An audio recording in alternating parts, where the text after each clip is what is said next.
I, the last scion of the old ones, returned to my ancestral home, Castle Claude, ready to assume my birthright. But what awaited me was beyond comprehension. Our hallowed family cemetery, it was gone. In its place, a shimmering, pixelated landscape stretched out before me, like a level ripped straight from some fantastical game. And then, the final blow. The top player, the undisputed champion of this bizarre digital realm, was listed as none other than my father, missing for 4 long years. Father, you've taken internet addiction to a whole new cosmic level. This wasn't the inheritance I expected. This was a quest. My quest to drag my dad away from his keyboard, even if it meant conquering this strange new world myself. Hallett got a happy letter. His dad was proud he got into the fancy school.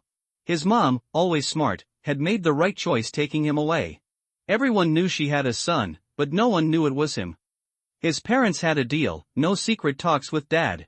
Mom feared Hallett would want the family inheritance and the unpopular job that came with it, Necromancer. But spooky things were happening at the family graveyard. As the last caretaker, Hallett's dad had to check it out. If he vanished, this letter would reach Hallett after he finished school in 4 years. Inherit the family, or let its history fade away? The choice was his. A train chugged across the wide-open lands of the Empire's northwest. Animals scattered from the noisy iron monster. Steam trains were still new here. Most folks in the train's green cars had never ridden one. They stared out the windows, amazed. The rich riders had their own fancy rooms. Hallett sat alone in his, sipping hot coffee, reading the newspaper. The front page was all about his mom's new giant airship, the Giant Whale. The army wanted one too. The next page talked about her foundation giving tons of money to science. Then, about how she refused a rich guy's marriage proposal, saying she loved her husband and son. No one had ever seen them. Was she lying? Lastly, she was running for office. Hallett joked that she must own the newspaper. She was doing all this to get elected. She was so busy, she even forgot his graduation. Hallett looked out the window. The Northwest was simple, unlike the big cities. A river snaked through green fields dotted with cows and sheep. Herdsmen watched the train. In the distance, a small town appeared, Hog Town. Hallett hadn't been there since he was 10, when his mom's business failed, and they needed his dad's help. Dad took them in, no questions asked, and gave them all his money. It was a strange time for young Hallett. The family manor was full of odd things. He pulled a letter from his pocket, the first from his dad, received 4 years late. It meant his dad was missing. Hallett wasn't sure about going back. His mom forbid contact with his dad. She didn't even let him learn magic, wanting to stop his family's powers from waking up. The undead don't belong here, she'd said. It made your father a lonely man. Don't live with that curse. But his mom's recent coldness made Hallett rebel. He'd go back to the manor without telling her. The train reached Hog Town. Hallett hired a carriage straight for Clawland Manor, deep in the woods west of town. The woods were foggy and dark, with black trees and black leaves. Creepy whispers echoed. The driver went silent, refusing more money. He dropped Hallett off, then sped away like he was running for his life. Hallett stood alone with his suitcase, lost in the foggy woods. He remembered his last visit with his mom. They'd been lost too. I'm Hallett Boneshatter, of the Clawlands, he yelled. The whispers stopped. The fog parted, revealing a path. Hallett followed it. A huge manor appeared, stone walls, skulls everywhere, a spooky iron gate with black mist swirling around it. As he approached, the gate opened. A skeleton in a suit and bow tie greeted him. Welcome home, Master Hallett, it said, bowing. You are. Hallett couldn't remember its name. Kurt, the butler. Come in. The manor's slaves await their new master. I haven't decided about inheriting yet, Hallett said, following Kurt inside. Kurt slumped a bit. It's your right, Master Hallett. The world doesn't want the undead anymore. People used to visit, lining up all the way to town. Now, Hog Town wants to tear this place down. They say we're bad for business. Maybe it's time for it all to end. Hallett saw the sadness in the butler's posture. If he didn't take over, the manor and woods would be abandoned. Hog Town would win. The undead here would be kicked out or destroyed. Hallett didn't give Kurt any answer. If he chooses to inherit the Crowland Manor, he will be burdened with too many things and will definitely make his mother angry. Hallett changed the subject and said, How did my father disappear? This story is a bit long. Kurt waved his hand, and the invisible force pushed open the door of the castle. He said invitingly, "Master, you should be tired after sitting on the train for such a long time. Your servants are waiting for you. I prepare food for you and you can eat while I tell you what happened 4 years ago. We grow our own food." Entering the castle is a spacious hall. The candles burning on the stone walls on both sides give off a faint light. Some translucent shadows emerge from the light, and they turn into a wisp of smoke and penetrate into the objects displayed under the candlelight. One by one, they were in full-body metal armor. In the gap of the helmet, green eyes opened, and all the armors stood upright together, holding their heads high, like loyal guards welcoming the arrival of their master. Some ghosts dressed as servants emerged from various corners of the castle. They gathered on both sides and saluted to Harrod together. "Welcome Master Harrod home." Helot remembered that when he saw such a battle for the first time, he was so frightened that he cried loudly. "Now that I see them again, I can't help but get goosebumps all over my body." He understood very well why his mother left this home with him as an infant. The undead were indeed not accepted by normal worldly views. Steward Kurt realized that this kind of welcoming ceremony was not liked by Master Helot, and immediately reprimanded the undead servants. "You guys with no rules are not allowed to suddenly appear and scare the young master in the future. Head maid, go prepare lunch quickly, and then go to the wine cellar and get a bottle of red wine from the owner's collection." A ghost in a maid uniform saluted. "Yes, Mr. Kurt. Master, please go to the restaurant and wait a moment. We will prepare your lunch soon." Kurt said to Helot, "I will take you to the restaurant, young master." "Good." Kurt gave the suitcase to a servant and asked him to prepare the room where the young master would rest, and then took Helot to the restaurant. Helot heard the servants behind him talking quietly. "Great. Master Helot comes back to inherit the manor, so we don't have to worry about it being demolished by the town. You are too happy. Madam will never let the young master inherit the Claude family. If this is torn down, where can we go?" "Where to go? You are thinking too much. Before this manor is demolished, there will be so-called exorcists who will kill us all. Is the great Claude family going to disappear like this? This is probably fate." Helot sat at the head seat of the dining table, and the maids came and went quickly setting out a sumptuous lunch. "The Clawlin family owns a farmland here, and the undead will sell the food they grow to the town in exchange for money, which is used for the daily maintenance of the manor." Steward Kurt poured a glass of red wine for Helot and said, "This is wine made from the grapes we grow ourselves. The master keeps the best red wine for storage every year. He always hopes to taste it with you." Harrod picked up the wine glass and took a sip. "It's sweet and mellow, with a bit of coolness and a unique flavor." Then he said to Kurt, "Can you tell me now how my father disappeared?" Kurt said, "Master, do you know the cemetery of the Claude family?" Harrod ate the food on the plate and replied, "I seem to have heard my father say that it is a small world of the undead unique to the Clawlin family." "Yes, that is a small world of the undead that only the old rulers are qualified to enter. It once brought infinite glory to the Claude family." Kurt, the butler, begins to tell the history of the Crowland family. Harrod's ancestors were once wealthy. Clorin's ancestors once controlled the undead army and followed the founding emperor of the empire to fight. Now the Glorioth Empire has such a large territory, and the Claude family has a share of the credit. At that time, the Claude family, which could summon and control the undead at will, was extremely prosperous. It owned a large territory belonging to the family and was one of the 12 founding dukes of the empire. The source of the Claude family's strength comes from the family cemetery. It was a microplane that could only be opened by the direct descendants of the Clawlin family. It was filled with a large number of undead and would produce death energy that could be used by the descendants of the Clawlin family. Therefore, every direct descendant of the Clawlin family is born with a silver spoon in his mouth and can become a well-respected necromancer without putting in much effort. However, one day, anomalies occurred in the Clawlin family cemetery, and some monsters that were not undead suddenly appeared. They attacked the undead in the cemetery, constantly squeezing the space of the undead, and causing the death energy to decrease rapidly. The Claude family once organized forces to enter the cemetery to eliminate these monsters, but these monsters would reappear soon after being killed. The Claude family retreated steadily, losing ground layer by layer, and finally lost the family cemetery. Without a steady stream of undead to summon, and without inexhaustible death energy, the once glorious Claude family declined rapidly. Later even the title of Duke was taken back by the Empire. And with the development of the times, the Necromancer went from being respected to being hated, and the Clawlin family finally became like this. The family lineage is about to be cut off. Helot listened patiently to Kurt's family history, and then said, "The history I studied tells me that some things are destined to be abandoned by the times. Even if I inherit the Claude family, it probably won't change anything. My father's letter said that there was something going on in the family cemetery. Do you know what happened there? Kurt replied, the master said, many people appeared in the family cemetery.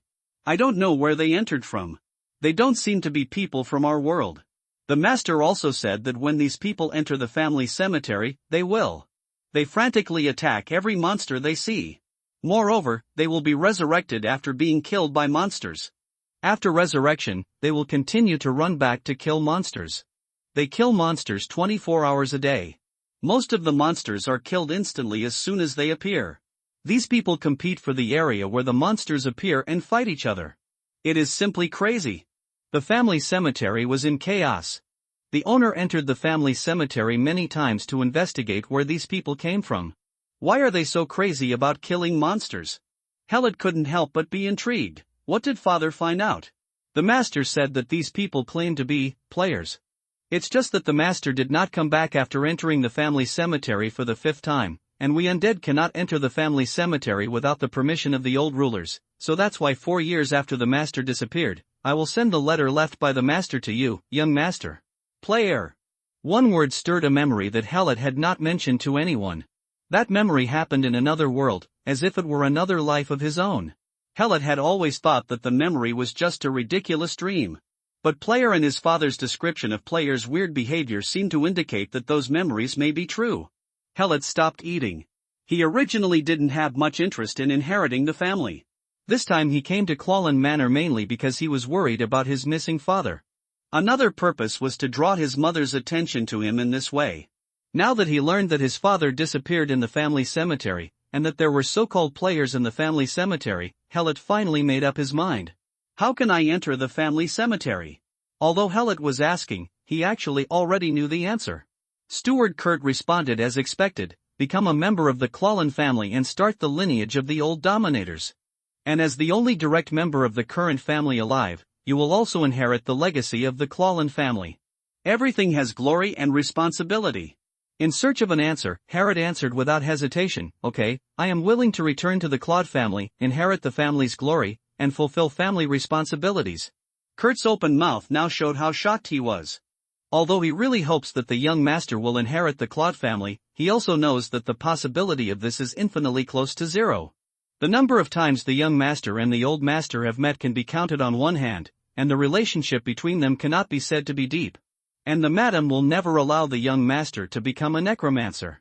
Therefore, when he heard that the young master agreed to inherit the family, Kurt persuaded him instead, Master, your decision will make Madame unhappy. Although we all hope that you can come back, being with the undead will bring very serious consequences to your future life. A lot of trouble. Helot picked up the red wine and drank it. After savoring the taste, he replied to Kurt, I will find a way to explain to my mother. Just tell me how to open the bloodline of the old rulers and how to enter the family cemetery. Kurt looked at Helot, then knelt down on one knee. Welcome back to the new owner of Clawland Manor. At this moment, the entire castle shook as if alive.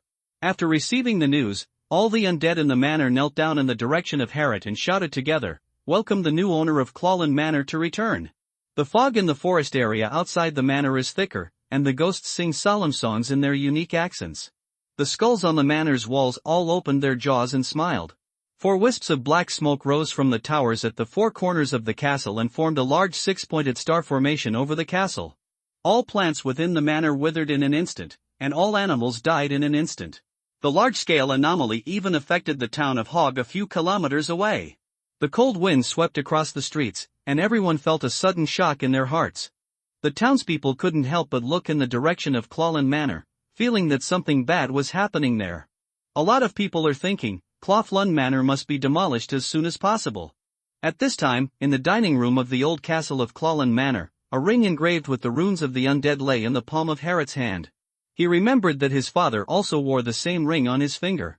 The butler stood up and said respectfully, Master, what you have in your hand is the ring of the old ones. By wearing it, you can activate the bloodline of the old ones and enter the family cemetery at any time. Let me finally remind you that it cannot be taken off when you put it on, and it is not too late to change your mind at this time. I never regret anything I do. Helot put the ring of the old one on the index finger of his left hand, and then felt that the blood in his body immediately solidified. The body temperature drops, the heartbeat slows down, and all vital signs weaken rapidly. It seemed as if he would die soon. But Helot felt that his consciousness was extremely awake.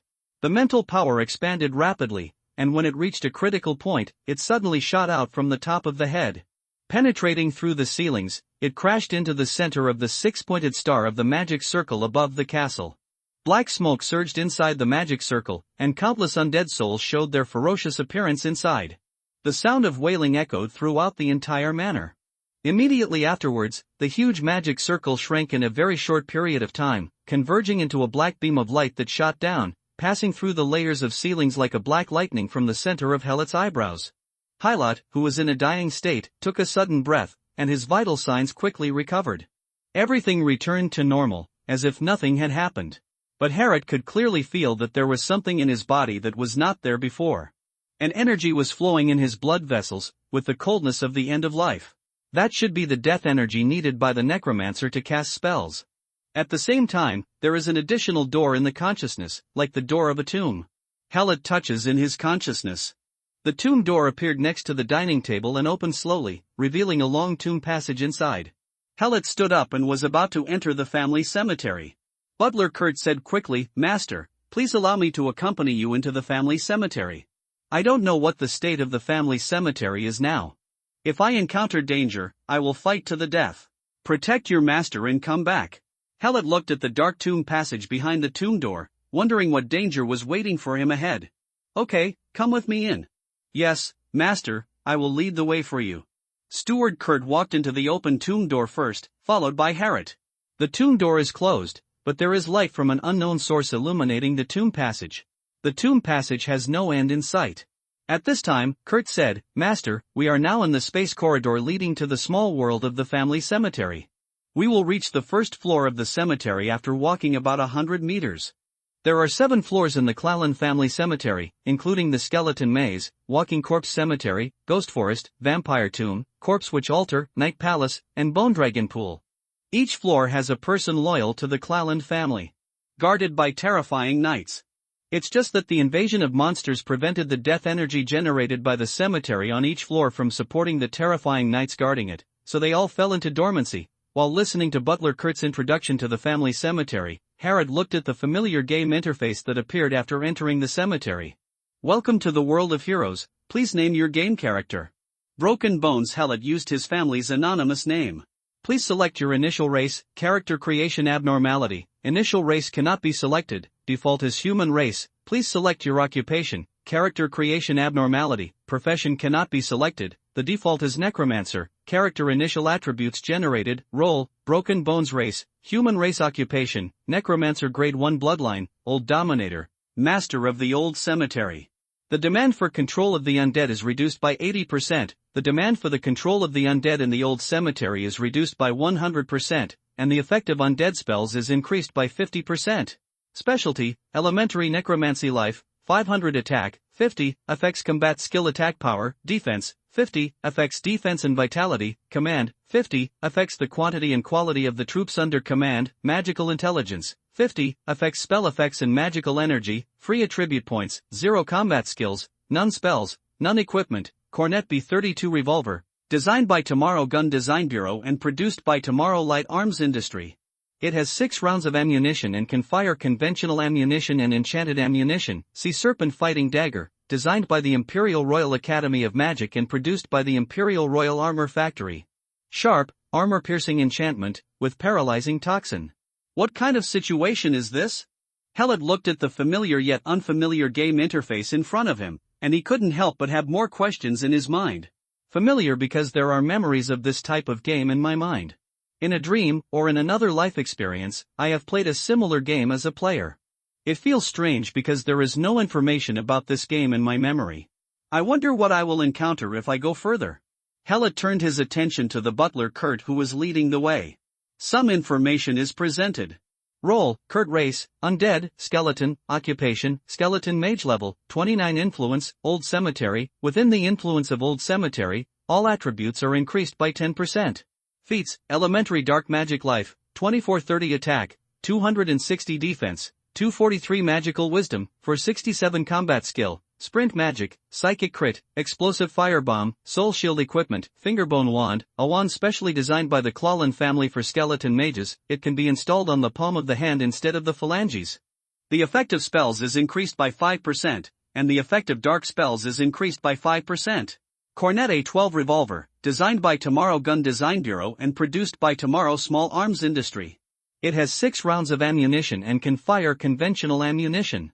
Dominance requirement, 220, Old Dominator 220. After Hallett looked at the attributes of Butler Kurt, he didn't expect that he was so powerful. Of course, this gap must have something to do with being too weak. After all, he has just become a necromancer, and Butler Kurt has been serving the Claude family for hundreds of years. Another thing that surprised Hallett was Kurt, the skeleton mage, actually had a pistol hidden on his body. No wonder her mother said when she gave her the Cornet B32, in the face of magic, a gun is both accurate and fast. And he also hired the best gunsmiths to teach him the loading, unloading, and shooting skills of various firearms. It's just that this game seems to only be able to recognize firearms as equipment, but not the skills to use firearms. Hallett then browsed the other functions of the game interface. Most functions are available, including the player's 36-block space pack. The option to exit the game is grayed out and unavailable, and there is an additional option to return to the old cemetery. Just when Hallett was familiar with the game interface, he felt as if he had penetrated an invisible barrier, and the scene in front of him also changed. You have entered the skull maze in the old cemetery, Master. We have arrived at the skeleton maze. Then a large amount of information poured out of the chat bar like a tide. Purchase small chaos crystals at the highest price and send them directly to my email for 1 gold each. I have already set up the cash on delivery function. Is there any brother who wants to upgrade his sister? Voice and video support are available. Red Coral Studio, nanny level training, travel style upgrade. The Evil Bone Lingran Guild recruits people, and equipment is given out when they enter the guild. Every day, high-level players bring dungeons. The Skeleton Warrior is for sale with a commander's requirement of 165 points. Don't miss it as a top-notch mercenary. Send a private message with the price. If you ask for the price, you won't get a reply. Hallett immediately opened the chat channel options, and after a few checkboxes to filter out spam, the dialog box finally became quiet. He also had the energy to observe where he was now. Behind is a high blocking wall. The walls on both sides are 5 meters apart. In front is a straight passage, which turns left at about 15 meters, and the height of the passage is 4 meters. There are many broken bones embedded in the brick walls, and phosphorus fire is constantly coming out of the cracks in the bricks. Then, there was a large mass of mud-like stuff pouring out from the ground ahead, and the mud squirmed and split into 2. Butler Kurt suddenly felt like he was facing a formidable enemy. He stood in front of Hallett and stretched out the index finger of his right hand. A dark red light gathered in front of his fingertip. Master, be careful, this is the monster that has invaded the family cemetery. As Kurt spoke, 2 masses of mud squirmed and formed. They are like wild boars without fur, with 2 vents on their backs, and red fireheads are constantly spraying out from the vents. The magic on Kurt's fingertips took shape and was about to be shot at the 2 boar-shaped monsters. At this moment, 4 people came running from the corner. They wore armor that was very retro for Hallett, and held swords, shields and wands in their hands.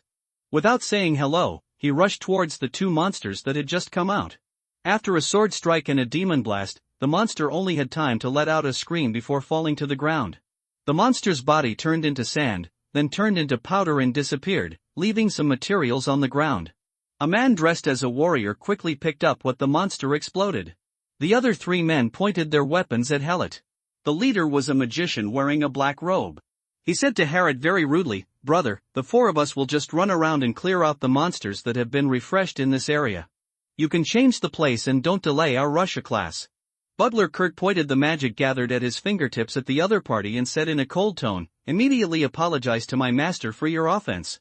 Otherwise," but before Kurt could finish his words, the 4 people on the opposite side exclaimed together, "Wow! Is this a high-level mercenary? Nonsense! Such a high-level intelligence must be a high-level mercenary. Brother, where did you recruit this high-level skeleton mage? Are you blind? Didn't you see that Big Brother is wearing fashionable clothes? Even the mercenaries he recruited are also wearing fashionable clothes. Big Brother is definitely a money-making boss. Brother, add a friend and help us upgrade. This damn familiar feeling. Kurt, they don't mean any harm. Helot asked the butler to put away the magic and step aside, then smiled and said to the 4 players, "Let's add each other as friends. I just entered the game at level 1 and don't understand anything. You guys teach me. We have just entered the game, and the highest level is only 12. You have high-level mercenaries, and they can level up very quickly." Each of the 4 players added Helot as friends. Helot also saw their names. The First Flowers of Misty Rain, Necromancer Finished Fish, Darth Vader Black and White Peach, Dark Singer Tree Branch, Winter Assassin. After some exchanges, Helot learned that these 4 people were all freshmen and lived in a dormitory. Yenyu Chuhua is the eldest of the 4 of them. After getting to know each other, Yenyu Chuhua asked Helot, "Brother Broken Bones, how many command points do you, a high-level mercenary, need?" Helot replied, 220. Wow, another exclamation. If the commander requirement exceeds 100 points, he is a top-notch mercenary, and if the commander requirement exceeds 200, he is a hero. Broken Brother has a hero requirement of 220 commander points at level 1. Upgrading is not the same as riding a rocket. Isn't that right? The initial commander level 1 only has 50 points. How can Broken Bones lead a hero that requires 220 commander points? Brother Broken Bones must have the best props to increase the commander's value. Brother Bonebreaker, did you buy this hero? Or was it a gift from a friend? Helot replied, it was a gift from a friend. Yenyu Chuhua asked, Brother Broken Bones, this friend of yours must be an old player. Who is he? Yes. Helot didn't know how to answer. Kurt was left to him by his father, but where was his father? Yu Yao finished and interjected, an item with such a high command value is worth more than this 220 hero. Brother Bonebreaker's friends must be very powerful, and maybe they are still on the rankings. Ranking list. After being reminded by 4 people, Helot noticed the ranking option on his game interface. Open. It is a player-level ranking list that records the top 10,000 players in the entire game. Currently, the highest player level in the game is level 75, and the player's name is. When Helot saw the name of the first-level player, his pupils couldn't help but shrink sharply. Soul Eater. It turned out to be the same as his father's family name. Is it a coincidence that the names are the same, or? Helot clicked on the name of Soul Eater with anxiety, and one of the pop-up options was to send a private message. Choose to send a private message. Input, I am Helot, in the family cemetery. Send. If the Soul Eater is not the father, the other party will definitely be confused when receiving such information. If he were the father. The Soul Eater replied to the message. Helot opened it with excitement. Position coordinates? Skullmaze. Helot found the location coordinates in the upper right corner of the game interface and entered 3697:5984. Send. This time the Soul Eater responded instantly, stay there and don't move, wait for me. I'll be there soon. Welcome to the world of heroes, my son. Good. It's really him. Helot didn't expect that he could find his father who had been missing for 4 years so easily. It was completely different from what I expected. Shouldn't it be that the father was in jail, and as his son, he worked hard to cultivate in this game world, and finally rescued him after going through all kinds of hardships and obstacles? No matter how bad it is, you should set it a little more difficult. But now, the father who has been missing for 4 years has suddenly become the number 1 player in the game. On the way here. What has he done in the past 4 years? What's the reason why he doesn't go home? Brother Broken Bone. Brother Broken Bone. Yenyu Chuhua saw Helot looking like he was operating the game interface and asked, are you contacting that powerful friend of yours? Yeah. He's on his way now. When they heard that their newly recognized eldest brother called a senior player, all 4 of them and Yenyu Chuhua became excited. If you have a high-level player who spawns monsters, your level will not take off like a rocket. Yu Yaoan begged, Brother Bonebreaker, let your friends lead us to upgrade. We have no equipment and low level. We can only fight these low-level monsters. It's too uncomfortable. Helot replied, when he arrives, I will ask him if he has time. The 4 people shouted together, thank you, Brother Broken Bones. Yenyu Chuhua asked again, Brother Broken Bones, what do you do? When do you usually go online? We can play together. Helot thought about his current situation and replied, I can't be sure when I will go online. Anyway, we have added each other as friends. We will make an appointment when we have time in the future. Good. After chatting for a while, Helot had a general understanding of the situation in the family cemetery at this time. The family cemetery of the Claron family has somehow become a game map in the game hero world, called the Old Cemetery. The world of heroes is very large, and the mainstream forces all have their own planes. The Old Cemetery is located in the plane where the undead forces reside, the Land of Death, specifically located in the decaying wasteland ruled by King Morn, one of the 7 consuls of death. The nearest undead city is Scorched Earth City, which is less than 10 kilometers away. Since the opening of the heroic world 4 years ago, the Old Cemetery has always been one of the best leveling places for new players in the undead camp. There is a unique monster here called the Chaos Beast. After killing it, there is a chance that small particles of Chaos Crystal will explode. Chaos Crystal is a very versatile magic material, so many players who specialize in alchemy will acquire Chaos Crystal in large quantities over a long period of time. Newcomers have reached level 30 in the Old Cemetery, and by selling the Chaos Crystals they have saved, they can basically buy themselves a good set of advanced equipment. Just as Yenyu Chuhua finished speaking, Shizuzu said, "This is just the first level of the Skull Maze in the Old Cemetery. There are more advanced maps below. But all the downward passages have been sealed. I don't know. How can I open the seal?" In other words, only the first level of the Skeleton Maze is currently open in the Old Cemetery. Hellet synthesized the information he had obtained and did not express his own opinion too much. Instead, he asked, "I see that the player at the top of the rankings is called the Soul Eater. He seems to be a player in our undead camp." Talking about the Soul Eaters, Yenyu Chuhua and the others started talking more. Soul Eaters are indeed players in the undead camp, and they are the first batch of players to enter the game after the opening of the heroic world, and have maintained the first place in the level rankings from the beginning. He almost never goes offline and spends the entire day spawning monsters and leveling up. He is known as the Human Liver, and at his strongest period, he was as many as 10 levels ahead of the second place player. Only as it became more and more difficult to upgrade, the level advantage of the Soul Eaters was gradually caught up by the players behind them, but the gap between the second and third levels was still maintained. Yenyu Chuhua said excitedly, he also won the first place in the world's best competition 3 times in a row. He uses undead magic to perfection and has countless admirers. I decided to do it just because I watched the Soul Eater competition. Playing the Necromancer. Black and White Towsy continued, in the beginning, the undead camp was very unpopular. Now many new players choose the undead camp. Most of them think that the undead are very powerful because of the Soul Eaters. At this time, Hellet had a rough idea of why his father had been missing for 4 years. Have internet addiction. And it's very addictive. But it's the best thing that my father is okay. During the chat, the 2 chaos monsters that spawned here appeared again. Yenyu Chuhua and 4 others stepped forward to deal damage and killed 2 fire-breathing wild boars in an instant. There was something shiny inside the material that exploded. It's the Crystal of Chaos. When valuable materials are revealed, the black warrior fish responsible for picking them up will run over happily. Just as he was about to bend down to pick up the chaos crystals on the ground, he felt a pressure coming from the other end of the passage. Threads of black mist spread, and the temperature became freezing. With the sound of horse hooves, a knight came from the corner. The horse's whole body was tightly wrapped in black tattered cloth, and there were 2 black holes at the eyes, with a green light shining inside.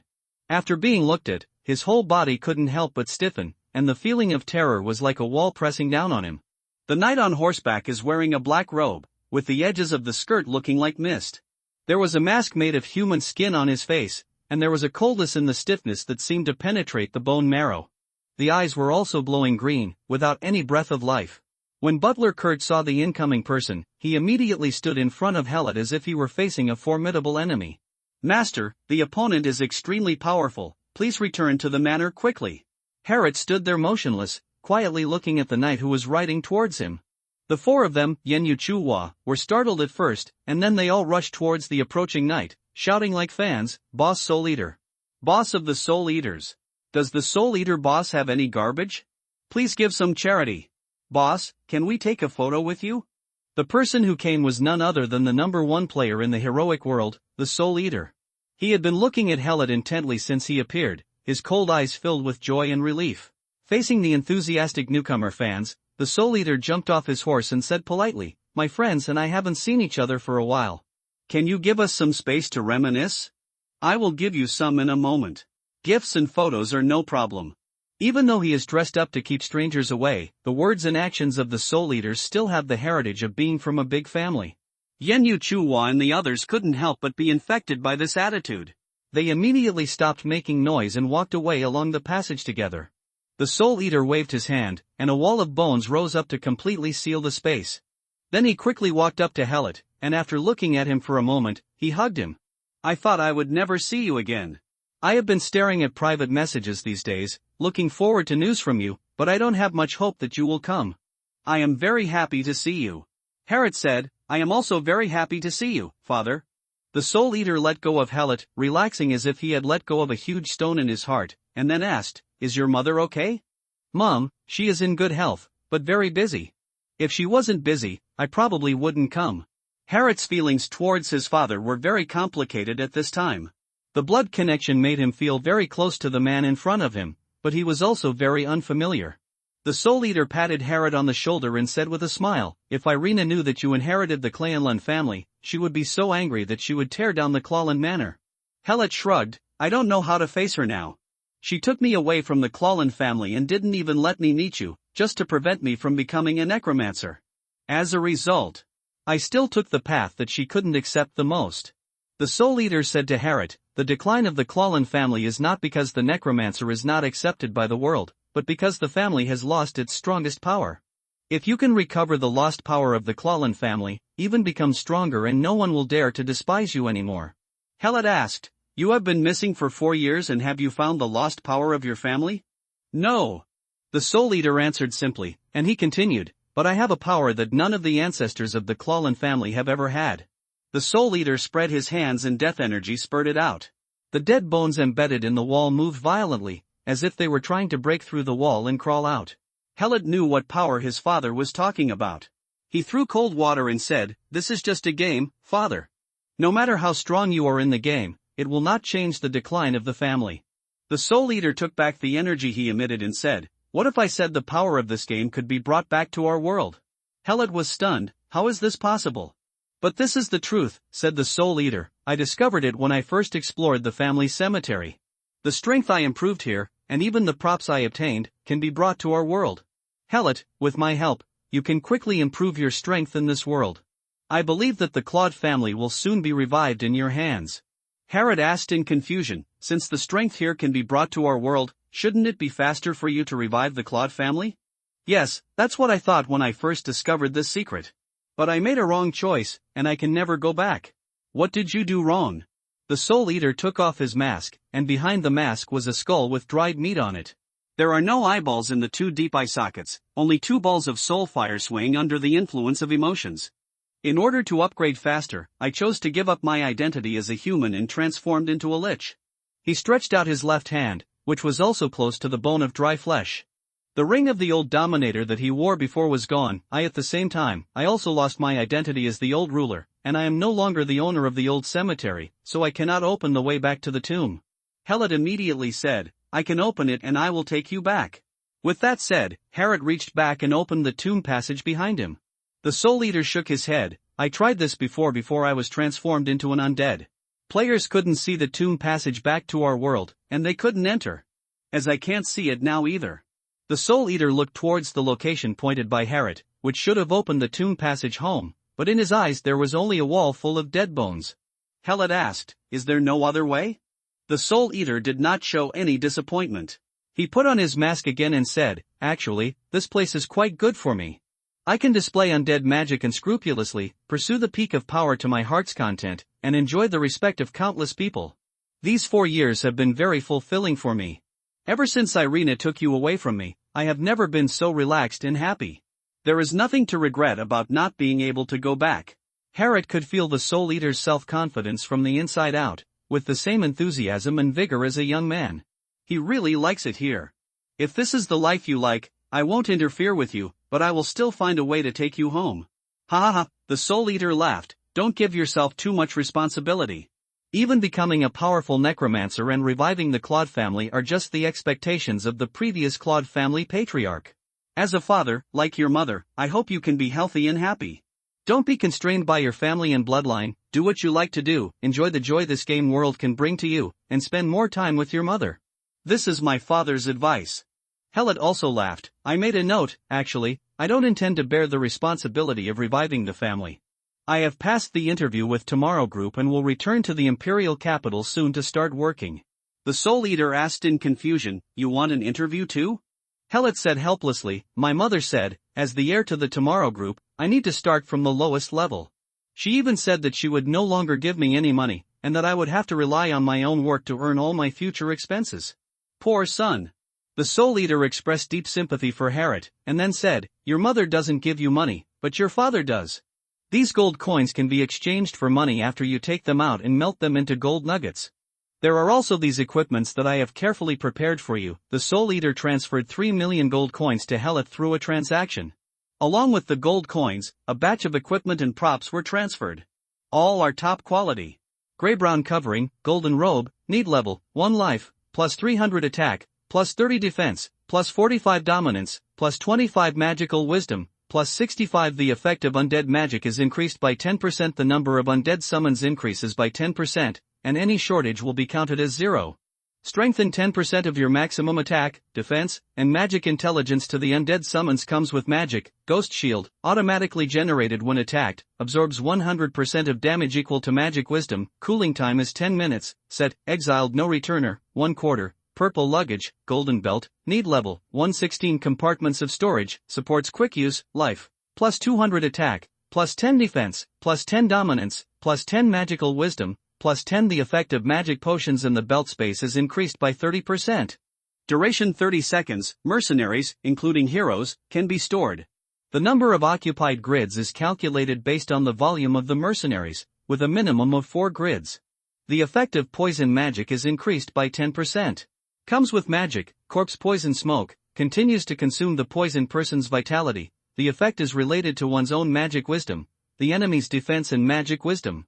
Set, exiled no returner, 1/4, pale journey, golden boots, need level, 1 life, plus 300 attack, plus 20 defense, plus 35 dominance, plus 15 magical wisdom, plus 45 movement speed increased by 20%. The effect of dodge skills is increased by 10%. The movement speed of summoned objects is increased by 10%. Comes with magic, marching aura. All summons and mercenaries under the command increase their movement speed by 10% in non-combat states. Set, exiled no returner, 1/4, dark applause, golden gloves, level requirements, 1 life, plus 200 attack, plus 35 defense, plus 10 dominance, plus 20 magical wisdom, plus 35 attack power increased by 10%. Magical wisdom increased by 10%. Summon attack power increased by 10%. Comes with magic, mind shade, weakens the enemy's perception. The effect is related to one's own magical wisdom, and related to the enemy's defense and magical wisdom. Set, exiled no returner, 1/4. While chatting with Yenyu Chu Hua and the others, Hilot had a general understanding of the equipment classification in the game. World. Equipment is divided into 6 levels according to its attributes: white, light green, bright blue, dark purple, gold, and orange. When the Soul Eaters meet, they will be given 4 pieces of golden equipment, which are also suits. This move made Helot very dissatisfied. "I heard that the best equipment in the game is orange. Why do you give me gold?" The Soul Eater fully thought that the novice gift package he gave out would cause his son to exclaim loudly, but he did not expect that the boy would not like it. "Do you know how difficult it is to get orange equipment in the game? I have been playing this game for 4 years, but I only have 4 orange equipments, and 3 of them are the championship rewards of the world's best competition." Harriet stretched out his hand and said, "You have 4 of them, give me 1. If the person facing him was not his own son, the Soul Eater would definitely teach him a lesson. "You can't use it," the Soul Eater explained patiently. "The minimum level requirement for orange equipment is level 70. So far, I still have 2 orange equipment that require level 80 and cannot use it. The equipment I have prepared for you is absolutely it is the best at your level and can be used up to level 30. When the time comes, I will prepare another golden suit for you that you can use. Then there's no way." Helot had no choice but to put on the 4 golden suits first, and then choose to hide the equipment. From the appearance, Helot was still wearing the popular linen suit that he wore when he entered the cemetery. Internally, the attributes of the equipment have already begun to take effect. Role, Broken Bones race, human race occupation, Necromancer grade 1 bloodline, Old Dominator, Master of the Old Cemetery. The demand for control of the undead is reduced by 80%, the demand for the control of the undead in the Old Cemetery is reduced by 100%, and the effect of undead spells is increased by 50%. Specialty, Elementary Necromancy Life, 2500 attack, 160, affects combat skill, attack power, defense, 150, affects defense and vitality, command, 120, affects the quantity and quality of the commanded army, magical wisdom, 226, affects spell effects, free attribute points, 0 combat skills, none spells. Ghost shield, corpse poison smoke, marching aura, psychic shade equipment, Cornet B32 revolver, designed by Tomorrow Gun Design Bureau and produced by Tomorrow Light Arms Industry. It has 6 rounds of ammunition and can fire conventional ammunition and enchanted ammunition. See Serpent Fighting Dagger, designed by the Imperial Royal Academy of Magic and produced by the Imperial Royal Armor Factory. Sharp, armor-piercing enchantment, with paralyzing toxin. Gray-brown covering, golden robe, purple luggage, golden belt, pale journey, golden boots, dark applause, golden gloves. Set, the Exiled One, for fourths. The effect of undead spells is increased by 30%. All attributes of the summoned object are increased by 50%, and 30% of the maximum own attack, defense, and magic intelligence are enhanced to the undead summoned object. Spell, summon corpse flower poison vine life, 1000 plus 700 plus 1000 plus 550, 3250, attack, 100 plus 70 plus 64 plus 42, 276, defense, 100 plus 70 plus 61 plus 40, 271, magical wisdom, 100 plus 70 plus 128 plus 53, 351, combat skills, bite, entangle magic, corpse poison smoke. Number of summons, 1 plus 1, 2, after putting on the equipment and looking at his attributes, Hallett finally understood the gold content of the golden suit. The most intuitive thing is to compare it with Butler Kurt. He is a level 29 skeleton mage. The basic properties are, life, 2430 attack, 260 defense, 243 magical wisdom, 467. His current life is equivalent to Kurt's, and his other attributes can reach half of the naked attributes of a nearly 30 level mage. As a level 1 necromancer, the summoned corpse flower poison vine has almost the same attributes as Kurt, and even has a lot of advantages in health. Even after various bonuses, 2 corpse flower poison vines can be summoned. That's a bit much. But this is the love from a father. There are also some scattered equipment and props that are low-level requirements. Wearing all the equipment that can be equipped on the body will increase the already high attributes. Feeling the surging death energy in his body, Hylat said to the Soul Eater with great anticipation, "Let's go level up. It's really a waste of attribute bonuses for me, who is only at level 1, to wear so many golden equipment." Who would have thought that the Soul Eater would say, "I don't have time to help you upgrade"? Hallett was confused. Why? The Soul Eater sighed, "There are still 6 months until the 4th World's Best competition. I must seize every moment to prepare. Look at the rankings. The players behind me are very tight. And they all have their own team support. In fact, as my competitors' understanding of the game increases, my advantages are no longer so obvious, but my disadvantages are getting bigger. But I want to continue to win, so I must continue to improve my strength. Hope you can understand." "I can understand." Hallett didn't feel emotional because of this, he said. "I can see that although you have become an undead now, you are more energetic than you were before. Exploring this game world by yourself is also a kind of fun. I will cheer for you and you will definitely become the best in the world again. You have grown up, my son." The Soul Eater patted Harrod on the shoulder, feeling a little sad that he couldn't spend more time with his son. "Although I can't accompany you on adventures in this world, I promise to be there at your call. Well, even if I can't be there, I will try my best to arrange for friends to help. Then the important point is not to rely too much on the skills and magic the game gives you. Their biggest role is to accompany you through the adaptation period. This is why I didn't give you a top-notch magic book. After returning to the manor, ask Kurt to take you to my study. There are magic books collected by Claude's ancestors, as well as the necromancy notes they left behind. Although the magic mastered by the Claude family cannot compete with the most powerful magic in the world, only by laying a good foundation can you be qualified to come into contact with truly top-notch magic." Harrod nodded. "I made a note of it. When I go back, I will go to your study to learn the knowledge of my ancestors. In the future, as you understand this game world, you will understand the meaning of what I did. Then there is the issue of upgrading. I do not recommend that you level up at this stage by simply spawning monsters." Hallett asked, "Are there any other ways to level up?" The Soul Eater replied, "Yes, some tasks also give a lot of experience, which is far more efficient than farming monsters.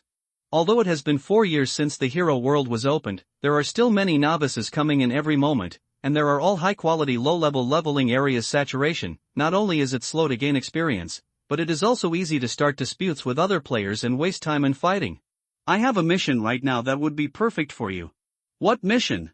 The Soul Eater took out a letter. This is an invitation I got before I transformed into a lich.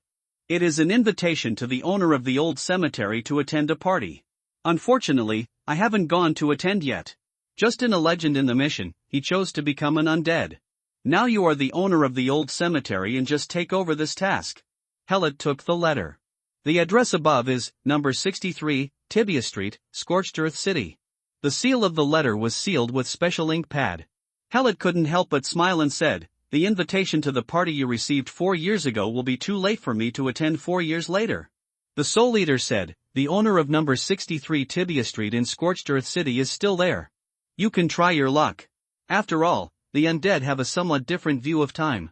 I think this invitation may be related to lifting the seal of the old cemetery. Only the old a task that only a Japanese ruler can accomplish. The seal you are talking about, do you mean the seal from the skeleton maze into the Walking Dead cemetery? The Soul Eater replied, it's a seal that envelopes the entire old cemetery. Don't you feel it? Although there are so many players in the skeleton maze who are killing chaos beasts non-stop, the death energy in the cemetery has not increased. How much, almost no undead souls condensed from death energy can be seen. My biggest regret is that I didn't do what Claude should have done. I can only leave the task of saving the family cemetery to you. Helot put the invitation away and said, I will try my luck. Is there anything else you want to tell me? No more. Now you go to Scorched Earth City to find a Necromancer professional instructor to learn initial magic. A round of simple game familiarization tasks can help you upgrade to level 5. I'm going to say hello to a few kids I just met, and I happen to have a few pieces of equipment can be given to them. Oh, and there's a gift for Kurt, too. The Soul Eater looked at Steward Kurt. Kurt immediately saluted, Old Master, I am very happy to see you again. Your servants will be very happy to know that you are safe and sound. The Soul Eater gave some mage equipment to Kurt, and then said, I'm very happy to see you again. Take good care of your new master. Loyalty to House Clarund is the only value of our existence. I absolutely believe in your loyalty.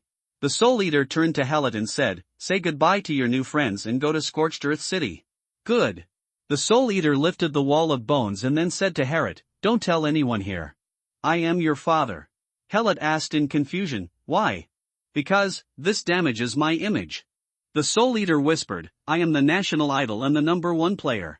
If my fans know that I have a son as old as you, I will definitely give him a lot of money. Fall powder. Do you understand? Herod, whose head was full of black lines, nodded, I understand. What should I call you? Just call me brother. The Soul Eater put his arm on Helot's shoulders and walked forward, much like the two brothers. But Herod asked with a straight face, are there many girls among your fans? The Soul Eater chuckled and said, don't doubt my love for your mother. There is only one woman in my heart, Irina. Brothers.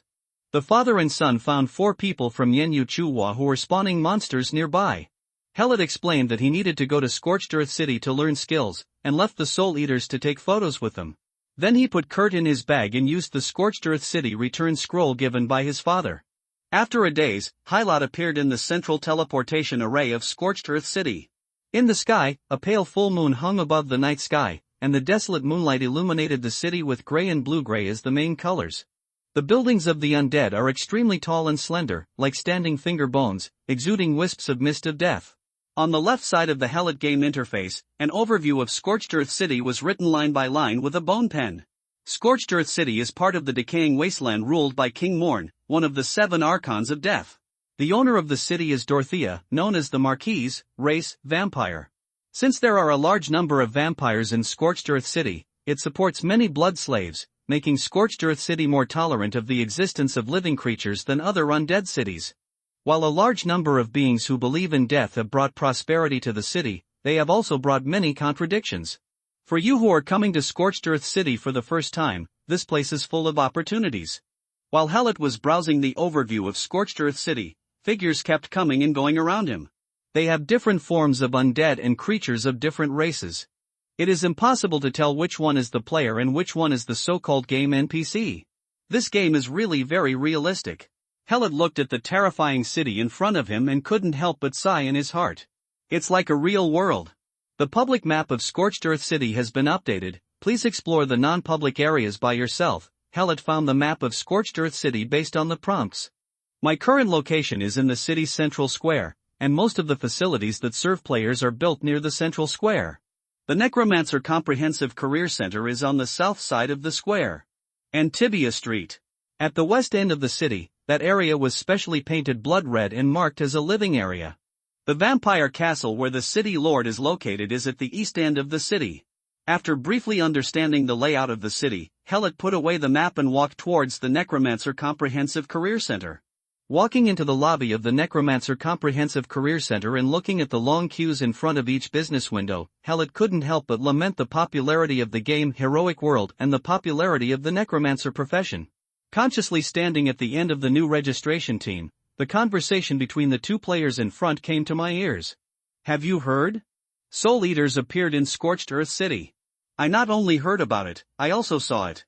He rode the feared dragon horse and rushed past me. His momentum scared me so much that I sat on the ground and lost half of my blood. I sat on the ground and looked up at him as he left. He made up his mind to become a necromancer again. Do you know that I have trained the Black Warrior to level 20, and I have pretty good equipment, including 2 blue pieces of equipment? Wow, you have suffered a huge loss. I just took an extra detour. Didn't you see how deserted the Black Warrior Comprehensive Career Center is? There is no need to queue at all, unlike here. I think the queue will take at least an hour. Who makes the Necromancer so powerful? Those battle videos of the Soul Eater are awesome, especially when his mount transforms into a bone dragon. He is so handsome. Not to mention waiting in line for an hour here, it's worth waiting in line for 3 hours. Yes. I think the Soul Eaters are heading towards the old cemetery. Let's learn the skills of the Necromancer and go to the old cemetery as soon as possible. Maybe we can meet the Soul Eaters. Really? Did he really go to the old cemetery? Only the secrets of the old cemetery in that direction can attract a boss of this level. For 4 years, the old cemetery has shown no signs of opening a second level. The monsters in the old cemetery are so unique. Below there's definitely good stuff. You are right. After learning the skills, we will go to the old cemetery immediately. When I eavesdropped on the conversations of other players, most of them were related to Soul Eaters. The appearance of the Soul Eaters in Scorched Earth City indeed caused a huge sensation. Now Hellet had to face up to the influence of the Soul Eaters in this game world. He was worthy of being the national idol and the #1 player. It's just that the queue is really long. And there are people who jump in line. Hellet saw with his own eyes several players with some kind of standard badges on their chests, forcing more than a dozen newcomers into the front team, while the players behind them could only dare to be angry but dare not speak out. Hellet patted the player in front of him on the shoulder. Brother, who are those people? They are all members of the Scorched Earth City Players Guild. They rely on their strength to bully newcomers like us who have no one to protect us. After you reach a higher level, it is best to find a guild to join. Regardless of the benefits of the guild, at least you will not be easily bullied. At this time, several new people were inserted into the front team. Let Hellet stand further away than when he first queued. This can't be tolerated. Hellet shouted to the people who cut in line in front, "Hey! Those of you who cut in line should go to the back and queue up. Don't waste our time." In an instant, everyone in the hall of the Necromancer Comprehensive Career Center looked at Hellet. The world of heroes has been running for 4 years. The player guilds have flourished since the beginning. Those who can still gain a foothold in urban areas after the survival of the fittest have certain strength and must have the support of big financial backers. Therefore, guild privileges have become an unspoken rule that is defaulted by players. Today, let alone arranging a few people to jump in line, just kick everyone out. As long as there are no NPC forces or other guilds to interfere, individual players can only endure it. It's not uncommon for young people like Hellet to openly provoke the guild, but most of them will not end well. After all, a high-level player randomly sent out by the guild would not be able to be picked up by a novice. Sure enough, those guild players looked at Hellet and smiled disdainfully. One of the little bosses asked people to continue to stuff the newbies he brought into the team, and he walked up to Hellet. He first looked at Hellet's clothes, and then said contemptuously, "You have money to buy fashionable clothes, but it seems that you are still a Kryptonian. When you chose Scorched Earth City, didn't you learn about the player guild of Scorched Earth City online?" The player was wearing a gray guild uniform similar to a windbreaker. He wiped the badge on his chest with his hand to remind Hellet to recognize the guild he belonged to. Hellet replied, "I don't know the guilds in Scorched Earth City. I only know that your behavior makes me feel very bad. You also put me in a bad mood. It's time to let you know the rules of Scorched Earth City. The leader pushed Helot, and a ball of blue light emitted from his palm. He originally thought that with one of his skills, the opponent would turn into a white light and return to the resurrection point, but he did not expect that the opponent would not move at all. How is this going? I am a level 19 Necromancer, but an attack spell cannot stop a level 1 newcomer. There must be a bug. Or did the magic cast fail? The leader reached out to use magic to attack Helot again, but Helot didn't give him a second chance. 2 vines several meters long penetrated the ground and rose up. In the middle of the huge corolla at the top of the vines was a big mouth full of fangs. Balls of green poisonous gas were emitted from the petals in all directions. Since Helot, who was not familiar with the operation, did not set the attack target identification in time, the corpse poison cast by the corpse flower poison vine was an indiscriminate attack, and most of the players in the lobby of the Necromancer Comprehensive Career Center were of very low levels.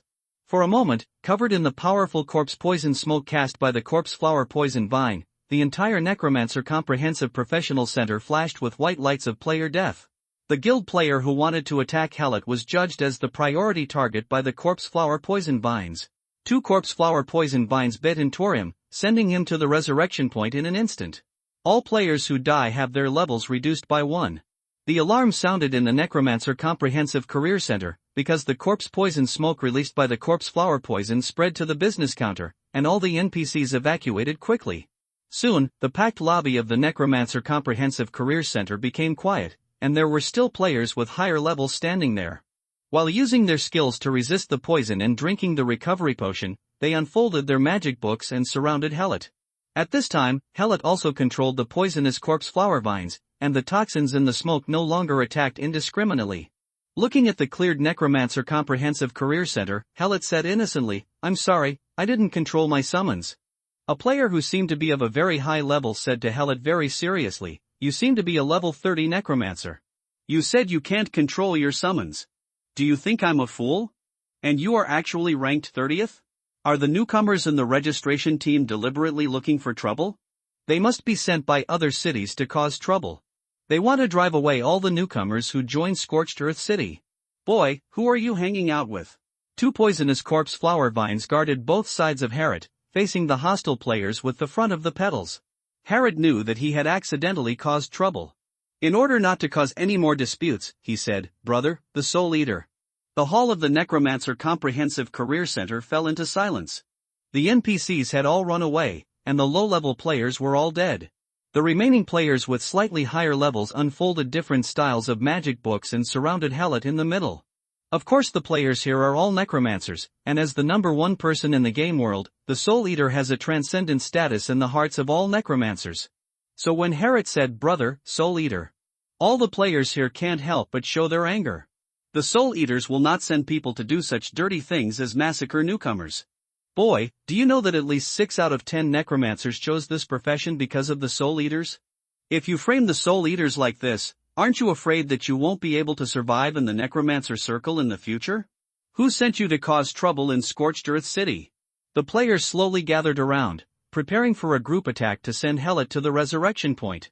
Seeing that these people did not believe in the brothers Soul Eaters, Herod could only prepare for a big fight. "Anyway, I am at the 1st level, and if I die, I will also be at the 1st level." And when the swords were tense and a war was about to break out, the clang of metal friction came from outside the Necromancer Comprehensive Career Center. Then a group of vampire warriors wearing steel armor rushed into the hall, their long swords pointing inwards to surround the players who were preparing to fight. The vampires all showed their sharp fangs and their eyes were blood red.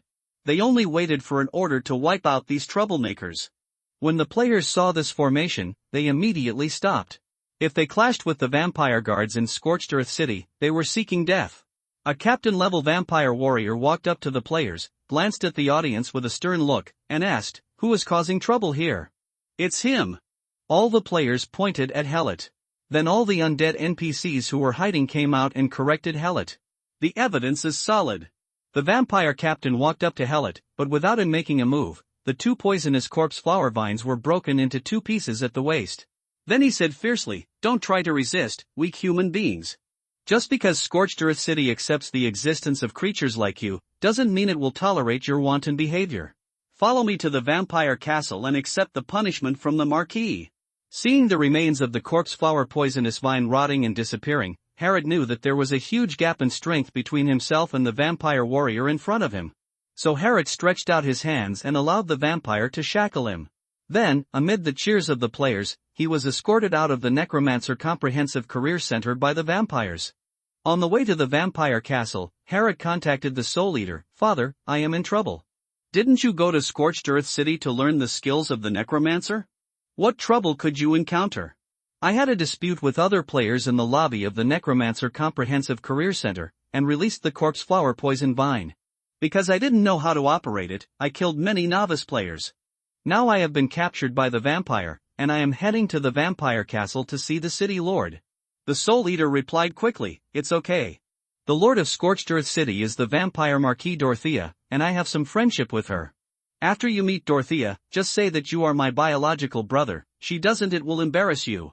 Helot said, "It's useless for me to tell those players that the Soul Eater is my brother, but it's useless for me to tell the Marquis? If you tell the players that I am your brother, they will most likely not believe it, but Dorothea is different. I will send a ghost messenger to the vampire castle in Scorched Earth City to prove your identity face to face." Are NPCs in the game world so intelligent?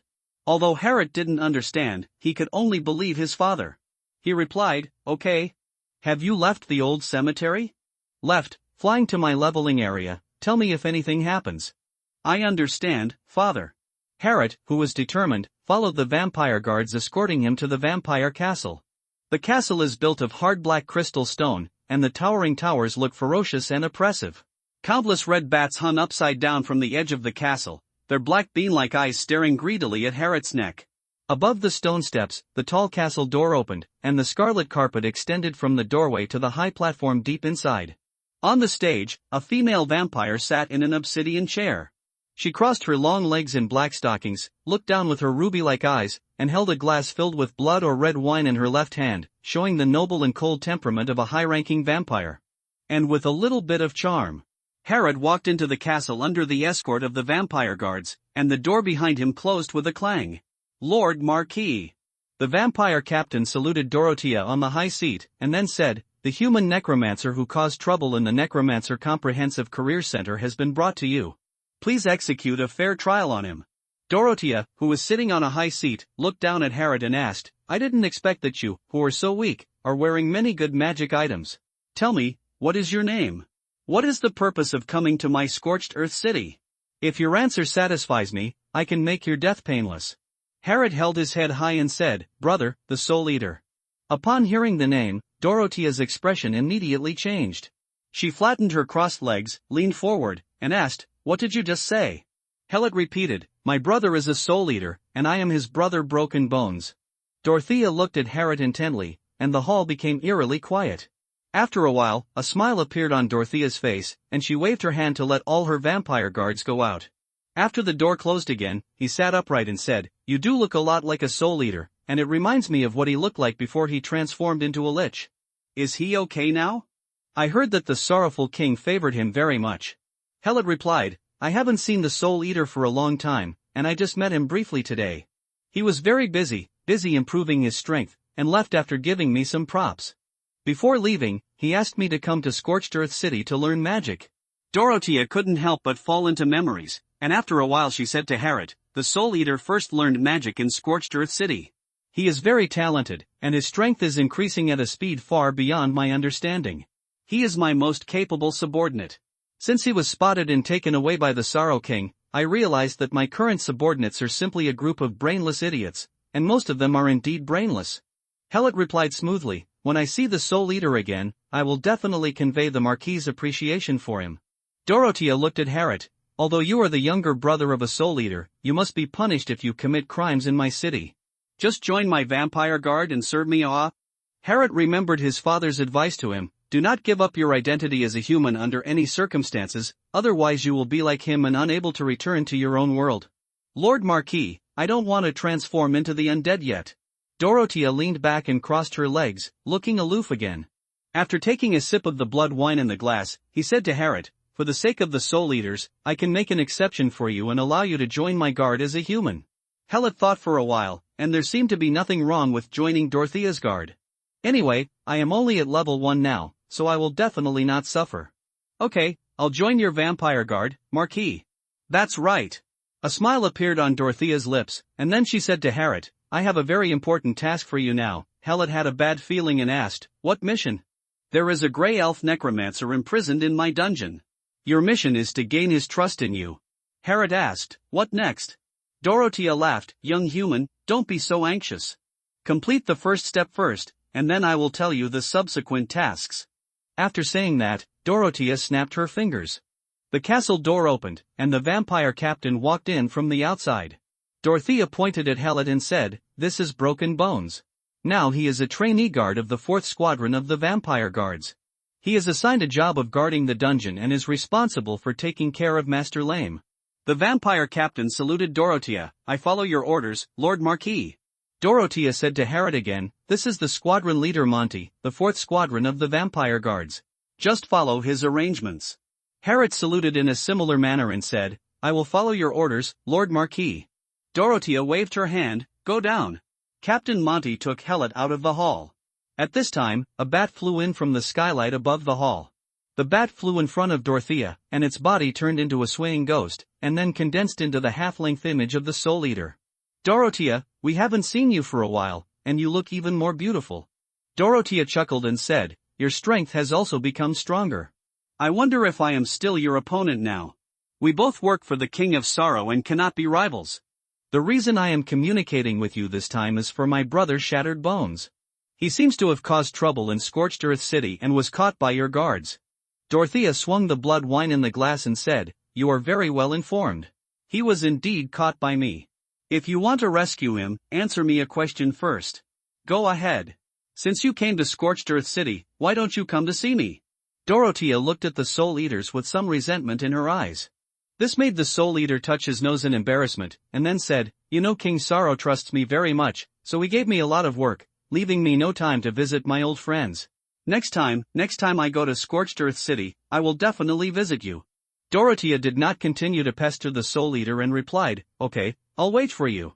The Soul Eater asked, can my brother's broken bones be released? I can compensate for the losses he caused you. Dorothea drank blood wine and said very relaxedly, I can't embarrass your brother. He has agreed to join my guard and became a trainee guard, responsible for guarding the dungeon. I will train him well, just like I raised you before. Can you rest assured? Of course, the Soul Eater replied, the time I served for Scorched Earth City was the period of my fastest growth. I believe you can train Broken Bones into a powerful necromancer. I'll leave it to you, Lord Dorothea. Dorothea sighed, is it time to say goodbye again? It's time to say goodbye, you know I'm really busy. Goodbye then. The half-length images of the Soul Eaters dispersed, and in the empty hall only Dorothea sat a little lonely on the high platform. She slowly tasted the blood wine and murmured to herself, RAM has been placed in front of you, I want to see who you are working for. At this time, Harriet was following the vampire Monty along the spiral staircase to the underground of the castle.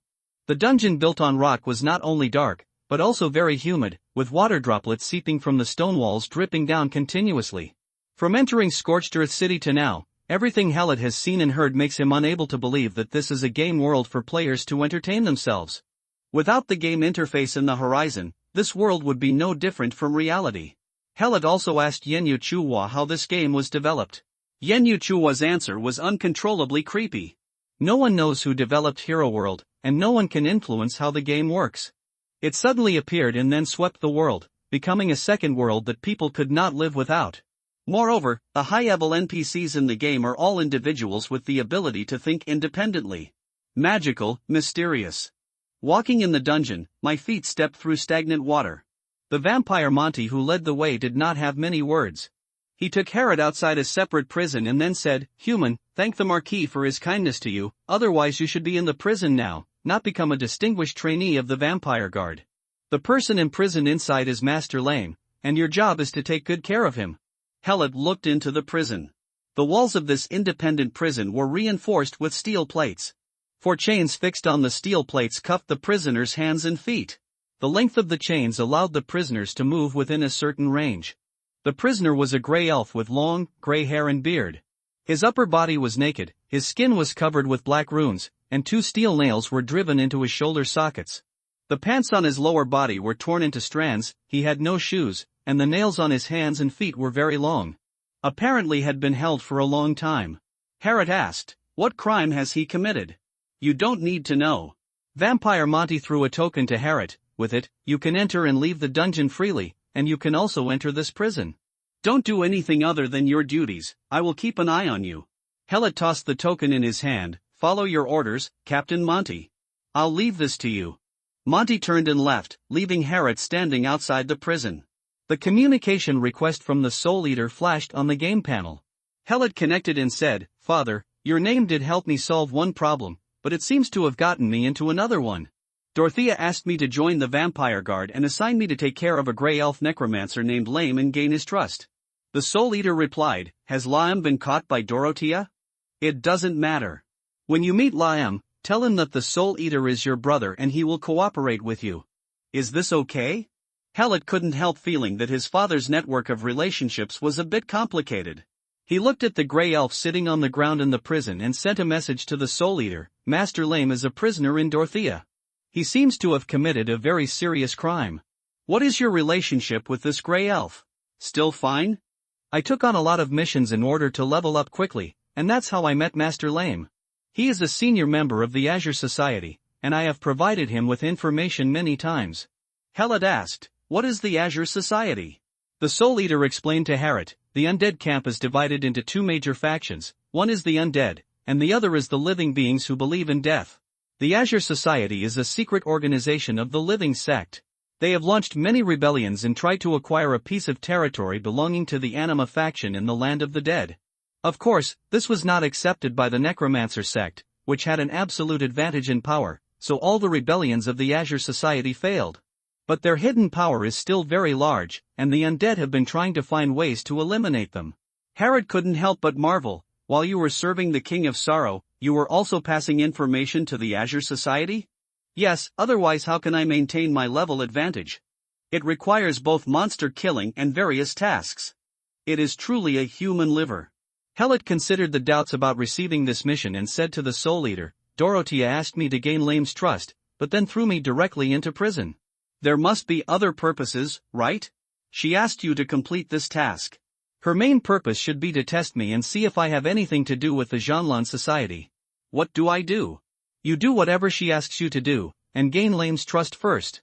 Harriet was a little confused. "If I gain Lame's trust easily, will it aggravate Dorothea's suspicion of you? You have just entered the game, and you are not clear about the situation here. The sorrowful king is facing decay, and the lords below him are all eyeing the position of the 7th consul. Dorothea caught Lame and did not kill him immediately. It must be want to get something from him. This is a plot mission with great potential, and it is also related to the mission I gave you. There may be a big surprise." Harriet thought of the invitation letter his father gave him. "Is it a mission from number 63 Tibia Street?" "I have done some research on number 63 Tibia Street, which is an important stronghold of the Jeanlin Society, and I roughly guessed why they invited me in the first place." "Why? The me at that time, and you now, should be the only living lord in the entire land of death. Let Liam see your ring of the old ruler. The Azure Knot Society has tried every means to win over you." Harriet couldn't help but ask, "Why didn't you tell me these things when you gave me the invitation letter? Knowing this will take away a lot of the fun of exploration. But now that you have come into contact with the turbulence shrouding the rotten wasteland, I must let you know the environment you are in. Thousand-legged Earth Dragon has been refreshed. I won't talk to you anymore. Go home early and don't wallow in this. I don't know who is addicted." Harriet closed the chat with his father and took out the token given by Monty. The token was in the shape of a shield, made of black unknown metal. There was a crack in the middle of the token, with a row of eyeball-like things embedded inside. Harriet saw that there was such a crack in the prison door, so he put the token on it. Suction came from the door and stuck the token tightly to it. With the sound of clicking, circles of magic patterns spread, and the restrictions imposed on the door were opened layer by layer. Harriet pushed lightly and the door opened. The grey elf, who noticed someone walking in, raised his head slightly. His eyes covered by messy hair revealed a cold gaze. "Humanity?" Harriet walked to Lame and knelt down, whispering in his ear, "Brother, Soul Eater." Unexpectedly, Lame yelled, "I don't know any Soul Eaters. Go tell Dorothea that you'd better kill me quickly, otherwise I will definitely capture the Scorched Earth City when I get out. Helot took out a handkerchief from his pocket and wiped the ring of the old one on his finger. Brother, Soul Eater. Lame reminded, there are bats everywhere here. Don't talk nonsense. I don't know any Soul Eaters at all. Helot looked up and saw that there were indeed several small bats hanging upside down in the corner above the prison. The Marquis of Dorothea sent me to take care of you. You can tell me what you want to eat or what you want. As long as I don't let you go, I will try my best to satisfy you. Lame took a deep look at Helot's ring before saying, what do I need to pay? Helot stared at Lame and said, you just have to trust me. Lame also stared at Helot, trying to see through his eyes his purpose and what the Soul Eaters wanted to do. After a while, Lame said, okay, if you let me believe you, I will believe you. What do you need me to do for you? I want to read a book, Lame said. What book? I'll prepare it. Logic of Death, Introduction to the Soul and Basic of Summoning. Read these 3 books first. Then prepare paper and pen for me. I am used to taking notes while reading. Helot wrote down the names of 3 books. Okay, I'll look for them now. Helot turned around and left the prison, closed the door, took the token, and returned to the main hall of the castle. In the empty hall, Dorothea was still sitting on her high seat.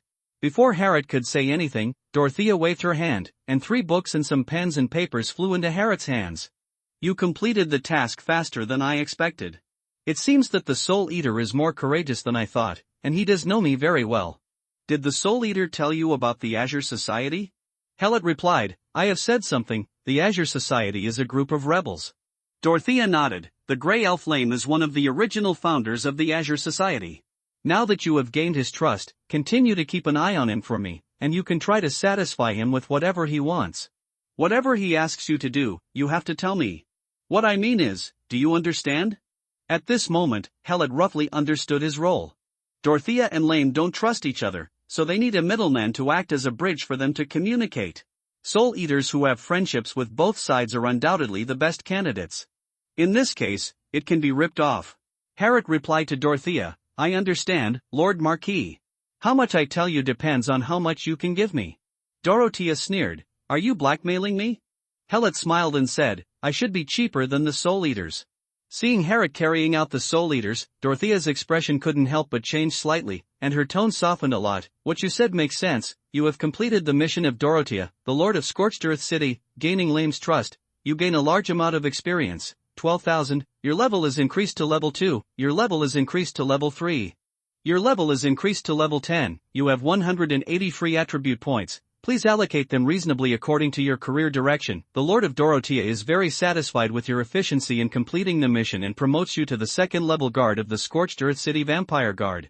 The Vampire Guard is an elite military force directly subordinate to the City Lord of Scorched Earth City. It is organized into a brigade with a total of 11,300 vampires. The Vampire Brigade has 10 squadrons and a City Lord's personal guard directly commanded by the captain.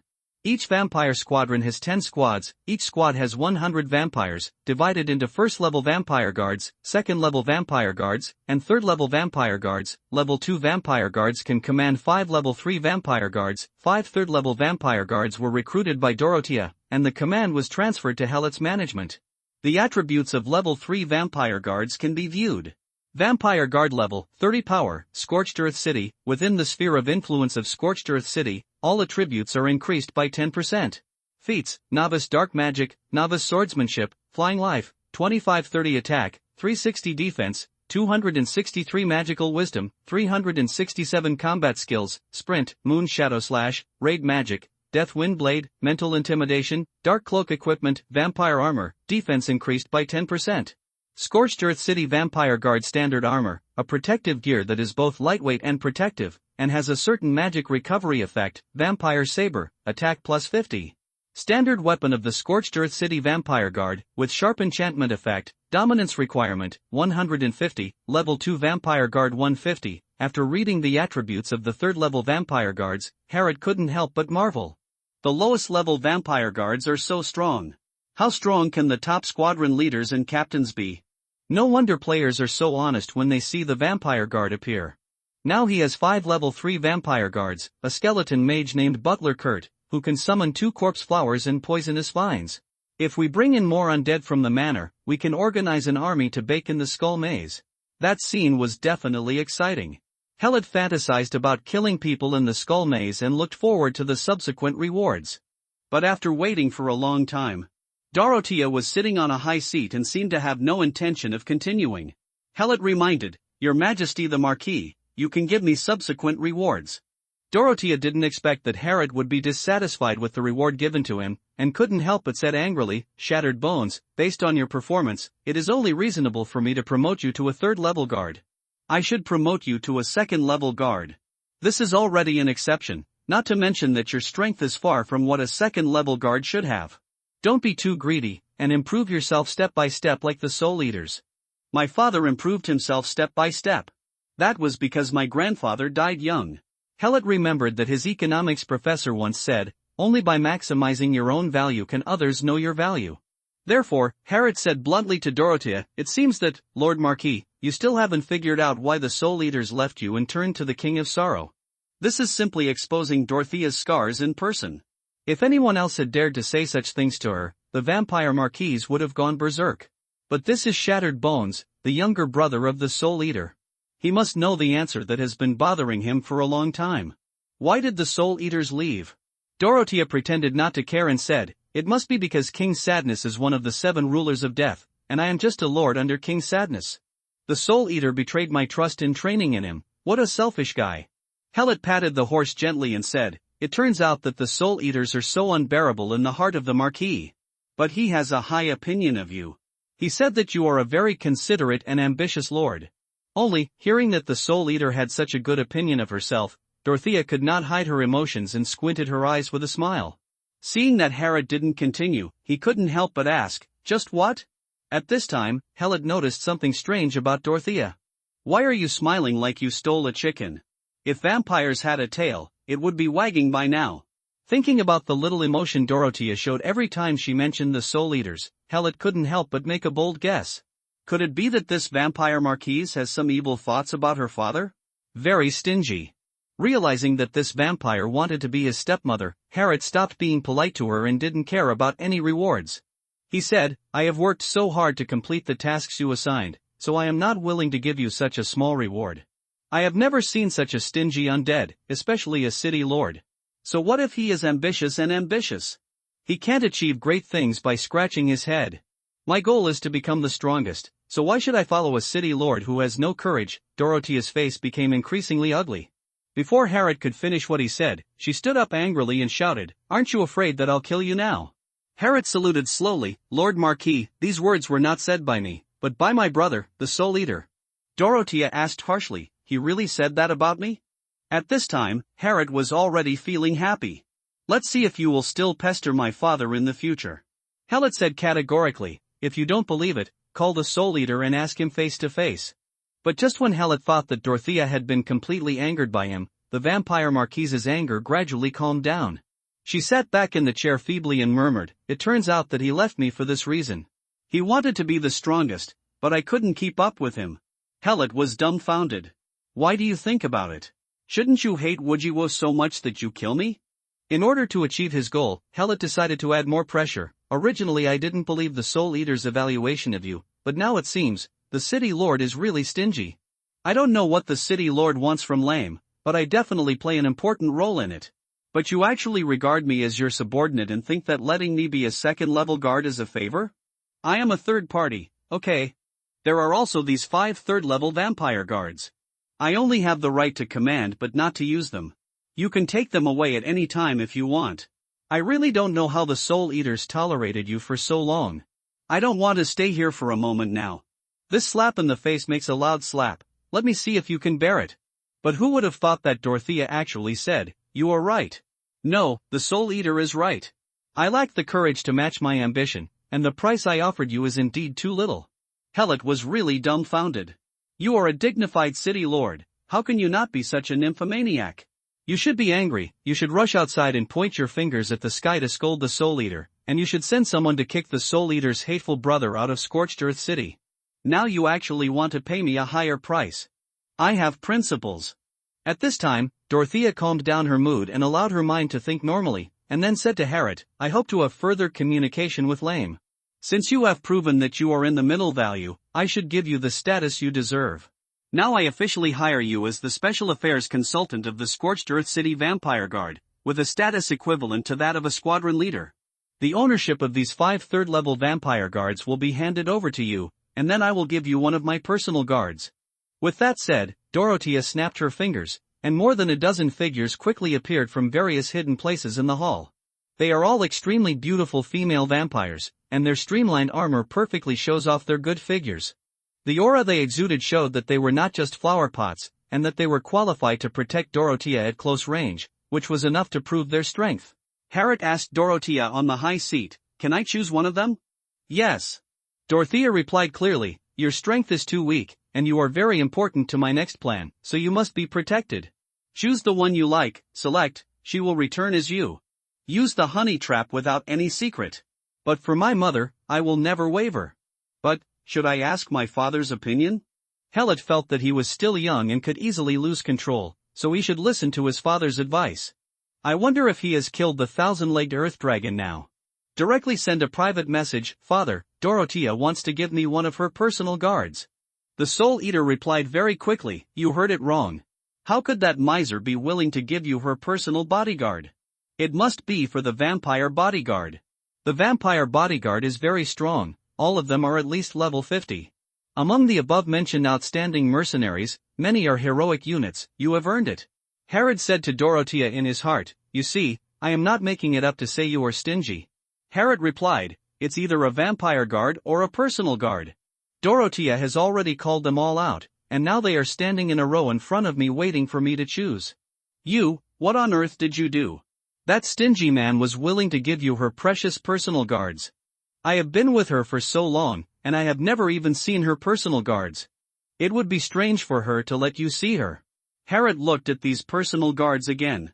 Vampires are already a handsome race as a whole, and these personal guards are all at the peak of their appearance. To his father's surprise, Helot replied, "Dorothea wants to establish a certain level of mutual trust with Lame, so she wants to bribe me, right? This is too generous." Herod asked, "Father, do I want it? Or not? Why not?" "Yes." The Soul Eater's answer was very firm. Dorothea's personal guards are all personally selected and trained by her, and all of them are top-notch heroes who are in high demand for commanders. "I don't know what Dorothea is today. Did you drink expired blood and actually want to give you one of her personal guards? Don't refuse, she will cut off your flesh today." "Mother! This is what my father asked me to ask for, so you can't blame me." Helot asked again, "How to choose? I can't see which one is better." The Soul Eater was also in a dilemma, and finally replied, "I have never seen Dorothea's personal guards, so I don't know how to choose. But there is a rule in the world of heroes.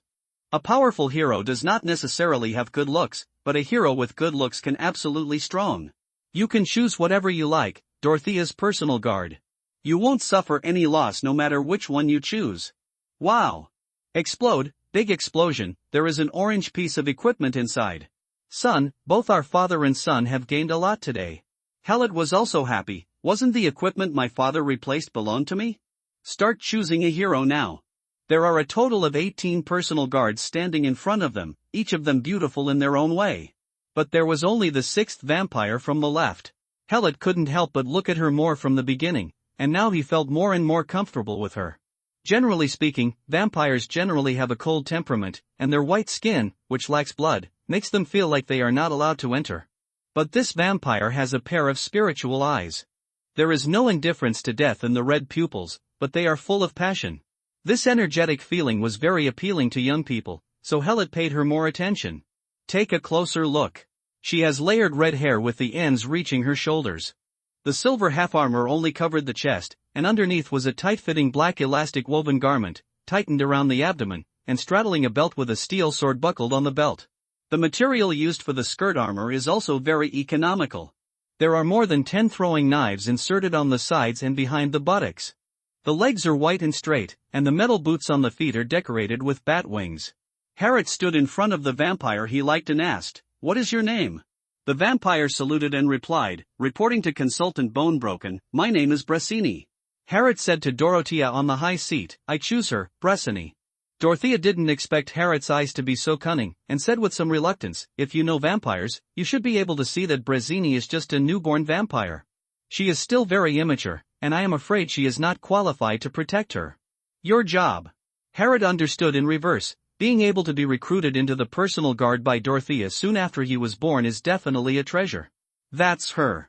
Hallett confirmed his choice. The newborn vampire may not be very strong, but it will definitely be easy to train. Since Harriet insists on his choice, Dorothea can only abide by her promise. After all, I can't let go of the child, and I can't trap the wolf. Dorothea snapped her fingers, and the personal guards moved quickly and disappeared throughout the hall in an instant. Brazzini was left standing there. Dorothea said to Brezhny, "From now on, the broken bones will be your master." Brazzini saluted Dorothea, "I will obey your orders, Lord Marquis." Brazzini then saluted Harriet, "Master, I will be responsible for your future safety. Attention, your command value is insufficient. Insufficient command points will increase the chance of mercenaries, heroes, rebelling. Please increase your control value as soon as possible. Heroes can also rebel." Hallett was frightened and quickly checked his command value. Hallett's mercenaries now include the butler skeleton mage Kurt, 5 third-level vampire guards and Brazzini. Kurt's command requirement is 220, because he was born in the old cemetery, and under the special effects of the old Dominator, he can have 0 control.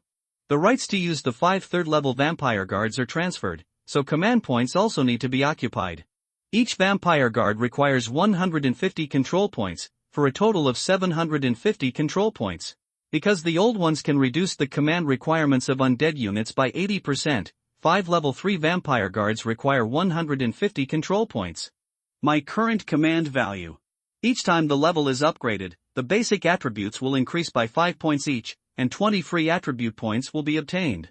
After level 10, the command value reaches 165, which is just right after collecting 5 level 3 vampire guards. Let's look at Brazzini's need for dominance. Hallett was startled. He quickly rubbed his eyes and looked again. That's right, 1235 governs demand. Is the label correct? The control requirements of 1235 are almost 6 times that of Butler Kurt. Even if the special effects of the old ones could reduce the need for undead control by 80%, it would still require 247 control points. In other words, even if all 5 existing level 3 vampire guards were dismissed, my own command value would not be enough to control Brazzini. What kind of awesome hero is this? Hallett looked carefully at Brezhny's attributes. Brazzini race, undead, vampire, occupation, vampire swift swordsman level, 45 power, Scorched Earth City. Within the sphere of influence of Scorched Earth City, all attributes are increased by 10%. Talent 1, blood-sucking recovery. When attacking, you can suck the target's life to restore your own damaged life. Talent 2, psychic insight, powerful perception ability, can discover more imperceptible dangers, and can suppress the target's perception to a certain extent. Talent 3, space trace, can enter and exit subspace at will. Expertise, advanced one-handed sword mastery, advanced hidden weapon mastery, advanced dark magic, intermediate occultism, intermediate swiftness, elementary alchemy, elementary pharmacy, and flying life. 7235 attack, 865, affects combat skill attack power, defense, 423, affects defense and vitality. Magical wisdom, 401, affects spell effects, combat skills, quick sword, storm combo, sprint, moon shadow slash, raid, full moon slash, swift strike, hidden weapon quenching, split throw, long range explosion. Spells, functional burst, fire fighting spirit, fireball, psychic critical strike, concentration. Equipment, Dorothea's supervisor, purple protective gear, vampire's elegance, purple sword, dominance requirement, 1235, old dominator 988, warning, 247/15 dominance is seriously insufficient. Whether Brazzini's attributes are strong or not, I don't know much about Hallett's game, so it's hard to make a judgment. But he noticed that Brazzini had 3 talents, while the steward Kurt, who was also a heroic unit, didn't even have 1 talent. Harriet immediately asked the Soul Eater for advice. What is the hero's talent? No matter how busy he is, the Soul Eater always replies to his son, only heroes with a command value of 400 or more can have talents. Hero units with good talents will naturally have a higher growth limit. Dorothea's post is the bodyguard very strong? 1 talent, or 2 talents? 3 talents. 3 talents? You read that right. I guess even Dorothea only has 3 talents. Hallett confirmed obediently, it is indeed 3 talents, blood-sucking recovery, spiritual insight, and space trace. This time the Soul Eater was a little slow to reply, but he still replied, "Son, I want to discuss something with you." "Give this hero to me," Herod asked. 1235 command requirements, can you take care of it? Is the command demand so high? Yes, as far as I know, there are definitely no more than 10 heroes with 3 talents in the player's hands, and the command demand is more than 1,000. Your hero's talents are very good, and he can definitely compete. Top 3. I haven't added any control, so I can't take it with me. The old ones can reduce the undead's need for control by 80%. Is your control enough? Herod replied, not enough. I am now at level 10, and my command value is 165. Dorothea gave me 5 level 3 vampire guards, which accounted for 150 of my command value. But Breshny, is duo the personal guards given to me by Losha require a command value of 247, and even the 5 third level vampire guards are not enough. Have you reached level 10? So fast. Level 10 should have 180 free attribute points. Are you useless? Helot looked at his attribute column and replied, it's not used yet. Come on, Commander. Helot did not expect that his father would give him such an extreme suggestion to add some points. He asked, my profession is a necromancer. Shouldn't I give priority to adding magical wisdom? The Soul Eater knew that Herod was still unfamiliar with the game, so he explained, there are 2 schools of necromancers, one is the magic flow and the other is the summoning style. I am following the magic flow, so I need to stack up as much as possible. Magical wisdom, but your bloodline is that of the old ones. It would be a waste of advantage not to follow the summoning stream. Helot reread the introduction of the old ones, and still asked in puzzlement, the old ones can increase the effect of undead spells by 50%. Shouldn't I follow the magic power stream? But the demand for command points of the undead is reduced by 80%, which allows 1 control point to exert the effect of 5 points of other attributes, allowing you to recruit more powerful heroes. For example, if you encounter this 3-talented hero, a superhero, if you don't control her enough, you will see her slip away from you. And after you learn the necromancer's control skills, a high control value can further improve the attributes of the summon objects, and the 50% increase in the effect of necromancy spells will also take effect. As for magical intelligence, it can be improved with top-quality magical equipment, but equipment that improves command is very rare. Helot understood, the summoned necromancer will become stronger in the later stages. Yes. You can boldly improve your command and leave the magic and wisdom to me. Listen to your father and you are absolutely right. Helot decided to take the route of summoning the exiled necromancer, but, Father, even if I add all the existing 180 free attribute points to control, plus the remaining 15 points, it's still not enough for the 247 points that Brancini needs. The Soul Eater replied, if the control value is not too different, the hero will not defect immediately. If you upgrade quickly in the novice stage, you can make up for the lack of control by upgrading 2 levels. I see.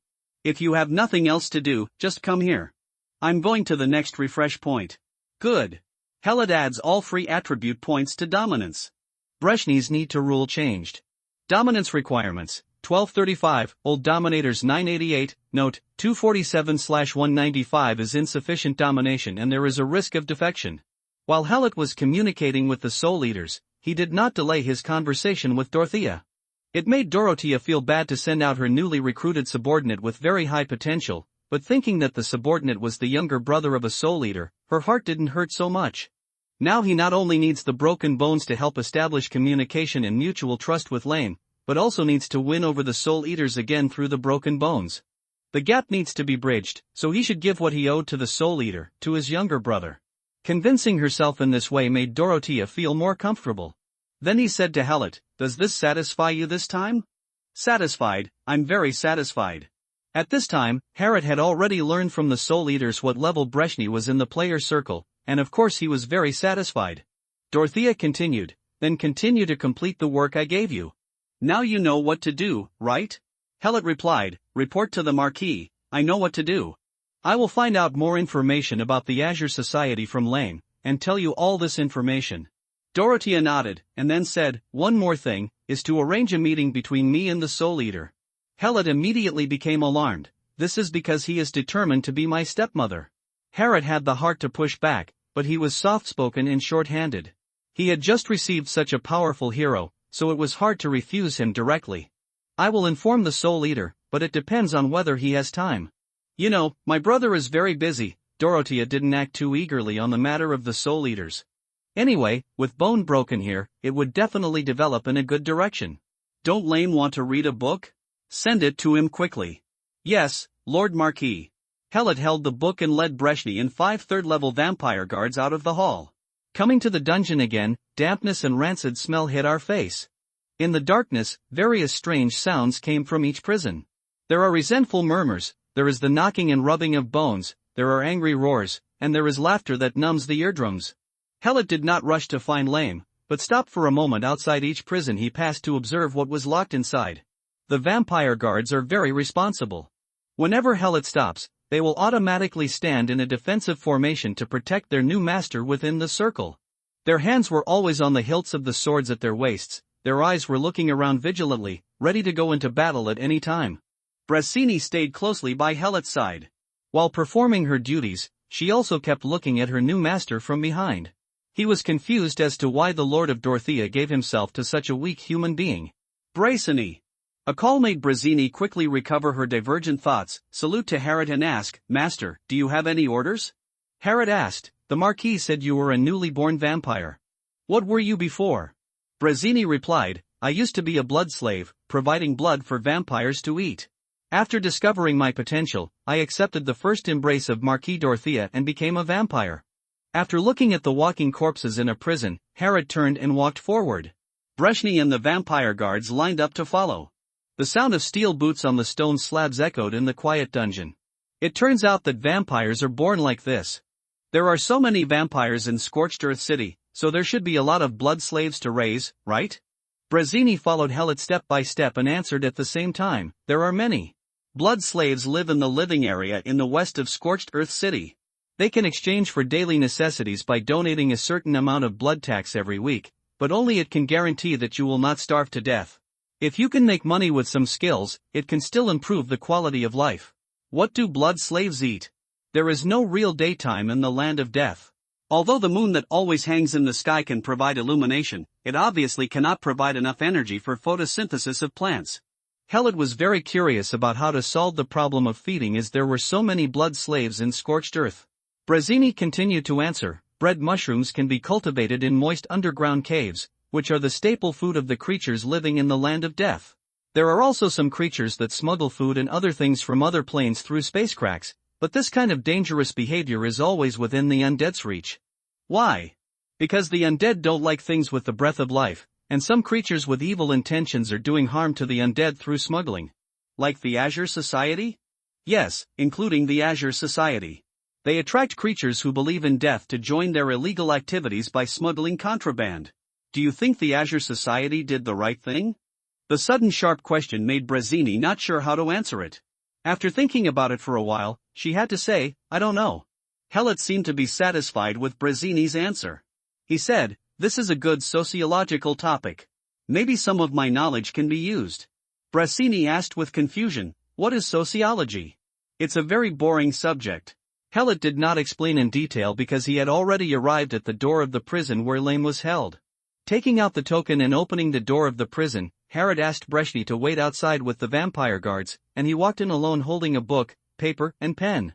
Helot respected those who dared to sacrifice their lives for their ideals. He came to Lame's side and whispered, I brought the book you asked for, as well as the paper and pen you need. Let it go. There were no chairs in the prison, so instead of placing the book on the floor, Harrod sent a vampire guard to find it. When the chair was moved, he put the things in his hands on the table, and then helped Lame sit down on the chair. Lame said, you don't need to deliberately please me. No matter who is behind you, I will never surrender to Dorothea. Helot said with a smile, I am not deliberately trying to please you. I just always keep in mind what my teacher said, in the face of knowledge, you must have a heart of awe. Lame turned to look at Helot, his sharp eyes softened a lot, and he asked, your teacher must be a famous wise man. Can I know his name? His name is Ludolane. He's not famous. He was my first math teacher. Lame thought for a while, and really didn't remember any wise man with this name, so he said, if I have the chance, I would like to meet him. I like mathematics very much, and it always brings me a lot of inspiration in magic. I think he doesn't like necromancers. That's because he doesn't understand death. Lame picked up the logic of death, turned to the first page and read, death is never the end of life, it is just the continuation of life in another way. The energy of life at this moment, it transformed into the energy of death and opened the door to the world of the dead. With the book in his hand, Lame was immersed in the content. He read it aloud as if no one else was watching. When he had insights, he immediately picked up a pen and recorded it on paper. There was a missionary-like piety in that state, and it felt like he was reading out a classic from a basic book on necromancy. Seeing Lame's state, Helot was ready to leave. There were still many things waiting for him to do. But as soon as Helot moved his steps, Lame immediately stopped reciting and said, "Stand next to me, listen carefully, and look carefully. I have something else for you to do." Helot took back his steps and stood next to Lame. "I will obey your wishes." Lame nodded, looked back at the book in his hand, and continued reading and writing. He not only read The Logic of Death, but also read Introduction to the Soul and Basics of Summoning together. Helot noticed the notes written by Lame. His records did not feel divided due to the interleaving of the three books, but instead connected the contents very smoothly. Then Helot realized that he could read Lame's notes very smoothly and understood them clearly. Is he teaching me magic? Helot couldn't help but make a judgment in his mind. Probably. Realizing this, Helot immediately focused his attention and studied seriously. Herod didn't know magic before. It's not that he doesn't understand magic, he just doesn't know how to apply magic.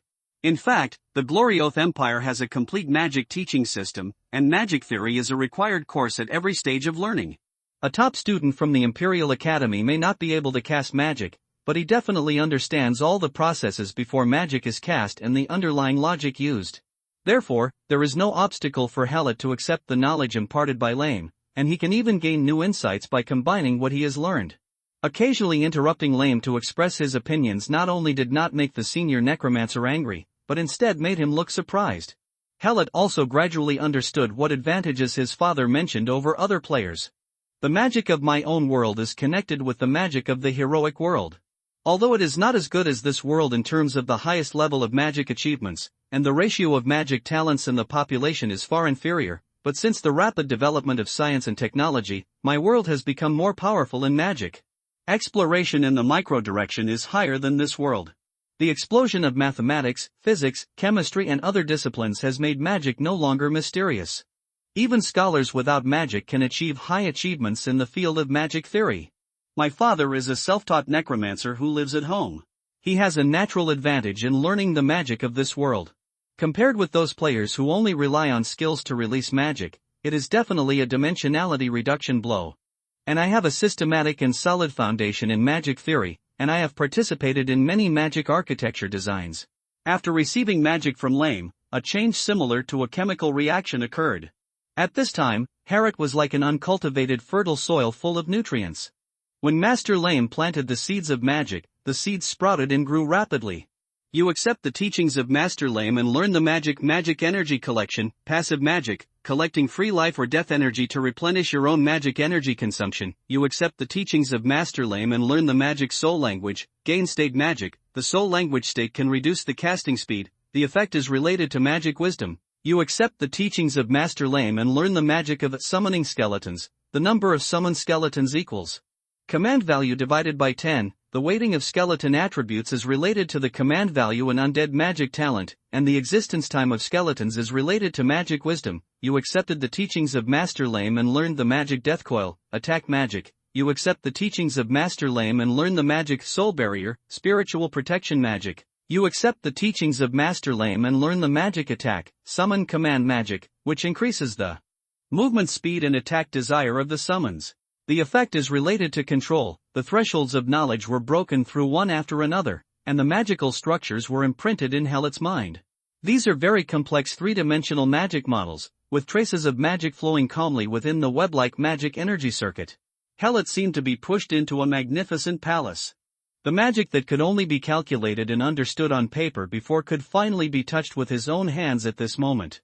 It's a wonderful feeling. Feeling the changes in his body, Helot couldn't help but let out an exclamation.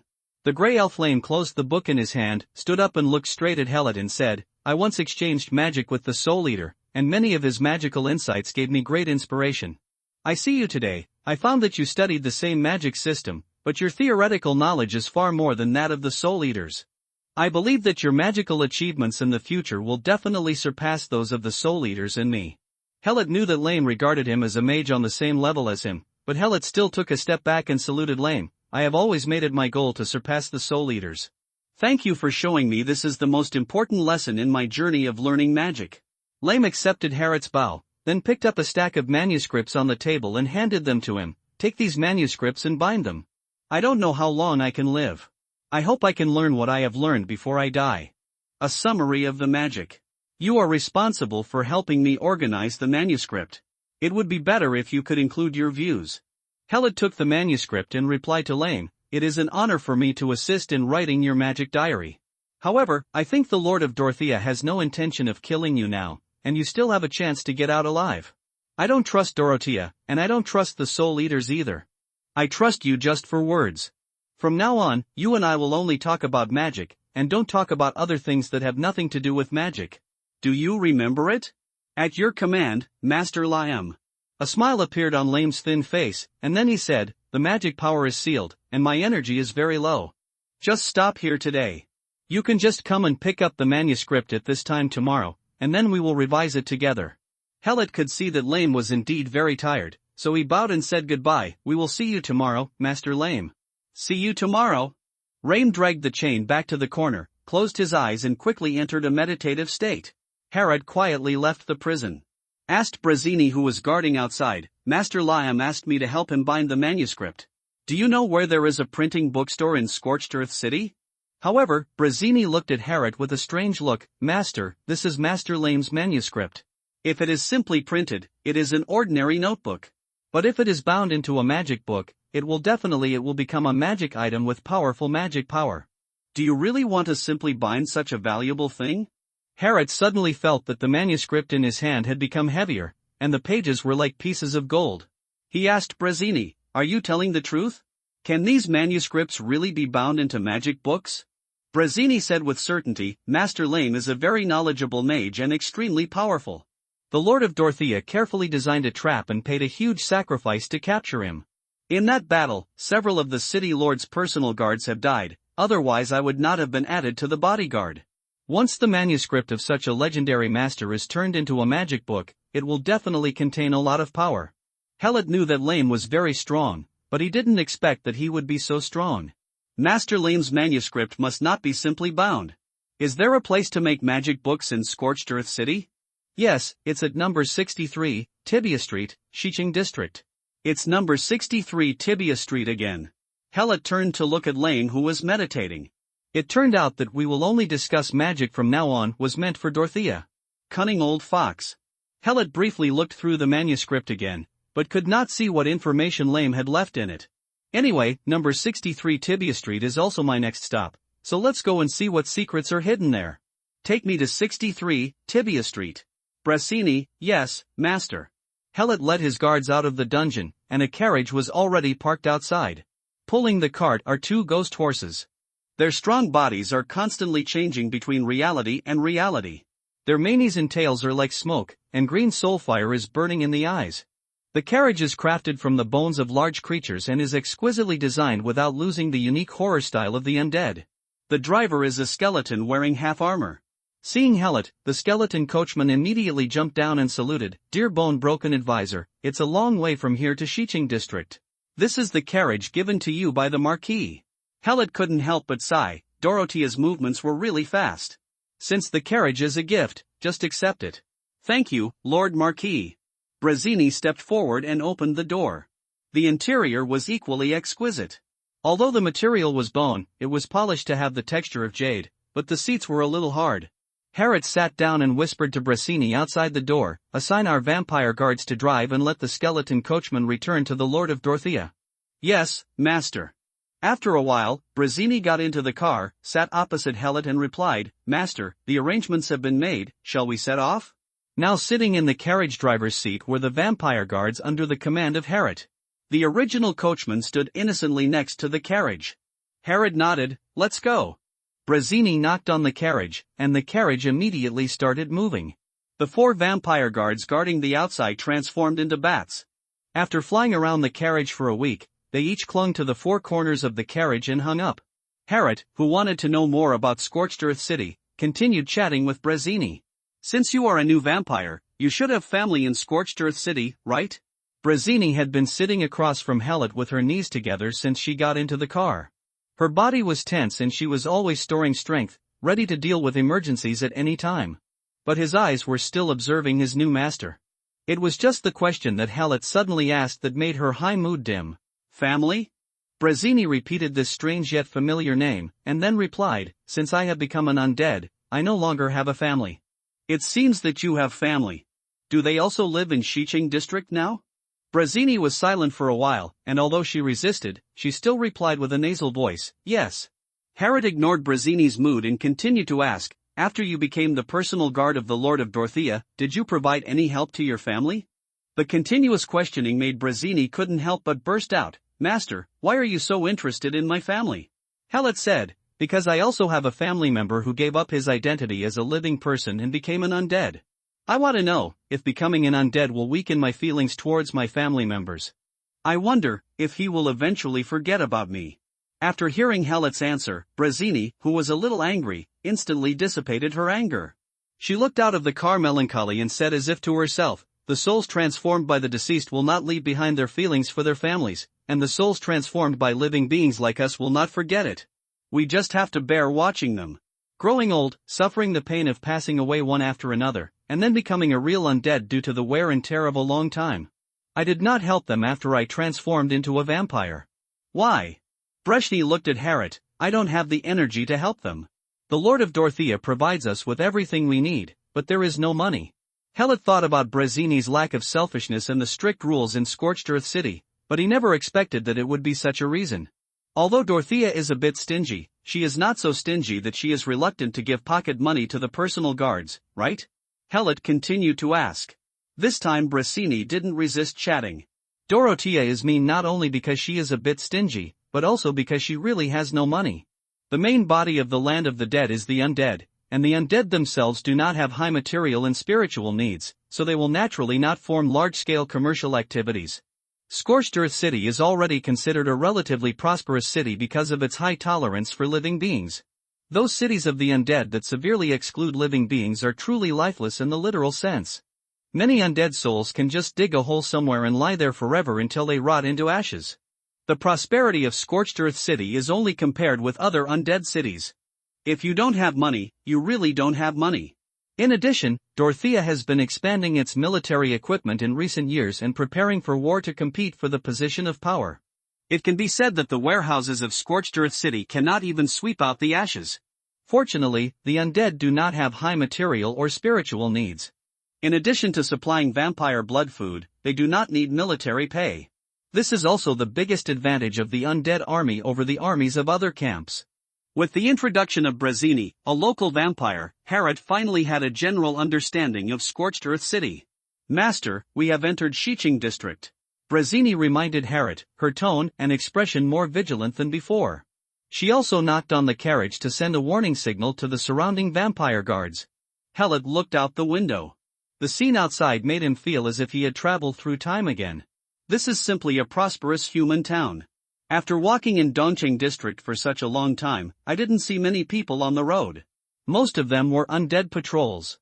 But the streets of Xiqing district are bustling with people, elves, orcs, dwarves, the undead are only a minority here. After Hallett's identification, most of them were players. No wonder I haven't seen many players in Dongqing district. It turns out they all came here. Hallett opened the information bar and opened the previously blocked channel. The empty chat box was instantly filled with all kinds of noisy information. There are those who hawk things, there are those who are summoned by guilds, there are those who live in air-conditioned rooms, and most of them are studio power trainers. Hallett was dizzy after watching this, so he simply blocked it all again. Then Hallett noticed Brazzini's nervousness and asked, is there any danger approaching? Brazzini replied, the entire Xiqing district is dangerous. Ever since these adventurers suddenly came to Scorched Earth City in large numbers, vicious attacks have continued to occur in the city. The Xiqing district where adventurers gather is even more serious, so more care must be taken. Adventurer. It should be what the natives of the game world call players. The carriage continued to move forward, and its appearance also caused the surrounding players to point their fingers, guessing which big shot from Scorched Earth City was sitting in the carriage. After a while, a group of players wearing uniform armor came running. They shouted loudly and drove the onlookers to both sides of the road, and then assigned people to protect the carriage. One of the players even blocked the front of the carriage. The carriage was stopped. But Brasini in the car felt much more relaxed. Helot looked at the scene outside. The expelled players did not complain at all and were very cooperative. Helot also noticed that Brasini was no longer so nervous and asked, "Do you know the person who blocked the road?" Brasini replied, "They are from the Eight Arms Guild. They are hired by the city lord and are responsible for maintaining the security of the West City District. With their protection, we are safe." Dorothea is so ingenious in using the players' guild to maintain law and order. "I'm afraid I'm not being cheated, so I'm still helping others count their money, right?" At this time, the player blocking the road walked to the side of the carriage, saluted respectfully, and asked, "Sir, Shiching District is not safe. Where are you going?" "Our Eight Arms Guild will escort you there." The carriage's windows were covered with a protective light film, and the inside could not be seen from the outside. You can see clearly from the inside. The player outside was wearing a jet black full-body armor, and the barrel-shaped full-coverage helmet only had a slit for the eyes. He carried a large sword 2 palms wide on his back, and a 3-eyed crow as big as a rooster stood on his right shoulder. He wears a guild badge on his left breastplate, which depicts a gorilla with 8 arms. At first glance, he looks like a very capable guy. Helot replied aloud, "Let's go to number 63 Tibia Street." The black-armored player saluted again, "As you command, sir, we will escort you there." After saying that, the black-armored player walked at the front of the team, and the other members of the Acabra Guild transformed into a guard formation. The carriage started moving again. With the Eight Arms Guild opening the way, players along the way gave way, making the journey much smoother. At this time, Helot was studying the chat channel again. This function could not be turned off all the time, which would affect the collection of player information. After learning 2 lessons, Helot did not unblock all blocked channels, but only opened the regional channels, and even used the range function to limit the information receiving area to a small area.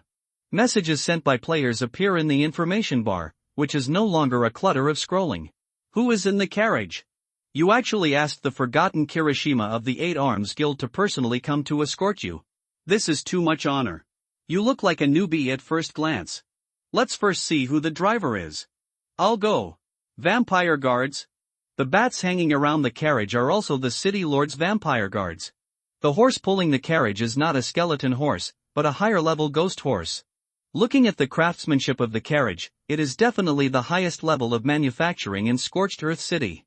The patterns on it are not only decorative, but can trigger defensive magic in case of emergency. Being able to travel in this kind of carriage must have a high status in Scorched Earth City. Hey! Look, Oblivion Kirishima looks like a dog. Ha ha, it looks like a dog.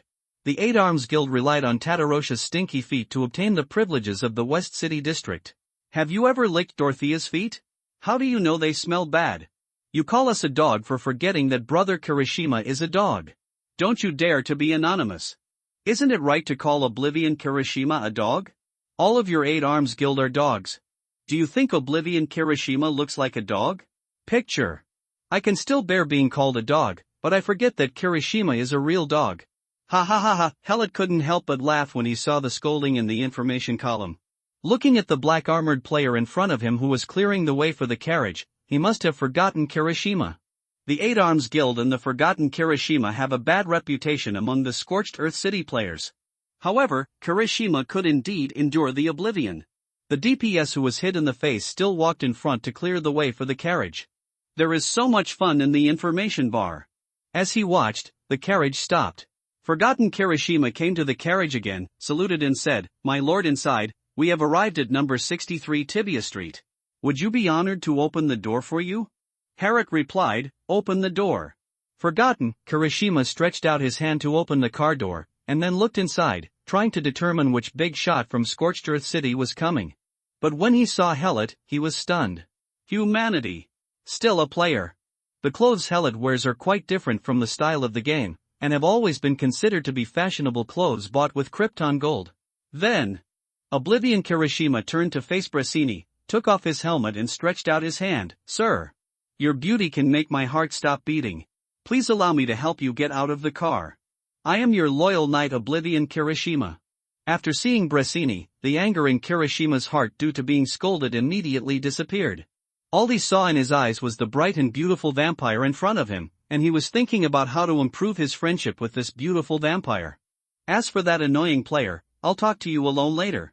But what made forgotten Kirishima unexpected was the beautiful vampire actually said, "This is Mr. Broken Bones, the special affairs advisor of the vampire guard personally appointed by the Lord of Dorothea City. I am just the bodyguard beside Mr. Broken Bones." Forgotten, Kirishima's eyes widened and he turned to look at Helot. He hoped he heard it wrong, but apparently not. Who is this player named Bone Broken? Why have I never heard of it? Moreover, Dorothea's vampire guard only recruits vampires.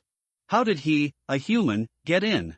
Yuchi also serves as a special affairs advisor, which sounds like a low-status official position.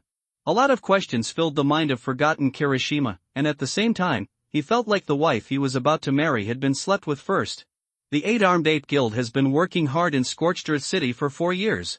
In the past 4 years, the 8 Arms Guild has defeated so many competitors and put in so much effort to gain such a special status in Scorched Earth City.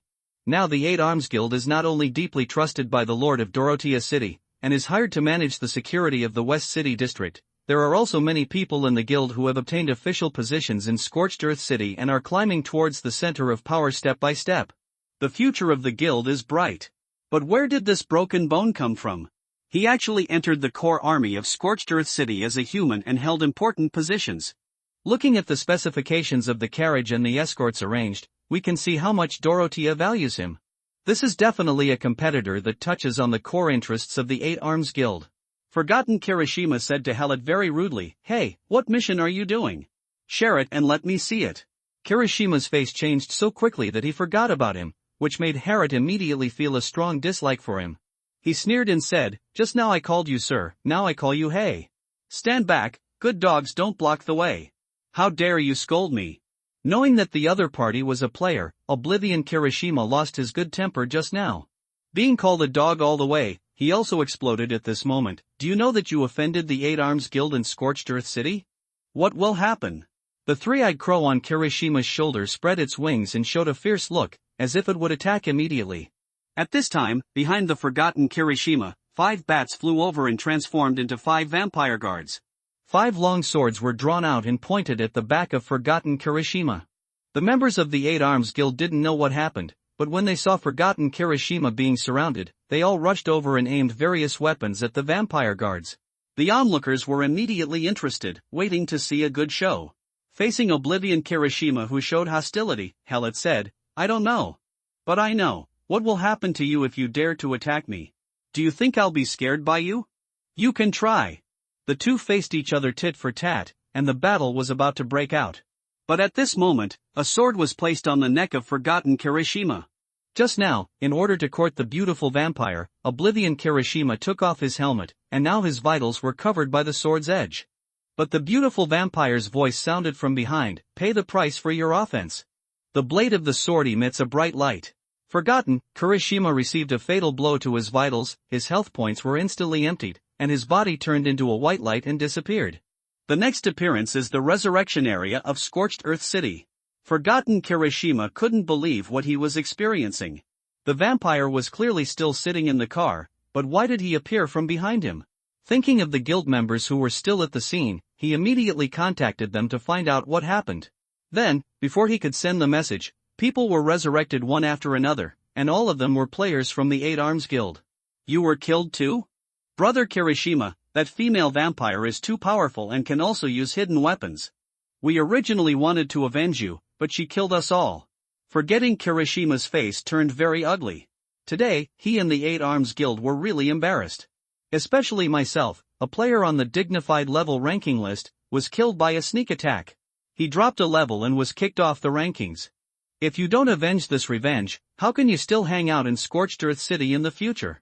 Do any of you know the guy in the fashion? Everyone shook their heads, they were all unfamiliar with this player who suddenly appeared. Forgotten Kirishima thought for a while and said, "In Scorched Earth City, it is impossible for someone to suddenly obtain the important position of Dorothea without our knowledge. That person should have temporarily obtained a high position in Scorched Earth City because of completing a plot mission. Gather people to block him and sabotage his mission." "Yes, Boss Kirishima." Everyone immediately shook his head. Target, number 63, Tibia Street, Scorched Earth City. Outside the door of number 63 Tibia Street, Harriet stepped out of the carriage. There were many players watching, but no one said anything. They were obviously shocked by Breshny's fierce killing just now. Then they all noticed, the big man who got out of the carriage turned out to be a player.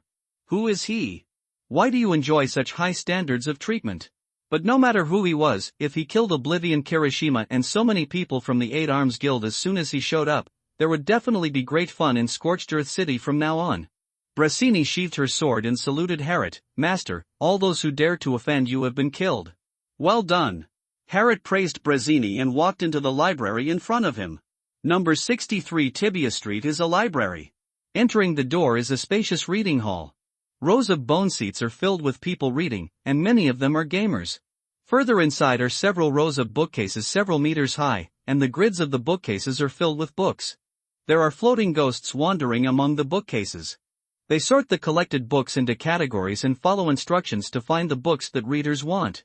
There is a strong reading atmosphere in the entire library.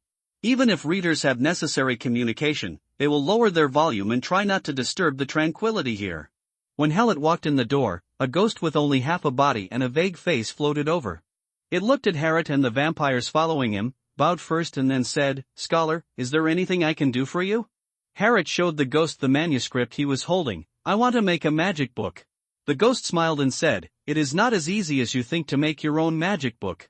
First of all, you must have enough knowledge to write a manuscript with magic power. I suggest you start with the basic magic theory. There are many adventurers here, they are all studying magic seriously in order to make their own magic books. If you need a magic book urgently, we also sell magic books here, we believe they can help you in your adventure."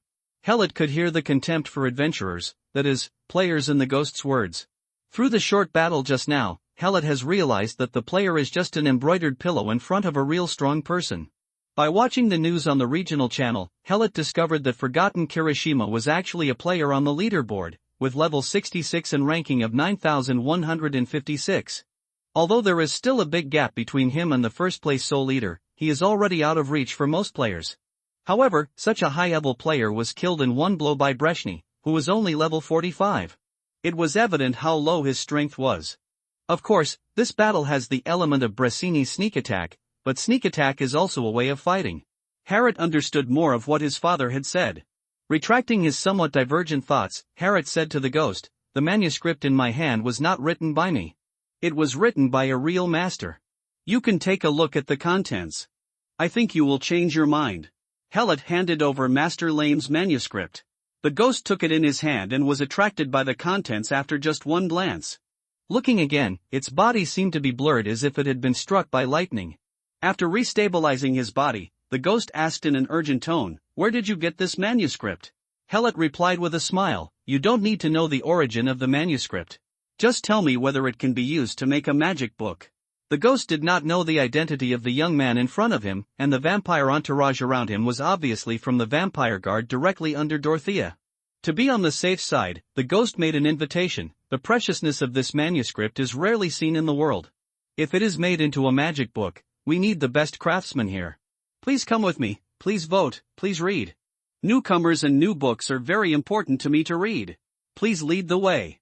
Harriet followed the ghost through the reading hall, then through the book collection area, and up the stairs to the second floor of the library.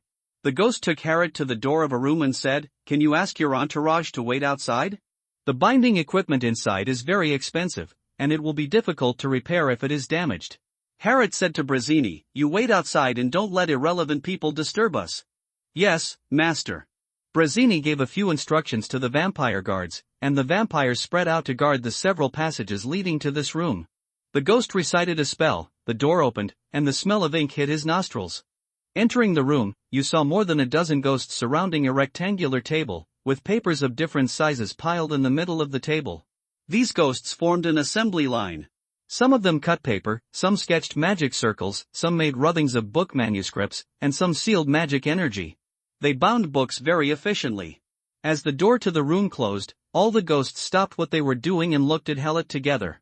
Then their bodies swayed at a high frequency, becoming blurred in the shaking, turning into wisps of black smoke, and they rushed towards the ghost next to Hallett. The ghost absorbed the black smoke, and his image gradually became clearer. When the last wisp of black smoke merged into the body, the ghost appeared like a middle-aged man. He wore a double-breasted gentleman's suit, a large mustache, and a monocle embedded in his right eye socket.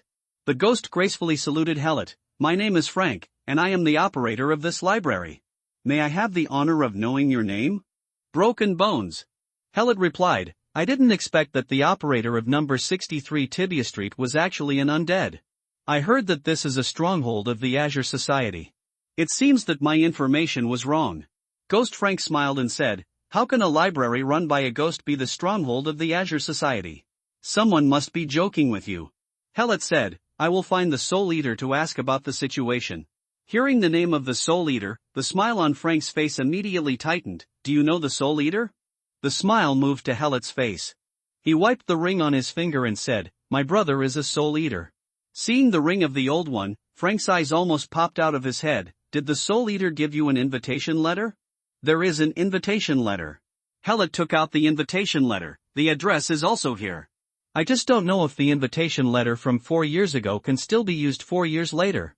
Frank quickly took the invitation, waved his hand to open the sealing pad, and pulled out the paper to confirm the information on it. Then he happily said to Hilot, "This invitation is always valid. What should I do next?" Frank handed the paper in his hand to Hellet and said, "This invitation is from Master Lame to the Soul Eaters. My task is to receive the Soul Eaters and guide him to join the Azure Society. The invitation letter is sealed only by me. If you can open it, you can confirm my identity first." Hellet took the paper. There was a short line written on it. "Although Frank is a ghost, he is also the first-level liaison of the Azure Society in Scorched Earth City. You can trust him." There is a magical image under the literature, which is Frank in front of me. Hellet tore the paper into pieces, threw it into the candlestick on the table nearby, and asked Frank, "I'm curious, you are a ghost, how can you work for the Azure Society?" "I work for my ideals." Frank said in a high-pitched tone like a smooth speaker. "The outside world thinks that the Azure Society just wants to obtain a territory belonging to living creatures in the land of death. But in fact, we want to break the decay of the land of death and build a country that believes in death and actively explores death." Hellet was confused when he heard this. "Is it any different from the current place of death?" "Of course there is a big difference." Frank floated in front of Hellet and said almost face to face, "The undead do not believe in death. Most of the undead are waiting for the moment of decay without any purpose. What do they think about death? Nothing interests me. Do you want to know how the undead are created? Why can death energy be condensed into undead directly without the help of corpses? If the next form of life is death, what is the next form of death?" Hellet replied, "These are very interesting research topics." "Yes. But the 7 consuls don't think so. They are pedantic to the extreme, and their brains are filled with maggots. They think that the land of death has been like this since its birth, and it should be like this in the future. Almost all the undead think so too. But the creatures who believe in death are more willing to study death and explore the ultimate secret of death. This is why I joined the Azure Society. I want to use my power to bring changes to the land of death and create a country that truly believes in death." Frank was very excited when it came to his ideals. He spoke impassionedly and used body language to describe the country in his imagination for Hellet. Hellet didn't expect that the Azure Society was not a group of rebels, but a group of revolutionary parties. This is to shake the foundation of the land of death. If I were in Power 7, I would certainly resolutely destroy the Zhanlan Association. Unfortunately I'm not. What does this have to do with me? Speaking of where it matters, Frank said, "You know why we keep failing?" "Have no idea. Because we don't have an undead army. The members of the Azure Society are all powerful mages and warriors. We can rob an undead city through raids, but we can't resist the swarming undead army. And you, the old one, control an old cemetery that is not under the rule of the 7 consuls. If you can command an army of undead to support us, we will definitely be able to build a kingdom of our own here." Hellet finally understood why his father said that the Azure Society would do its best to win over him. "But you should know the situation in the old cemetery. It was full of chaos monsters and there were almost no undead." Frank said, "This is what we have to solve. The interior of the old cemetery is shrouded in a huge unknown force, and the energy of death is suppressed and cannot be released. The Scorched Earth City branch of the Azure Society has been studying the old cemetery and has achieved some results. As long as you join the Azure Society, we can save the old cemetery together." "I'm joining." Hellet knew how long it would take to regain the family cemetery with his own strength. The Zhanlan Association is a powerful organization. With their help, we will definitely have a higher success rate than doing it alone. This is definitely a decision that can be recorded in the history of the Land of Death. Frank put a high hat on Hellet, and then said, "Now let's discuss how to rescue Master Lame." Talking about rescuing Master Lame, Hellet said with great embarrassment, Master Lame was imprisoned in the dungeon under the vampire castle by Dorothea and monitored his every move. "I have no way to rescue him now, come out." Frank's previous excitement was gone. He sighed and said, "Master Lame is the elder of the rotten wasteland of the Azure Society. After he was ambushed and captured by Dorothea, we have been very active in rescuing him. As a result, the Scorched Earth City branch has paid heavy losses, but no success. Now we are looking for help from other branches. If you are the internal response, maybe our success rate will be higher." Hellet did not agree. "You should know that the Soul Eaters are working for the Sorrowful King, and I am working for Dorothea. Just because I joined the Azure Society does not mean that I will put our brothers in danger in order to save Master Lame." "Danger. All I can do is help you pass on the news and provide information about the dungeons of the vampire castle. How to save Master Lame is your business, I don't know anything." Frank knew that his request was too much, and he apologized to Hellet and said, "I'm sorry, I was too eager to rescue Master Lame. Let's think about how to save Master Lame. Now let's talk about how to take back the old cemetery." Frank walked over to the rectangular table. With a wave of his hand, all the debris on the table flew up, and then automatically fell into the surrounding cabinets. Then, a map projection floated on the table. In the projection are dense tomb passages, forming an extremely complex maze. Harrod asked, "Is this the skeleton maze in the old cemetery?"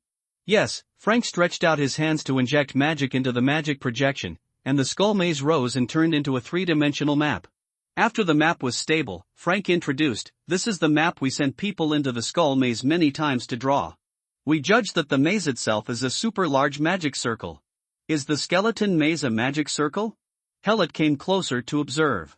"However, there are no rules to the tomb passages in the maze, and the various dead ends cannot form a smooth magic circuit. If magic power cannot flow smoothly, the magic circle cannot be started and run." "This is common sense." Hellet asked, "Are you sure this is a magic circle?" Frank smiled and said, "It's hard to see, isn't it? In fact, when we completed this map, we didn't even notice that it was a magic circle. It was Master Lame who saw it. This is a natural magic circle. Human beings cannot complete such a large project. It can be said to be a miracle. Look." Frank waved his hand and sprinkled a patch of starlight on the skull maze map. The starlight flowed automatically into the maze. When the path of the starlight stabilized, small magic array patterns gradually emerged, but all of these magic array patterns were missing. At this time, Frank once again used his magic to raise the three-dimensional map, and the bottom layer of the skull maze was revealed. The path of starlight in the maze extends downward. Frank continued, "You should notice that these magic circles are missing, and the missing parts should be connected to the second level of the old cemetery, or deeper." The three-dimensional map was raised again, and layers of imaginary underground palace maps were outlined under the control of magic. Master Lame believes that the magic circle contained in the old cemetery not only has a horizontal structure, but also a vertical structure. It is very likely that there are cross-space structures and other structures that we can't imagine. Therefore, what we can see now is just as a small part of it. Although this is just Master Lame's guess, it should be the closest to the truth." Hellet looked at the huge three-dimensional magic circle in front of him and couldn't believe that the family cemetery contained such a big secret. At this time, Frank asked Hellet, "Your family owns the old cemetery. Do you have a map of the lower level of the old cemetery? If so, it can be of great help to our subsequent research." "No." Hellet realized that such a refusal was too blunt and hurriedly explained, "Since the old cemetery was occupied by unknown creatures, our family has declined quickly, and many things left by our ancestors have been lost. If now put me in the skull maze and I will definitely get lost." Regardless of whether Frank believed Hellet's explanation or not, he was very sensible and did not pursue the question further, and continued, "With the help of the Azure Society, I believe you will be able to regain what your family has lost soon. Let's assume that the old cemetery it is a super magic circle, and then under the leadership of Master Lame, we used our existing knowledge to try to supplement the skeleton maze magic circle. The imaginary map of the old cemetery has fallen, and the flowing starlight is separated, like psychedelic star clusters. Then the starlight trajectory map is stretched, and the missing parts of the magic circle are filled in by the outline of virtual and real light paths. Hallett found a sense of familiarity in the new magic circle. He said, "Energy extraction magic circle." Frank was very surprised and said, "I didn't expect you to be able to identify the energy extraction magic circle in such a short period of time. Your magic knowledge is seriously inconsistent with your magic strength. Don't you do it when you are learning magic theory? Do you practice magic?" Hallett replied, "This is our family's problem. What else have you discovered?" Frank returned his attention to the magic circle in front of him. "Because the lack is too serious, we have no way to identify more magic arrays. But the structure of the energy extraction magic array is very obvious. It is like a water pump with infinite power, sucking out the energy from the lower layers like a whale. This energy is then converted into death energy, filled into the old cemetery, and then produces the undead." Hallett asked, "The death energy in the old cemetery is very weak now. Is there something wrong with the super magic circle?" Frank replied, "No, it works very well, and it's a little too good." Then Frank waved, and a nearby cabinet opened, and an iron box flew out from inside and fell into his hands. Frank opened the iron box. Inside was a spar the size of a pigeon's egg. The surface of the spar was covered with a layer of white light. Hallett recognized the spar and said, "This is the crystal of chaos." "Yes, it is a chaos crystal." Frank took the chaos crystal into his hand, and the crystal changed in different colors. According to our detection, the chaos crystal is an energy body without attributes. The absence of attributes also means that it can be easily transformed into any attribute: blazing fire, cold ice, vigorous life, withering death, and divine light. Hallett looked at the crystals that turned into 7 colors and asked, "The chaos crystal is the lower energy extracted from the magic circle in the old cemetery?" "Yes." Frank put the chaos crystal into the box and closed it, then smiled and said to Hallett, "Compared to the old cemetery, the energy source below it is an immeasurable treasure." Hallett replied calmly, "I just want to get the old cemetery back. What is the lower level of the old cemetery is not something I have the ability to care about." Frank threw the box back into the cabinet and said in agreement, "What a smart insight. There are too many unknown things in this world. Before you know what it is safest to leave it as it is. We have a plan to regenerate death energy in the skull maze. Do you want to hear about it? That was one of the reasons I came here." "Very good, let's get started." Frank raised his hand, the stars forming the magic circle dispersed, and the skull maze map rose. Then Frank marked several highlighted areas in the maze and said to Hallett, "The energy extraction magic circle in the old maze has produced a siphon effect. The excess chaotic energy cannot be converted into death energy in time, but it is used throughout the maze, transformed into a chaos beast under the influence of the magic circle. If you want to completely retake the old cemetery, you must reach the lowest level of the old cemetery, block the energy extraction port, and find a way to limit the input of chaotic energy. Of course we can't do that now. Fortunately, a large number of adventurers like to hunt chaos beasts in the old cemetery, which effectively consumes the overflowing chaos energy. We designed a device that compresses chaotic energy in a small area. As long as the concentration of chaotic energy drops to a critical point, death energy will be produced." Frank clicked on the 3-dimensional map, and a small area turned black. Just this small piece of black contrasts with the entire skull maze, just like a sesame seed on a sesame seed cake. Hallett asked, "What is there for me to do?" "As the owner of the old cemetery, you have the ability to seal off this area. You don't want those adventurers to steal the equipment, right? They are just like locusts." Hallett was convinced that in the game, players would go up and slap a dog on the roadside when they saw it, let alone a valuable magic device. "And what to do? Don't be so anxious." Frank flicked his fingers, and the magic map on the table disappeared. "We only have one chaos energy compression furnace now, and we don't know if it will work yet. After all, we have only done experiments with chaos crystals, and we don't know how to put it. Will entering the old cemetery have the expected effect? The experiment should be done step by step. First, install a chaos energy compression furnace to collect data, and then think about what to do next." Hallett knew that he shouldn't be too anxious about this matter, as he would have to wait for hundreds of years anyway. "When are you going to install the chaos energy compression furnace in the old cemetery?" Frank thought about it. "Tomorrow. Today I will debug the chaos energy compression furnace. Come to me tomorrow and we will go to the old cemetery together." "Okay, I'll come find you tomorrow." After setting a time to go to the old cemetery, Frank reached out to Hallett, "Give me the manuscript of Master Lame, and I will make this great magic book with my own hands." Hallett gives Frank the manuscript of Master Lame. Frank took it and started reading it carefully. occasionally uttered exclamations of exclamation. Harriet took advantage of this moment to contact the Soul Eater and tell him about his progress. The Soul Eater, who easily spawned monsters, quickly replied, "I'm really jealous of your luck. I just got a 3-talented hero, and now I've got Master Lame's manuscript. It's not even a day yet. If I give you some more time, I'm afraid you will take away my title as the #1 player." Hellet said helplessly, "I'm not interested in the title of Ready Player One. But, shouldn't you be more concerned about the family cemetery? I am not the ruler of the old days now, and the family cemetery should be your concern. But I didn't expect that the Azure Society's rebellion would have such high ideals. I almost want to join the Azure Society. They'd definitely welcome you on board. I still won't join. Many of my tasks here at the King of Sorrow have reached a critical point, so we can't cause any trouble." Hellet thought for a moment and then said, "Dorothea wants to see you." The Soul Eater waited for a while before replying, "Let me think about it. There are so many lords in the rotting wasteland who want to seize the position of the 7th consul. Dorothea's strength can only be considered barely competitive. I can't bet too early. On top of her." Now that Dorothea was mentioned, Harriet couldn't help complaining, "I feel that Dorothea has managed the Scorched Earth City in a complete mess. She actually handed over the security of the West City District to a player guild.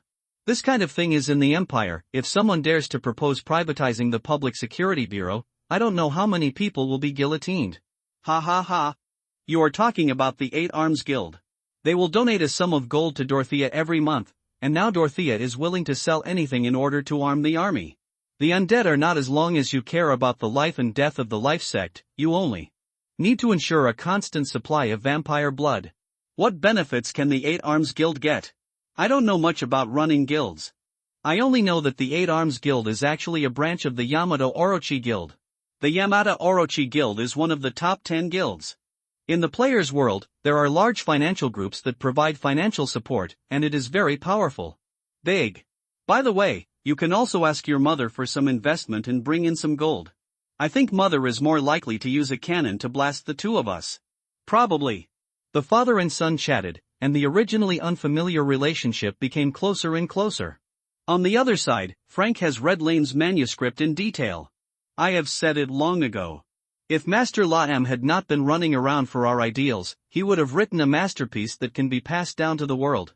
Being able to make a magic book for Master Laam is probably my greatest achievement."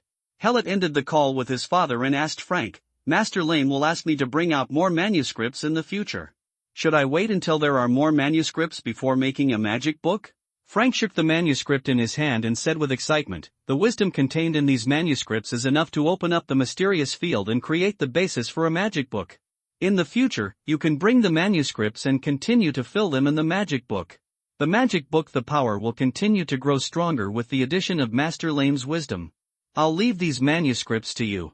When will I come to pick up the magic book?"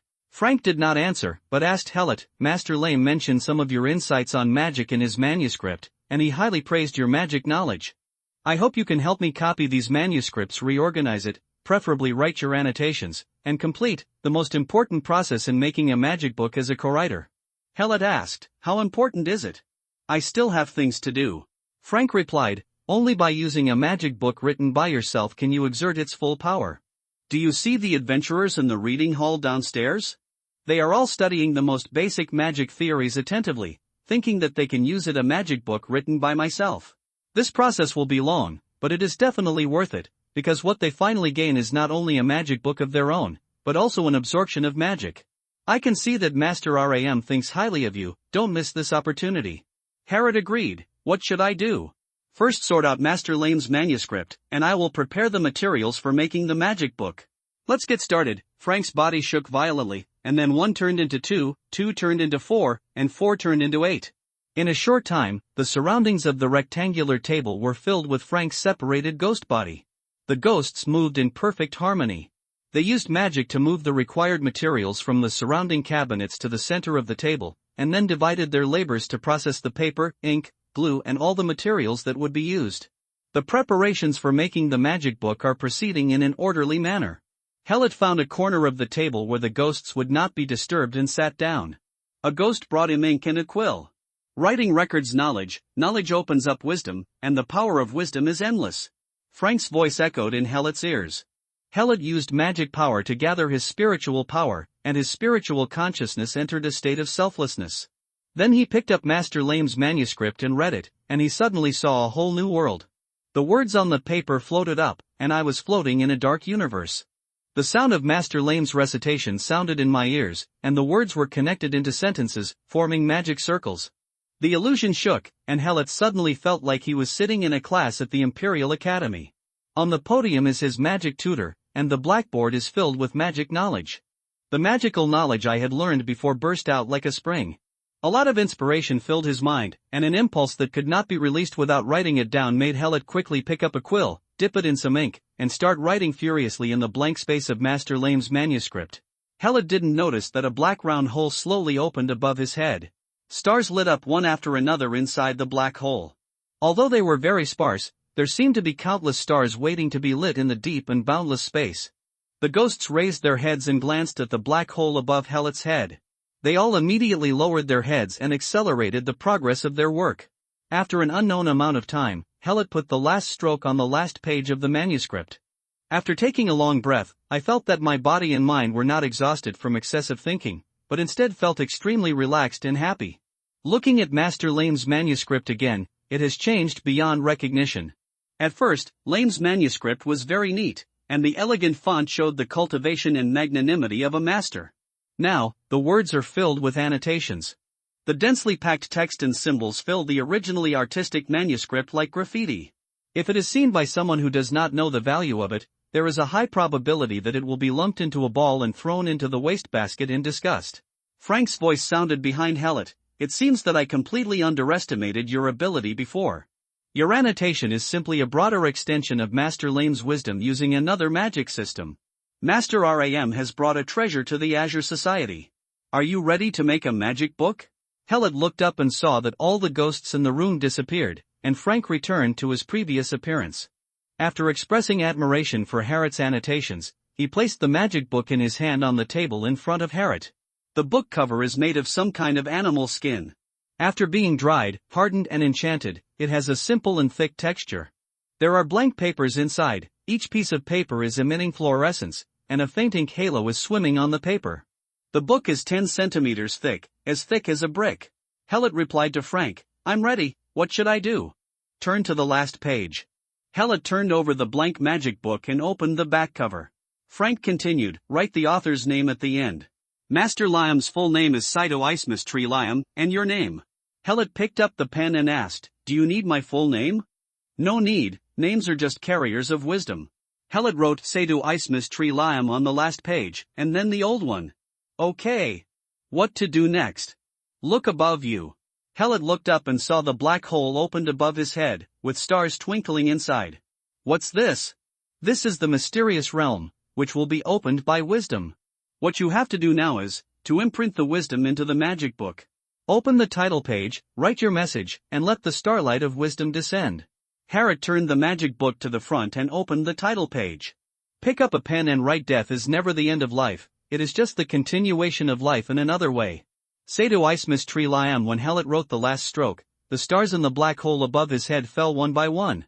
Their tails are sprinkled with light powder, and they are circling according to the thread trajectory. Listen carefully and whispers come from them, like a group of naughty goblins. When the last starlight escapes, the black hole shrinks and closes. All the starlight fell on the manuscript written by Lame and Helot, soaking it with light powder. The words on the paper shimmered, peeling off the paper layer by layer. Spin, spin. The blank magic book on the table turned to the next page, and the flying words fell into an orderly arrangement. The ink halo on the paper passes over the words, completing the printing of the words. The light on the paper slowly dimmed as the words were entered, a gray-black breath emerged, dead bones appeared on the paper, and the ghost's chant faintly echoed between the words. The moment the last word was printed in the magic book, the pages of the open magic book were quickly turned and closed. The magic book automatically straightened itself in front of Helot. Frank, who had been standing behind Helot, said, this is the last step. Please name this magic book that belongs to you and Master Lame. Just say it. Harriot thought for a moment and said, Old Code. The texture of the book cover began to change, and the magic words of the old code appeared. Frank said happily, successful. Feel its power. This is just its unfinished power. When you and Master Lane complete it, I can't imagine what it will look like. The magic book on the table changed its appearance. The shadow of a hand bone was vaguely printed on the cover of the book. Green fire flickered between the textures, and black smoke came out from the gaps in the pages.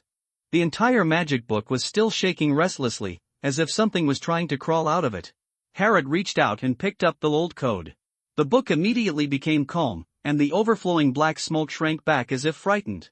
Magic Book, Codex of the Old Ones, under compilation, Gold. The level will be determined based on the quality of the final content. Requirement level, 10, increases with completion. Attack, plus 30, increases with completion. Defense, plus 30, increases with completion. Dominance, plus 45, increases with completion level. Magical Wisdom, plus 105, increases with completion level. The effect of undead magic is increased by 15%, increases with completion level. The speed of releasing undead magic is increased by 15%, increases with completion level. All attribute magic effects are increased by 15%, increased with completion level. Magic record, 3 magics can be set, automatically released by the magic book. The casting effect is 80% of the full state. Grimoire compiler additional special effects, Old Ones, Dominance, plus 52, increases with completion. Magical Wisdom, plus 50, increases with completion. Every 1 point of control increases magical intelligence by 0.1, increases with completion level. Magic record, plus 1, when the demand level of the old codex is higher than the compiler's level, the compiler can hold it, but the old codex can only have the same effect as the compiler. Hallett admired the magic book he had compiled by himself, analyzing its attributes one by one to see how much it could improve him. Although I don't know what attributes the orange magic props have, the basic attributes of the old codex plus the extra special effects of the editor must be beyond gold. Especially, Hallett noticed the bottom attribute, every 1 point of control increases magical intelligence by 0.1, increases with completion level. Is this a little too perverted? Now I have all the free attribute points plus control, maximizing the special effects given by the blood of the old rulers. But the problem caused by adding points like this is the lack of magical intelligence, and magical intelligence affects spell effects and magic power. Although my father said that magical intelligence can be promoted through equipment attributes, the missing part is still missing, and the effectiveness of magic attacks must be somewhat compromised. Now that the old code can control the wisdom of magic, 10% conversion is already quite a lot, not to mention that as the completion of the magic book increases, the conversion rate can be further improved. As expected of a magic book compiled by himself, he is sensible. Harrod loved the old code and couldn't put it down, and he also glanced at his current attribute values. Role, Broken Bones race, human race occupation, Necromancer level, 10 bloodline, Old Dominator, Master of the Old Cemetery. The demand for control of the undead is reduced by 80%, the demand for the control of the undead in the Old Cemetery is reduced by 100%, and the effect of undead spells is increased by 50%.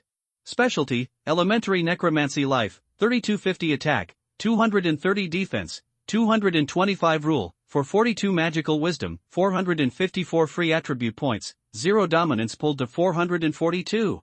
I originally wanted to go to the old cemetery to upgrade 2 levels and make up for the lack of command points from hiring Brazzini. However, after getting the old code, my control was much higher. Harrod put away the magic book, stood up and asked Frank, "Is there anything else?" "I have nothing else to do, but you seem to be in some trouble." Frank waved his hand, and a magic image appeared on the table. The image shows the situation outside the library from different angles, and it can be seen that a large group of players have surrounded the place. Judging from the style of the equipment, these players are of high levels, and some of them are wearing standard clothing in the same guild badge. Blocking the main entrance of the library was Oblivion Kirishima, who was dressed in black armor. Hallett asked Frank, "There should be a secret passage leading to the outside." "Yes. But if you want to go out through the main entrance, I can help you clean up these adventurers." The Eight Arms Guild did not dare to rush into the library, and they must have experienced the force of the library. Since Frank is willing to teach the Eight Arms Guild a lesson, Hallett has no reason to refuse. "Okay, you help me clean up the adventurers outside. But I still want to use your secret passage. I want to go to a place where I don't want to be discovered." "No problem, come with me." Frank floated to the door, cast a spell to open the door, and then floated out. Harrod followed him out and said to Brazzini, who was guarding outside dutifully, "Let the vampire guards stay here, and you come with me." "Yes, master." Brazzini responded very firmly, and the gap in her heart that doubted Harrod had been closed.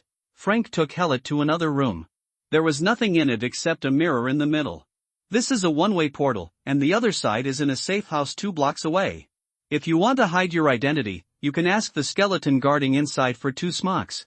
After finishing speaking, Frank knocked on the mirror, and ripples appeared on the smooth mirror. Harriet said to Frank, "Watch my carriage and take care of my guards. See you tomorrow." "Don't worry, I will take good care of them. See you tomorrow, Bonebreaker, and this beautiful vampire lady. I would like to draw a portrait for you if I have the chance."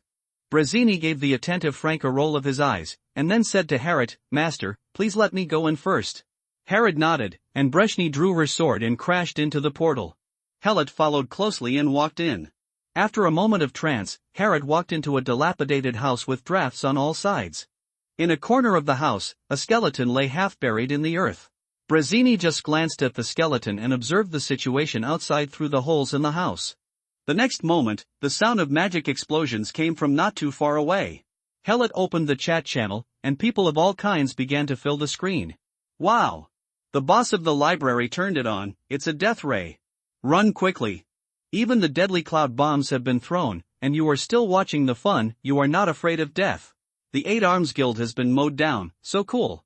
Forgotten Kirishima went up with Hey 8/A. Forgotten Kirishima is under control, continuous control, the library boss releases defense weakening, corrosive poisonous fog, the library boss releases clones to block the younger brother of the 8 Arms Guild. The library boss turned on the power again, it was a soul-eating scream, a soul-eating scream. Forgotten Kirishima was struggling. He wanted to use escape skills to get rid of the control, but was forcibly interrupted by the library owner. Soul-eating scream level 1 preparation, soul-eating scream level 2 preparation, soul-eating scream activated. Forgotten Kirishima turned into white light. Thanks to Oblivion Kirishima for his wonderful performance, we look forward to his return from the resurrection point. It was a one-sided massacre despite being forced to take on a player guild. I don't know whether Frank was too strong or the Akabra guild was too weak. After Hellet learned about the situation in the library, he closed the chat bar and walked to the skeleton in the corner of the room. The rotten body of the skeleton is full of honeycomb-like holes, the eye sockets are filled with dust, and the soul fire that an undead should have cannot be seen. Pretending to be awesome. No one who comes in will take a second look at this rotten skeleton. Harriet said to the skeleton, "Give me 2 smocks." The skeleton reacted quite quickly. It stretched out its left hand, the phalanges fell off piece by piece, and then the arm broke like a dry branch. 2 black packages shot out of thin air. Then the skull's neck tilted, and its head rolled to the ground, cracking in half. It's still a one-time thing. Hellet reached out and grabbed the 2 packages, shaking them open and revealing 2 large hooded blouses. Throwing one to Brazzini, Harriet put on his own. With a wide hood on his head, his appearance is hidden in the shadows. As long as he is not looking close to his face, he is not afraid of being recognized.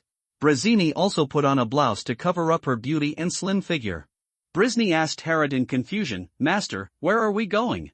"Go to your home." Brazzini was stunned for a moment. "Master, why did you suddenly make this decision?" "This is not a sudden decision." Hellet walked out of the broken house. The players outside were attracted by the battle in the library, so the streets became much deserted. When Brazzini followed out, Harriet said to her, as the special affairs advisor to Marquis Dorothea, "I must do my job well. Xiqing district is a treasure trove for Jaya touching, but the Marquis has no regard for it. It's too wasteful to exploit. If I want to exploit its value, I need to learn more.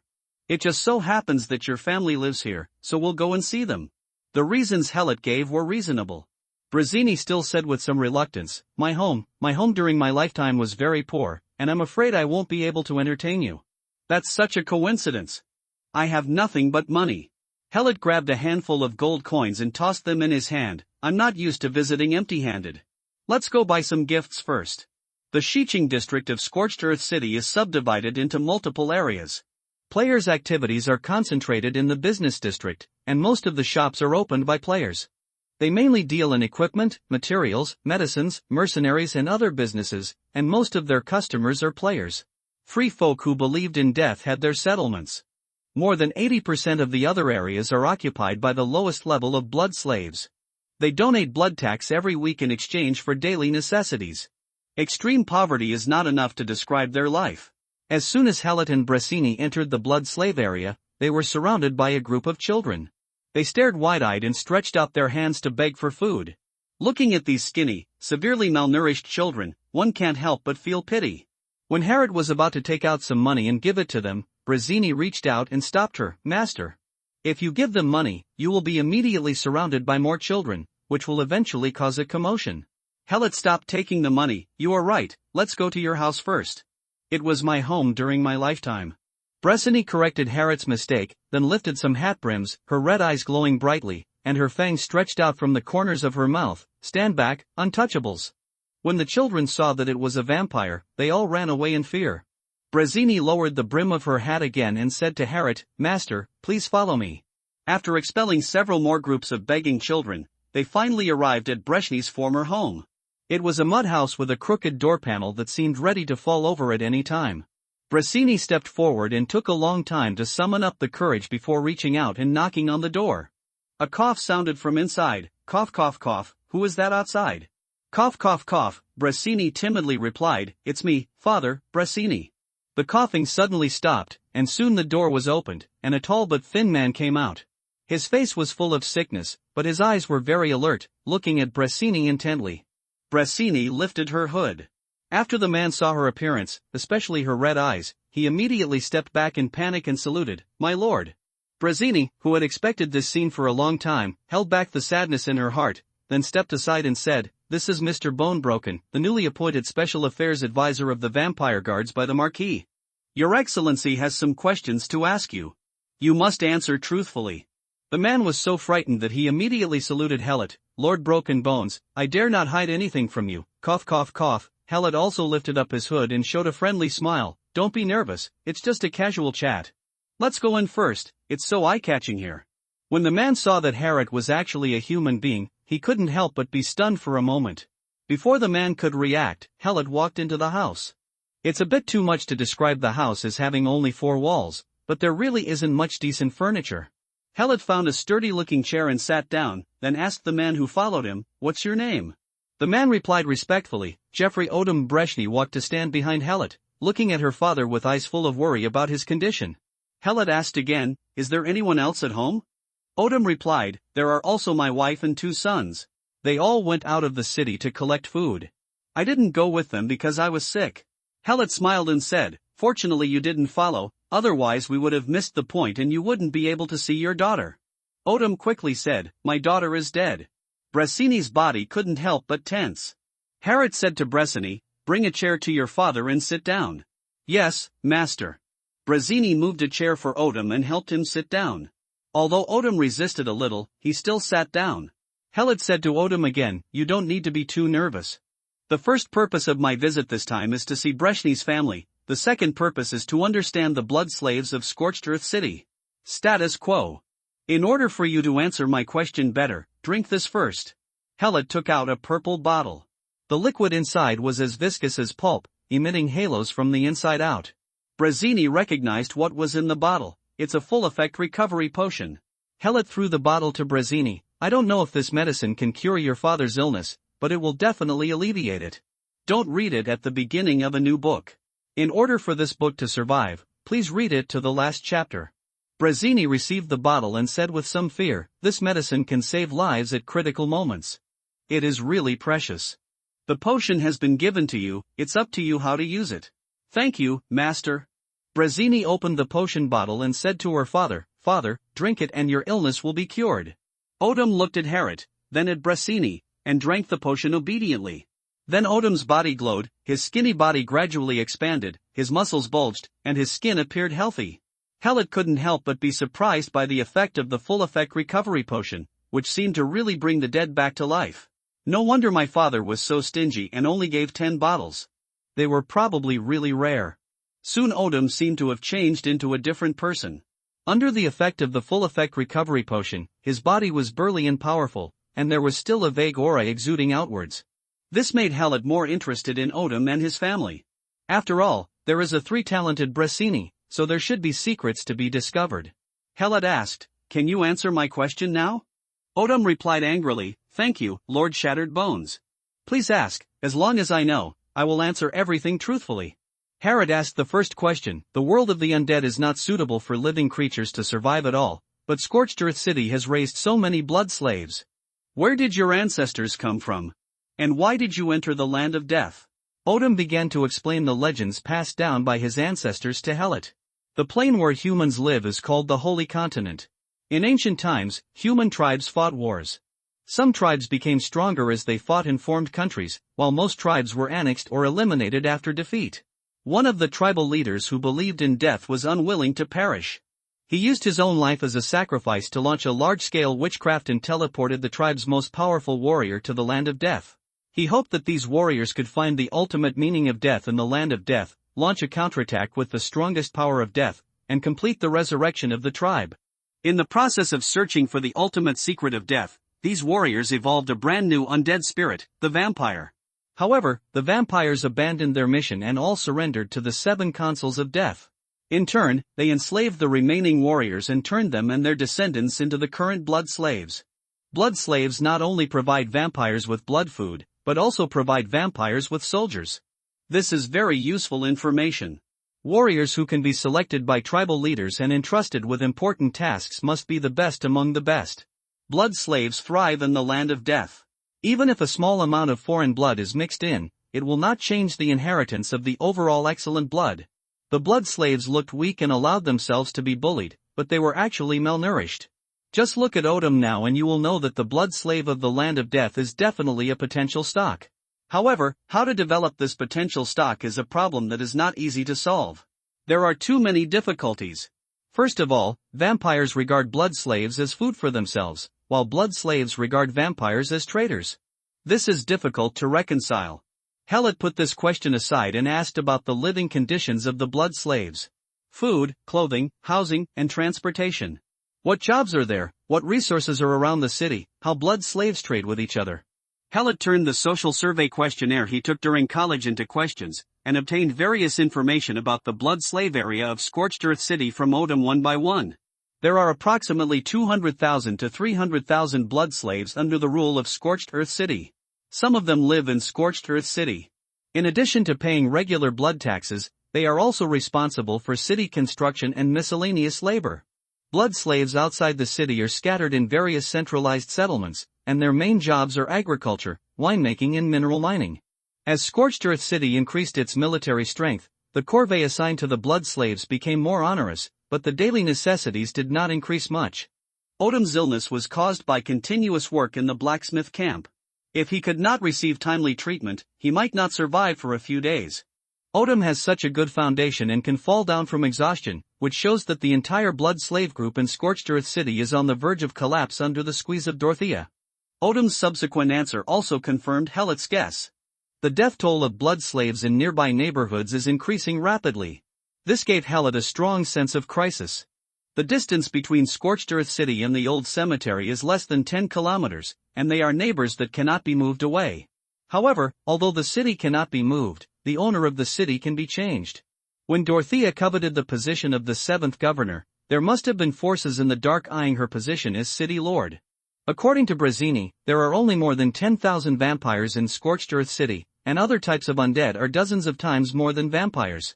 In addition, there are undead strongholds scattered throughout the area governed by Scorched Earth City, and not all the lords of the strongholds surrender to the vampires willingly.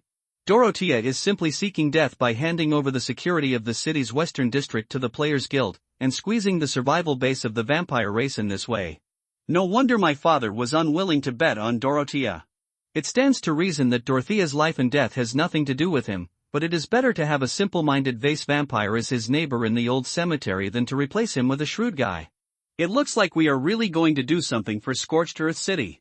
After finishing the inquiry, Helot took out the gift he brought from the space bag. There were clothes, food, a large piece of meat from an unknown animal, salt, sugar, and finally some gold coins for Brazzini to give to Odin. I am very satisfied with this visit. Thank you, Mr. Odin, for letting me understand the plight of the blood slaves. It's time for me to say goodbye. Helot stood up and saw that Brazzini was about to leave with him, and said to her, "You stay here to accompany your father, so that you can meet your mother and 2 brothers. After that, go to number 63 Tibia Street to meet the guards. You can just wait for me there. If there is nothing to delay, I will go to you tomorrow." Brezhny saluted Helot. "Thank you, master." Odin also saluted Helot. "Thank you, Lord Broken Bones. Goodbye." Helot waved his hand, put the hood of his smock on his head and walked out of the simple house. After exiting, initiate the teleportation back to the old cemetery. The surrounding scene shook, and Herod appeared alone in the tomb passage of the Skull Maze. Before Helot could figure out where he was, the three players passed him by and rushed forward without looking back. Then there was a burst of output, killing the Chaos Beast that had just appeared without showing any form. One of the players quickly collected the materials exploded by the Chaos Beast, and then the three of them quickly ran to the next refresh point. The warning sound came slowly, "Brother, this area is reserved for us, please move to another place, thank you." The same encounter made Hilot couldn't help but think of Yen Yu Chuhua and the others. "I wonder if they are still here to farm monsters. I'll leave right away." Herod smiled and answered loudly, then opened the tomb passage leading to Clawlin Manor. The entrance to the tomb passage is still in the dining room of the manor. The food on the table is the same as when it was left, and the positions of the maids have not changed at all. If he hadn't seen the hands on the pendulum clock on the wall moving, Helot would have thought that time here had stood still while he was in another world. When the head maid saw Herod walking out of the tomb passage, she immediately floated over. She looked inside the dark tomb passage and asked with a worried look, "Master, I didn't see the housekeeper coming out with you. Could it be that he, butler?" Helot then remembered that Kurt had been kept in his storage belt and had really forgotten about him. "Kurt, he's fine." Helot released Kurt from the storage belt. The servants waiting here couldn't help but relax when they saw Kurt, which shows that this skeleton butler is very respected by the undead in the manor. After the butler Kurt came out, he immediately said worriedly to Hilot, "Master, please don't put me in the storage belt for a long time in the future. I am worried about your safety all the time in there, in the unknown place in a world full of dangers. You must always be protected by servants who are loyal to you." Helot sat back on the dining table, still comfortable on the leather cushion chair. "Don't worry, Kurt. I won't encounter danger in that world, or to be precise, I won't encounter real danger. The player's identity will not really die there, but will only drop levels. Besides, I have already recruited a stronger guard than you. I will bring her next time so that you can get to know her." Head maid. "By the way, I don't know your name yet?" I don't know that the head maid has served the Claude family for hundreds of years, but she still looks like a young and beautiful girl, wearing the maid uniform of the old aristocratic era. The head maid curtsied and replied, "My name is Maynor, my master." Maynor. Helot looked at the pendulum clock to confirm the time, and then said, "Prepare dinner for me, I'm hungry." "Yes, my master, do you have any special requirements for your dinner?" "Your servants will do their best to satisfy your taste in food." "No. I'll eat whatever you do. It's best to make it simple and quick. I haven't eaten anything in a day." "Please wait a moment, your dinner will be served soon." Maynor ordered the servants to clear the table and then prepare dinner. Butler Kurt took out the red wine and wineglass from the wine cabinet next to him, poured a glass of wine for Herod, and said, "Master, drink an aperitif before the meal to help digestion." Helot picked up the wineglass and took a sip, and then said to Kurt, "About meeting my father, don't tell anyone, including the undead here." "As you command, my master." Herod asked again, "How many undead are there in the manor now?" Kurt replied, "Report to the master." There are currently 246 undead in Clawlin Manor, 34 of which are wailing ghosts wandering in the forest outside the manor. They are responsible for providing early warning for the outermost layer of the manor, and also intimidate those who try to break into the manor. People. 152 skeleton farmers, who are responsible for taking care of the farmland, vineyards, and mills of the manor. There are 34 ghost servants, 15 skeleton servants and 10 spirit guards in the manor. Helot didn't expect that such a large manor, which could accommodate thousands of people, would have so few undead in it. The Claude family is really in trouble. Originally, Herod was thinking about bringing some undead souls from the manor into the world of heroes, but now he is more worried about the safety of the manor. "How do you protect such a large estate from invasion?" Kurt replied, "When the old master was still here, people outside didn't dare to do anything too much. After all, the ancestors of the Claude family were the 12th founding duke of the country. Although the title of duke was deprived of it, they still had a certain residual power. But after the old owner disappeared, the people in Hog Town became restless and wanted to demolish the manor. We fought off many invasions and lost many undead. If you, master, do not inherit the manor, we will soon be bulldozed together with the manor." Helot did not expect that the security problem of the manor was more serious than he thought. Not only cannot the undead be drawn into the game world from here, but this place needs to be strengthened as soon as possible. Herod asked again, "Are there any undead in the manor who are stronger than you?" Know how many are as powerful as you? Noah Butler turns out to be the strongest combat power of the manor. The strength of Clawland Manor continues to exceed the lower limit of expectations. It's not easy to be the patriarch of the Claude family. Helot drank the whole glass of wine. Everything will be fine. Kurt said with great anticipation, when the master regains the power of the family cemetery, the Claude family will definitely be revived in your hands. At that time, the emperor will send you the ducal crown, and the nobles will compete for it. Give their daughters in marriage to you, and this place will be filled with your descendants. Visiting carriages will line up as far as Hogtown. Helot smiled and said, Kurt, you don't have to say so many nice words. Finding the power of the family cemetery is not as easy as you think. Things need to be done step by step, just like rice needs to be eaten bite by bite. Maynard walked into the restaurant with the maids carrying dinner. Pan-fried steak, smoked fish, fruit and vegetable salad, tomato sauce mashed potatoes, milk oatmeal apple porridge, bread slices. There is also a bottle of red wine from the wine cellar. Kurt took the red wine from the maid and brought a new wine glass to replace the one just used. Master, this is night orchid wine. It has a light taste, which can reduce the greasiness of meat and make the meat aroma more layered. Please taste it. Harrow took a sip of night orchid wine. The aroma of the wine was indeed very light, and it felt as sweet as drinking spring water. It went into the throat as soft as pulp, and the aftertaste was lingering. Cut off a piece of meat and put it in your mouth. You really can't feel the greasiness of the oil. After chewing it, the meaty aroma comes layer by layer. I didn't expect that eating a meal can be such an enjoyable experience. No wonder my mother once said that in terms of aristocratic tradition and heritage in the current empire, no family can preserve it as completely as the Claude family, not even the imperial royal family. Just look at the servants here and you will see that elegance has nothing to do with appearance. Even if it is a skeleton, the standing posture is unreachable, as if the person dining here is the former Duke Claude. Finished a dinner that was not too sumptuous, but very ceremonial. Harrod wiped his mouth with a napkin and asked Kurt, where is father's study? Kurt replied, the old master's study is in the east corridor on the 3rd floor. Let the head maid take you there. During this time, I need to inspect the manor and arrange work for the evening. You go and do your business. Maynard can accompany me to the study. Please read every day. The Crowland Manor was shrouded in darkness at night. The power of the small generator in the manor was not enough to provide lighting for the entire manor, so the lights would only light up where Helot walked. Then it goes off after he passes by. Only one footsteps echoed in the empty corridor of the castle, and the wind blew through a gap somewhere, making a wow sound. Looking at the head maid floating in front of her under the dim light, Harrod felt that the terrifying atmosphere was even more permeable than the vampire castle. Helot turned his attention to both sides. There are exquisite murals hung at regular intervals on the walls, and various sculptures and artworks are dazzling. The building material of the stone castle is hard granite, the floor is as smooth as mirror marble, and the steps are inlaid with cat's eye stones for anti-slip. The past glory of the Claude family is everywhere recorded here, and it also makes the present seem even more lonely. Helot followed Maynard to his father's study. The room is not large, and a large amount of high-quality wood was used to decorate it. A layer of sound insulation material was also filled between the wood and the stone wall. The books on the bookshelf are arranged very neatly, and a newspaper is spread out on the desk. Helot walked over and saw that the newspaper was dated April 6, 1869.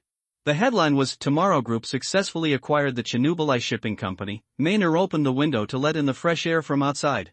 Master. This study has remained the same since the old master disappeared. Next door to the study is the Claude family library.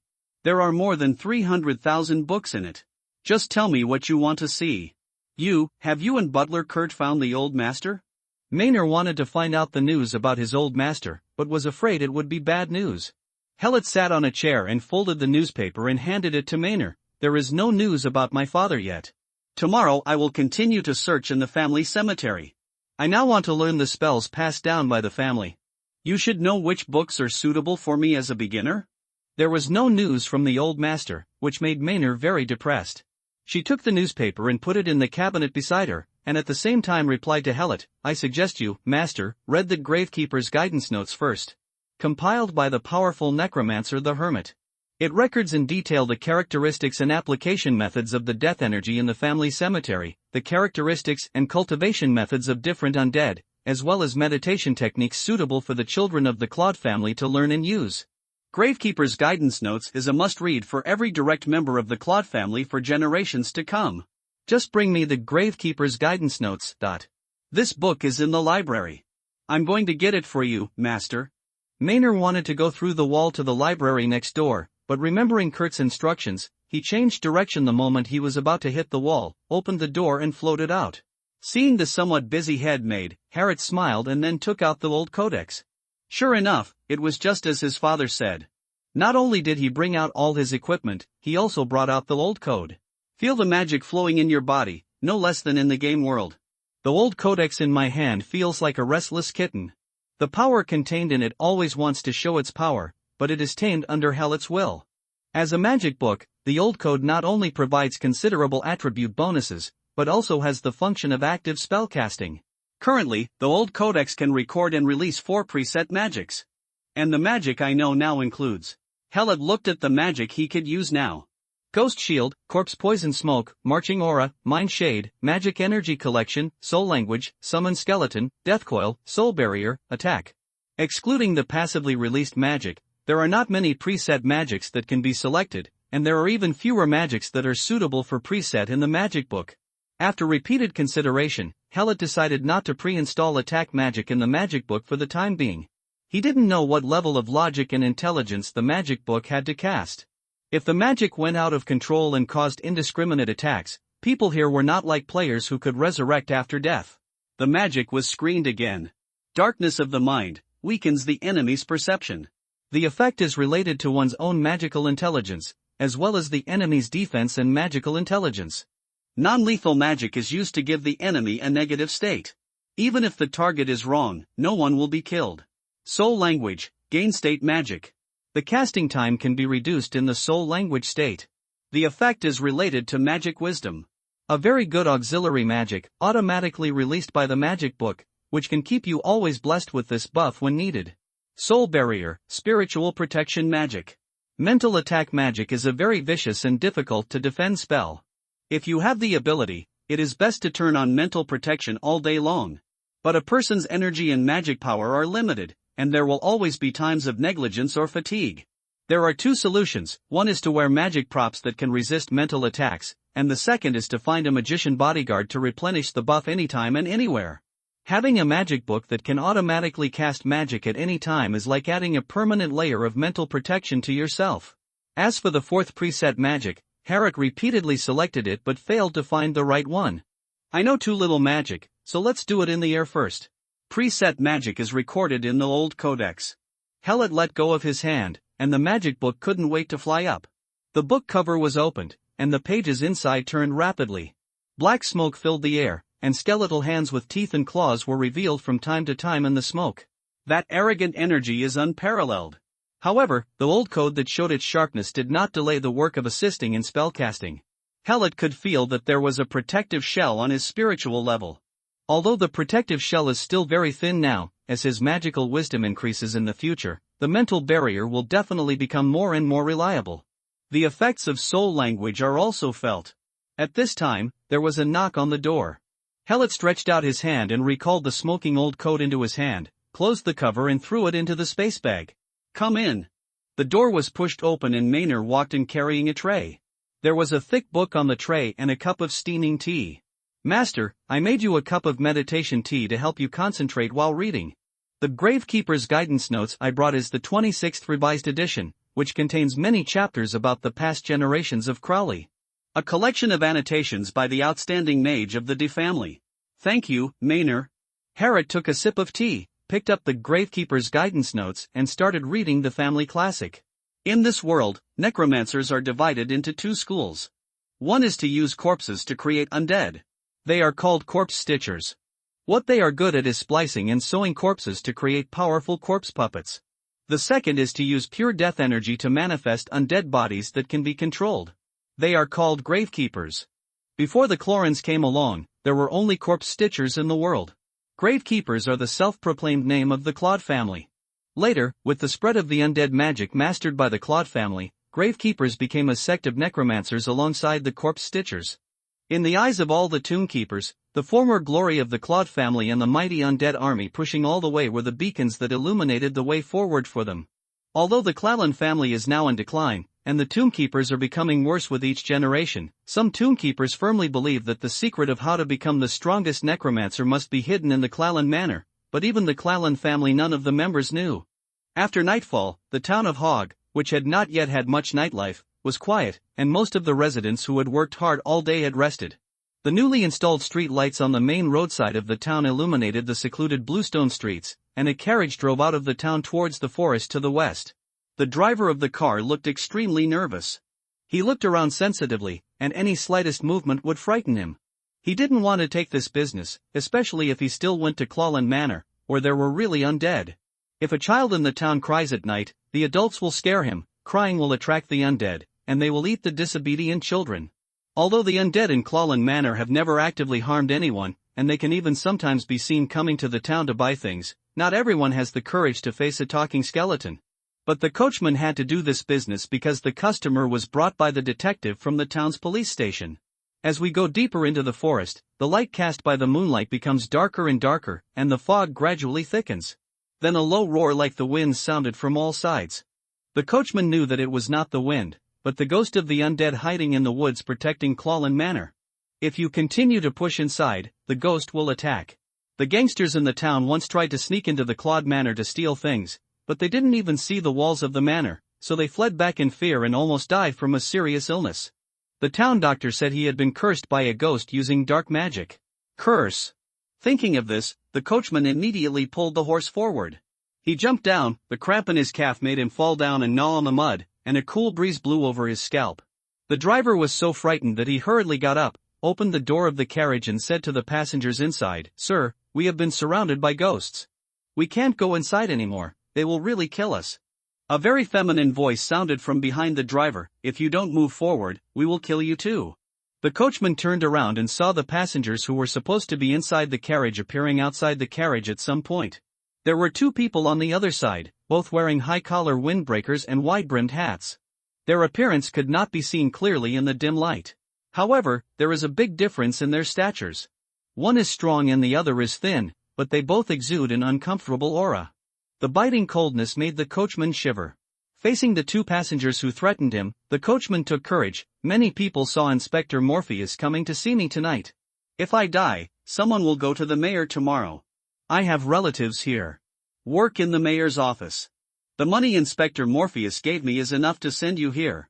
I'm going back. Claude Manor is right in front. If you want to go, you can go by yourself." The thin man in windbreaker took a step forward, stretched out his hand, and something black came out of the cuff. "It seems you really want to die."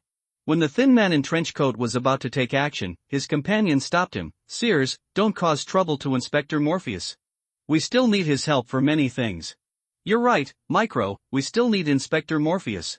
Sears stopped and shouted to the driver, "Get out of here." The coachman was about to pull the carriage away. The tall Micron stopped him again. "I heard that this morning, a young man was going to Clallan Manor, and he was riding in your carriage."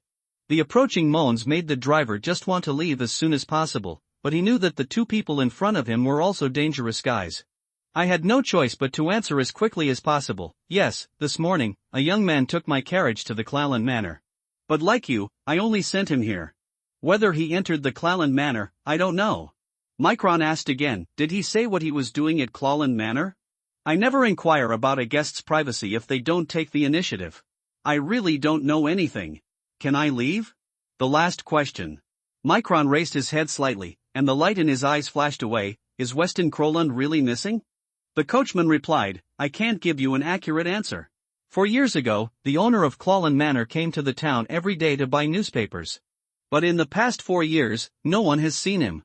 I heard that the mayor had sent people to Crowland Manor to discuss relocating the manor, but it seemed that the owner of the manor was not seen.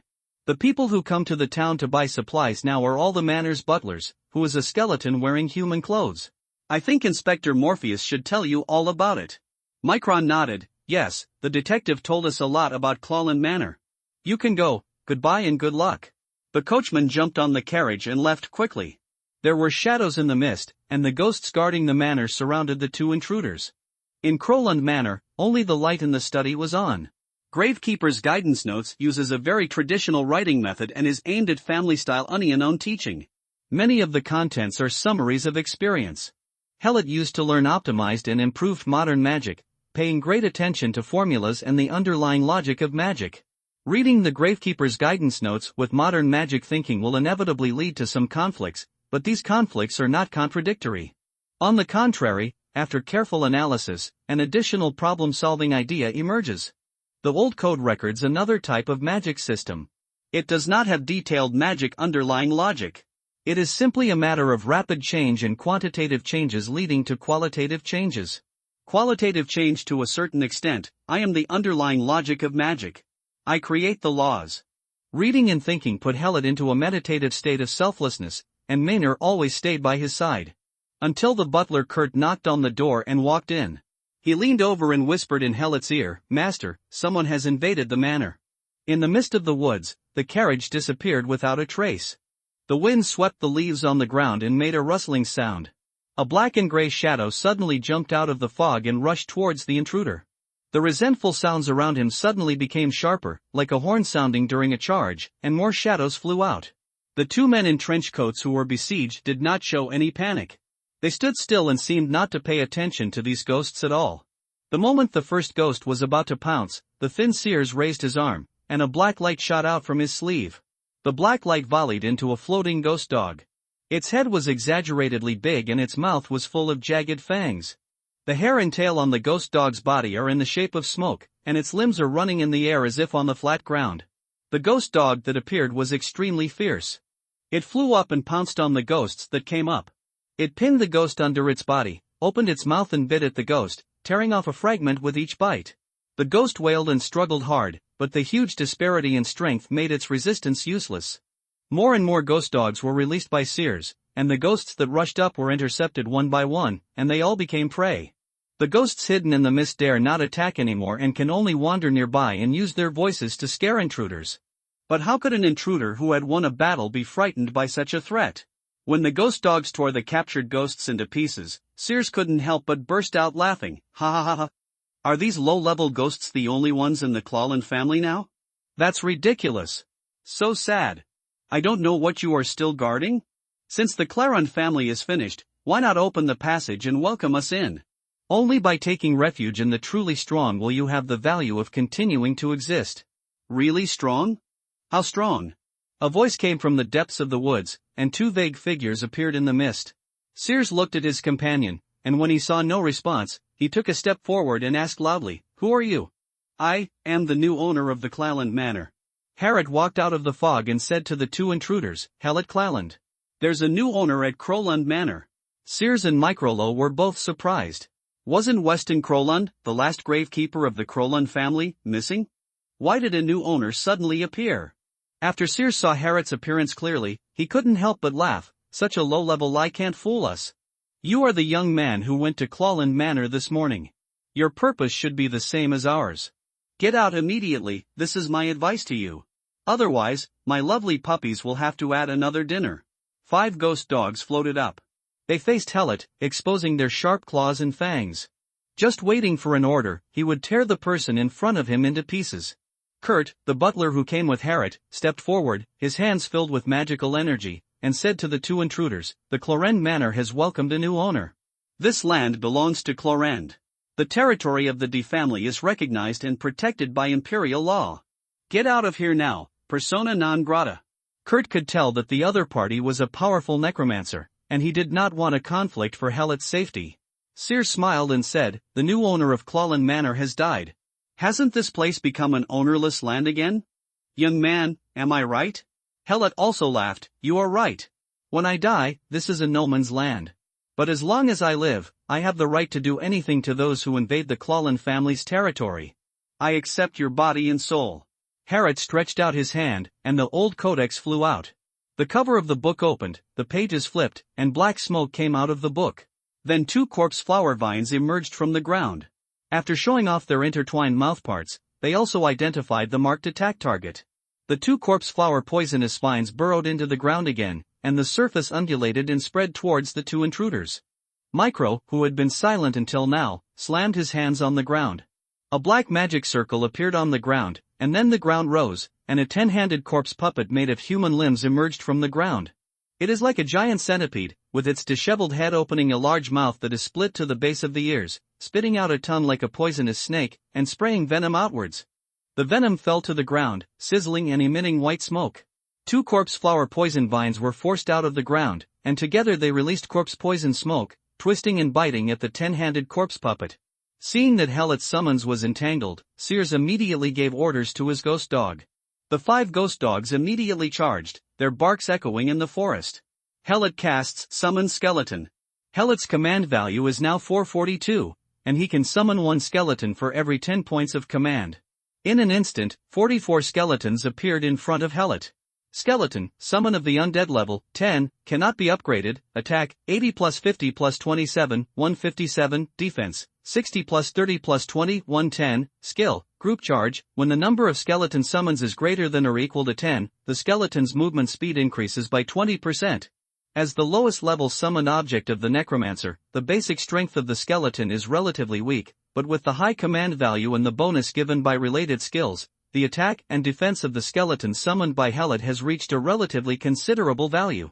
Helot then ordered the skeleton army to attack, and gave the skeletons an attack status, giving them faster speed and desire to attack. All the skeletons waved the bone swords in their hands and charged back towards the ghost dog in a dense formation. The rapid speed did not give the ghost dogs time to react, and they surrounded them in a piece of bone. Seeing his ghost dog surrounded, Sears not only did not panic, but showed excitement. This is the strength of the Claude family. Waving your hands is an army. It is the power that every tombkeeper dreams of. Sears recited a spell, and as he waved his hand, a skull made of concentrated death energy screamed and shot at Harrot. Butler Kurt threw a fireball and intercepted the skull. Fire exploded in the explosion. More magic was cast.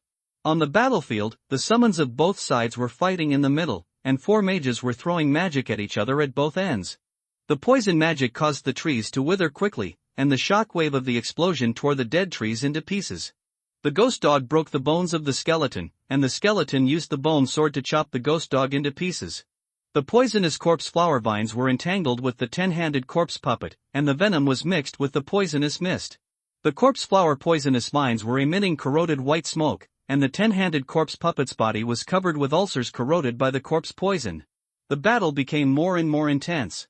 Death coil, death coil, death coil. Spells that looked like black snakes were thrown out continuously by Helot. At the same time, he also built a spell shield for himself to resist the opponent's spell attacks. The spell hit the shield and burst into sparkling flowers of light. The battle was back and forth, and it seemed very intense, but in Helot's eyes, it was just like novices pecking each other. He attended the highest university in the Empire, listened to the lectures of Master Lame, and read the textbooks written by the best necromancers in the family's history. At this time, Helot's vision was very high, but he knew very few spells and was extremely lacking in magic combat experience. The mind can keep up, but the body cannot. Fortunately, the opponent is not considered a very strong character. Everyone is in the same boat. After fighting for a long time, no one can do anything. It's time to change tactics. Helot took out the Cornet B32 revolver from his pocket. The Cornet B32 revolver is a special firearm. In addition to firing ordinary pistol bullets, it can also fire special enchanted bullets. This is not a weapon that can be obtained casually. The complex craftsmanship determines that the output of this type of weapon is very small, and its huge power also allows the Empire to strictly limit its possession.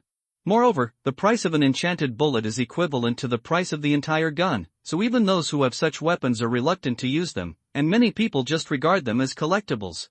This does not include Helot. He used enchanted bullets to practice shooting, and the shooting feel far exceeded the use of magic. Who makes guns and enchanted bullets produced by their own factories? Helot took out his Cornet B32 revolver and shot Sears, who was 20 meters away. The bolt hits the primer of the enchanted bullet, the alchemical gunpowder in the bullet casing burns, and the magical energy is released instantly.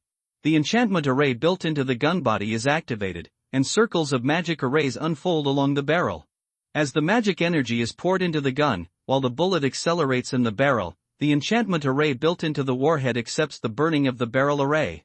Programmed enchanting effects are activated one by one. In an instant, the warhead was given as many as 14 enchantment states when it exited the chamber. The strong airflow blew back at Helot, causing his clothes to sway wildly.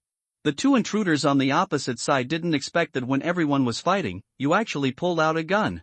It's so unethical. However, when they saw Hellet draw his gun, neither Sears nor Micron had much reaction.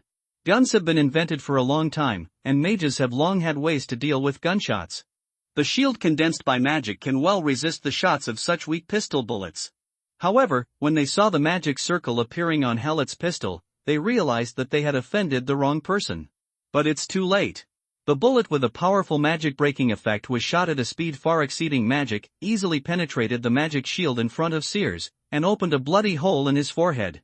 Sears' thin body fell backwards to the ground, and the ghost dog he summoned disintegrated into black smoke without the support of magic power.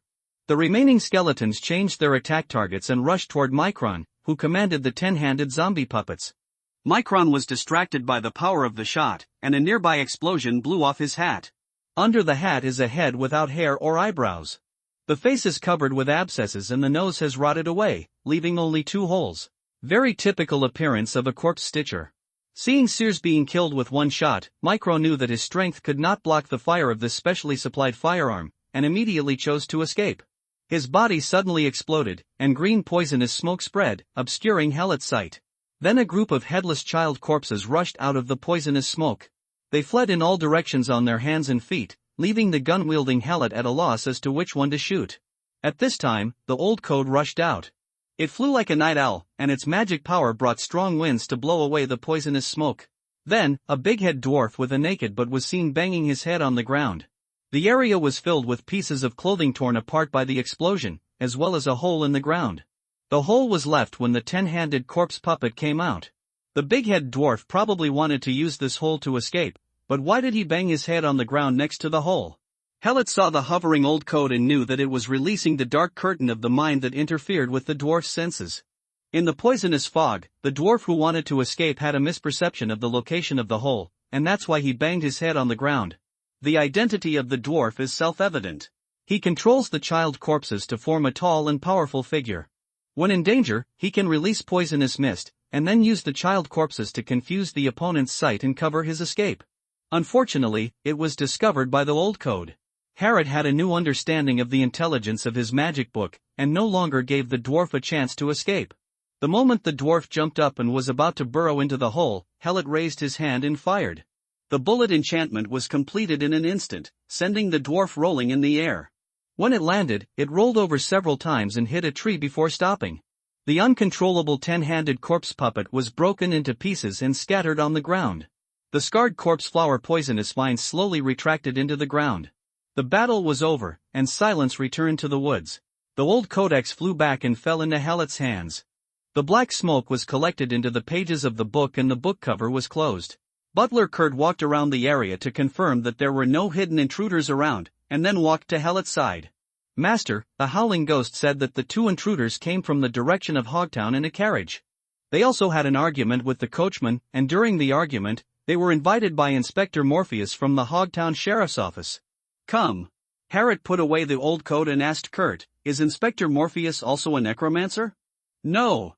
Kurt replied, but Inspector Morpheus was the most active person in pushing Hogtown to pass the bill to demolish Crowland Manor.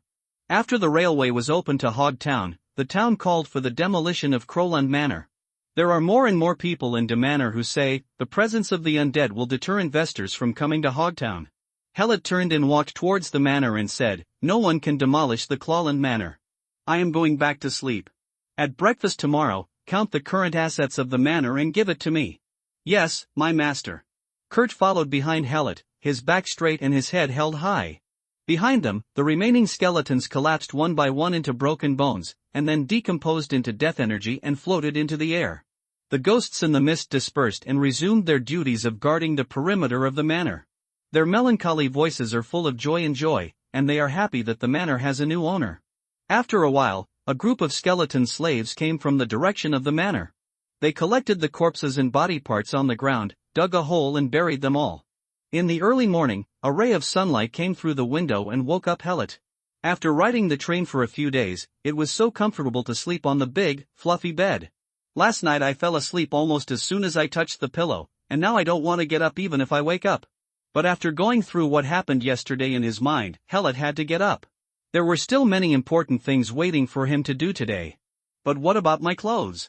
Hellet clearly remembered that he was too sleepy last night and fell asleep before taking off his clothes. How come he was naked when he woke up? Who took off my clothes? Kurt! Hellet shouted. The bedroom door was pushed open, and Maynard floated in with several maids, lining up in a row at the head of the bed.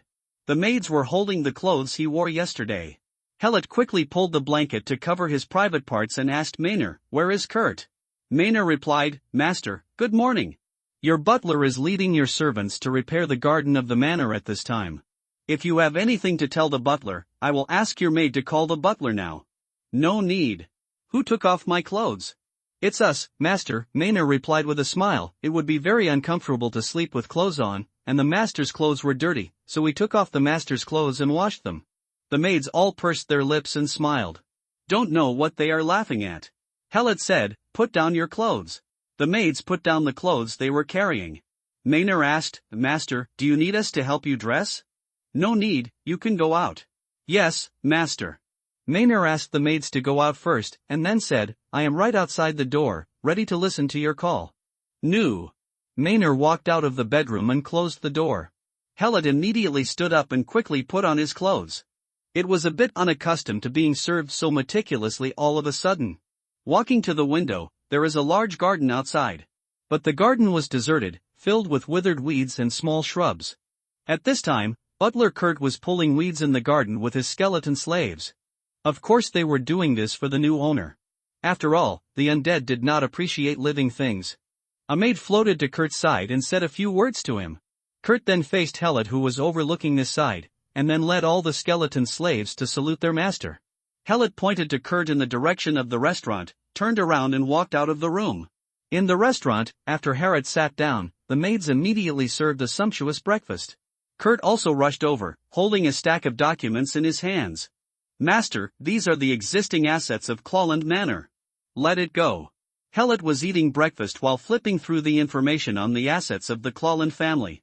As Hellet expected, there was not much cash in the Clawland Manor, but the real estate was astonishingly large.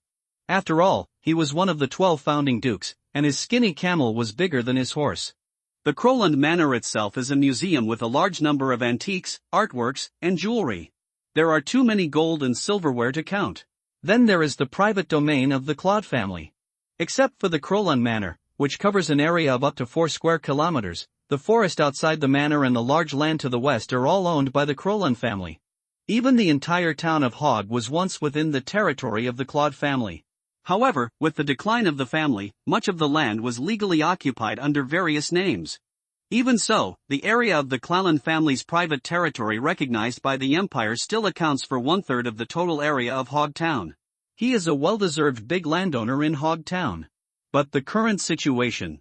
Most of the land in the Claude family's territory has been illegally occupied and turned into farms and pastures. Even the people living on it don't know that the land they own was usurped by their ancestors from the Claude family. The undead of the Clawland family were unable to manage such a large territory, so they had no choice but to let them occupy it. However, illegal occupation is illegal occupation after all, and the Empire has repeatedly rejected Hogg Town's application to change the ownership of these lands. After all, the Empire also wants to save face. If he really wants to swallow up the last bit of territory of the founding duke, the Emperor of the Empire will be too inhumane. To some people in Hogg Town, the Clawland estate is a piece of cake. What presence of the undead would deter investors from coming? Where there are business opportunities, would investors care about the presence of undead? Hellet continued to look at the family assets. After a while, a ghost servant came in to report. Inspector Morpheus from the Hogg Town Sheriff's Office came to visit. It came so quickly. "Bring Inspector Morpheus in." "Yes, master." After a while, Morpheus was taken to the restaurant by the ghost servant. This is a very oppressive man with sharp and fierce eyes. He was wearing the uniform of an imperial sheriff, with a high cap, a red woolen jacket and blue trousers, and a pair of polished leather boots. There is a holster on the right side of the armed belt, and a swift sword on the left side. Behind him followed 2 magistrates, identical uniforms, but without pistols, carrying single-shot muskets on their shoulders. When Morpheus saw Hellet, he immediately asked sternly, "Who are you? Do you know that what you are doing now is illegally misappropriating other people's assets?" His aura was so righteous that ordinary people would be frightened and overwhelmed by him. Harrod picked up the wineglass at hand, swayed the red wine in it, and replied slowly, I think my servants should have told you when they came in, that I am the new owner of Clawland Manor. Helot Claude. You said you are the owner of this place? Hogtown has not recognized you. We don't even know your origins. Helot drank wine and replied, the inheritance of the Claude family does not need to be recognized by Hogtown, and even our respected emperor, His Majesty, is not qualified to interfere. Detective Morpheus, I suggest you look through the historical archives of Hogtown to confirm whether what I said is correct. Kurt, who was waiting on the side, said, Master, if he goes back to look at the historical archives of Hogtown, he will find that the ancestors of everyone in Hogtown were once slaves of the Claude family, including the Morpheus family. Morpheus put his hand on the handle of the gun angrily. Do you know that you are humiliating an imperial official? Harrod smiled and said, what my butler stated is a fact. If your ancestors were not slaves of the Clawland family, what you just said would be considered an insult. Morpheus wanted to get angry, but after thinking about it he suppressed his anger. It's really strange that the Clawland Manor suddenly has a new owner. It seems that they have never heard of any other direct members of the Clawland family. Where did this young man who called himself Harrod Claude come from? Moreover, Micron and Sears did not return to town all night. What happened to them on their way to Crowland Manor? Morpheus lowered his hand on the gun handle. He arranged his clothes, showed off his aura as a detective from the police station, and said to Helot, this morning, the police station received a report that 2 out-of-town tourists disappeared near Clawland Manor last night. Excuse me, have you seen them? I see you. Helot replied while eating an omelette. Where are they? Helot asked Kurt, where are they now? Kurt replied respectfully, reply to the master. They were buried under an oak tree outside the manor. Dig it out later and let Morpheus check to see if it's the 2 missing tourists. Yes, master. Harrod turned to Morpheus and asked, Inspector, is there anything else? Morpheus's face was extremely ugly. He gritted his teeth and said, kill them. Illegal intrusion into my territory, causing the loss of many of my ghost servants, and threatening me to turn Clawland Manor into a terra incognita. Whatever I do to them is legally justified. Detective, do you have any objections? Morpheus had to re-evaluate the current strength of the Crowland Manor. His attitude was not as arrogant as before. But he still said very forcefully, if they really broke into Crowland Manor illegally and were verbally offensive, you should subdue them and hand them over to the security station for processing. I seriously doubt that you used lynching excessively, resulting in the death of 2 tourists who accidentally entered private property under unknown circumstances. Please come with us to the town police station for further investigation. Helot chuckled, Inspector Morpheus, don't think of me as a legal illiterate who doesn't understand anything. Clawland Manor and the surrounding land are the highest-level private territories recognized by the Empire. On this land, I'm the only law here. Let alone killing 2 illegal invaders, even if you die here, the Empire can only launch a war to avenge you, instead of using any law to convict me. Morpheus finally realized that the young man in front of him was no simple character.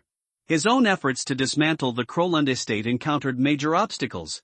There is no point in staying here anymore. We must go back as soon as possible to gather people and think of countermeasures. Morpheus forced a smile on his face. I was too excited when I heard that there was a murder.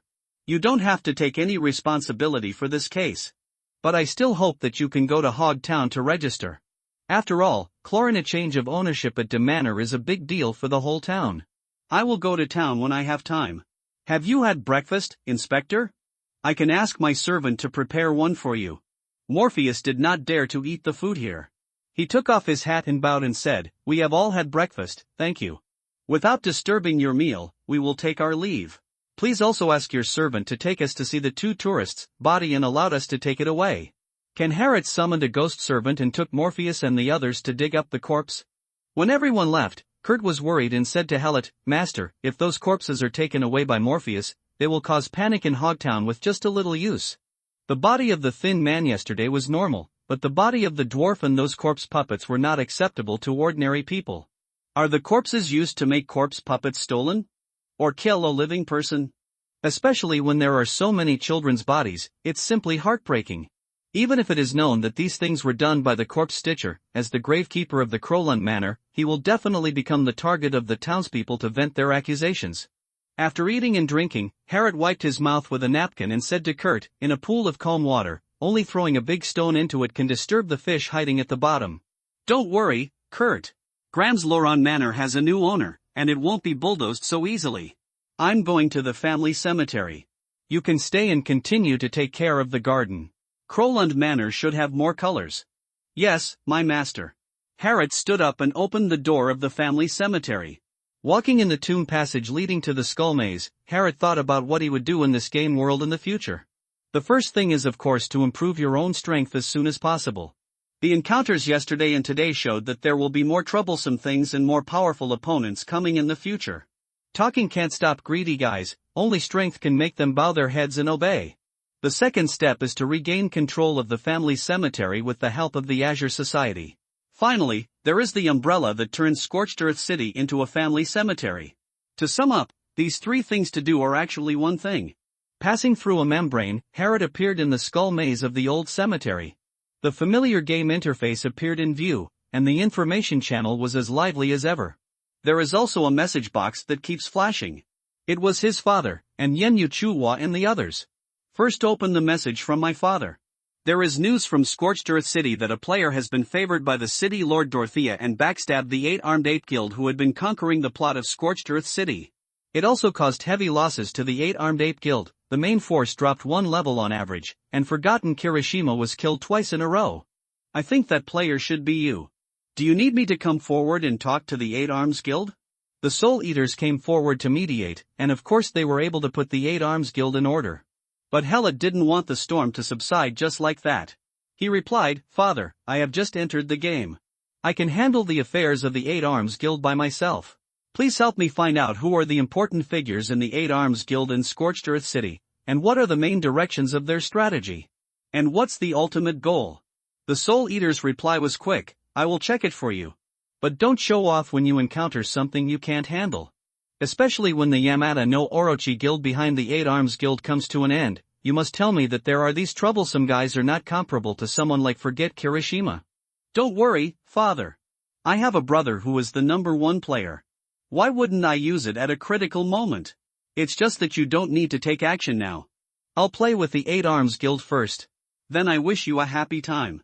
The 13th wave of beasts is here and we are starting to spawn monsters. Have fun too, Dad. Then contact Yen Yuchua. Brother Bonebreaker, you are wanted by the 8-arms guild. It turns out that someone took a photo of the conflict with Forgotten Kirishima yesterday. The 8-arms guild had suffered such a huge loss, so of course they would not give up and immediately issued a wanted order. If you provide the player's exact location, you will get 10 gold. If you kill the player once, you will get 10,000 gold. If you provide clues to the player's plot mission in Scorched Earth City, you will get a bounty interview. Now the 8-arms guild can be said to have mobilized all its power in Scorched Earth City. The whole city is looking for you, Brother Bonebreaker. You should be careful. Helot is a little jealous of this bounty. If you die once, you can get 10,000 gold. If I didn't need to improve my strength as soon as possible, I would definitely die until the 8-arms guild goes bankrupt. I will be careful. Please do one thing for me. Yen Yuchua replied, "What's the matter? I accepted a plot mission and didn't have time to upgrade in the skull maze. You guys can help me acquire chaos crystals here. You can collect as many as you have. No problem. It's just that chaos crystal is a bit expensive." Helot transferred 5,000 gold to Yen Yuchua via email. "I'll give you 1,000 gold for your service, and I'll collect the rest from the chaos crystals." 1,000 gold labor fee. Yen Yuchua replied excitedly, "Don't worry, Brother Broken Bones, this matter will be left to us." Good. Helot ended the call with Yen Yuchua, used the Scorched Earth City return scroll, and appeared in the Scorched Earth City teleportation array. Quickly put on the smock before the player notices. At this time, there must be people from the 8-arms guild watching over in the library, so they won't pick up Breshny and the others yet. Harriet quickly walked out of the teleportation array, left the central square, and walked towards the vampire castle. The dungeon of the vampire castle is still damp and gloomy, and the ubiquitous little bats monitor every corner here. Opening the door of the cell where Rain was held and walking in, Helot took out the food he carried from the player's bag and placed it on the table. The food was breakfast prepared by the manor's maids, and a bottle of red wine. Smelling the aroma of the food, Master Lame opened his eyes with his eyes closed in meditation. He asked Harriet in confusion, "These are not foods that should be found in the land of death. How did you get them?" Of course I have my own channels to get it. Helot took out 2 more wine glasses, poured the wine and said, and I can get more. Master Lame immediately asked, how much grain can you get? Helot handed a wine glass to Master Lame. I can get you as much food as you want to buy. The food I'm talking about is not just grains, I can also buy meat, eggs, milk, wine, etc. Got it. Master Lame took a sip of wine and asked, the price? The cost of interdimensional transportation is high, and the price will definitely be higher, but it is definitely cheaper than your interdimensional purchase, much cheaper. The currency exchange ratio in the game world is that 1 gold is equal to 10 silvers, and 1 silver is equal to 10 coppers. A Scorched Earth City return scroll costs 1 silver, and it can be used once by a single person. The cost of teleportation between cities is all measured in gold, which shows that the cost of interdimensional teleportation is absolutely high. However, there is no cost for material circulation through family cemeteries. So Harrod came up with the idea of becoming a villain. Doesn't the Zhanlan Association want food? I sell. Master Lame was silent for a while. Cheap food was an irresistible temptation for him. With sufficient food, more creatures who believe in death can be attracted to join the cause of establishing a great kingdom of death. Is the magic book ready? Master Lame suddenly asked. Harrod took out the old codex. It's done. I'm very satisfied with this magic book, it suits me very well. Helot almost said to Master Lame directly, this magic book is mine. Master Lame took the magic book and looked at it, and said, if it suits you, it is yours. Well, you added a lot of your personal annotations on it. Yes. The magic I studied is not an independent subject. It pays more attention to the structure of the model. This requires a lot of knowledge in mathematics, physics, chemistry, and other aspects. I also conducted another study on your magic from these aspects. Elaboration of direction. Master Lame looked at the magic book and kept nodding. Your knowledge can be described as profound. The only thing I am better than you is magic. However, the structure of the magic model can certainly better recognize and use magic. But it is inevitable to fall into the rigidity of dogma, and magic should be more arbitrary. But as a beginner in magic, you are already very, very good. Harrod accepted the teaching humbly. Remember your teachings. Master Lame returned the old code to Harrod, then took out his newly written manuscript from the side, made some modifications on it with a pen, and handed it to Harrod. Take it and engrave it on you, it's in the magic book. Helot took the manuscript and read it over. He was sure that Master Lame was sending messages to the outside world through manuscripts, but he couldn't understand it himself. After drinking a glass of wine with Master Lame, Helot left the prison with the manuscript. Go to Dorothea and see if you can sell her something. Arriving at the main hall, Dorothea is not here. Just as Helot turned to leave, a vampire guard stopped him. The Marquis is convening a meeting of the Lords of Scorched Earth City. Please invite the Broken Bone Advisor to attend the meeting. I'm not a lord, why are you calling me to a meeting? But since Dorothea sent someone to inform him, it would be disrespectful to the city lord if he didn't go. Lead the way.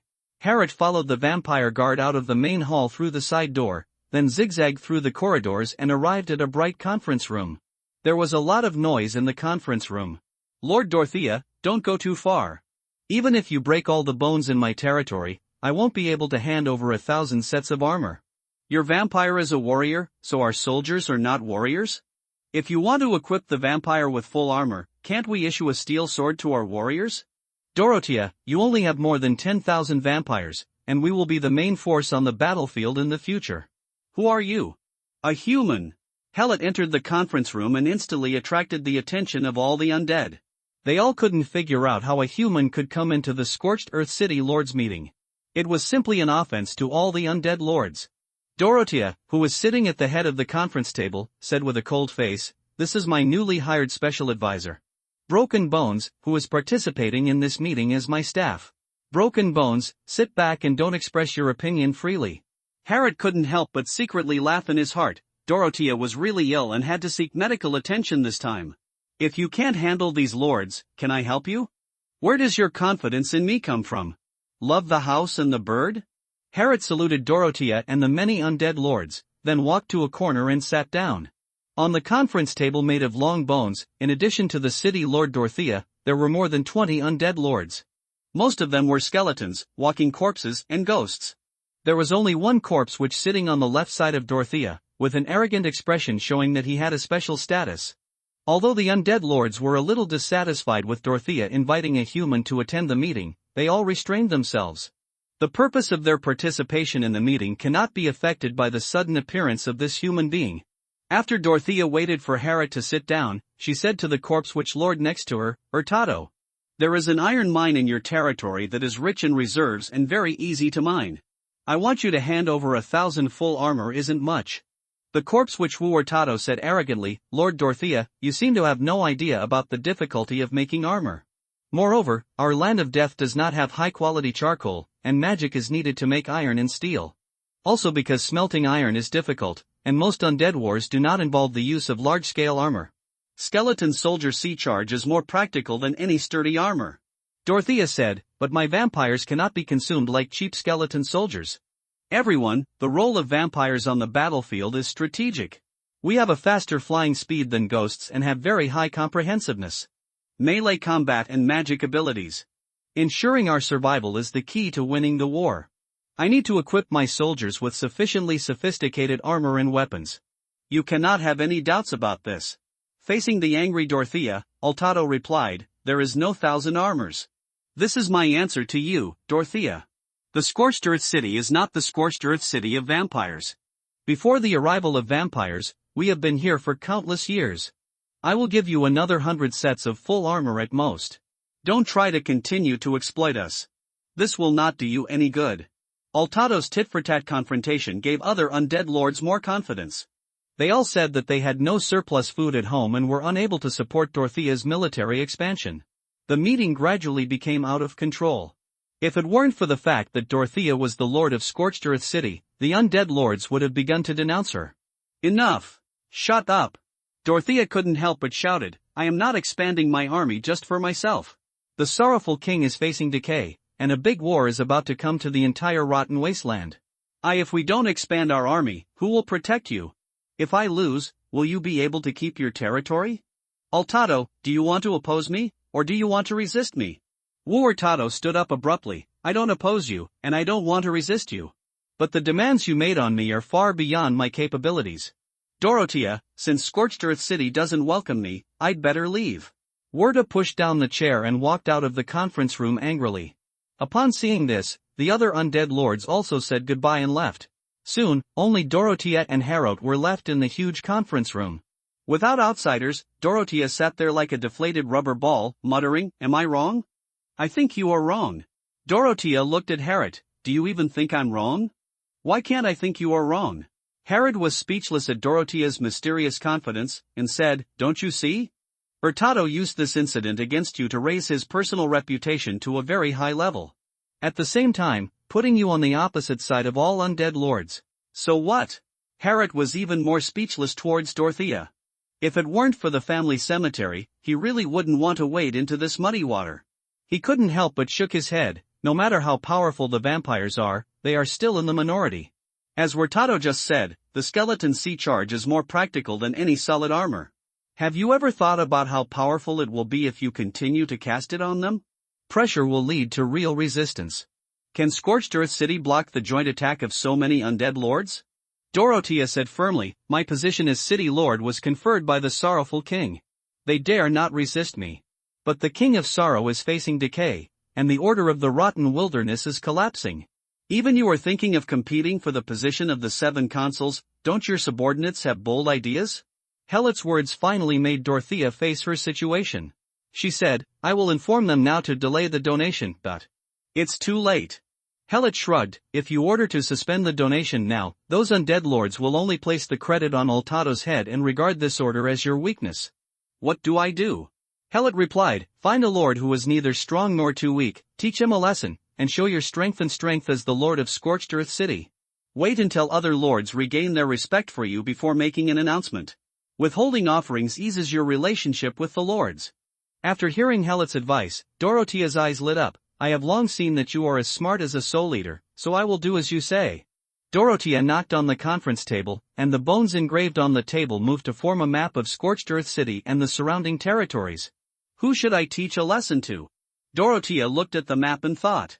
After a while, she pointed to a basin in the southwest of Scorched Earth City and said, Pozo of the Mud and Stone Basin, this skeleton is the second one besides Ultado to teach me a lesson.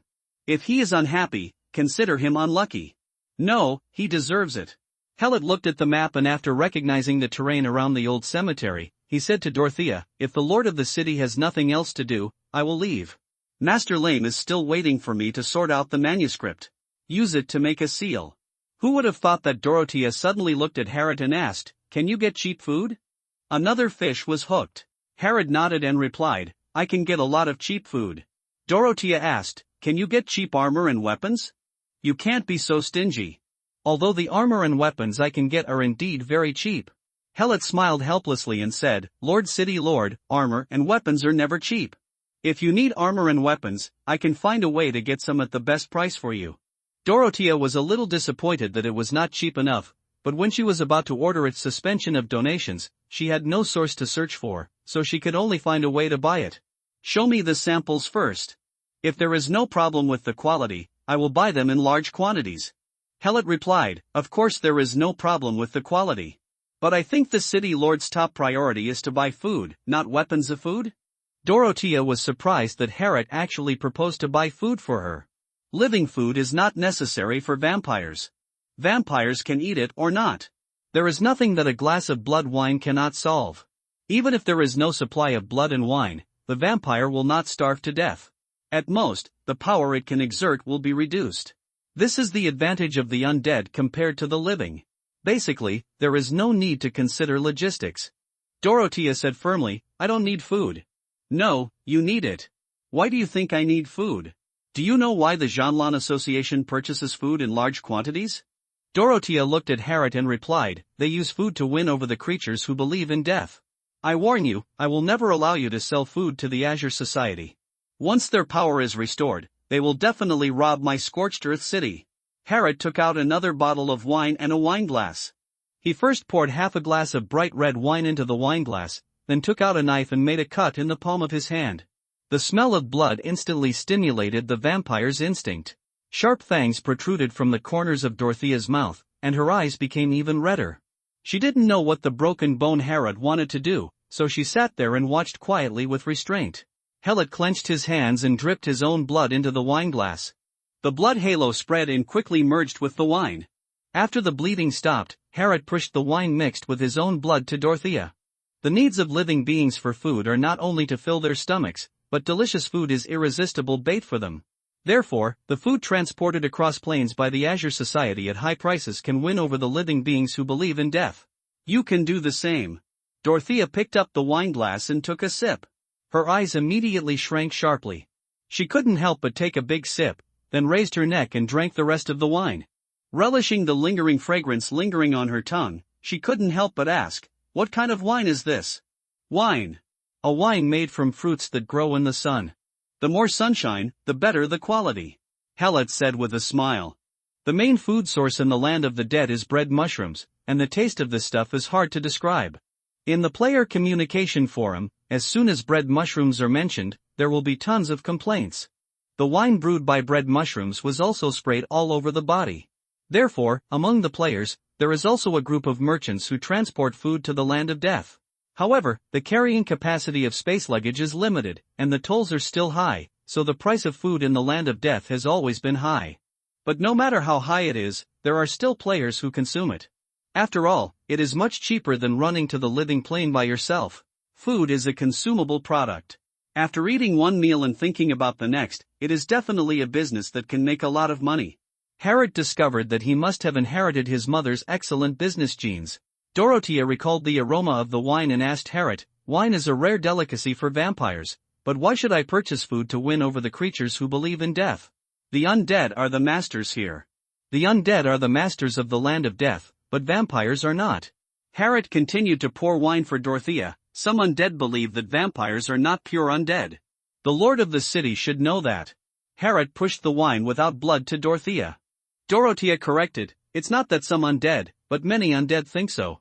So, you are not favored, and even when faced with the collapse of order in the rotten wasteland, your subordinates dare to oppose you.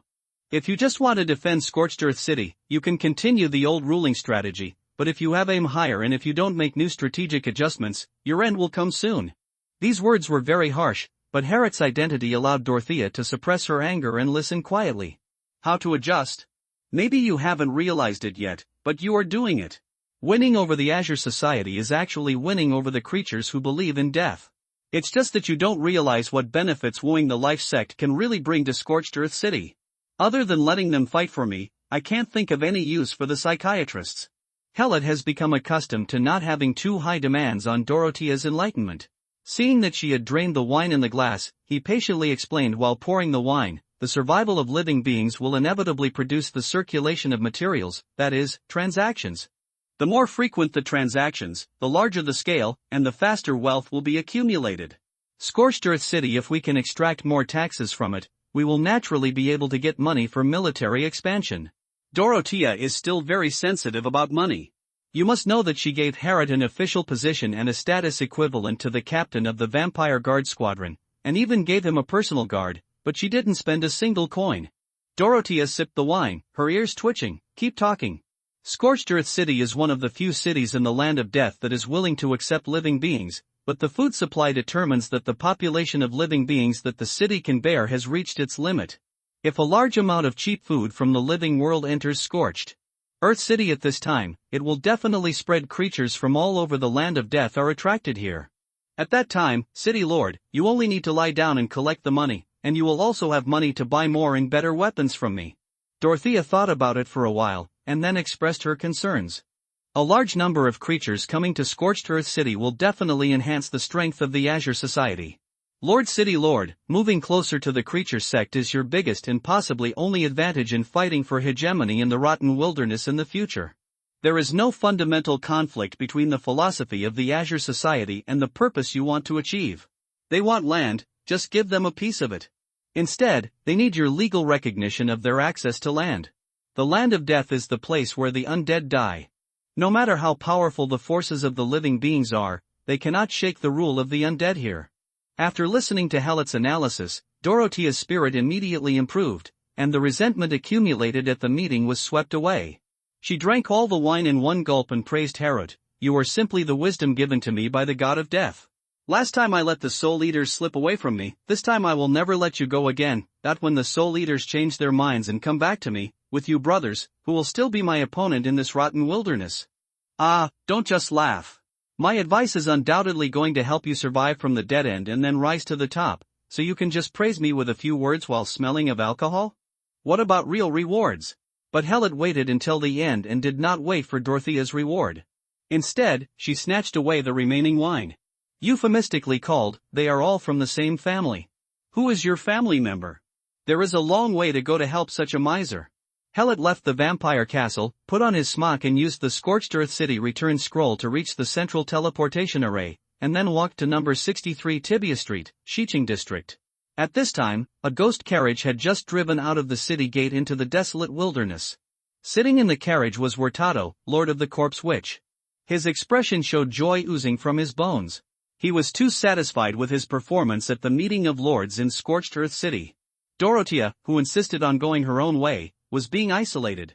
As long as she insisted on continuing to let the lords contribute, there would definitely be resistance.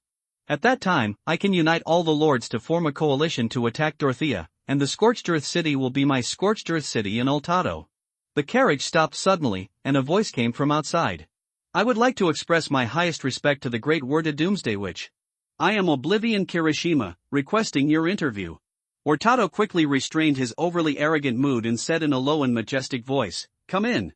The car door opened, and Oblivion Kirishima, dressed in black armor, got into the car. Sitting opposite Hurtado, Oblivion Kirishima asked with concern, "Lord, did the meeting go well?" For Dorothea, the meeting did not go well. For me, it was exactly what I expected. Dorothea was so arrogant that all the lords were extremely dissatisfied with him. Forgotten Kirishima echoed, Dorothea is not a qualified ruler. She only has vampires in her eyes. Only if you stand up and resist Dorothea's tyranny can this land be restored to its proper order. Superior. Hurtado looked at Forgotten Kirishima with cold eyes. I don't believe you adventurers. Betrayal is as easy for you as turning the page in a book. Forgotten Kirishima immediately replied, but we will not betray our interests. Dorothea only trusts vampires and is extremely stingy. Our guild has done so many things for her, but we only received some trivial rewards. I am not even a scorched earth official of the city. And you are a generous lord. As long as you open the floor drain mercury mine to my guild, we will definitely support you with all our strength. Wartato's eyes immediately became sharp. Floor drain mercury? That's a good thing. It has been naturally filtered and transformed into a rare magic material. Forgotten Kirishima saluted and replied, "We don't dare to leak mercury into the ground. I heard that there are a lot of mercury-contaminated corpses in the mine. We can help you, Lord, clean up these corpses. As long as the corpses are left on the floor drain. Mercury residue." After hearing that Forget Kirishima only had mercury residue, Ultato withdrew his edge. In order to clean up the rolling corpses, I often have to pay a lot of losses. If you help clean up, it will be beneficial to both of us. I promised you. How are you going to repay me? Forgotten Kirishima immediately said, "Dorothea has handed over the security of the West City District to my guild, and we have secretly opened up a large-scale troop garrison cave. Lord, you can give us your soldiers to transport into the Scorched Earth City, store it again. When Lord, you lead the army to the Scorched Earth City, these hidden armies can be awakened and attack Dorothea from behind. By combining internal and external attacks, the Lord can easily capture the Scorched Earth City." Ultato smiled, "It seems that I can only cooperate with you. This is our win-win cooperation." Forgotten Kirishima was also very happy, but he did not forget the second purpose of this visit. "Excuse me, Lord, have you ever seen a human in the vampire castle? He seems to be very attracted by it. Dorothea takes him seriously and even lets vampire guards serve as his bodyguards." Human? Ultato thought of an episode in the meeting. "I've seen it. At the end of the meeting of lords, Dorothea summoned a human named Shattered Bones, saying he was her staff. At first, I was worried that a human who could be valued by Dorothea would try to reverse the situation. As a result, he sat aside and said nothing the whole time, watching us forcefully terminate the meeting, causing Dorothea to lose all its majesty. I really don't know what Dorothea thinks. How can living beings participate in the affairs of the undead? Broken Bones. Forgotten Kirishima finally knew the name of the player who caused him to lose 2 levels in a row. However, being invited by Dorothea to attend the Scorched Earth City Lords meeting, even if he was just an observer, was enough to prove that he was highly valued by Dorothea. But Dorothea is nepotistic. How did he, a human, get into the top vampires of Scorched Earth City? It seems that the Eight Arms Guild is right to adjust the direction of the strategy in time. The road to Dorothea is too difficult. At this time, you should take advantage of the chaos and bet again. If you win, you will win a big one." Forgetting Kirishima got off the bus halfway back to Scorched Earth City. The Eight Arms Guild is preparing to welcome the new city lord into the city. And since the Broken Bones are in the vampire castle, there is no need to keep an eye on them at the Tibia Street Library. Let Helot, who has just arrived, enter the library easily. There are more players in the reading hall. Some of them come here to learn magic and DIY their own magic books. Another player's mind is not on the books at all, looking around for clues that can trigger the task. The battle that broke out outside the library yesterday was really exciting. Frank, the library director, single-handedly defeated the Eight Arms Guild and was unable to fight back. It really demonstrated to the players watching what it means to kill people like mowing grass. Everyone knew that Phantom Frank was a ruthless character, but he was even more ruthless than expected. This high-level NPC naturally attracts plot-streaming players to flock here, all hoping to find lucrative plot missions here. Probably tired of being harassed, Frank placed 2 ghost clones at the top of the stairs to prevent players from going upstairs. Helot walked closer to the ghost clone and slightly lifted some of the hoods that covered his face. Seeing that it was Helot, the ghost moved away from the stairs. "Go up, I'm still waiting for you in that room." Helot walked quickly upstairs. As soon as he stepped onto the second floor, 6 bats flew down from the corner of the room, and together they transformed into vampires and saluted Helot.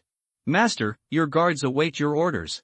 Helot walked towards the room where the magic book was made yesterday, and at the same time asked Breshny, who was following behind him, "Have you met your mother and brother?" "Yes, my master. They all praise your generosity and wish you good health." Brezini's expression didn't show any rejection of the topic of her family yesterday. It seemed that without outsiders, their family was getting along very harmoniously. Then spend more time with them. You will still exist for a long time, and your family is just the embellishment in your long life. Cherish this time. Thank you, my lord. Helot stood outside the door of the library, took a deep breath and knocked on the door. The door opens. The bookmaking room is as busy as yesterday, with Frank's clones producing books on an assembly line. Under the influence of magic, surrounding materials are continuously transported to the middle of the table and then distributed to each process. Hellot walked in and took out Master Lame's manuscript. This is today's manuscript. Do you want to read it first? Or wait until I finish sorting it out? A clone was separated. He floated in front of Hellot and took the manuscript. He said humorously, "The manuscript you compiled is really messy. I'd better pay homage to Master Lame's original work first, and then let you go graffiti." Hellot knew that Frank was afraid that his annotations would ruin the message delivered by Lame, so he stood aside and waited quietly. Sure enough, Frank looked up and asked, "Can you get cheap food?" "Can. How many?"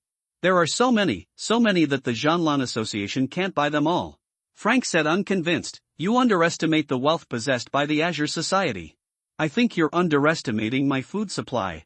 Frank's body shook suddenly, and the clones in the whole room quickly gathered into him, and the resolution increased. The excitement made his mustache tremble. "You should know the significance of food to our country.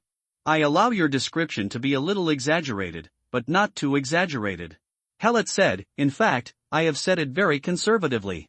I can even provide enough food for the Azure Society and at the same time provide Dorothea with the share of food she needs." Frank curled his lips. "She is a vampire. Why does she need food?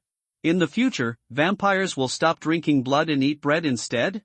Is there anything wrong with vampires wanting their blood slaves to eat better? What's more, the price of the food I sell is cheaper than the unpalatable bread mushrooms." Frank's body began to sway again, but he managed to stabilize himself. "Don't be kidding me. You transport food from the plane of life to the land of death through interdimensionality, and can you keep the price cheaper than bread mushrooms? If you don't believe me, you can buy a batch. Cash on delivery, no reason to return." Reason kept telling Frank that this was absolutely impossible, but when he saw that Hellot was so sure, and that he would ship the goods directly without a deposit and pay after inspecting the goods, Frank couldn't help but give himself a slap in the face. "I haven't had a dream since I became undead, so there's no reason to dream now. Then order a batch of grain and give it a try. You won't suffer any loss anyway." Frank was about to say that he would order a batch of grain on behalf of the Jeanlin Association, but Hylot interrupted him and said, "You don't know the types of grain I can provide, so don't rush to place an order yet. In a few days, I will ship more than a dozen tons of samples. Come here, find a few people who know how to eat and taste them together, choose the ones that suit your appetite, and then decide how to order." "More than 10 tons of samples? Want to try and choose? How can one be so picky about food in the land of the dead?" "Unacceptable." Frank replied blankly, Okay. Hellot thought of something and asked, "Vegetables? How many tons of vegetables can you try?" Okay. Let's get a few tons of fruit too." Frank hugged Hellot and cried bitterly, "Tell me, you are kidding me. Stop torturing me. Milk is not convenient to transport. I suggest replacing it with cheese and milk powder.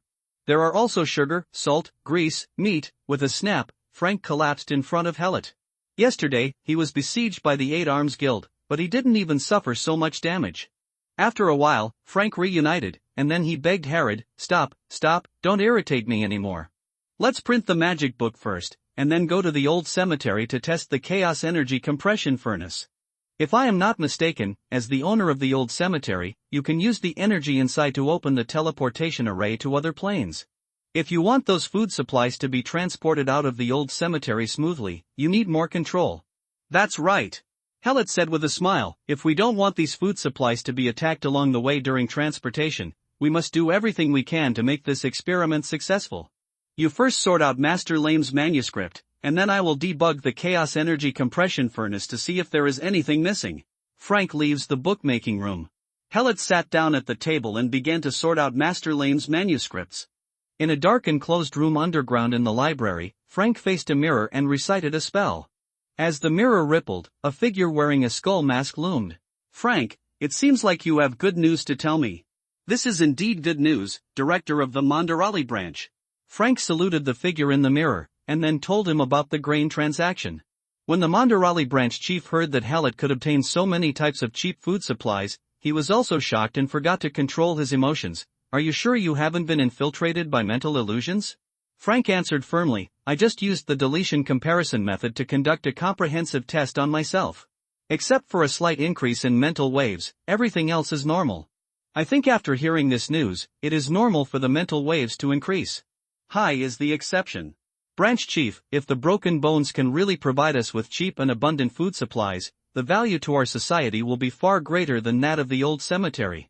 After all, whether or how much of the old cemetery can be recaptured is unknown, but food can restore the club's strength in a short period of time and make it stronger than before.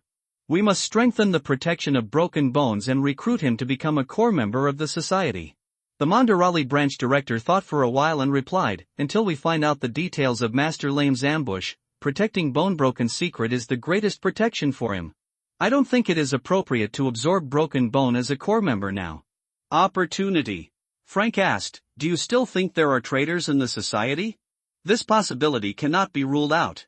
Moreover, Bonebroken's brother is a soul eater. He is a very complex lich.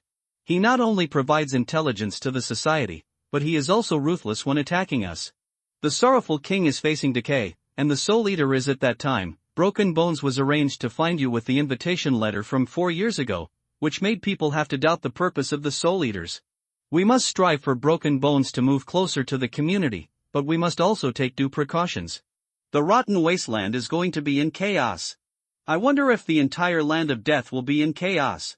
Frank finally calmed down his somewhat excited emotions, and he saluted respectfully to Mandola. Thank you, Mr. Branch Chief, for reminding me. I know what to do. The figure in the mirror shook and disappeared, leaving the last words, you continue to maintain a single line of contact with Broken Bones. How to treat Broken Bones, follow Master Lame's instructions. It's sunny again, I've run out of manuscripts, and I'm in the process of finishing them. Returning to Scorched Earth City, Forgotten Kirishima hung up in the safe area and summoned the key members of the Eight Arms Guild through the guild channel for a meeting in the video conference room to discuss the direction of the guild's expansion after Altado took control of Scorched Earth City. Suddenly, there is an access request on the communication frequency band. Oblivion Kirishima accepted the request and said unhappily, I hope you have something important to do and have to disturb the high-level meeting of the guild. President, someone said that traces of broken bones were found. Forgotten, Kirishima immediately paused the meeting and asked, where? The other party only sent a photo and asked us to pay money first. The photo was transmitted, it was the ghost carriage that Broken Bones rode in yesterday. It's just that you can only see the body of the car, but you can't tell where the car is. Forgotten Kirishima replied, give him 10 gold, after a while. President, at number 63 Tibia Street, Shiching District, the Broken Bone carriage is now parked in front of the library. Why did Broken Bones go to the library again? Forgotten Kirishima immediately ordered the key members of the guild who attended the meeting. Broken Bone appears in the Shiching District Library, gather people to block him. Be careful to keep a distance from the library and don't anger the ghosts inside. Forgotten Kirishima had just given the order when new information came. Bonebroken came out, he got on the carriage, and all his vampire guards came out. A photo arrived along with the transmission. It was a sideways photo of Broken Bones getting into the car. Forgetting Kirishima was very happy. Came out great. As long as you are not in the library, our Eight Arms Guild will surround you and kill you at will. Tell the player who reported the news to follow the carriage and report the location at any time. As long as he can kill Broken Bones, I will give him 100 gold. However, before Forgetting Kirishima could finish his words, new information came. The player who reported the message asked us not to go. President. Who is he? If I don't have to go, I won't go? President, I don't think we need to go. At least there won't be too many people. It's enough to have a few brothers with good tracking skills to follow the carriage. Another photo was transferred. It's the ghost who massacred the Eight Arms Guild yesterday, a sideways shot of him floating into the carriage. No need to go. After Harriet and Frank completed the engraving of the magic book together, they took the ghost carriage out of the city and ran towards the old cemetery. Four bats hung at the four corners outside the carriage, their round red eyes staring at the players running on the road. Some went to the old cemetery, and some returned from the old cemetery to replenish medicine. Even though the Scorched Earth City return scroll only sells for 1 silver coin, there are still quite a few new players who are reluctant to spend this amount of money. Fortunately, the old cemetery is not far from Scorched Earth City, and it only takes more than 10 minutes for those with good physical fitness to reach it. If you are lucky and encounter a carriage going in and out of the city, you can get a ticket for free. Of course, the vampire guards will not be polite to these players. So along the way, many players didn't know what happened and returned to the city inexplicably. Especially those players who have already run to the old cemetery and want to survive the last 100 meters. I really don't know what their faces will be like when they come out of the resurrection point. For the first time, Hallett saw what the above-ground portion of the family cemetery looked like. A hill-like hemispherical tomb with an open tomb door in the middle. The tomb door is at least 30 meters high, and the tomb passage inside is pitch black with no end in sight. On both sides of the tomb door stood two statues that were much taller than the tomb door. The statues only had human bodies and no heads. They stood with swords in their hands, like majestic generals. When the ghost carriage that Herod was riding approached the door of the tomb, the two statues there actually came to life. Along with the rumbling sound, a large amount of dust fell from the statue, scaring the players who entered and exited the tomb door to quickly escape. Then everyone watched in surprise as the two statues more than 30 meters high slowly knelt down. 4 years ago. It's been 4 years. Apart from the fast and plentiful monster spawning speed and the ability to explode chaos crystals, the old cemetery has nothing worthy of praise. It doesn't even have a single mission. It is affectionately called the novice kindergarten by players. Today the two sculptures standing outside the tomb passage of the old cemetery knelt down.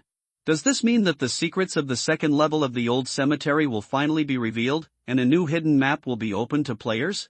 The players stood at a distance, watching the ghost carriage parked outside the tomb door, guessing what kind of characters would come out of it. 4 bats flew down from the 4 corners of the carriage and turned into 4 vampire guards standing in the 4 directions, guarding the carriage in the middle. The car door was pushed open, and a beautiful vampire who was so beautiful that the players couldn't help but take pictures immediately jumped out. Her expression has the coldness of a vampire, and her temperament is arrogant, which is very in line with some players' XP. However, the seemingly unattainable vampire turned around and faced the car, bowed his head, and stretched out his arms. A hand stretched out from the car and placed it on the arm of the beautiful vampire. A human walked out of the car. Who is he? This is the unanimous voice of almost all self-identified male players at this moment. The answer was soon revealed. Someone shouted, "That's a broken bone." The 8 Arms Guild offers a reward of 10,000 gold for a broken bone. Players immediately thought of the bounty just released by the 8 Arms Guild, and looked for photos of the bounty. Yes, that's him. Some of the players present took photos and sent them to the 8 Arms Guild, while others were ready to give it a try and transform their locomotives into motorcycles. Anyway, the level is not high now. If you die, you will only lose 1 level. If the blind cat encounters a dead mouse and stabs the opponent's vital part with a knife, he will get 10,000 gold. However, just when many players were about to attack, a figure floated out from the carriage, stopping everyone in their tracks. If we talk about who was the most famous in Scorched Earth City during this time, Frank, the ghost, the director of the library at number 63 Tibia Street, Xiqing District, is undoubtedly the top one. There is no player in Scorched Earth City who has not seen the video of the battle that caused the 8 Arms Guild to lose 1 level on average during yesterday's battle. Therefore, as soon as Frank appeared, he was immediately recognized by the players. Then they all suddenly realized, Ghost Frank is not only the hidden boss, but also unexpectedly related to the secrets of the old cemetery. Have you seen it all? The statues guarding the tomb all knelt down to him. Even if the person buried in the old cemetery was not his body, it still had an important relationship with him. Broken Bones can dig out such a big secret and invite key NPCs to the old cemetery. He will definitely get a lot of rewards for this task. So envious. Frank was envious too. If the death energy in the old cemetery is restored, their power will be comparable to that of the dragon. Unfortunately, they can only stay here and cannot leave the tomb gate. Hellot gave the order to the 2 statues to stand up, and the statues slowly stood up. Stop the carriage next to the statue and let's go into the old cemetery. Frank, follow. If you look again, they are not stupid. The PK starts tomorrow. Whether you can advance all the way depends on the support of your friends. Daily reading is the only criterion for promotion and elimination. Friends, please do not read during the new book period and be sure to read the latest chapters. Thank you. Thank you. Thank you. Herod enters the tomb passage. News of the unusual movements in the old cemetery spread throughout the Scorched Earth City area at extremely fast speeds. Then, the players who left the city formed a large tide and rushed towards the old cemetery, fearing that if they went slowly, they would miss the best materials and equipment. The teleportation array in the center of Scorched Earth City also became lively, with large groups of players arriving via teleportation from other cities. Have you heard? There is a treasure in the old cemetery. Helot didn't know what kind of sensation his actions were causing. When a large number of players entered the cemetery of the old days, he had already used the ability of the old rulers to transform the terrain and create a closed space. A high wall full of bones surrounded a 20 by 20 open space. Frank transformed into 26 ghosts, pulling a measuring tape to measure the intersection. After several more rounds of calculations, 26 ghosts converged into one, and Frank made a depression in the ground with his foot. This is it. Frank made a mark, stretched out his hands, and recited an incantation. A bright spot of light suddenly lit up directly in front of him. Frank continued to recite the spell, and at the same time, his fingers moved the light spots to draw light trails in the air. As the light trails became more and more, a magic circle gradually took shape. Helot, who was standing aside, recognized that this was a spatial anchor positioning array. Corresponding to it was another spatial anchor positioning array that was unknown where. When the two arrays reached the same frequency resonance, they injected a large amount of magic energy can briefly open a space portal. In the past, Helot had only seen model drawings of this type of magic in the Imperial Academy library, but this time he really saw the use of space magic. He watched carefully as Frank sketched out the details of the magic circle, so that he could study it in depth when he returned to the Imperial capital later. The space anchor point array is completed. As a circle of invisible fluctuations spreads, the magic circle spreads out horizontally, and the gaps in the magic circle are filled with highlights and become an aperture. Inside the aperture, a cylindrical metal object slowly lowered, its bottom embedded in the depression where Frank had just stepped. When the transmission ended, the magic circle dispersed into light fragments, and the entire chaos energy compression furnace appeared in front of Helot. It consists of 3 parts. The bottom is a column with a length of 1 meter, the middle is thickened, and there are many neatly arranged pores on the surface. The top is in the shape of an inverted umbrella, with more than 10 metal pipes hanging downward from the edge. The height of the entire chaotic energy compression furnace reaches 4 meters. After completing the transfer of the equipment, Frank took a deep breath in a very humane manner and said to Helot, "The equipment has been transferred completely. Then I will start the equipment to connect with the magic circle embedded in the old cemetery. During this period, something will happen. There are many rejection reactions, and unexpected things will definitely happen. Protect your equipment, it's expensive." Helot summoned the old code and replied to Frank, "I will try my best to prevent all accidents." Brushy and the 5 vampire guards drew their swords at the same time and prepared to fight.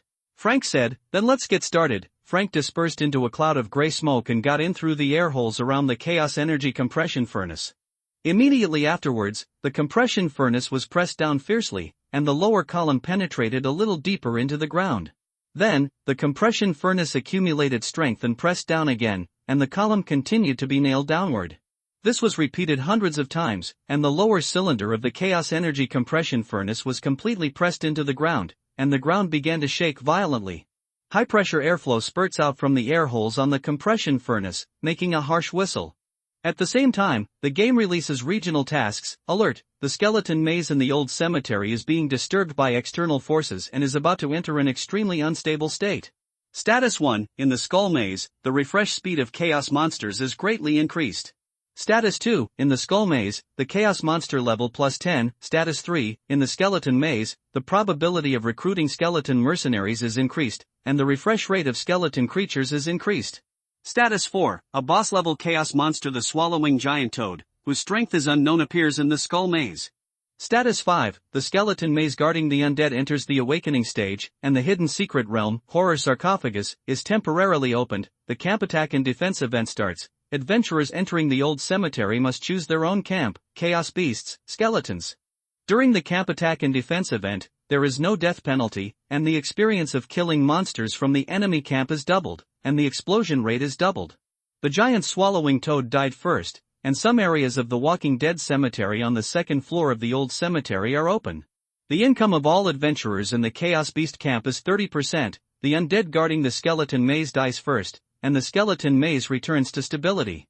Those who kill it can gain a lot of experience and more additional rewards. The income of all skeleton camp adventurers is 30%, please choose your camp. A selection box appeared in Helot's game interface, and he chose the skeleton camp without hesitation. This surprise is really a surprise. Originally, Helot thought, I will interfere with the chaotic energy here, and you can just give me an accident here. But he never expected that the accident would cover the entire skull maze. There is no death penalty in the camp confrontation, and the players are probably going crazy outside. Check out the regional chat channel. As expected, they all call friends to fight. There is also the Chaos Beast boss swallowing giant toad, which was discovered by players just after it was refreshed. It's just that the level of the giant swallowing toad is too high. It has rough skin and thick flesh, and can attack with poison in a wide range. It is chasing players to kill in the narrow maze. We can only wait for high-level players to come after hearing the news before we can find a way to kill this guy. On the other hand, the hidden secret, the horrible sarcophagus, has not yet been discovered. But now that the secret realm is open, it is only a matter of time before players find it. Frank's head emerged from the air hole on the compression furnace. Things went better than I predicted. Our interference here was responded to by a powerful force in the old cemetery. The energy of death is increasing in an all-round way. Hellet said, that is an undead who is loyal to me and is resurrecting. Now he is in danger. I must go and save him. Can you hold on here? Frank said, the undead has shared a lot of pressure for me. Go and save him. I can still deal with some minor troubles. Okay, I'll leave the vampire guards to you. Breshny, follow me. Hellet turned and walked towards the wall behind him, and a door opened in the middle of the wall. After walking away, Herod contacted the Soul Eater. Father, I am in the family cemetery and need your help. What happened? Hellet copied the system information and sent it to the Soul Eater. According to the movement direction of the swallowing giant toad reported by the players, it is coming towards the Chaos Energy Compression Furnace. I am going to save the Guardian Undead in the skeleton maze now, and I need you to come. Kill the giant swallowing toad to avoid exposing the location of the compression furnace. The Soul Eater replied, I'm in a special map now, and I'm afraid I won't have enough time. I will entrust a friend to help. With her help, there shouldn't be any big problems. Just as Herod was about to reply to the Soul Eaters, a large number of chaos monsters suddenly appeared in front of him. Some are pig-shaped, some are dog-shaped, and some are lizard-shaped. All kinds of strange animal shapes can be seen, but all of them have flames sprayed from the blowholes on their backs. As soon as these chaos monsters appeared, they rushed towards Herod, roaring and barking, and Brasini rushed over faster. The vampire's elegance, sword, drew beautiful sword arcs in Brasini's hands, and her powerful combat skills quickly harvested the chaos monsters. A killing was actually performed by her using her slender waist to dance with a pleasing beauty and a pleasant experience. You gain experience 300 plus 300, you gain experience 550 plus 550, you gain experience 430 plus 430. Seeing that Brasini could still handle it, Herod summoned skeletons and corpse flower poisonous vines to protect him, and then asked his father, who is your friend? Autumn Water invites the Moon Fairy. Which one is ninth on the list? And she has met me in the finals of the Best Under Heaven for 2 consecutive years. She is a woman with a strong will. She is currently on a mission in the land of death. She has replied to the message and is on her way to Scorched Earth City. You tell her the route to the old cemetery. She is a paladin from the Holy Continent. It is her first time to go to Scorched Earth City, and she doesn't know the way. I understand, Father. I will contact her now. Herod looked at Brasini. She killed the chaos beasts fast enough, but the monsters refreshed faster. No wonder the players can't be seen. They are probably trapped in place by this abnormal monster refresh speed. This won't work. We still have to save the Terror Knight Guardian. Hellet ordered all the skeletons to join the battle, and then ordered the Old Code to cast spells to assist in the battle. Contact Xiaoshui to invite Yuasien. Hello, I am Broken Bones, the younger brother of the Soul Eater. Xiaoshui invited Yuasien to reply, the Soul Eater has already told me what happened. Kill a boss in the skeleton maze of the old cemetery in Scorched Earth City. I have 2 minutes to get to Scorched Earth City and send him the location of the old cemetery. Hellet sent the location of the old cemetery. The boss is still moving. When you arrive, I will send you an accurate location. A very straightforward woman. With the support of skeleton soldiers and old codex, Brasini finally suppressed the refresh speed of the chaos monster. After Hellet joined the battle group with the corpse flower poison vine, the team was finally able to move forward. Clorand Manor has maps of each floor of the family cemetery. The terrifying knight guarding the skull maze sleeps in a small secret in the middle of the maze, which can be entered by opening a small teleportation mechanism. In order to arrive as quickly as possible, Hellet decided to break through the wall and attack directly into the middle of the maze. The walls of the skull maze are theoretically indestructible. Even if it is damaged by a miracle with great force, if there is no continuous powerful output, the damaged part will be restored quickly. But this law does not apply to the old ones. Helot found the direction, opened a door on a wall, and ordered the skeleton soldiers to rush in. Then came Breshni, and Harrod passed through the wall under the cover of corpse flower poisonous vines. On the opposite side of the wall, 5 players were struggling to kill skeletons, causing bones to fly. Helot looked carefully and saw that what he had chopped off was not his own skull, so it didn't matter. Just when Helot was about to sneak past, one of the players pointed at him and shouted, "It's bone broken. Cut him down and get a reward of 10,000 gold. Cut off your head." Silly K, who didn't understand the situation, didn't see so many soldiers. Helot immediately ordered the skeleton soldiers to attack, and at the same time stretched out his left hand wearing the ring of the old dominator. The swaying skeletons that were being hacked by players immediately stopped their chaotic attacks and quickly retreated into formation. You forcefully recruit skeleton soldiers, Pro, 21. You forcefully recruit the skeleton warriors, Pro, 11. You forcefully recruit the skeleton mage, Pro, 7. You forcefully recruit skeleton battle-axe soldiers, Pro, 3. The nearby skeletons feel the call of the old ones and are coming at full speed. The skeletons pay the highest respect to the great old rulers. The offensive and defensive attributes are increased by 20%, and the desire to attack is greatly increased. The skeletons charging in the military formation were like a big wave crashing over them. With one charge, the 5 players were submerged in their bones. They turned into 5 white lights and flew away under the magic bombardment of swords, bayonets and slashes. Well, why bother? Why bother? Helot continued to break through the wall and walk toward the center of the maze while paying attention to the position of the swallowing toad. No player could stop it yet. The players in the discussion said that the forgotten Kirishima who has not lost levels may be able to resist this boss, but it is still very difficult to kill it. The passage of the maze is too narrow, and players cannot use the crowd tactics. We can only wait for the players from the rankings to come. Xiao Shui invited Yuasian, I'm at the old cemetery. So fast. Helot quickly sent the location coordinates of the swallowing giant toad, and at the same time shared his exploration map. Enter the old cemetery and choose the skeleton camp. When you reach the skeleton maze, walk along the tomb passage on the right. It is 342 meters long. A skull with only 5 teeth can be seen on the wall.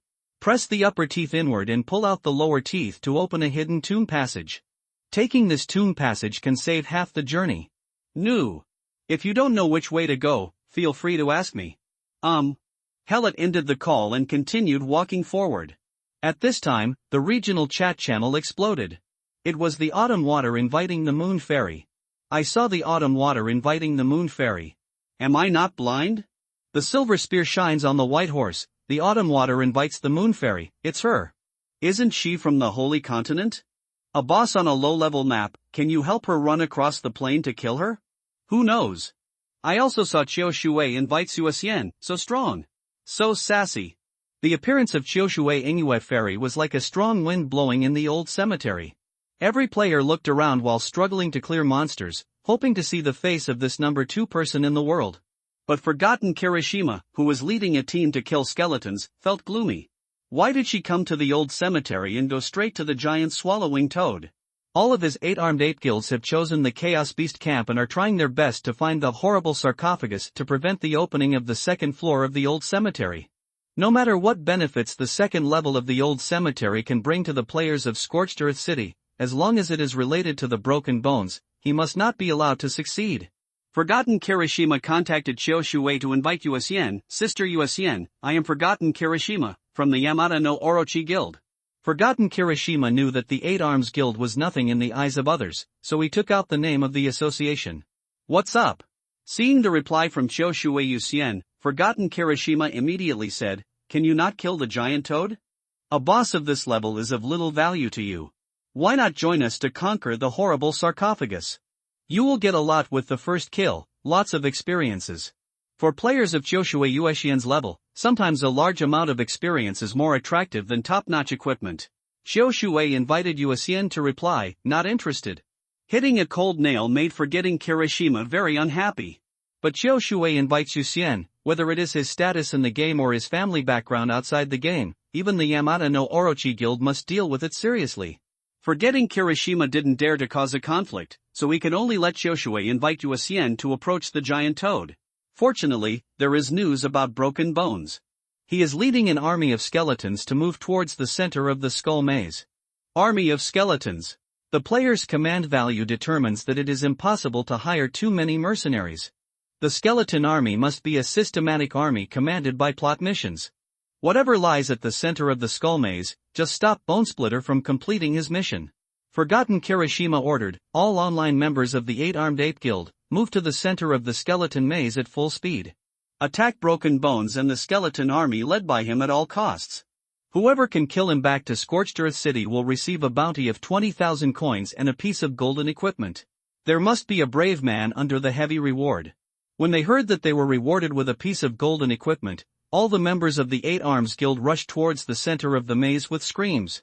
At this time, Hellet was adding all the free attribute points he had just gained from the upgrade to his command. Brushing monsters is so fun. The closer to the central area, the higher the density of monsters. Now every time you pass through a wall, there is a crowded group of monsters behind, filling the tomb passage. Harrod asked Brasini to take the lead, clearing a small area with sharp swords and magic, and then an army of skeletons poured out like a flood from a breach. Skeletons and chaos beasts squeezed each other, attacking crazily with their claws and bone weapons. What this brings about is that the experience gain prompt appears on the screen, and the experience bar required for upgrading increases rapidly. 11-12 Level 13. 14 skeleton axemen pay the highest respect to the old ones and request to join your army. Take over. 14 skeleton battle axemen came from the other end of the tomb passage. They had skeletons like a gang orangutans and held axes in both hands. The heavy axe seemed to be weightless in their hands. It whirred like a big windmill when it danced, easily crushing the chaos beasts.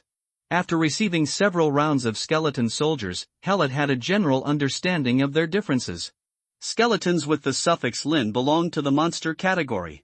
They cannot be upgraded, have low intelligence, and are only suitable for use as cannon fodder. Skeletons without suffixes are neutral NPCs and can be upgraded but have a low growth limit. Skeletons with the suffix mercenary can be upgraded and recruited by players, and their growth limit is proportional to the need for control. The skeleton axeman is already considered a high-level unit in the skeleton maze. With its level 30 attributes and the additional status of the old dominator, it looks like a series of rampaging tanks, killing chaos beasts like chopping melons and vegetables. The chaos beasts in an area were cleared. Under the suppression of hundreds of skeletons, all the newly spawned chaos beasts disappeared in a flash. Another skeleton applied to join. Harrod recruited them and faced a wall of bones. On the other side of the wall is the central area of the maze. It is a very open hall, but it is not visited by players because chaos beasts are never refreshed. This is probably the reason why players have not discovered the location of the terrifying sarcophagus. I wonder what is waiting for me on the other side of the wall now. Get ready to enter. Harrod ordered Brazzini and placed the newly added 14 skeleton battle axemen under her command. Other skeletons lined up to wait. Brazzini stood with her sword in hand, her eyes brightened by the excitement of killing. I'm ready, master. Hellet pointed at the wall. All the bones embedded in the wall shook violently, and then a crack appeared on the wall. The wall tiles flipped over and overlapped, cracks spread to both sides, and the broken bones fell to the ground, breaking even more. Enter. Brazzini's figure flashed into the subspace, and rushed in with a ripple caused by the movement of the subspace. The skeleton battle axemen dragged the big skeleton body and rushed in quickly. There was no sound of fighting. Harrod saw that there was no chaos beast on the other side, then stepped through the door and entered the central hall of the maze. The hall is empty. Even if the knight guarding the skeleton maze is sleeping, he uses his last strength to guard this last pure land for the Claude family and prevent the invasion of chaotic energy. Hellet pointed at the only entrance to the central hall of the maze, and all the skeletons that came in later moved that way. Brasini, this is safe. You should also guard the entrance. No one is allowed to enter the hall without my order. Yes, master. Bresci and skeleton axemen joined the defense. Hellet walked to the middle of the hall. The horrible sarcophagus is below. In the past, only the old rulers could open the mechanism to enter. Now, due to the energy chaos in the skull maze, the mechanism hiding the terrifying sarcophagus was forcibly triggered. A rectangular black hole appears on the ground. And just when Hellet was about to jump down and explore, a battle suddenly broke out in the direction of the entrance to the hall. 5 or 6 players forced their way in, but were stopped by the skeletons guarding there. The arrogant smile of Oblivion Kirishima sounded on the regional channel. Broken Bones, is it you? Broken Bones. My people blocked me in the central hall. If I am not wrong, the terrifying sarcophagus is here, your mission probably to protect the guardian inside. But I'm sorry, our 8-armed ape guild is from the Chaos Beast camp. If you don't want to die, just use the return ticket to leave. When our large team arrives and turns the place into a war zone, the return ticket cannot be used.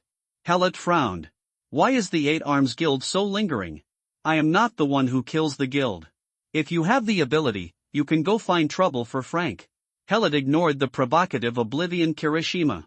He stood on the edge of the black hole, stretched out his hand wearing the ring of the old Dominator, and shouted below, I am the current patriarch of the Clawland family. Since you are waking up, you should be able to sense my existence. I need your power, give me as much as you have. A roar of horses rushed up from below the black hole, followed by a strong burst of air. The sound of horse hooves like a dense drumbeat echoed upward inside the cave. Another horse neighed, and a black spirit horse with black flames all over its body rushed out of the hole. It runs in the air, ignoring the existence of gravity. It is strong and galloping, invincible, majestic and arrogant. It seems that there is endless power to vent. But the black horse quickly restrained his temper. He landed in front of Harrot, bent his front legs and knelt down to salute. The black flames converged and turned into heavy armor covering the whole body. Helot understood and got on the horse's back. The horse stood up, and a powerful bone sword popped out from its back, and was caught in Helot's hand. You get Howl's terrifying black spirit horse, you get Howl's skeleton sword, terrifying black spirit horse, mount, feature 1, ignore gravity feature 2, the writer's offensive and defensive attributes are increased by 50%. Special skill 1, burning soul, contaminated by the flames of the terrifying black spirit horse, the soul continues to suffer severe pain. Stun 2, collision, hit the target at high speed, as the mount of the terrifying knight, the terrifying black spirit horse will never be affected by negative status and is the most trustworthy partner in war. Skeleton sword, authoritative prop, effect 1, all attributes of skeleton troops under the commander increase by 20%. Effect 2, skeleton. The protagonist of the eternal war.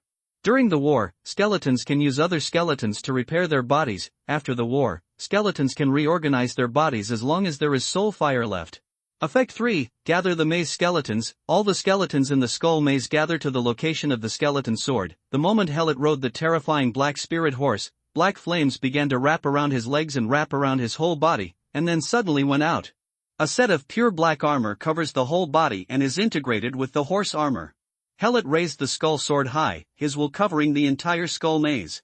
Skeletons all over the skeleton maze abandon their fighting opponents at the same time and run towards the central hall of the maze as fast as possible.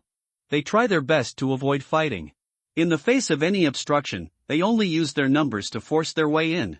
If they break an arm or a leg, they pick up a suitable one from the ground and put it on themselves to continue moving forward.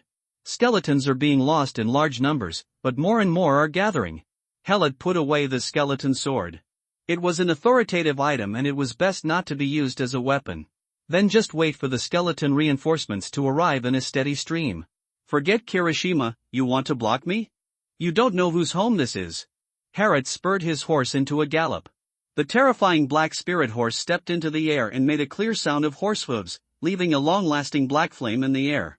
The sound of a knife cutting through the air resounded all around, and each sound was accompanied by black slash marks appearing and disappearing. Helot controlled the terrifying black spirit horse and ran around the central hall. After he thought he could control it skillfully, he drove the terrifying black spirit horse into a wall. Just when it was about to hit the wall quickly cracked, and the terrifying black spirit horse rushed through the crack.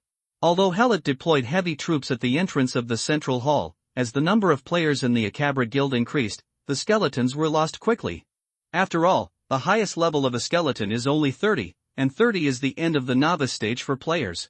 Even though the skeletons enjoy the various attribute improvements given to them by Helot, the Octobon's Guild is a mature guild and there are still many high-level players in it. In just a short battle, half of the hundreds of skeletons summoned by Helot were lost, but the 8-armed ape players continue to fight more and more. The battle line at the entrance does not collapse, all because Brasini is strong enough. But no matter how strong Brazzini is, she can't withstand the battle of so many players. Helot decided to attack the 8 Arms Guild from the outside to take some of the pressure off Brazzini. Passing through the wall is a straight tomb passage, which leads to the entrance of the central hall, so there are many players gathered at the end. There are also some players scattered throughout the tomb passage. Their levels are relatively low and they are assigned the task of cleaning up monsters. These players were all startled when they saw the sudden appearance of the black-armored knight. They were not sure whether it was an NPC or a player. But just by looking at his appearance, you can tell that he is not a character to be trifled with. The players were stunned, but Helot was not polite to them. He stretched out his hand to summon the old codex, galloped on his horse, and ran over the players' heads. The black flames left behind by the black spirit horse wrap around the player's head, and the burning soul becomes a sonic stimulus for the player. The sharp and harsh sound makes the player who is burned can't help but hold his head and cover his ears, and his blood volume drops rapidly. It's the Terror Knight. It's the Terror Knight. How did you spawn the Terror Knight? Support, please support. Quickly put out the fire on my head. For a moment, the internal channels of the Eight Arms Guild were all in chaos, and panic spread quickly. As we all know, the Terror Knight is the top undead creature after the Bone Dragon in the undead camp. The terrifying black spirit horses they ride can run through the air, and the black fire they shed can burn souls. Every terrifying knight is a powerful boss, and now it appears here. Forgotten Kirishima heard that members of his guild were attacked by the Terror Knight, and immediately brought several high-level players to support him. His profession is the Black Warrior, and his promotion direction is the Black Knight.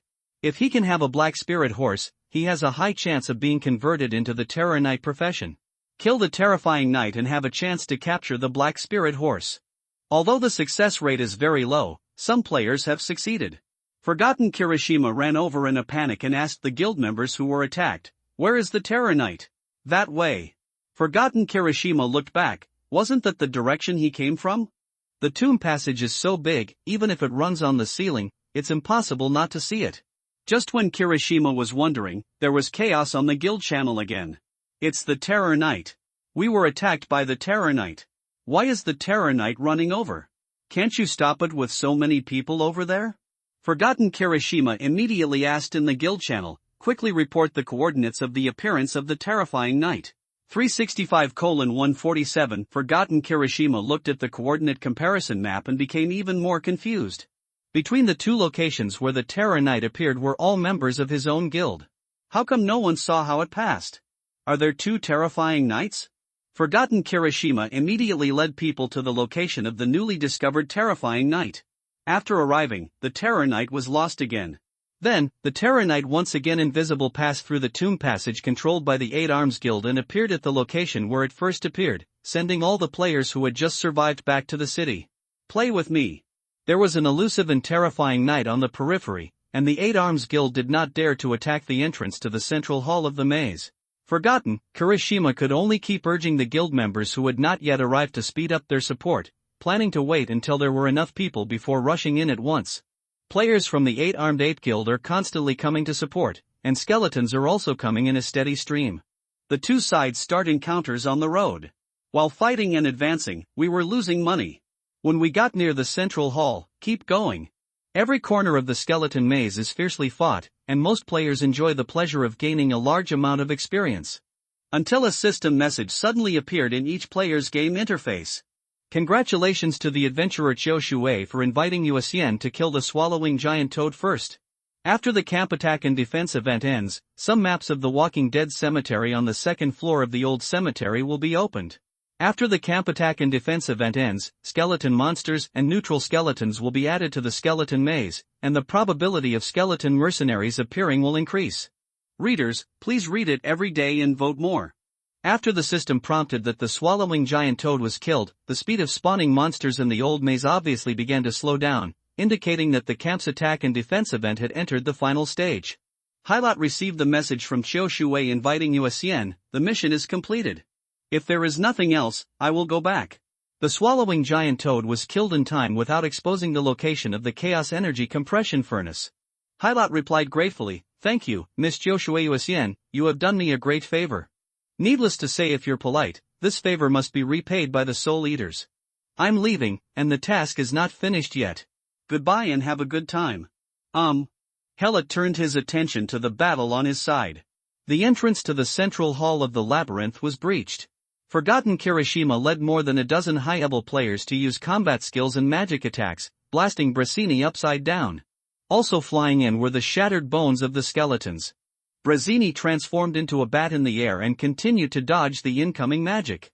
After landing, he returned to his human form, drew his sword and faced the players rushing in from the entrance. Her hair was a little messy from the fierce battle, but her fighting spirit was still high. Her special skill of sucking and replenishing blood allows her to easily cope with long-term and high-intensity battles. It is unknown how many players of the Akabra Guild have died under her sword. Forgotten Kirishima looked at Brazzini with envy, jealousy, and hatred for broken bones in his heart. This beautiful vampire is obviously the hero of Bone Broken Rule, and her source must be Dorothea. The 4 years he and the Eight Arms Guild spent conquering Scorched Earth City were not as good as a kid who suddenly appeared. What unbelievable mission have you done to make Dorothea, who is famous for being stingy, favor you so much and be so generous with you? What do we think of our efforts over the past 4 years? Big idiot? Since Dorothea is so difficult to take care of, let's change her. Since the hero of Broken Bone dominance is so strong, we will kill her. Oblivion Kirishima waved, and the members of the Eight Arms Guild dispersed to surround Brezhny. On the guild channel, Forgotten Kirishima talked about tactics. This hero is very strong, has blood-sucking skills, and can move in space. We must fight her as a boss. The fight started soon, and I stepped forward to resist. The nanny was careful about my blood volume, so I wouldn't be killed. The auxiliary field control will lower her status. After she enters the subspace, she must mark her position in time. Remote full output. Get ready. Forgotten Kirishima held the big sword in both hands, released the three-eyed crow, and walked towards Brazzini. The other members of the Eight Arms Guild took their respective positions, preparing to release combat skills and magic. But just when the fight was about to begin, Brazzini turned into a ray of light and ran backwards. Get into the bone-crushing belt. Forgotten Kirishima was very puzzled. There was no one in the hall just now. How did the broken bones appear there? Wrong. He was blocked by us in the central hall, and he should be here, but where was he just now? A keen-eyed player reminded Oblivion Kirishima, President, look at the ground behind him. A downward hole. There was no such hole in the central hall of the maze before. Could it be that there was a terrifying sarcophagus inside? Thinking of the elusive and terrifying night just now, Forgotten Kirishima became even more convinced that there was a terrifying sarcophagus inside the cave. The guardian of the skeleton maze is here. Be careful, the ultimate boss of the skull maze will come out at any time. At this time, Helot had returned the terrifying black spirit horse. The real terrifying night was about to awaken, so he couldn't ride without a horse. He put Brazzini back into the belt space because he was afraid that something might happen to her. What we have to do now is to delay as much time as possible and wait for the chaotic energy flow in the maze to return to stability. Forget Kirishima. Helot waved and said hello with a smile. We meet again. I think there is a little misunderstanding between us. My subordinate killed you once, and I let you kill once. It's even. Why? Sample? Forgotten Kirishima looked at the black hole at the feet of Broken Bones and replied, you kill me once and I kill you once. It's fair.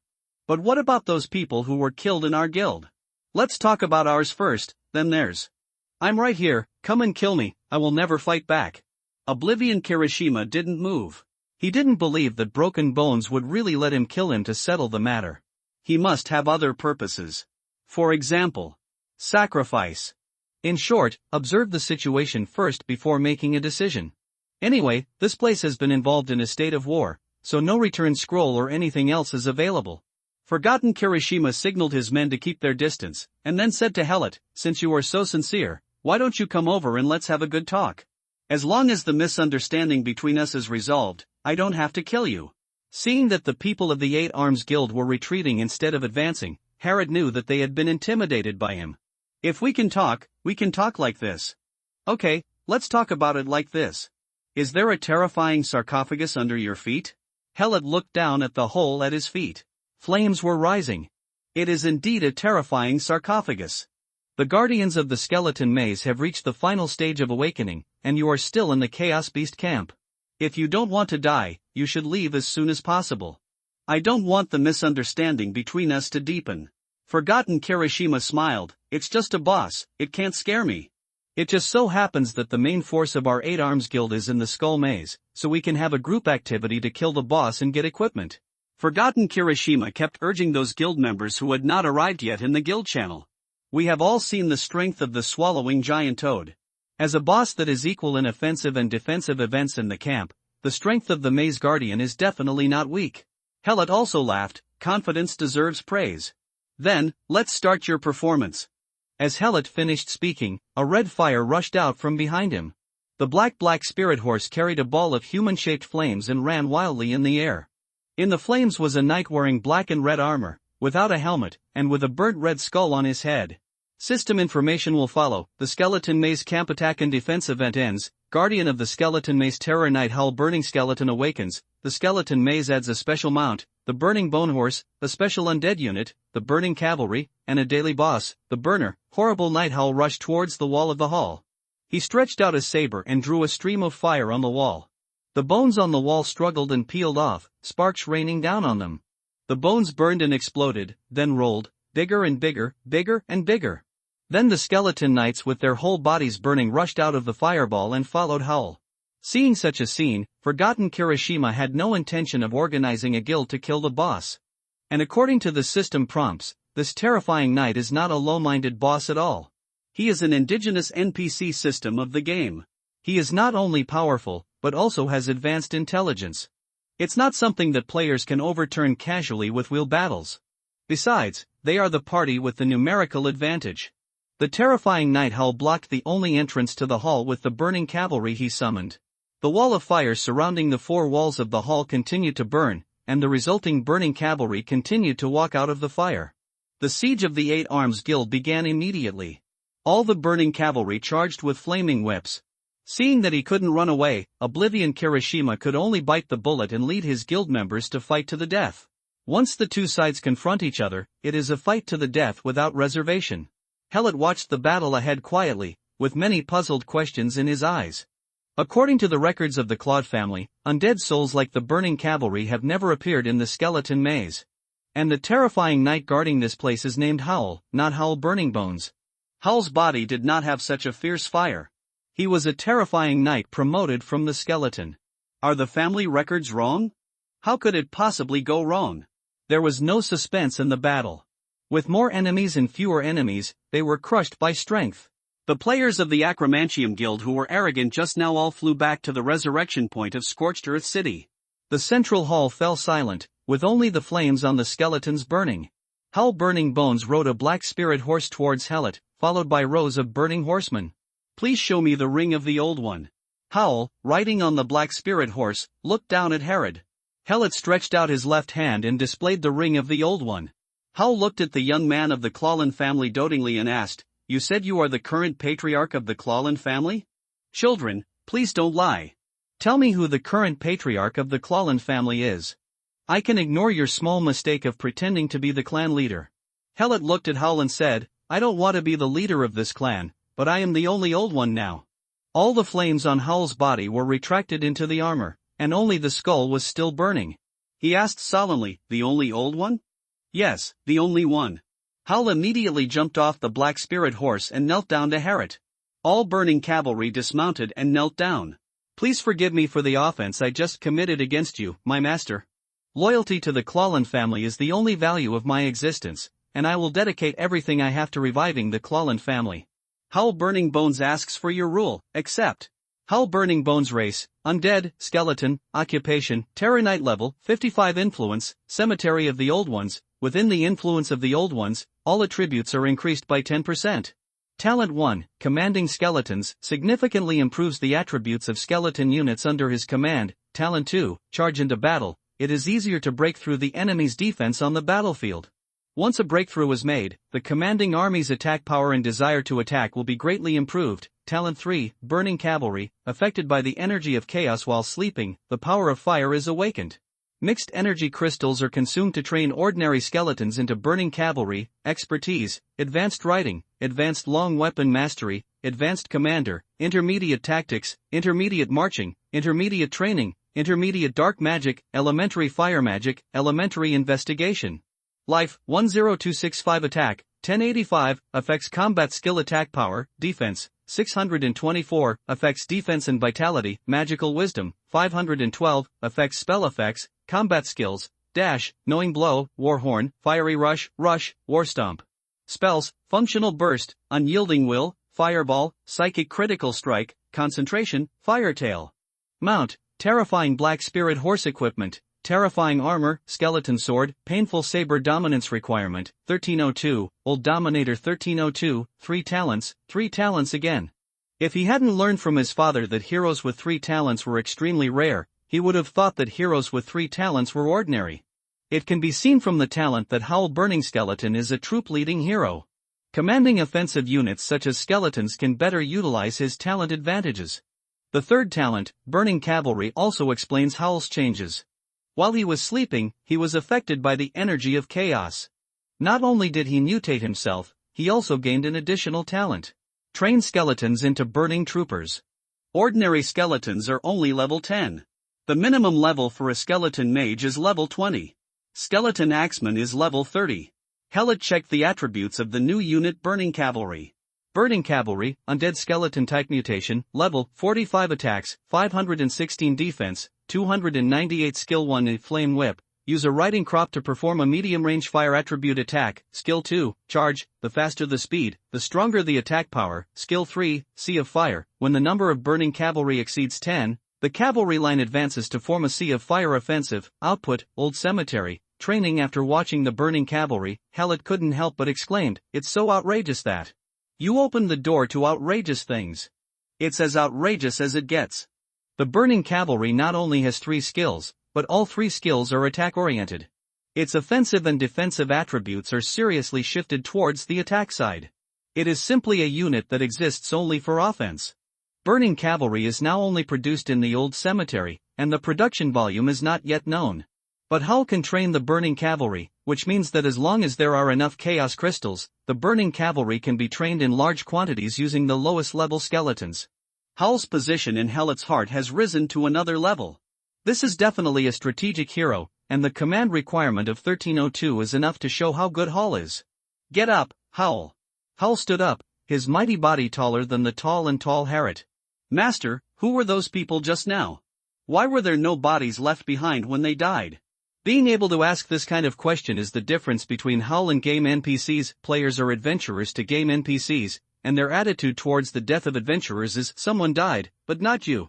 Game NPCs will not be confused about the player's death and resurrection, just like Brazzini has no doubts when she sees the forgotten Kirishima who was killed by herself once. And Howl can obviously detect the abnormality. Hellet said to Howl, "There have been some changes in the family cemetery. It is connected to another world. And there is a special group called players in this world. After they are killed, they do not really die, but he will be resurrected again after receiving a certain amount of punishment." Can they be resurrected? Howl was very surprised. How can there be people who cannot be killed? Hellet replied, "This is the law of this world. But you don't have to worry too much about the players. Most of the players are very weak and cannot use their power. On the contrary, the natives of this world are very strong. It's something to be vigilant about." Howl replied, "I understand, Master." Hellet took out his pocket watch and checked the time, and said to Howl, "I have one more important thing to do. You seal this area and try to collect the burning cavalry produced by the maze. I'll come back to you after I finish taking care of the matter, and we'll discuss the formation of the Old Cemetery army together." "Yes, my master." A feast that took place in the skeleton maze of the Old Cemetery ended, and players who were still unsatisfied began to explore the newly opened lower area. Hellet also wanted to enter the Walking Dead cemetery to see what was inside, but the operating condition of the Chaos Energy Compression Furnace was more important. However, we can still get some low-level information from the information sent back by the players. The Walking Corpse Cemetery literally means a large cemetery, very empty and full of damaged and collapsed graves. Logically, the Walking Corpse Graveyard should be refreshed with undead walking corpses, but now the Walking Corpse Graveyard is filled with Chaos Beasts. Unlike the Chaos Beasts in the Skeleton Maze, which are fire attributed, the Chaos Beasts in the Walking Dead Cemetery are all ice attributed. Freezing can slow down movement, causing players who enter the Walking Dead Cemetery for the first time to suffer a big loss. However, small difficulties cannot stop players' enthusiasm for exploration. No matter how many Chaos Beasts there are, they will become materials for players sooner or later. Hellet joins Frank. The Chaos Energy Compression Furnace is embedded in the energy circulation node of the large magic array in the Old Cemetery. From here, the Chaos Energy is intercepted and compressed, and then the chaos crystals are formed and roll out along the metal tube and fall to the ground. Hellet picked up a piece of chaos crystal from the ground. Small particles of chaotic crystals, a compression product of unknown energy. Frank looked at the chaos energy compression furnace proudly and said to Hellet, "The experiment was very successful. I think you should have felt the changes in the skeleton maze. The death energy should have increased a lot." "Yes, the death energy is transforming into undead, and some areas on the next level are also being opened." "Thank you, Frank." Frank was very touched by Hellet's thanks. He said with an upturned beard, "You should thank the Azure Society. In order to build this chaos energy compression furnace, the Society used a lot of rare materials." Hellet looked at the chaos energy compression furnace and asked, "How much does it cost to build a compression furnace?" "Cost approximately 3 million gold coins." "Is it so expensive?" Frank said with deep feeling, "Yes, the cost is very high. In a short period of time, the Society will not be able to provide you with another compression furnace." Hellet asked, "What if I financed the construction?" "You want to fund the construction?" Frank looked at Hellet in shock and said, "This is a very, very large project. We want the environment of the skeleton maze to be completely improved, and the death energy and chaos energy to reach 1:1. At least 20 to 25 chaos energy compression furnaces are needed. A switchboard is also needed to coordinate the extraction power of the chaos energy compression furnace. It will cost a lot of money." Hellet remembers his mother saying, "Nothing that money can solve is a problem." Hellet said to Frank, "After you go back, start preparing the materials to build the next chaos energy compression furnace. I will give you the first deposit tomorrow, and the subsequent funds will never be cut off. You can rest assured and boldly build it." "Can." Frank readily agreed, "No problem. There are still some materials left to build this chaos energy compression furnace. We will build it first. When your funds are in place, we will purchase the materials and start work at full speed. The funds will be available soon. And food. The food will arrive soon."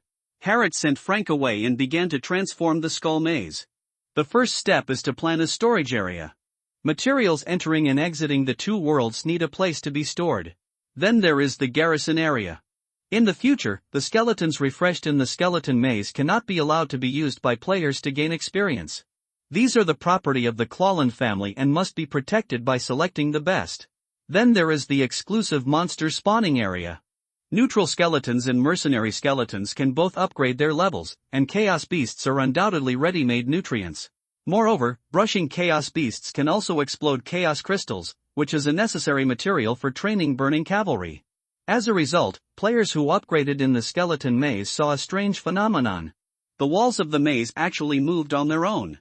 Large-scale terrain changes have turned all the maps in the players' hands into waste paper and made them lost in the changed terrain.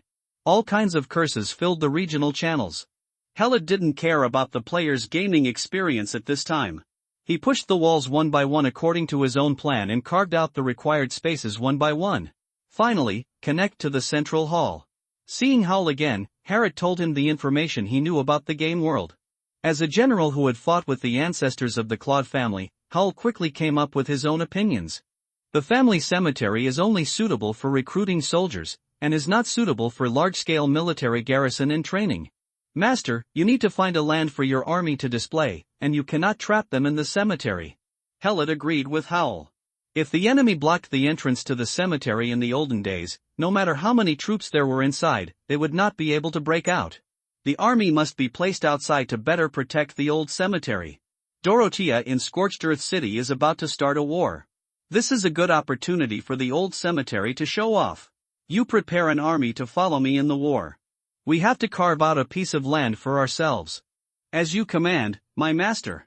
Hellet then took Howl through the skull maze he redesigned, asking him to manage several closed areas and organize the current army to kill chaos beasts and upgrade them. The important thing is to train as many burning cavalry as possible. After all matters were taken care of, Harriet opened the tomb passage and returned to the manor. This time he took Brazzini and the 5 vampire guards out. Breshny followed Harriet, walking down the long tomb passage. Unlike other vampires who were ignorant of this tomb passage, she, who had the gift of space, could clearly feel the changes in the laws. This tomb passage was a passage connecting 2 planes. Moreover, it is a dimensional passage that is opened according to the owner's wishes. Brazzini couldn't help but ask, "Master, where are we going?" Harriet walked ahead and answered, "My home." "Master's home?" Harriet laughed. Why do I hear the surprise in your voice? Can't I have a family? I'm sorry, Master. I just didn't expect that Master would need to cross plains when returning home. This time it was Helet's turn to be surprised. Can you feel that we are crossing plains? Yes, I can feel the changes in the laws. Rules that are not found in the land of death are being added to the space. Helet asked curiously, what rules have been added? Master, the rules of the plane cannot be detected. It exists as it exists. We abide by it, but we cannot describe it. Helet said, since the rules of the plane will change, it means that the differences in the rules can be detected. If it can be detected, it can be detected, but we can't do it now. Here we are. Welcome to my world, welcome to the Cloran Manor. Through a dazzling white light, Brasini stood in his spacious room. Looking at everything around her, she found that she couldn't use the vocabulary she knew to describe the magnificence she saw. Everything here is so exquisite, even a wall tile is carved with delicate patterns. The crystal lamp shone softly, and there was no magic flow in the light. I didn't know what made it so bright, but it was definitely not a candle inside. And the tablecloth on the dining table, is that silk? The Marquis has a silk dress, which he would not wear at all times. He did not expect that the master's home would use silk as a tablecloth. In the past, Brazzini thought that the castle in Dorothea was already very gorgeous, but compared to this place, it was just a violent pile of ineffective art. Welcome home, master. The collective salute of the ghost servants startled Brazzini, who was a little confused as to how to place her hands and feet. The vampire guards also felt uneasy. Most of the things here were things they had never heard of before, and they were afraid that they would be damaged by their movements. Helet sat down at the head of the dining table and knocked on the seat on his left. Brasini, sit here. Maynor, arrange for the new partner I brought to sit down. The head maid bowed to the vampires and arranged for them to sit on both sides of the dining table. Master, what would you like to eat for dinner? We have a new partner joining the manor tonight, please prepare something rich for us. Harriet turned to Breshny and asked, do you like sweets? Sweets? Brasini looked confused and obviously didn't know what kind of food it was. Harriet couldn't help but lament that the food variety in the land of death was really lacking. He said to Maynor, make some desserts, they will like it. Maynor saluted, yes, my master, your dinner will be ready soon. Maynor took the maids to the kitchen to prepare dinner. Butler Kurt got the news that Helet was back and rushed to the restaurant quickly. He adjusted his clothes at the door and walked lightly to Helet's side. My master, I see that you have brought new partners. The addition of vampires will greatly ease the defense pressure of the manor. Helet introduced Brezhny to Kurt, and then said, Brezhny will be my personal guard from now on, arrange a room for her. The other vampire guards will be left to your management, and let them familiarize themselves with everything here as soon as possible. Master, please rest assured, I will make arrangements for them. Harriet asked Kurt again, does the manor have enough food? Kurt replied, the food produced by the manor every year will be sold to the town. We will not store too much food. If necessary, you can go to the town to buy it. Is there a lot of food in Hogtown? Kurt replied, Master, agriculture has always been the pillar industry of Hogtown. The land here is fertile, the water is sufficient, and the grain yield has always been high. This year is another harvest season, and the warehouses of major grain merchants in Hogtown it must be full of food. Harriet asked again, in addition to grains, are there many vegetables, fruits, meat, eggs, and dairy products? Kurt, who often went to Hogtown to sell farm produce, began to explain the industrial structure of Hogtown to Helet in detail. With the arrival of new technologies and high-yielding seeds, Hogtown's agricultural production capacity has always been excess. Before the railroad was connected, many agricultural products ended up spoiling in farmers' barns. Now that the railway has reached Hogtown, the excess agricultural products in the town have an outlet. Anyway, food is very cheap here. Just cheap. Hilat asked about the prices of some specific agricultural products and made a rough plan on how to resell the grain. Clean the barn of the manor tonight. Follow me to Hogtown tomorrow. I want to buy a large amount of grain. Yes, master, I guarantee that all barns will be able to receive grain tomorrow. Kurt didn't ask Helet what he was doing when he bought the grain in bulk. It was his duty to fulfill his master's orders. At this time, Maynor and the maids brought out the dinner. The addition of sufficient spices and excellent cooking skills make each dish exude an enticing aroma. Even though this type of food is not necessary for vampires, the 6 vampires were still tempted by the table full of delicious food. The servant poured wine. Harriet picked up the wine glass and said, Welcome to the new member of the Cloran Manor. From today on, this is your home, and the Clowland family will always protect you. Kurt shouted, I pay my highest respect to the great Claude family. The vampires stood up together, raised their wineglasses and shouted, I pay my highest respect to the great Claude family. Cheers! Cheers! Dinner is over. Helot asked Maynard to take Breshny to change clothes, while he went to the study to continue reading the Gravekeeper's guidance notes.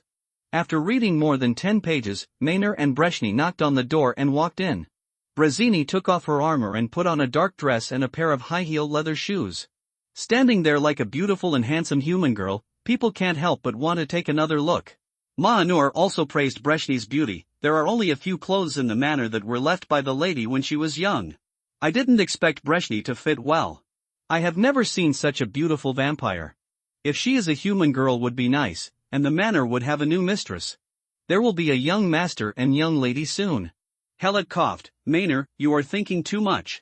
Breshny and I went to Hog Town to do some errands, and we may not come back at night. Hearing that Helot was going to Hog Town so late, Maynard looked at the night outside the window and said worriedly, Master, is it too late to go to Hog Town? It's just because it's late that I went at this time. Helot closed the book and handed it to Maynard. Then he said to Brazzini, let's go. Yes, master. Helot took Brazzini out of the manor and walked on the path to Hog Town. The full moon in the sky illuminated the white moonlight, and the branches reflected the shadows of teeth and claws on the ground. The nearby ghosts made resentful sounds, and a bat walked quietly through the forest. Harriet warned Brazzini, in the future, without my order, you are not allowed to use force at will, especially you are not allowed to kill people at will. Brazzini asked in confusion, what should I do if someone offends you?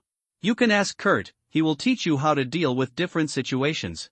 Just listen to me tonight, and do whatever I ask you to do. Yes, it's up to you, master. Harriet asked, do you have your sword? Take it, under your skirt. Helot looked at Brazzini's skirt and couldn't tell that there was a sword hidden underneath. Hogtown was very quiet after dark, and some bad rumors caused some shops that were open late to close early. The lights were still on in a magic house on the corner of Lonco Street, and a child dressed as a magic apprentice looked out from behind the glass door. The magic house mainly deals in the sale of magic props and also provides magic consulting services to those in need. The person who runs the magic house may not necessarily be an excellent magician, but he must have a wide range of knowledge, and at least he can fool customers into taking out their coins. Seeing that there was no one on the street outside, the child was a little afraid and shouted inside the hut, Master Milo, have you heard? Inspector Morpheus of the Public Security Bureau killed a necromancer and found many people who were killed by the necromancer. The dead children, those children's heads were chopped off. Deep in the hut, a man was lying on a lounge chair with a hat covering his face. He was Master Milo, the owner of this magic hut. Milo responded slowly, this world is dangerous, so you have to stay in the store at night to be safe, Stephen. At this time, Milo expressed his gratitude to the necromancer who gave his life. Usually at this time, Stephen would have run out to play. Now he is staying in the store to look after the store, and he can take a nap. Stephen resisted the urge to go out and play. He didn't want to be captured by the necromancer and beheaded. Mage Milo, people in the town say that the necromancer comes from Clowland Manor, and there must be more murdered people in the undead manor. Damn undead. Milo continued to lie down and replied, foolish people always like to spread rumors, and wise people believe the truth. Stephen, I taught you that there are two schools of necromancers. The necromancer killed by Inspector Morpheus is the seaman. Corpsemen and the Clowland family are the tomb keepers among the necromancers. Gravekeepers don't play with corpses, they use the pure energy of death to create undead. But old Tim also said that Clowland Manor is very dangerous. He is a smart man. Every time we receive a big business, he can accurately increase the rent. Yes, old Tim is a smart man. He spreads rumors because he is so smart. Stephen looked at Milo and asked doubtfully, you mean, old Tim lied? But why did he lie? He wants to get more money. Stephen, do you know how much wealth there is in Clowland Manor? I don't know, do you know? I don't know either. But the wealth inside is definitely something we will never see in our lifetime, so someone will find a way to get it. Do you want it? Mage Milo. Of course I want it. But I know my ability, and I'm afraid that I won't get it in the end, but risk my life. A guest comes, and Stephen opens the door. Stephen turned his head and looked outside the door. Two figures blocked the light of the opposite street lamp. It's so late and there are guests. Stephen immediately opened the door and greeted warmly, welcome to Milo's magic house. Would you like to buy magic props or obtain magic information? We also offer divination services.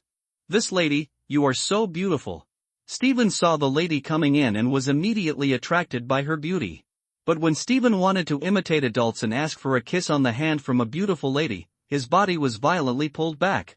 Master Milo, who was lying inside, stood in front of Stephen, looking at the man and woman who came in with vigilant eyes, and said politely, "Welcome to Milo's magic cabin. Is there anything I can do for you? Mr. and this. Miss Vampire? Stephen poked his head out from behind Milo, looking at the beautiful lady with fear and surprise. Hela didn't expect that a mage from a magic hut could tell that Brazzini was a vampire at a glance, so he couldn't help but look at the vigilant mage in front of him. He looked to be in his 30s, with an unkempt beard. He was wearing an off-white shirt, a grey vest, and a pocket watch chain attached to the left breast pocket. Harrod asked Brazzini, who was also alert, to stand aside and said to Master Milo, "Let's conduct a magic consultation. My consulting fees are very high." Milo felt that the two strangers who came were a trouble, so he wanted to scare them away with a high consulting fee. Helot smiled and took out a wallet, pulling out a 10-pound note from it. In the Imperial City, the general consultation fee for magic houses is £10 an hour. Your consultation fee will not be higher. Milo looked at the banknotes in Helot's hand and said, "My consulting fee is £20 an hour." Helot took out several bills from his wallet and handed them to Milo. "This is £100. If it goes over time, I will make up for it. If it doesn't go over time, the extra money will be regarded as my tip." Milo looked at the money handed over by Harrod and hesitated. He didn't know the two men, and Hogtown was in chaos. The best way to deal with it now is to drive these two people out and close the door immediately. But, this is 100 gold pound coupon. Equivalent to 100,000 Imperial shields. I can't make so much money even if I work in this store for a few months. The struggle in his heart made Milo's already sloppy face look a little lewd. He kept telling himself to resist the temptation, but his hand still reached out uncontrollably. When his fingers touched the coin, the comfortable texture brought a smile to Milo's face. "Generous guest, you can definitely enjoy the highest quality magic consultation service here. Please come with me and we will talk inside." Stephen closes the door. "Tonight, we are only serving this gentleman." "Yes, Master Milo." Stephen was even happier than Milo when he saw Milo put the banknotes in his pocket. Milo took Harrod and Brazzini to the back room of the magic house. This is a room arranged like a divination room, with black cloth hanging on the four walls and cheap glass stars hung on it. Moreover, these stars do not form constellations at all, they hang randomly. There is a black table in the middle of the divination room. In the middle of the table is an equally cheap glass ball. If you look closely, there is a lamp installed on the base. Then there are some tarot cards that seem to be arranged mysteriously, but are definitely arranged randomly. Helot regretted giving the other party so much money just to show off.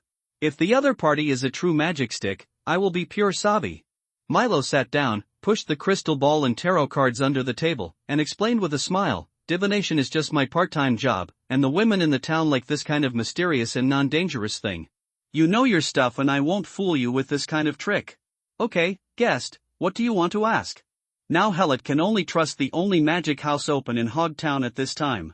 He took out a crystal and put it on the table. "I accidentally got a crystal that contains very special energy, but I don't have the professional tools to test it, and I don't want to waste time and take it to the Imperial City for testing.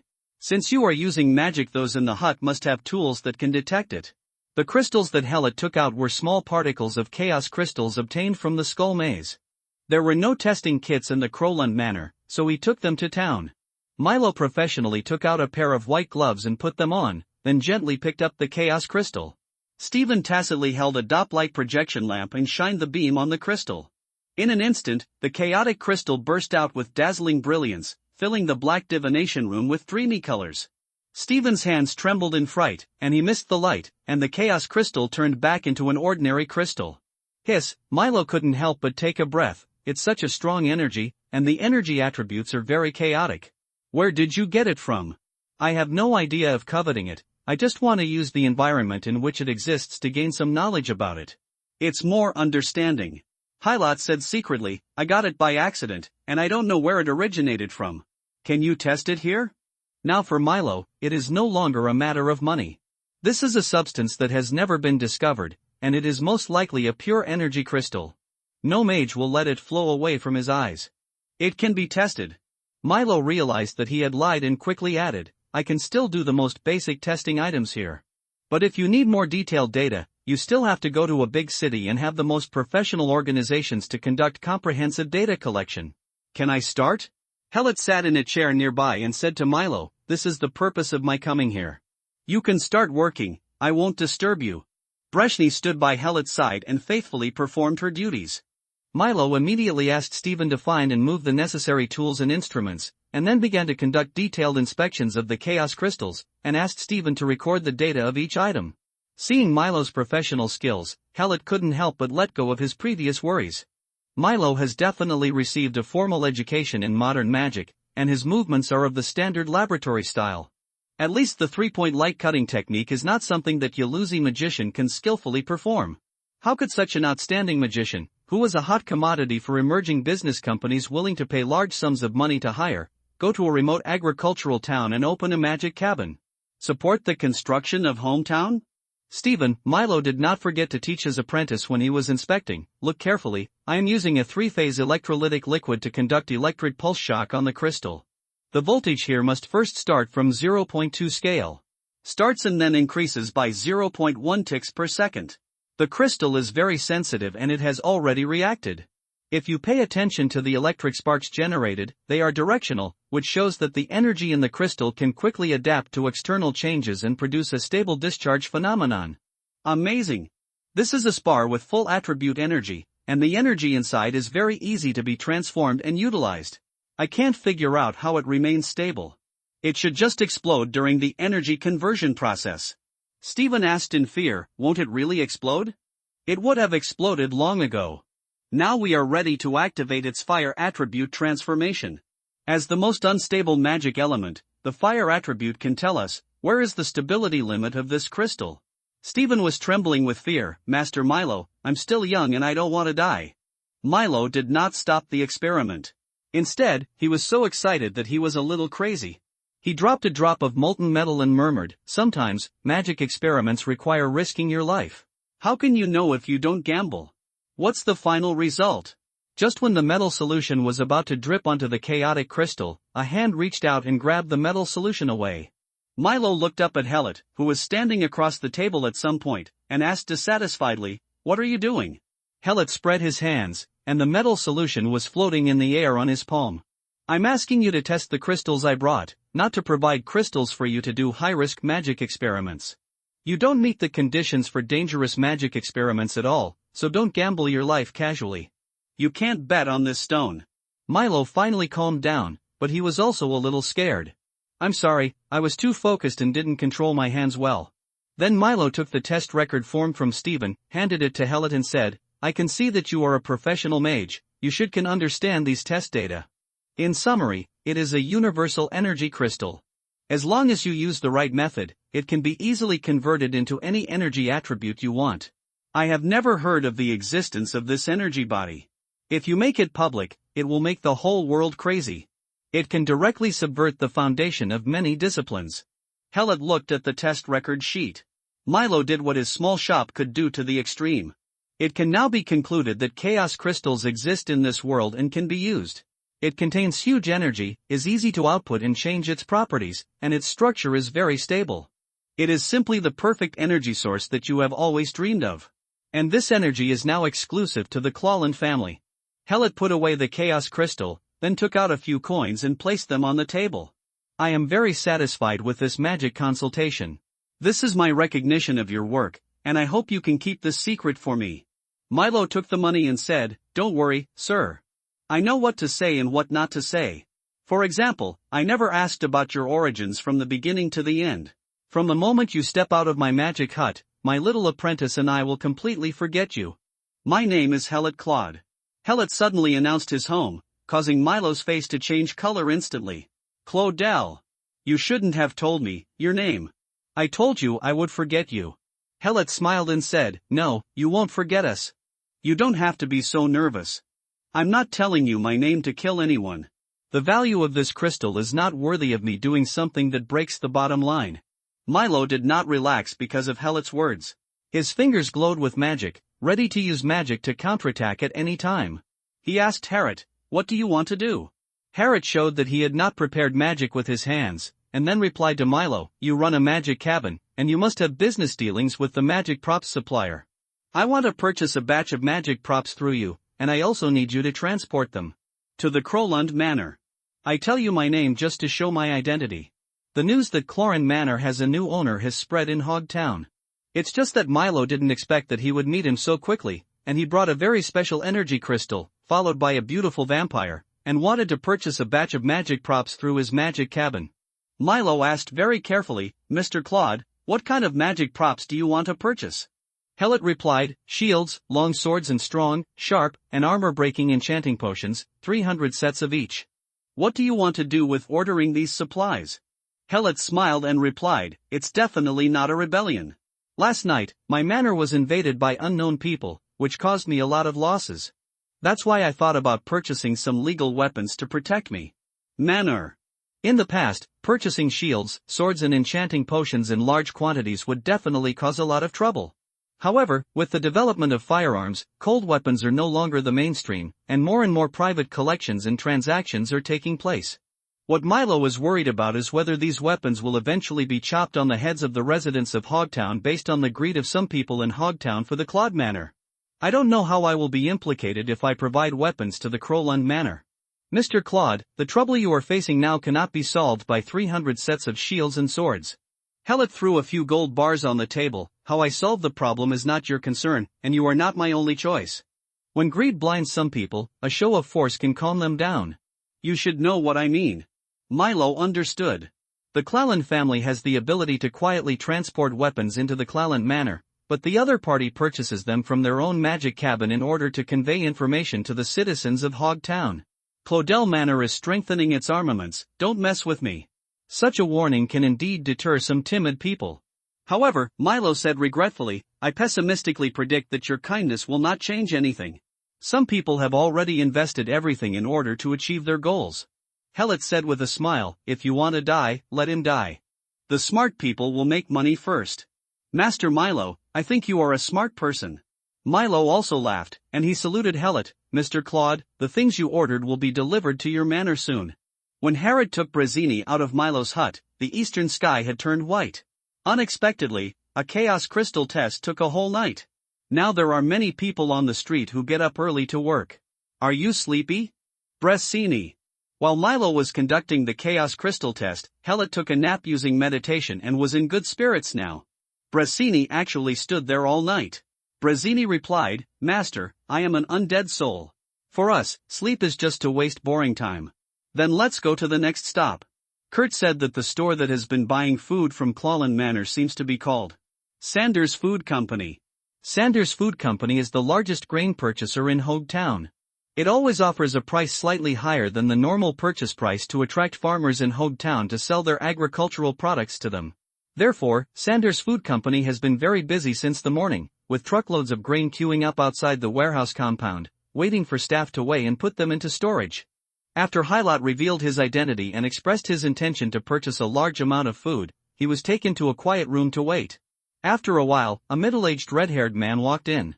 He was a bit fat, dressed in decent gentleman's clothes, and had a beard. The man closed the door, then opened the magic seal hidden on the door, then turned around and saluted Hellet, Hello, young master. I am the head of Sanders Food Company, Pinuel Sanders. You are back Crowland family, does the president know? Hylot, who came to discuss business, looked confused and asked, who do you work for? I work for your mother, Ms. Irina. Sanders Food Company is a grain purchasing company under Tomorrow Food under the Tomorrow Group. It is responsible for the purchase of agricultural products in Hogtown, especially the grain purchase of Clalland Manor. Hellet understood. My mother was afraid that the people in Hogtown would crowd out the Crowland Manor and make the food produced by the manor unsaleable, so she opened a grain company in Hogtown. No wonder Kurt said that Sanders Food Company never made things difficult for him, never tampering with the weighing process, and the purchase price was the same as other farms. Now, exposed.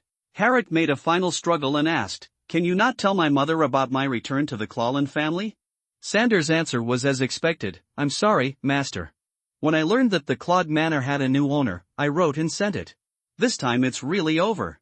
Hellet could already imagine his furious mother appearing in front of him. Father. After all, I am the one who bears everything.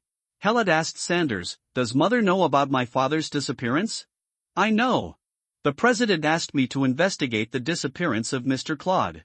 Through chatting with Kurt, I found out that Mr. Claude disappeared in the Claude family cemetery. Does Kurt know you work for my mother? Sanders replied, I never identified myself to Kurt, but Kurt seems to have some guesses. Herod nodded. Kurt was an old man. He had served the Crowland family for hundreds of years. He could definitely see why Sanders Food Company took such good care of the Crowland Manor. Now that Sanders has sent out the whistleblower letter, all that's left is to shrink back or raise his head. Helot said, I want to purchase a batch of grain from you. Master, how much food do you want? 20 tons of flour, 3 tons of fruits and vegetables, 1 ton of bacon, 500 kilograms of cheese, and 300 kilograms of butter. While Sanders took out his notebook and took notes, he asked, Master, where should these grains be sent? Herod replied, send it to Clawland Manor. Sanders looked up at Herod in surprise, Master, did I hear you correctly? Send it to Clawland Manor? Who is feeding all this food? Can I eat it myself? Helot took out the young master's air, don't ask more questions than you should. When will the things I want be delivered? As expected, Sanders did not dare to ask again. He recalled the company's current inventory and replied, it can be sent over at any time. Send it now. Calculate how much it costs and I'll pay the full amount. Helot has calculated that the value of 1 gold coin in the game is equivalent to 0.7 gold pounds, which is 700 imperial shields. His father gave himself 3 million game gold coins, and he got 2.1 billion imperial shields. This pocket money is more generous than my mother's. So Helot directly used gold to settle the food purchase money at once, and gave Sanders a few gold bars to exchange for gold pounds and imperial shields. Then, under the watch of Sanders, who was holding a gold bar and looking confused, he walked out of Sanders Food Company. As soon as they walked out the door, they were blocked by Detective Morpheus and a team of police officers armed with live ammunition. Mr. Clawland, Morpheus took off his hat and saluted Helot. The mayor heard that the new owner of Clawland Manor came to Hog Town, and specially ordered me to invite Mr. to the town meeting hall. Many townspeople gathered outside. They heard that the young man in front of them was the new owner of Clawland Manor, and they all talked in low voices. Have you heard? Inspector Morpheus dug up the bodies of many children near the Crowland Manor. I heard about it. And those children were beheaded, their internal organs were emptied out, and they were made into corpse puppets. It's so cruel. Necromancers should be burned at the stake. These guys who steal corpses and mutilate children must all be burned to death. Keep your voice down, don't let Crowland hear you, he will come looking for you at night. That woman next to Claude is so beautiful. Yeah, so beautiful. Why is she with a necromancer? Some young people are rebellious and think this is a cool thing, but they don't know that the necromancer just wants to make her into a corpse puppet. We can't let the necromancer kill any more people. These words reached Helot's ears. I have to admire the good publicity in Hog Town. Crowland Manor, which had done nothing bad, turned into the biggest evil. Herod said to Morpheus, I also want to visit our mayor, please lead the way. Please come with me. Morpheus made the invitation and did not forget to remind, now the townspeople of Hog Town have a deep misunderstanding of Claude Manor. If they say anything unpleasant, please tell me patience. I believe that the mayor will be able to clear up the false rumors for Clawland Manor as soon as possible. Helot smiled, rumors are not terrible, but the people who create rumors are terrible. Detective Morpheus asked alertly, what does mean? You should understand what I mean. Let's go, don't keep the mayor waiting. Herod strode forward, and Bressani sensed the dangerous aura and followed closely behind him. Detective Morpheus gave Helot a sharp look and led the sheriffs towards the town meeting hall. The Hog Town Assembly Hall is a 3-story building facing the fountain in the town's central square. The mayor's office is on the top floor of the council chamber. When Herod came in under the protection of Morpheus, the mayor Rainham was standing by the window looking at the scenery outside. Morpheus stood at attention and saluted Rainham, my lord mayor, Helot Claude has brought me. Rainham turned around and saw a young man not much older than Herod, with blonde hair and a sunny smile. Thank you for your hard work, Inspector Morpheus. I would like to have a private chat with Mr. Claude. Yes, Mr. Mayor. Morpheus walked out the door. Helot said to Brazzini behind him, wait for me outside the door. Yes, master. Brazzini exited the door. The door is closed. Please sit down. Rainham sat back behind his desk, took out a pack of cigarettes from the drawer, and asked Helot, do you smoke? Hellet sat down and replied, "No, thank you." Rainham took out a cigarette and put it in his mouth, used magic to create a flame and lit the cigarette. He took a deep breath and exhaled the smoke and said, "I just took office and I don't know much about the situation in Hogtown, but I heard about the Claude family when I was very young. It was once the 12th founding duke of the country, and the entire Hogtown was the territory of the Claude family." Hellet responded, "That was a thing in the past. Now the Clawlin family can barely keep their last dignity." Rainham nodded, "I can understand your mood, but Hogtown also has the same difficulties as Hogtown. The train entering Hogtown allows the closed townspeople to see what kind of world is outside. Everyone wants to live a prosperous life outside, and such a life requires a lot of money. The town needs development, and the Crowland Manor full of undead is undoubtedly hindering the town's development, and I hope you can understand." Hellet said, "I heard that Hogtown has been trying to demolish Crowland Manor." "Yes. The town council has discussed this matter many times, but because there are no members of the Claude family present, we have no way to make a final resolution." Hellet smiled and said, "None of you dare to bear the anger from the Empire. Even if the Empire's anger is just a show, someone will eventually pay the price." Rainham looked at Harriet, and after a while, he smiled and said, "You are smarter than I thought, but you should not give the corpse of the corpse stitcher to Morpheus. Now the public opinion in Hogtown is against Graham. The Loren family is very unfavorable, and if the town council now forcibly pushes through the resolution to demolish the Loren Manor, the Empire's anger may be just a small spark that can't hurt anyone." Hellet also looked at Rainham and said jokingly, "I gave the corpse of the corpse stitcher to Morpheus on purpose. Someone wants to swallow up the Claude Manor, and I also want to take over the Claude Manor. The land is coming back. Mr. Mayor, your position is not easy to sit in. If you are not careful, the entire Hogtown will be a river of blood." Rainham stopped smoking and looked at Hellet with murderous eyes. "Are you threatening me?" "I'm reminding you. Which big family should have arranged for you to come to Hogtown for gold plating? Don't bring yourself in just to make political achievements." Rainham stared at Hellet, but couldn't tell whether he was bluffing. "Boy, I don't know where your confidence comes from. But I have done an in-depth investigation into the Claude family. It has declined very thoroughly, and being associated with the undead is not accepted by the current mainstream consciousness. Accepting reality is very important to Claude. The De family is the best choice. I can give you a piece of land in the mountains to rebuild the Crowland Manor, and the town can also give you a compensation." Hellet laughed and stood up. "This shows that your investigation of the Claude family is not deep enough. I'm afraid you don't even know where I come from and what my relationship is with the missing Weston Claude. Put away that poor charity, the Clawlin family is not short of money. Goodbye, Mr. Mayor." As soon as Hellet left the mayor's office, Inspector Morpheus broke in. "Mr. Mayor, has he agreed?" Rainham was smoking a cigarette and thinking, and then under the eager gaze of Morpheus, he slowly said, "I can understand your eagerness to make Hogtown richer, but after all, I have just taken office, and I am not aware of many situations." "Don't even understand. The Clarend family was once a great family and made great contributions to the Empire. If Mr. Claude doesn't want outsiders to interfere with his current life, I think Hogtown should still consider his ideas carefully." Morpheus said angrily, "That means, he doesn't agree." Rainham put out his cigarette in the ashtray and said to Morpheus unhappily, "Pay attention to your attitude, Inspector. I am the highest officer of Hogtown appointed by the Empire.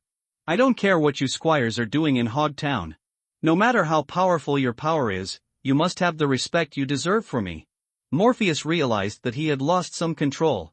Although Rainham was young, the forces behind him were not something he could offend. "I'm sorry, Mr. Mayor, I am too concerned about the future of the town." Morpheus took a step back and bowed, saluting, and said respectfully, "The sewing corpse and corpse puppet found in Clawlin Manor have already been in the town. It has caused panic, and if we do not give an explanation to the townspeople as soon as possible, I am afraid it will cause a big chaos." Rainham knew that the rumors and panic were created by people like Morpheus, but he did not expose them. In this situation, it would be better to let these people rush ahead and try out the details of Clawlin Manor. Rainham said, "You are the detective of the town's police station, and it is your responsibility to investigate criminal cases. No matter what method you use, find out the truth for the townspeople and eliminate panic." Inspector Morpheus immediately asked, "What if this case really involves the people and undead in Clawlin Manor?" Rainham smiled and said, "I guess you know better than me what to do." Morpheus couldn't help but secretly scold Rainham for being cunning. He just didn't express his attitude positively.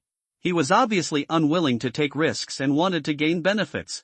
But things have developed to such an extent that the entire Hogtown's anti-Claudel Manor sentiment has been aroused, and the next step must be taken. Lord Mayor, I will find out the truth. I believe you, Inspector Morpheus. When Hallett and Bressini returned to Clawland Manor, the grain transport convoy of Sanders Food Company also just arrived. After counting the supplies, Butler Kurt ordered the skeleton farmers to move everything into the warehouse. Harriet opened the tomb passage in the family cemetery and transferred all the supplies into the skull maze. He also mobilized a group of skeletons from the skull maze and handed them all over to Kurt for management. He also told him, now Hogtown is very hostile to the manor. I must get more power from another world. I may have to stay for a while this time. The defense of the manor will be left to you. Kurt assured Hallett, Master, please rest assured that as long as I can still move, I will not let any enemy set foot in the manor. Hallett continued to explain, I entrusted Mage Milo in the town to purchase a batch of weapons and enchanting potions, which should arrive in a few days. In addition, Sanders is a person my mother trusts. You can entrust him with anything you need. Purchasing in secret. Sanders' identity did not surprise Kurt. He said, Madam still misses the old master. Hallett patted Kurt on the shoulder, I'll leave the house to you. Things over there are over, and I will come back as soon as possible. I wish you all the best, Master. Harriet took Bresson into the tomb passage. Arriving at the skull maze, Harriet immediately informed the Soul Eaters of the crisis facing the manor. Father, if Hogtown continues to press despite the warning I cast, I will have no choice but to fight back. This time the Soul Eater replied a little slower, do you need me to do anything? I don't know what the consequences will be, but a conflict is inevitable. I just want to get support from you, a belief that allows me to face blood and death calmly. This trip to Hogtown made Harriet give up all illusions. Greedy people have been sharpening their knives, and a full-scale attack on Clawland Manor will break out at any time. Many people must have died. The inevitable killing made Harriet very nervous when he faced this situation for the first time, and he had to pretend to be calm to build confidence in the undead guarding the manor. The Spirit Eater could feel his son's hesitation at this moment. If it were me, I would definitely do worse than you. You are very much like your mother, with a natural leadership temperament and a mind that is good at seizing opportunities. No one can poach a close person from Dorothea. Way, at least I couldn't do it after following her for so long, but you did it in one day. Now you have awakened the terrifying night howl of the skeleton maze and found a way to take back the family cemetery. I think you were born into the Claude family with a mission. I believe you will be able to lead the Claude family back to glory and regain the lost honors one by one. And this road must be the same as the ones our ancestors walked, full of crises and killings. As a father, I don't force you to do anything for the family. I even wanted to persuade you to return to your mother immediately. As a father, I am very happy to see the strength you have shown, and I can see your determination at this moment. Don't worry and do what you think is right. I will always stand behind you and support you unreservedly. Thank you, Father. With his father's support, Hallett felt that he had a solid ground to stand on, and the haze in his heart was swept away. The Soul Eater asked, now, is there anything I can do for you? Hallett said, you have given me enough. If I mess up, I will ask you for help. The Spirit Eater said humorously, I'm always at your service. After ending the call with the Soul Eater, Hallett felt much better. Then he saw Yenyu Chua's message and replied, I just entered the game, what can I do? Boss Broken Bones, yesterday the skeleton maze started a camp attack and defense event. The monster spawning speed increased several times, and a lot of small chaos crystals exploded. We took advantage of the price reduction of chaos crystals and collected more than 5,000 of them. Are you in the skull maze now? There is no postage fee for sending items over short distances. Hallett didn't expect that Yenyu Chua would receive so many small particles of chaos crystals in such a short period of time. Yesterday's camp attack and defense incident was really a carnival for players. I'm in the skull maze. The mail flashed, and 5,127 small particles of chaos crystals were mailed by Yenyu Chua. Hylot received all the chaos crystals into his space bag, and then gave Yenyu Chua a sum of game gold coins. Go on and collect as much as you want. 1,000 gold is your reward. Thank you, Boss Broken Bones. Yenyu Chua happily received the gold coins, and then said, Boss Broken Bones, with the initial capital you gave us, the 4 of US brothers decided to become game merchants. Let us know if you need anything in the future. If you have any unwanted materials, we can help you sell them. There are many tycoons in our college student associations who are not short of money. Helot laughed and said, "Okay. I will give priority to you when I have business in the future. I also wish you a prosperous business and lots of wealth. I wish Mr. Broken Bones a lot of wealth." While chatting with Yen Yu Chuhua, Helot came to the central hall of the Skull Maze. This place has been completely closed and turned into a military camp. When the terrifying Night Owl saw Harrod arriving, he immediately stepped forward to greet him and gathered the existing troops for review. The troops in Harrod's hands now include Skeleton Soldier, 525, Mercenary Level 36, Initial Level 10 Skeleton Mage, 128, Mercenary Level 19, Initial Level 20 Skeleton Axeman, 64, Mercenary Level 16, Initial Level 30 Burning Cavalry, 49, Mercenary Level 49, Initial Level 45 Total Strength, 766. All units can be upgraded. With this kind of military power placed in the Land of Death, any undead lord could press them to the ground and rub them. But Helot still couldn't hide the excitement in his heart when he looked at the skeleton soldiers lined up. This is the beginning of the revival of the family cemetery, and more undead will join in the future. One day, the Krolan family's undead army will once again spread out on the land where their ancestors fought. And the burning cavalry brought another surprise to Helot. Full mercenary unit. Helot casually clicked on the attributes of several burning cavalry to check, and none had a command requirement lower than 150. One-third of them had a command requirement of more than 200 points, and were considered hero-level units. It's so damn scary. It is indeed a new undead troop that is contaminated and mutated by chaotic energy. Helot immediately gave Howl 5,000 small particles of chaos crystals and immediately trained a group of burning cavalry. Howl received the small particles of chaos crystal and ordered 10 skeleton soldiers to come forward. 10 skeleton soldiers lined up, their thin ribs without any armor, and the only weapon in their hands was a bone sword. They are the lowest unit of the undead army and the main force of most undead armies. Their number is their only advantage. The advancement of the skeleton army is enough to cope with most war scenarios. The 10 idiotic skeleton soldiers only carried out the order based on instinct, telling them not to move. Even if they were smashed, they would not move. Howl grabbed a handful of small particles of chaos crystals and threw them at the 10 skeleton soldiers, and at the same time activated his talent for training burning cavalry. Small particles of chaos crystals were grouped in the air, and every 10 crystals rushed towards a skeleton soldier. The strong kinetic energy cracked the bones of the skeleton soldier and embedded them in the forehead, neck, spine, ribs, and limbs. Then the originally colorless chaos crystal turned red and became hot, producing high-temperature flames that burned the skeleton soldiers. Soon each skeleton soldier was burned into piles of fiery ashes.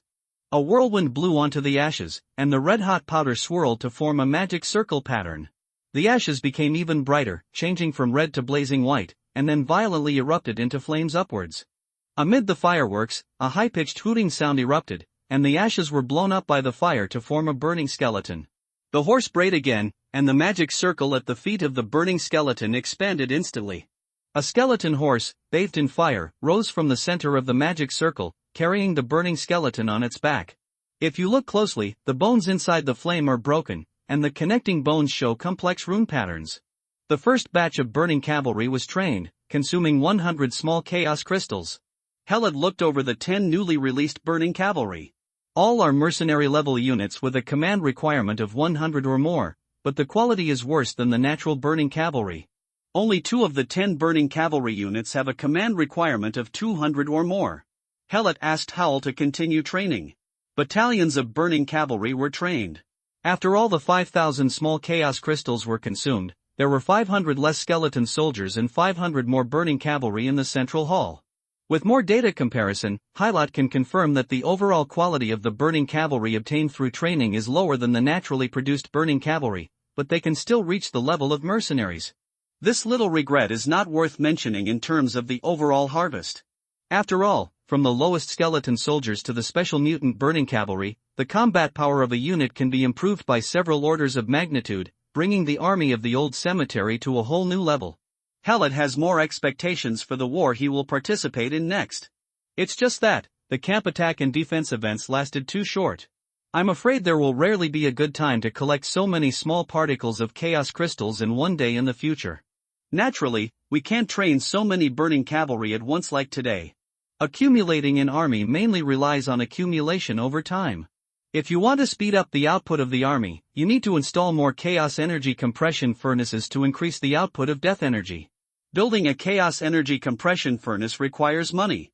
A lot of gold was spent on purchases today. Time to make some money. Helot asked Howl to train the army and kill more chaos beasts to improve his individual level. Then used the town portal scroll to teleport to Scorched Earth City. As soon as he appeared in the teleportation array, a message appeared in the game interface. War events, the Lord of Scorched Earth City, Marquis Dorothea, announced, conquer Lord Pozo of the Mud and Stone Basin. All adventurers can choose to join any side in the war and receive corresponding rewards by completing war missions. The Adventurer Guild's collective participation in the battle can increase its reputation. Helot paid a little attention to the information channel. Players responded very enthusiastically to this war incident. After all, players play games to have fun, and war is a great fun. As for why Dorothea conquered her subordinates, few players cared. Seeing that there was not much useful information in the chat channel, Harrod closed the channel and went straight to the vampire castle. The vampire castle was already in a state of war. The vampire guards sealed the castle and nearby neighborhoods tightly. Harrod went through several checks before entering the castle. Then I got the notification. Your Majesty the Marquis invites you to a meeting. Helot originally wanted to see Master Lame first, but since he was stopped, he should go to the meeting first. It's the same conference room. Dorothea and her generals gathered around the map in the middle to discuss the tactics for the conquest of the Mud and Stone Basin. Harrod, a human, suddenly broke in and immediately attracted the attention of all the vampires. Dorothea introduced enthusiastically, this is my newly appointed Special Affairs Advisor, and it was he who proposed the strategy to conquer the Mudstone Basin. Advisor Broken Bones, come to me. I want to hear your tactical advice on this war. Dorothea has absolute authority among the vampire community in Scorched Earth City, so although the vampires were a little surprised by the arrival of a human, they still made way for Helot. When Harrod came to the map, Dorothea ordered a vampire general to re-explain the battle plan they had just discussed.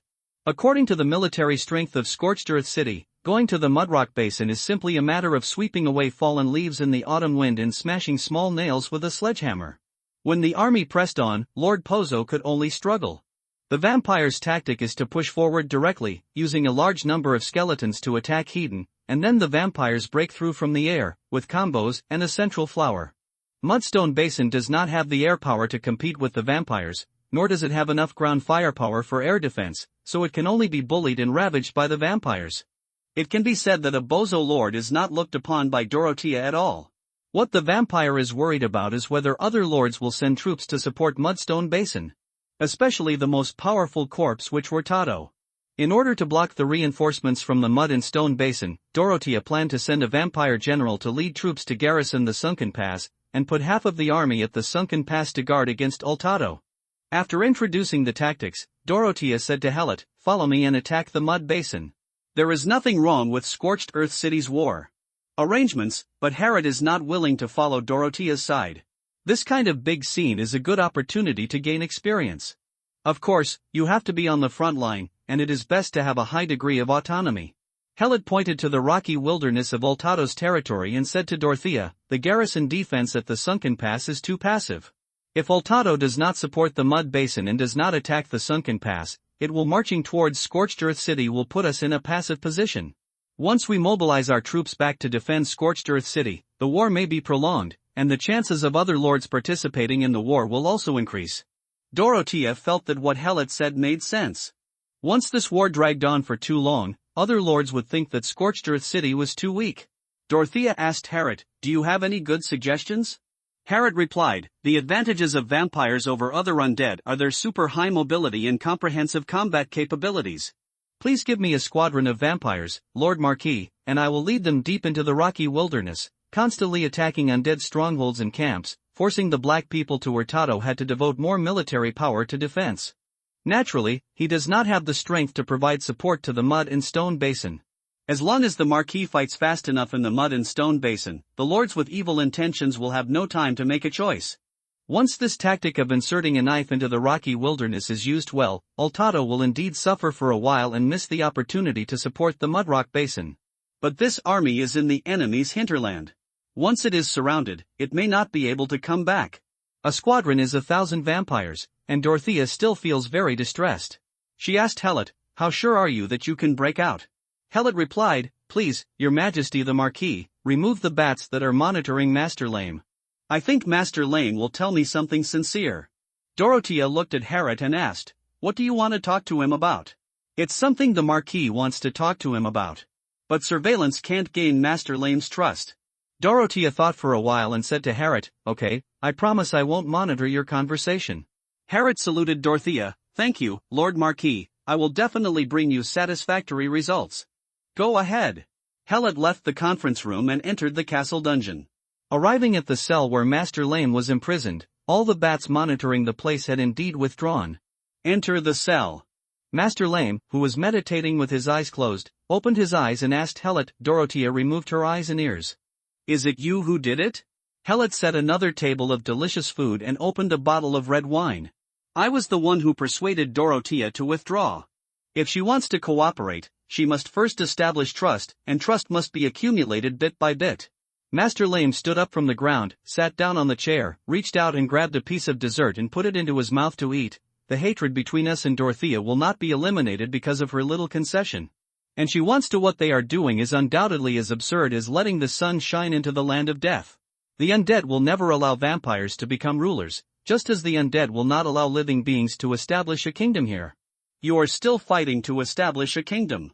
Why do you think vampires can't do it? Master Lame continued to eat and said at the same time, at least Dorothea can't do it.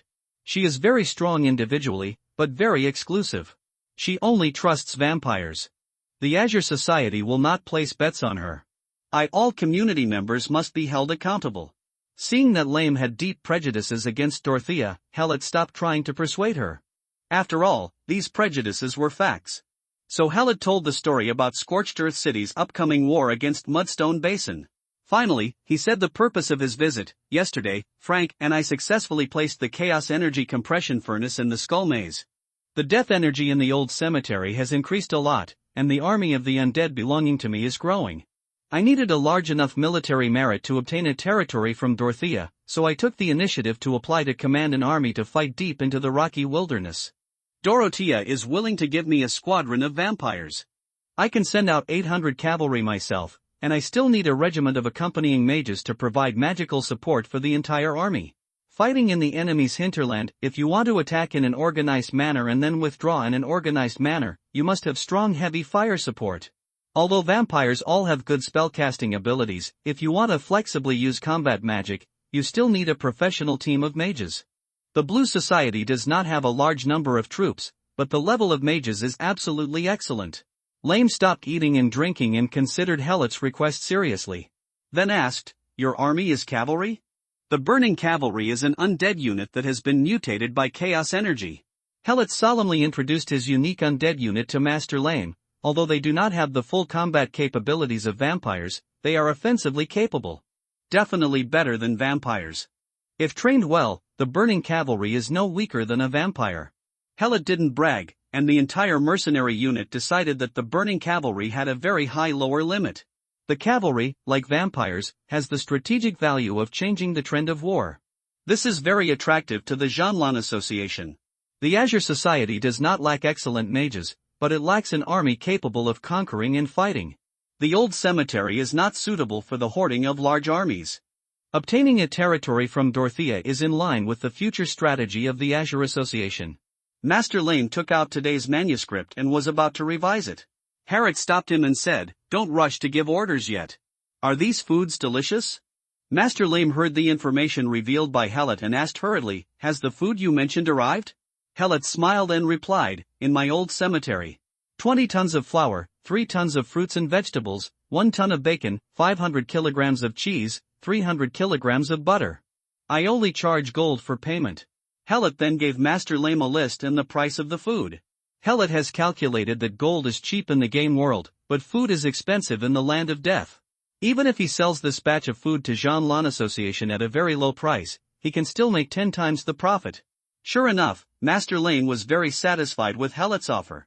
He pointed to the food on the table and asked Helot, is all the food you bring here of this quality? Helot pinched a piece of bacon and chewed it in his mouth, and said, of course it's a quality. Whatever I eat, I will provide for the brothers of the Azure Society. This is a delicacy that ordinary people cannot enjoy in other planes of life. And the price is so low. With a stable food supply, the Azure Society can definitely attract more soul sects to join, and it can also improve the cohesion of the society. I want them all. Master Lame revised the manuscript and included the instructions. Satisfied, Herod left the dungeon with the manuscript. After meeting Dorothea, Herod told her, the Azure Society is willing to support a group of mages. Dorothea was very happy. She manages the city very sparsely, but she still has some military skills. If she doesn't have some special skills, she will definitely not be able to hold the position of city leader. Attacking the mud and stone basin, stationing troops at the sinking pass, and defending the Scorched Earth City all require a large number of troops. The army mages in Scorched Earth City were continuously split up, and it was difficult to separate a team of mages with enough strength for infiltration operations, and she was not willing to throw precious mages into a battle where life and death were uncertain. The Azure Society is willing to provide a mage group, which not only reduces the pressure on Scorched Earth City, but also provides insurance for this vampire squadron. Dorothea immediately called the commander of the 4th Squadron, Monty, and placed the entire 4th Squadron of the Vampire Guards under the command of Special Advisor Shattered Bones. Monty didn't expect that the human criminal he captured with his own hands would become his boss in just 3 days. Although he felt a little dissatisfied, this was the City Lord's order. As a member of the Vampire Guard, he could only accept this order. Dorothea was afraid that Monty would not listen to Herod's orders, so she specifically warned, this battle is not only an infiltration behind enemy lines, but also an attempt to cooperate with the Azure Association. We will face more difficult wars in the future. When vampires are rejected by most undead, even if the Azure Society cannot become our friends, we cannot let them stab us in the back. The Broken Bone Advisor shoulders the important task of communicating with the Azure Society. This joint operation is of great significance. You must accept the command of the Bone Broken Advisor without any reservation. If Consultant Broken Bones comes back and says that you don't obey orders, you have to know what will happen to you. Monty immediately stood up straight and saluted Dorothea. In order for the vampire to stand on the top of the dead, I am willing to give my heart to the Marquis. Then Monty saluted Helot. In this battle, the 4th Squadron of the Vampire Guard will resolutely implement any instructions from the advisor. The armor on Monty's body struck loudly and forcefully. We are all for victory. Helot turned to Dorothea and said, I will take Captain Monty to meet with the liaison officer of the Azure Society to discuss a joint combat plan. Go! Herod took Brazzini and Monty out of the vampire castle, and the entire Scorched Earth City entered a state of war.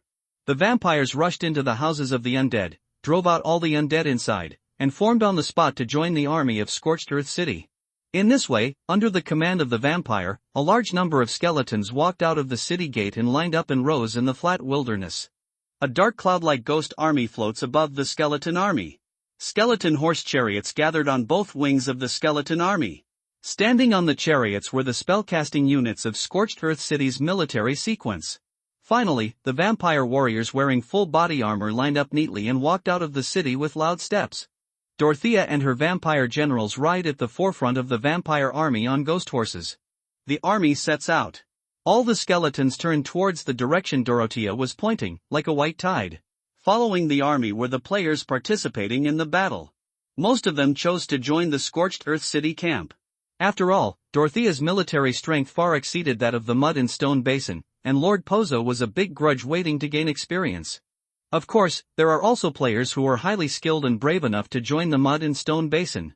In the past, in this kind of war, high risks meant high returns. While the players in Scorched City were actively participating in the war, Helot met Frank and gave him Master Lame's manuscript. Master Lame's instructions must be obeyed. Even though this time it was a joint battle with vampires, his former and current enemy, Frank still promised to contact 100 high-level mages to participate in the battle. 100 high-level mages are definitely a super luxurious configuration for an army of less than 2,000. It can be seen that what Master Lame said was different from what he thought in his heart. He also wanted to try to cooperate with Dorothea. Hilot immediately contacted Yenyu Chuhua and immediately increased the price to purchase small particles of chaos crystals. There are currently less than 600 burning cavalry in the old cemetery, and 800 burning cavalry must be gathered when the infiltration operation begins. There must still be small particles of chaos crystals in the player market, and they can be collected as long as the money is available. Yenyu Chuhua said there was no problem. The next step is to discuss where to stab the first knife. The rock wilderness is to the west of Scorched Earth City, about 200 kilometers away. Most of the terrain is plain, with a small portion of low barren rocky mountains. There is no place that is too dangerous, and it is very suitable for large groups of undead to fight. It is also suitable for insertion of highly mobile armies. The mineral resources in the rock wilderness are very rich, and ordinary skeleton soldiers are equipped with simple armor, shields and iron swords. In order to protect his minerals, Altado, the lord of the rock wilderness, built many strongholds in his territory to station troops and protect the mines. The largest stronghold is Mercury Fortress, which has an underground mercury mine and is considered the capital of the rock wilderness. Altado and the main force of his army are also in Mercury Fortress. Herod doesn't have the guts to attack Mercury Fortress. But he has the courage to pretend to attack Mercury Fortress, and it's very bold. After consulting Monty and Frank, Helot took his own fingerprint on the map. A night raid on the Red Stone stronghold on the border of the rock wilderness. Yenyu Chua's collection of small chaos crystals was very smooth. The high price of 1.5 gold each disrupted the market, allowing him to quickly acquire a sufficient quantity. After receiving the small particles of chaos crystal, Herod immediately returned to the old cemetery, searched the entire skull maze, recruited all the skeletons that could be recruited, and trained them all into burning cavalry by Howl. The personnel of the Jianlan Association to receive the food arrived at the right time. Herod completed the settlement of the transaction and asked them to transport the food away by themselves. He then mounted the ghost horse and opened a wall in front of him. So the new players who upgraded in the skull maze saw a strange sight. A large number of skeleton cavalry whose bodies were burning with flames were galloping in the tomb passage that was not spacious. The rumbling sound was deafening, like a fire cloud formed by a violent explosion. Players who react quickly use the town recall scroll to escape immediately. There were also players who stood there blankly and were continuously scratched by the scorching flames.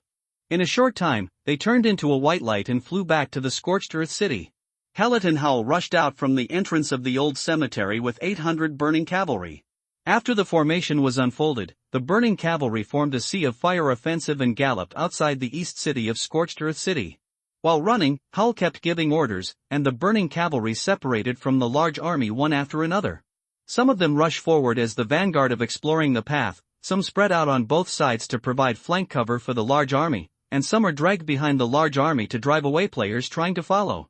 The entire army advanced like a prairie fire, detouring in a large arc to reach the agreed-upon location. In a small mountain call, 1,000 vampires from Monty's 4th Squadron lined up to stand by. As the most important army in Dorothea, the vampire guards are all equipped with full-body armor, and their training level and command execution ability are very strong. All 100 high-level mages supported by the Azure Society are also in place. Just out of distrust of vampires, all the mages of the Azure Society are uniformly wearing blue smocks, not only wearing hoods, but also wearing scarves, wrapping themselves tightly. All the mages of the Azure Society were riding on skeleton horses and gathered together in silence. The leader is Frank. He knew that his identity had been exposed, so he did not hide it and rode on a ghost horse calmly. Like friends, chatting with squadron leader Monty. But after seeing Helot and the burning cavalry behind him, Frank, who had been chatting and laughing just now, immediately froze, and his eyes seemed to roll out of his head. As the lowest level skeleton of the undead, weak as common sense in the land of death. Even if the huge number base allows undead souls such as skeletons to give birth to many strong men, it cannot change the attribute of skeletons as cannon fodder. In every undead war, the ones who rush forward must be the skeletons, and the ones who suffer the most losses must also be the skeletons. When Helot said that his burning cavalry were mutant skeletons, Frank had some expectations for this new type of soldier, but he only estimated the strength of the burning cavalry to the upper limit of the skeleton population. But when he saw the burning cavalry with his own eyes, he realized that he was too superficial. He couldn't think of any kind of army that could block this rolling wave of fire. Even the well-trained and well-equipped vampire army around them, faced with such a sea of fire offensive, could only get out of the way and fly into the air to avoid the edge. At the same time, Frank also noticed the terrifying knight following Helot, whose whole body exuded the oppressive force of a high-ranking undead. Frank urged his horse to come to Helot and saluted, "Dear bone-broken advisor, all 100 mages of the Azure Society obey your command." Monty was also shocked by the burning cavalry in front of him. He restrained his vampire pride and saluted respectfully to Herod, "Advisor Bonecrusher, all members of the 4th Squadron of the Vampire Guard have arrived and will follow your command." Helot was pleased with Frank and Monty's reaction. I tried my best to gather these 800 burning cavalry, just to scare the vampires and the Azure Society in terms of strength. Otherwise, if I were to command them as a barebones commander, they would not say anything, but they would definitely be dissatisfied in their hearts.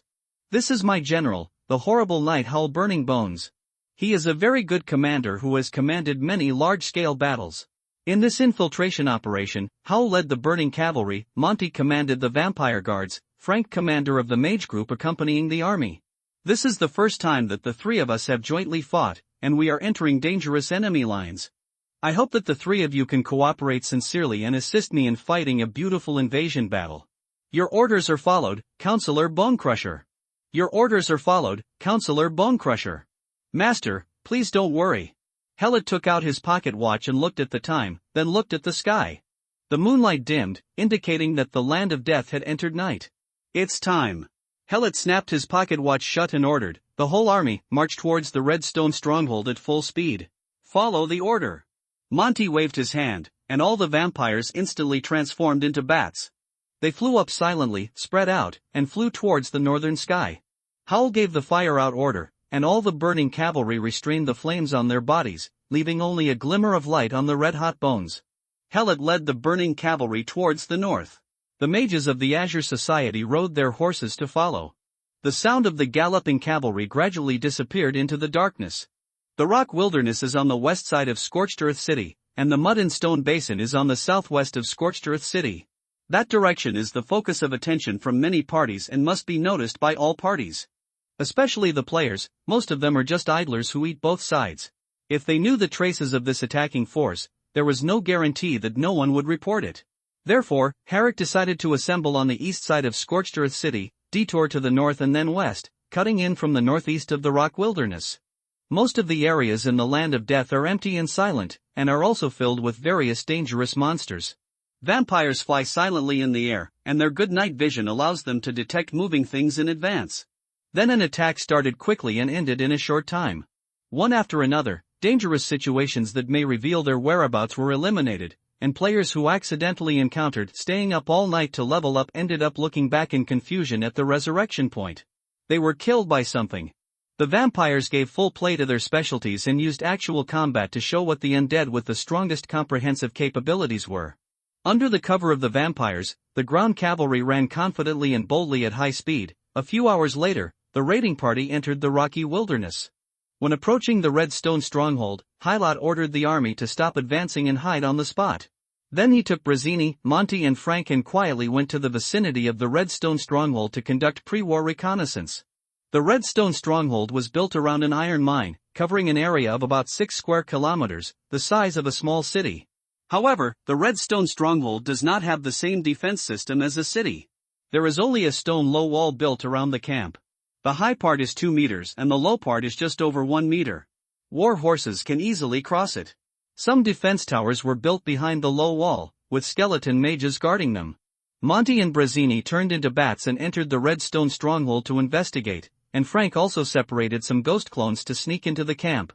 After they came back, they unanimously determined that the defense of the Redstone stronghold was very sparse. This was just as Hellet expected. Dorothea's army is still on its way to the mud and stone basin, and the news of the war may not have reached Mercury Fortress yet, let alone the Redstone stronghold on the northeastern border of the rock wilderness. As the strongest lord under the rule of Scorched Earth City, Ortato was at the peak of his reputation during this period. The other lords had no strength or motivation to attack him. In his opinion, Dorothea did not dare to lead an army to attack the rock wilderness without being sure of victory. It can be said that this period of time is when the vigilance of rock wilderness is at its lowest. Investigation feedback also proves this judgment. Then there are the troops in the Redstone stronghold. The main force in the camp is skeleton miners, numbering between 20,000 and 30,000, and their weapons are mining picks. Then there are about 3,000 walking corpses. Walking zombies are undead that are a little more advanced than skeletons. They are more powerful, but move very slowly. In undead wars, walkers are generally not used for offense because they are too slow, but walkers are a good unit for defending the city. With rough skin and thick flesh and a lot of blood, no matter what kind of army it is, it will take some time to gnaw down an army of zombies. This gives the defenders the opportunity to deploy troops and form formations. There are also a small number of warning ghosts and fewer corpse witches. With vampires being monopolized by Dorothea, ghosts have become the only aerial power available to other undead lords, and they are often gathered together on standby. There are about 500 ghosts in the Redstone stronghold. After they are scattered inside and outside the camp, they become very sparse. The entire early warning circle is full of loopholes. Corpse witches are high-level undead, all of them are mercenary level or above, and have very good magic talents. There are about 100 corpse witches in the Redstone stronghold, scattered in towers throughout the camp, able to provide magical support to any area of the camp from high altitudes. After the investigation, Hallett and the others returned to the hiding place of the army, drew a map on the ground, and discussed how to attack the Redstone stronghold. After some discussion, everyone agreed that the biggest threat in the Redstone stronghold was the 3,000 walking corpses and the corpse witch hiding in the tower. Although there are many skeleton miners inside, most of them are digging holes inside the mine. As long as the entrance of the mine is blocked, they cannot get out. 500 scattered ghosts were, to 1,000 vampires, a plate of snacks. The walking zombies that resist beatings and the corpse witches that provide magical support are very troublesome to deal with. As long as they are delayed for a certain period of time, the skeletons in the mine may rush out, and then the vampires and the burning cavalry will be trapped in a bitter battle under siege. However, as a sneak attack party, it still has great advantages. After spending some time, a raid plan was drawn up, and then Hallett assigned combat missions one by one. Monty led the vampires to transform into bats and set off first. Then came the Azure Society mages led by Frank, who were arranged in the second attack wave. This was also a bold attempt by Hallett. The mage group stood on the front line and carried out fire coverage at close range inside the Redstone fortress. Hallett and Howl led the burning cavalry in the third wave of attacks. When the defenders of the Redstone stronghold were attracted to one side by the mages' firepower, the burning cavalry broke through the low wall from the other side and launched a decisive blow. The mages of the Azure Society marched toward the south side of the Redstone stronghold, while the burning cavalry turned to the north. The vampire who arrived first was the first to attack. The bats take advantage of the darkest moment of the moon to quietly approach the Redstone stronghold from all directions. The ghosts wandering around the periphery are completely unaware that they have become prey. They often only feel that something is falling around them, and then they are there. The rapid and sharp attack turned into a wisp of smoke. The vampires switched between human and bat forms, releasing sword skills and spells in an explosive manner. The ghosts outside the Redstone stronghold were eliminated layer by layer. In silent assassinations one after another, the vampires broke through the low wall and entered the Redstone stronghold. They flew at low altitude in the shadows, ascended around the defense tower, and then rushed into the defense tower, silently killing the skeleton mages inside. The penetration continues. The mages of the Azure Society arrived at the offensive position. Since all the ghosts on the periphery and the skeleton mages in the defense tower have been killed, the mages can calmly arrange the magic array and prepare large-scale attack magic. 100 high-level mages formed 10 magic circles. They stood around the magic circles and chanted spells together. The lines of fire rose from under their feet and connected to each other. The nearby magic elements seemed to have encountered a suction machine, and were driven by the magic power to flow into the center of the magic circle. The magic circle gradually became brighter, and majestic energy gathered until the moment when the magic spell was completed. At this time, an infiltrating vampire accidentally triggered the warning spell. A siren sounded from inside a tower, and at the same time a warning beam shot up from the top of the tower, exploding into a brilliant display of fireworks in the air. All the undead in the camp were alarmed and looked in the direction of the alarm. The other towers that were alerted simultaneously released detection magic.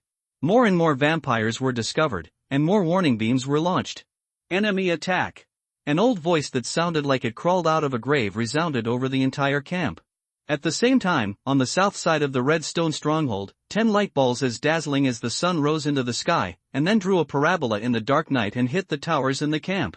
The corpse wizard in the tower immediately activated defensive magic, but the hastily activated protective shield was too thin. The fireball jointly cast by 10 high-level mages of the Azure Society hit the tower like a meteor, and the protective shield did not have any slowing effect, shattered instantly. The tower was knocked down by the fireball and then shattered in the subsequent explosion. Just as the first wave of fireballs fell, the second wave of fireballs rose into the air and hit the target tower. The zombies guarding the Redstone stronghold gathered in formation and moved towards the south side of the camp at a slow pace. The corpse wizard in the nearby tower cast different status magics on the zombies, and the corpses were enveloped in the colors of various buff magics. The skeletons in the mine also rushed out one after another. They lined up outside the mine with mining picks in hand. Every time they completed a formation of 100 people, they moved towards the south side of the camp. The mage group is always the priority target to be eliminated in war. In this war, the mage group is just a bait. Harrod and his burning cavalry appeared on the north side of the Redstone stronghold, with 800 cavalry arranged in 3 columns. Howl, who was riding a terrifying black spirit horse, asked Harrod for instructions. "Master, do you want to attack?" Harrod nodded. Howl drew his sword and raised it above his head, shouting, "Light the fire." All burning cavalry ignite their own flames, and the fire is connected to the fire, and the fire helps the fire burn. The 3 cavalry lines form 3 sea of fire offensives. Howl shouted again, "Burning cavalry, attack!" Howl took the lead in charging forward, and the burning cavalry swung their burning whips and raised waves of fire to charge forward together. The cavalry roared like thunder, and the earth trembled. The sea of fire rushed close to the Redstone stronghold, and the burning warhorse jumped over the ridiculous low wall. In front, there are walking corpses and skeletons with their backs completely exposed. What the burning cavalry have to do is to swing the fire whip and whip it down hard, and then engulf the opponent with flames. Harrod rode the ghost horse and crossed the low wall lightly. In front of him was the open and empty Redstone stronghold, which was filled with a sea of fire formed by the galloping burning cavalry. The queue of walking corpses was torn to pieces and turned into a pile of huddled charcoal in the fire. The skeletons were rushed to the ground and were trampled into pieces in an instant. The horrible night howl led the burning cavalry wildly, waving fire whips to ignite everything that could be ignited. The blue mages on the south side of the camp continued to output large-scale magic. Fireballs like meteorites fell down, setting off waves of violent explosions. In the light of the fire, bats filled the sky above the entire camp. The vampires stared at the battlefield below. Once they discovered the presence of powerful undead in the defenders, they would swarm towards them. The shadow of the sword was like a net, and the lone undead didn't even have a chance to resist. The defense system of the Redstone stronghold has been completely destroyed, and all the skeletons that rushed out of the mine have become free experience. At this time, Helot's experience gained was so fast that it was impossible to see the value clearly. Your level is increased to level 15, your level is increased to level 16, your level is increased to level 17, your level has been increased to level 18, your level is increased to level 19. Your army kills all enemy commanders and heroes, and you occupy the Redstone stronghold in the rock wilderness. You completely wiped out the defenders of the Redstone stronghold with minimal losses. This is a brilliant victory. You understand the primary rush in the war. The marching speed of the army you command increases, you gain experience. 135,500, your level is increased to level 21, your level is increased to level 22, your level is increased to level 23. Would you like to plunder the Redstone stronghold? Helot's unceremonious choice, plunder. The attack lasted less than an hour, and the joint combat forces commanded by Helot completely annihilated the defenders of the Redstone stronghold. The commander of the defenders was a corpse witch, and he was stabbed by Howl, who was flying towards him during the melee. Beheaded. When the last tower was blown up, there was no resistance in the Redstone stronghold. Only the skeletons in the mine were still sending people away. Then, under the orders of Helot, the looting began after the war. The Redstone stronghold is an iron ore area. The stones building the camp are all red, and they look like a furnace under the light of the fire. The vampires and the burning cavalry worked together to clean up the battlefield, and the looted property was brought to Helot in boxes. There were not many gold coins, only more than 10,000.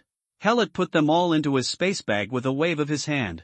Then there was a large amount of materials used to refine iron ore, including a box of quick-melting concentrated carbon rods, which are very valuable steelmaking materials.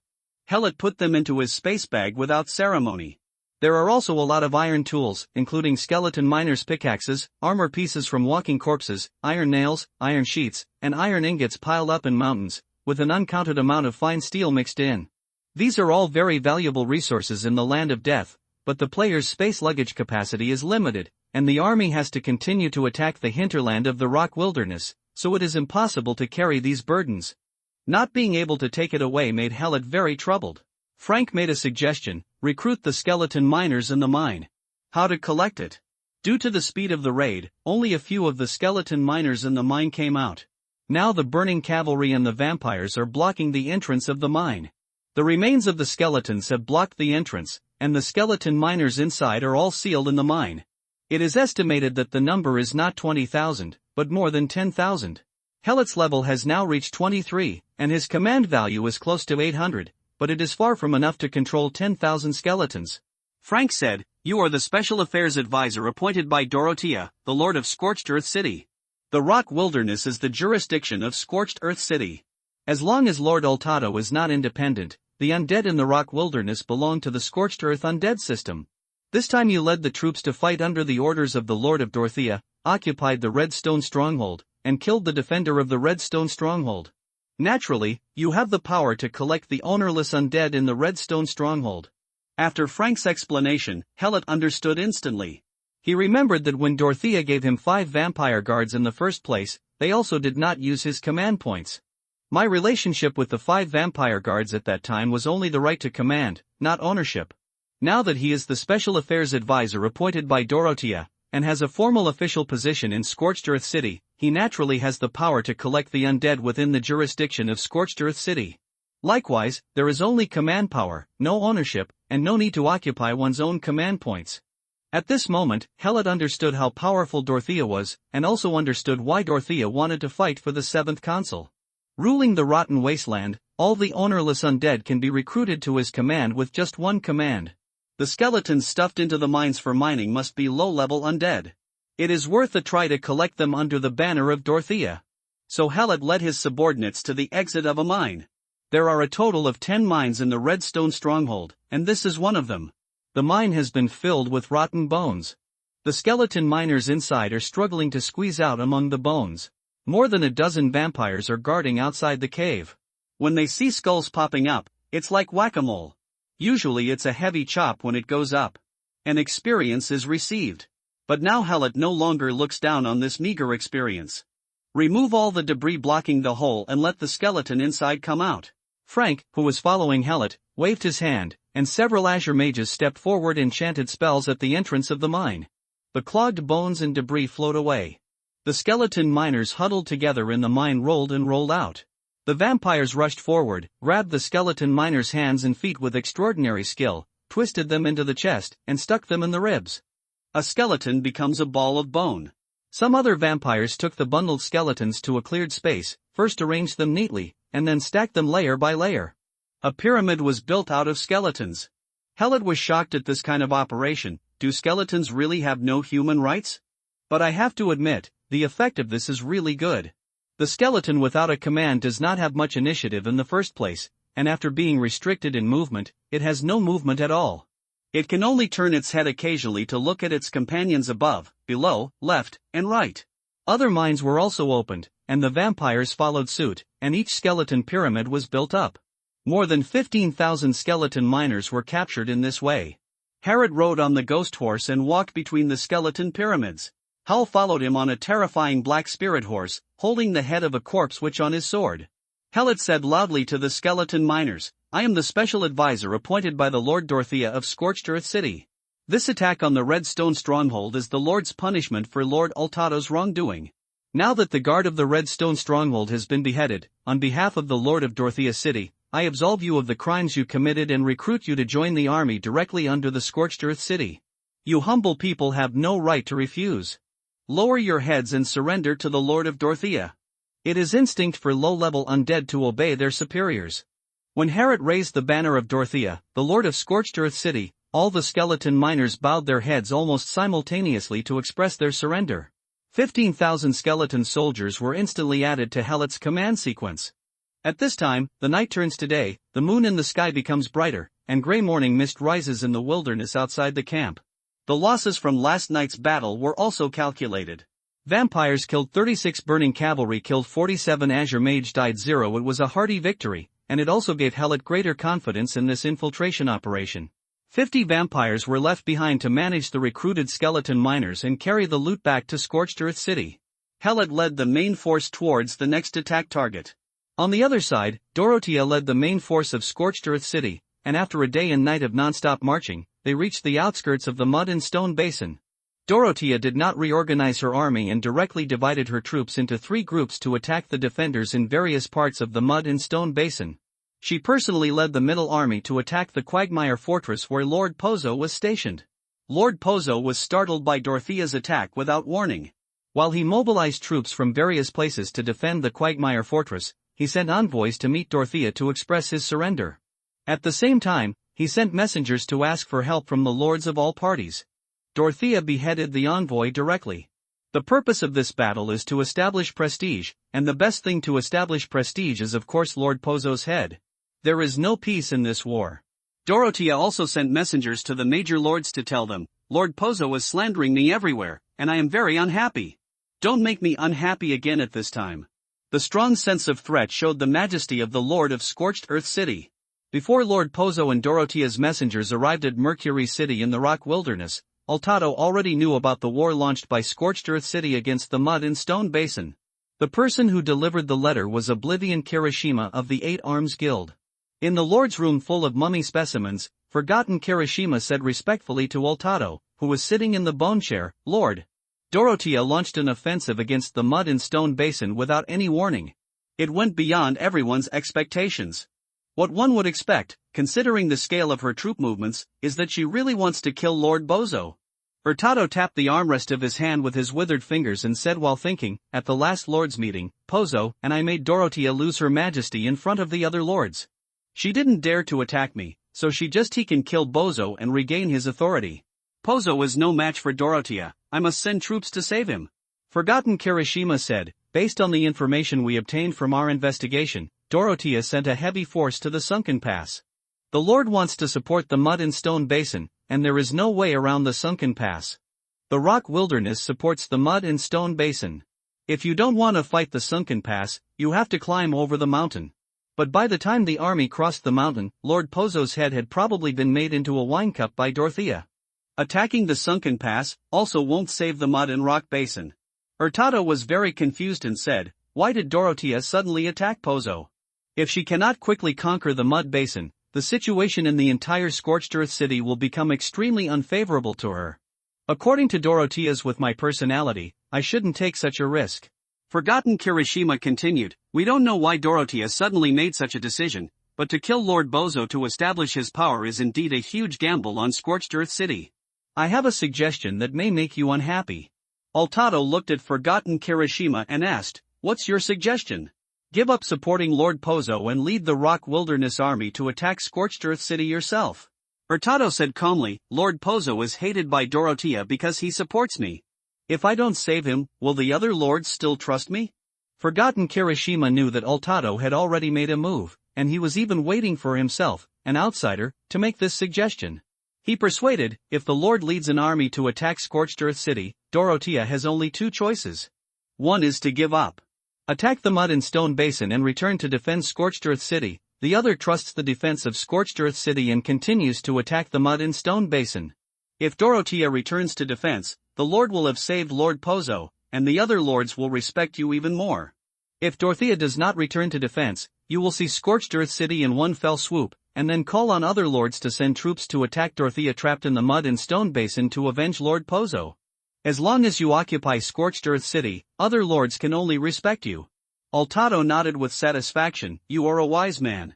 In my war for the 7 consuls, I need a think tank like you to give me feasible suggestions. With this promise, Forgotten Kirishima felt that he had made the right decision in changing jobs this time.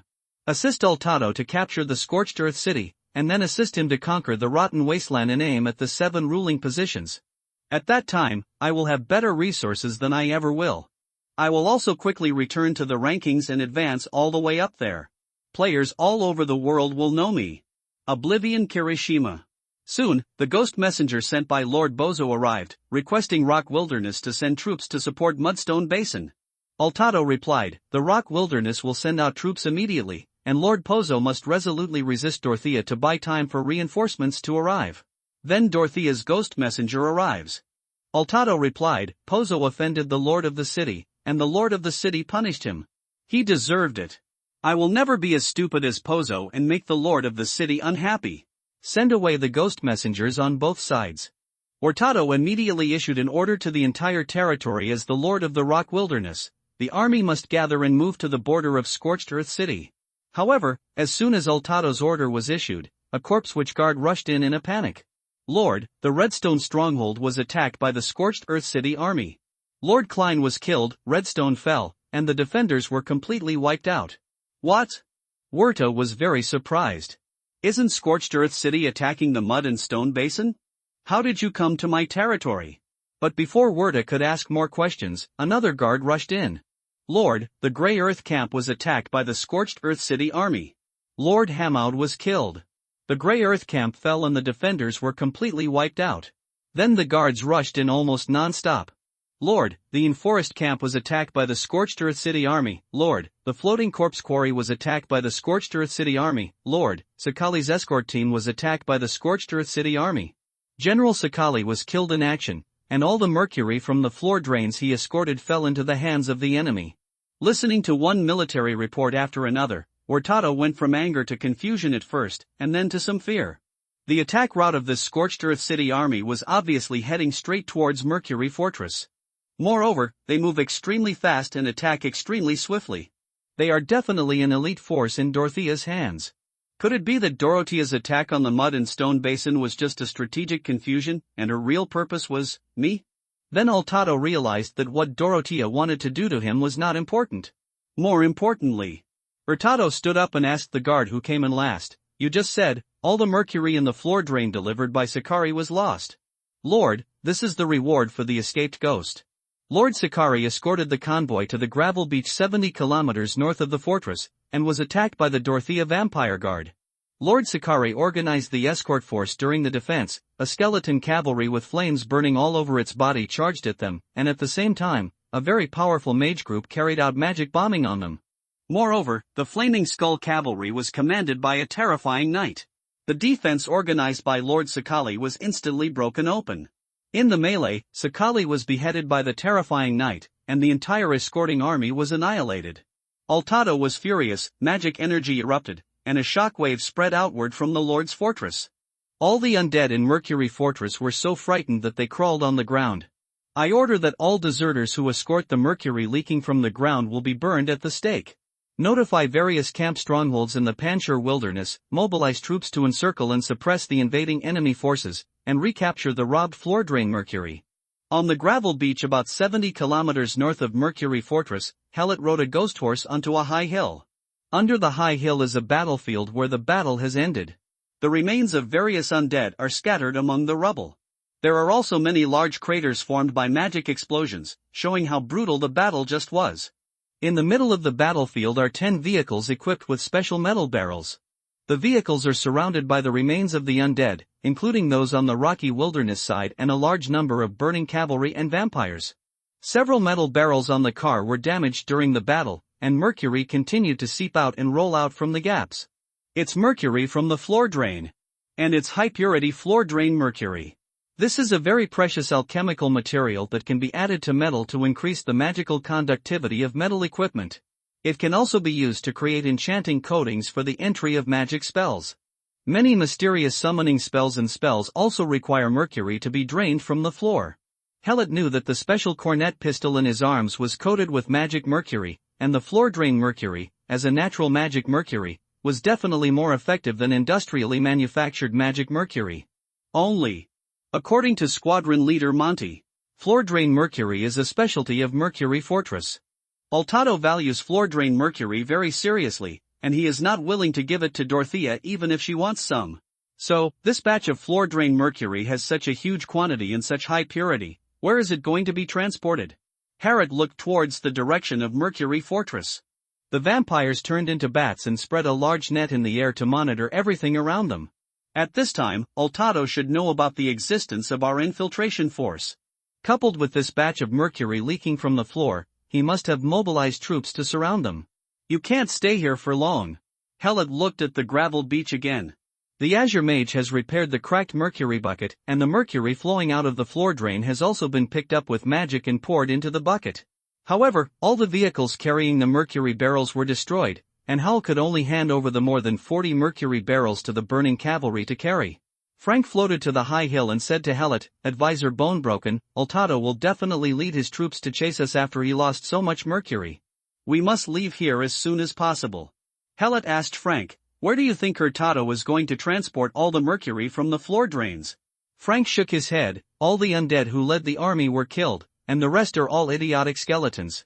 They can't possibly know where the mercury from these floor drains is sent, and I can't guess it either. Helot thought and said, with so much mercury, it must be a large-scale alchemy factory. But since it is an alchemy factory, why is Oltado not built in the Mercury Fortress, but somewhere else? Doesn't he know that raw materials can easily cause accidents on the road? Frank followed Helot's thinking and said, Hurtado must have had to build the alchemy factory elsewhere? There are necessary resources there that cannot be moved and transported. Helot looked at the mercury barrels carried by the burning cavalry and said, and it consumes more than 40 barrels of mercury at one time. What on earth is he building? Frank, who runs a library, thought of something at this time. He said, perhaps it is not an alchemy factory, but a need for magic array. Helot asked curiously, what formation requires so much mercury? Dragon beaming silver formation technique. The word dragon shocked Helot. What kind of formation is this? Frank recalled a book he had read and said, the bone dragon is the ultimate undead in the land of death. The place where it is born is random, and often in extremely remote places. The birth process of a bone dragon usually lasts for decades or hundreds of years. If the bone dragon can be discovered in advance during this period, the bone dragon can be transformed using magic techniques. One of them is the dragon beaming silver technique, which can transform the bone dragon into an undead dragon that is between the physical and incorporeal bodies. Because this state is very similar to our ghosts, it is also called the ghost dragon. At present, I can only think that this technique requires so much high-purity floor drain mercury.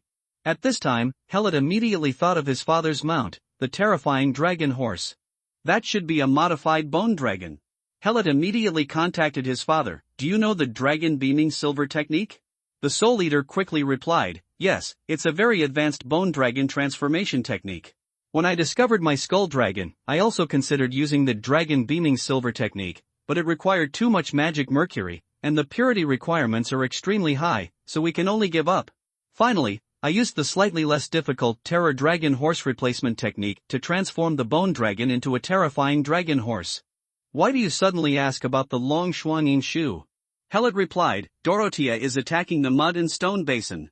I led the troops deep into the rocky wilderness to contain Oltado's troops. As a result, more than 40 barrels of floor-draining mercury were seized, which is very pure. Frank said that the mercury in these floor drains may be used in the dragon beaming silver technique. How many buckets of mercury are leaking from the floor? Helot checked the number of barrels of mercury, 46 barrels. You have pulled out a layer of Oltado's skin. The Soul Eater replied with a smile, he will definitely not let you take away so much mercury from the floor drain. You should transfer it immediately with the mercury from the floor drain, don't be Oltado catches up, I'll go find you now. If the mercury in these floor drains is used for the silver building technique, my father will snatch a ghost dragon for you. If it is not used for the silver building technique, so much mercury from the floor drains will never be snatched back by Hurtado. After successfully releasing the father summoning technique, Helot felt reassured. I'm going to run away with the floor drain mercury now, you have to hurry up. I'll fly over, absolutely fast. Helot turned his horse and rushed down from the high hill, shouting to his army, behead all the prisoners, and the whole army will retreat immediately with me. Frank, you take some blue mages to leave traces of cleanup, and then disguise as the main force and return eastward to Scorched Earth City, making Hurtado think that we are returning to Scorched Earth City at full speed after getting the mercury from the floor drain. You can meet me on your own. Captain Monty, expand the air surveillance range and notify me immediately if you notice any changes. Follow the order. The burning cavalry received the order, raised their whips and smashed all the captured skeletons into pieces. Then, under the leadership of Howl, he followed Helot and ran north. North is the direction in which this ground leakage mercury transport team is traveling. Even if they don't know their destination, they are definitely right to run to the north. The bats in the sky also followed the cavalry flying to the northern sky. Some followed the burning cavalry brigade, and some spread out a reconnaissance circle to include the surrounding 20 kilometers in the monitoring area. Frank was responsible for eliminating the traces left by the burning cavalry. He led the blue mage who was left behind to use seismic techniques to cause secondary damage to the battlefield. The traces left by the cavalry were buried by rubble in the shock. After completing the cover-up of the traces, Frank led the Azure Mage on horseback towards Scorched Earth City, creating traces of large groups of cavalry crossing the border along the way. After running about 10 kilometers, Frank ordered the other Azure Mages to continue moving east, while he turned north, guided by the bats in the air, to chase the large volcanic cavalry. Not long after the Azure Mage left the battlefield, Oltado arrived with an elite force riding ghost horses and bone horses. Only the remains of the dead and broken carriages were seen. All 46 mercury barrels were gone, leaving only a small amount of floor-leaking mercury remaining in the cracks in the rocks on the ground. Looking at the scene of the attack, Oltado was suddenly angry and his magic power erupted uncontrollably again. This is the highest purity floor drain mercury that he has accumulated for hundreds of years. It was collected drop by drop from the only stone seam in the deepest part of the mercury mine. Ever since he discovered the bone dragon that was being born, he didn't dare to waste any time, so he created a ghost dragon that would surrender to him so that he could use the dragon beaming and filling with silver technique. Then ride the ghost dragon to start your own journey to conquer the rotten wasteland. Result: there had been no accidents for 100 years, so why did an accident happen at the most critical moment? 46 barrels of mercury are gone from the floor drain. How can I perform the synchronization of dragons technique? Do you only get one bone dragon? The strength of the bone dragon is recognized as the weakest among all ultimate creatures. They may not be able to defeat some powerful terrifying knights. Only a bone dragon that undergoes transformation during its birth can become a powerful ultimate creature. The dragon beaming silver technique is one of the few most powerful bone dragon transformation techniques. I have devoted hundreds of years to the ghost dragon and spent countless resources. I must not fall short in the end. 46 barrels of mercury leaking from the floor must be snatched back. Oltado gathered his out-of-control momentum and used magic to force himself to calm down. At this time, a guard came to report that traces of a large number of cavalry were found in the east, heading towards Scorched Earth City. Sure enough, after robbing so much mercury from the floor drain, these greedy vampires ran towards Scorched Earth City.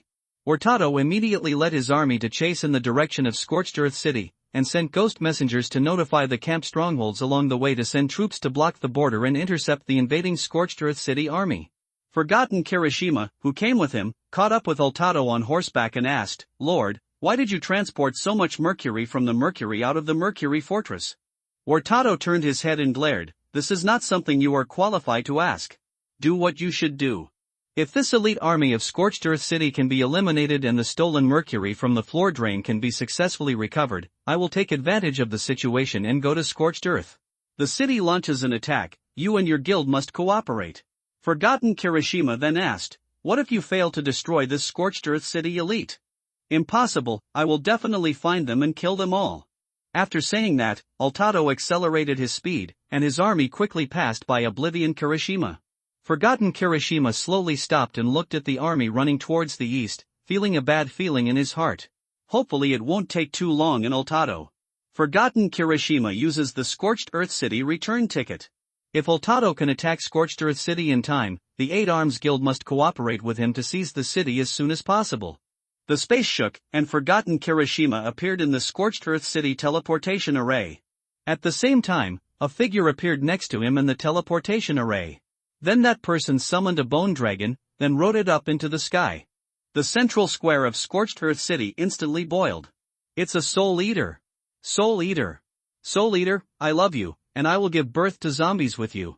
Forgotten Kirishima looked up at the sky and saw the back of the Soul Eater riding the bone dragon away, with black smoke floating behind him. "I remember that the Soul Eaters came to Scorched Earth City a few days ago. Then Shoshuei invited Yuasien, who is known as the number 2 in the world, also came to Scorched Earth City. Now the Soul Eaters are here again. What is it about Scorched Earth City, an ordinary undead city, that attracts the 2 top players in the game to come one after another? And why is the direction the Soul Eaters are flying to the west? I heard that the Soul Eaters have been plotting with the Sorrowful King, which has boosted the favorability of the Suntobedekang ruling king. They should not be interested in Dorothea's mud basin. The game world that the top players come into contact with is indeed beyond the understanding of ordinary players. Without relevant information, Kirishima forgot about the Soul Eaters. No matter how strong he is only one person and cannot play a big role in such a large-scale war between systemic forces. The most important thing now is to assist Oltado in capturing Scorched Earth City. Although the King of Sorrow is the 7th ruler, it is already sunset. Once he turns into ashes, all the previous contributions of the Soul Eaters will be lost. But Oltado is supported by all the lords of Scorched Earth City and has the potential to compete for the 7 consoles. Forgotten Kirishima summoned the members of the Eight Arms Guild to prepare for the capture of Scorched Earth Castle. In the rocky wilderness, Harrod and his army hid in a forest after running for 30 kilometers. This is a unique tree in the land of death, and its name is the locust tree. The locust tree has no leaves, but its branches are very dense. It relies on the moonlight to absorb the energy of death to grow. It is the wood of choice for the undead to build houses, and is also a good enchantment material. There used to be a lumberyard in this forest, but it has now been cleared. Harrod sat on a tree stump, drawing a map of the rocky wilderness on the ground with his dagger.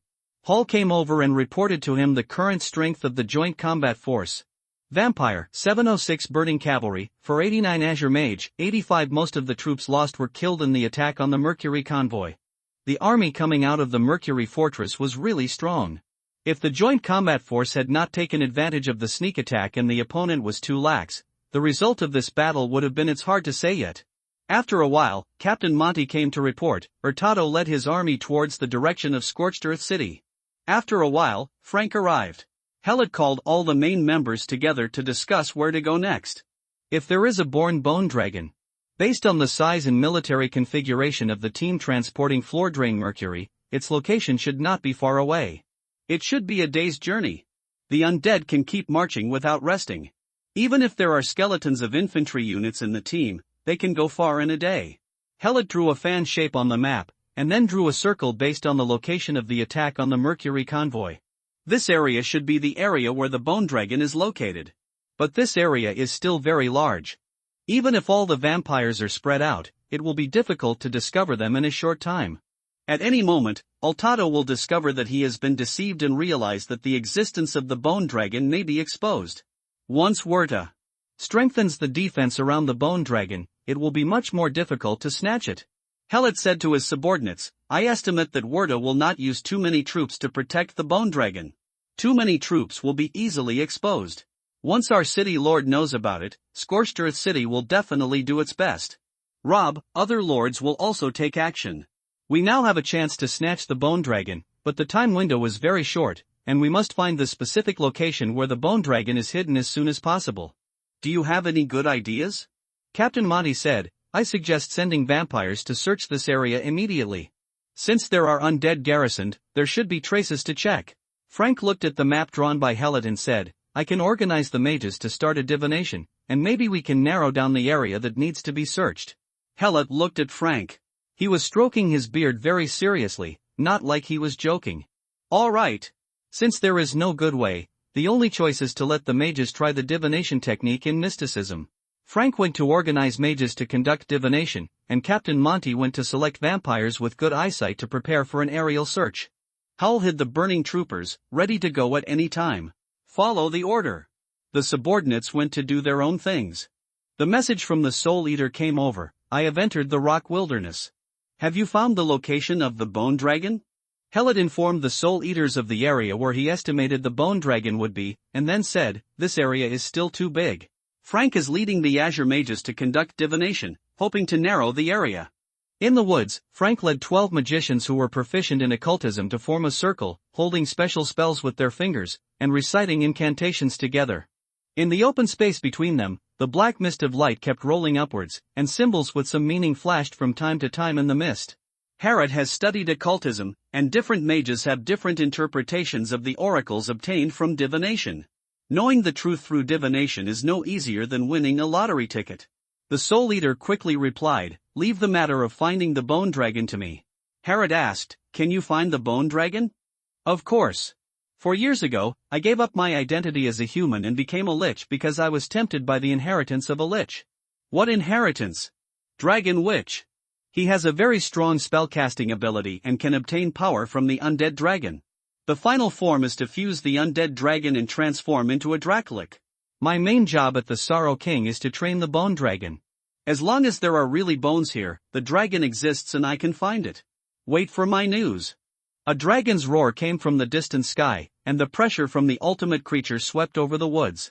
Monty ran over in a panic, Counselor Broken Bones, there are undead riding bone dragons flying towards here. Do we want to fight them?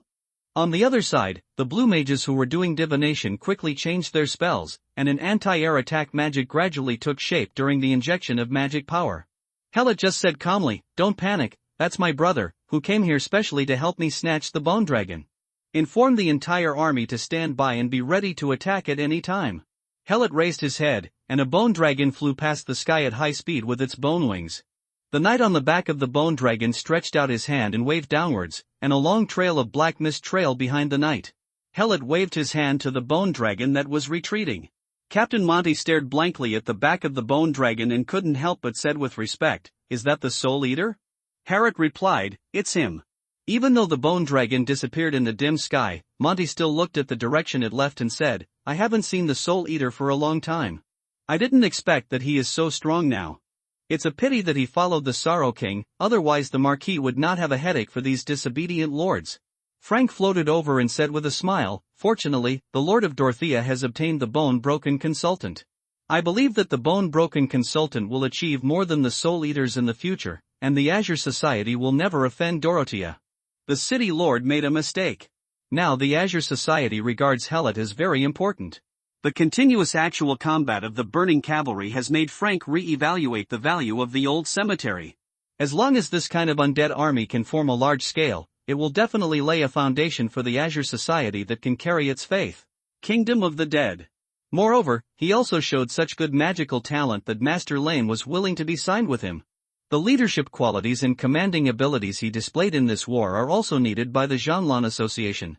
It can be said that Frank has now reshaped his impression of the young human in front of him, and has a budding bold idea about his future and the future of the Azure Society.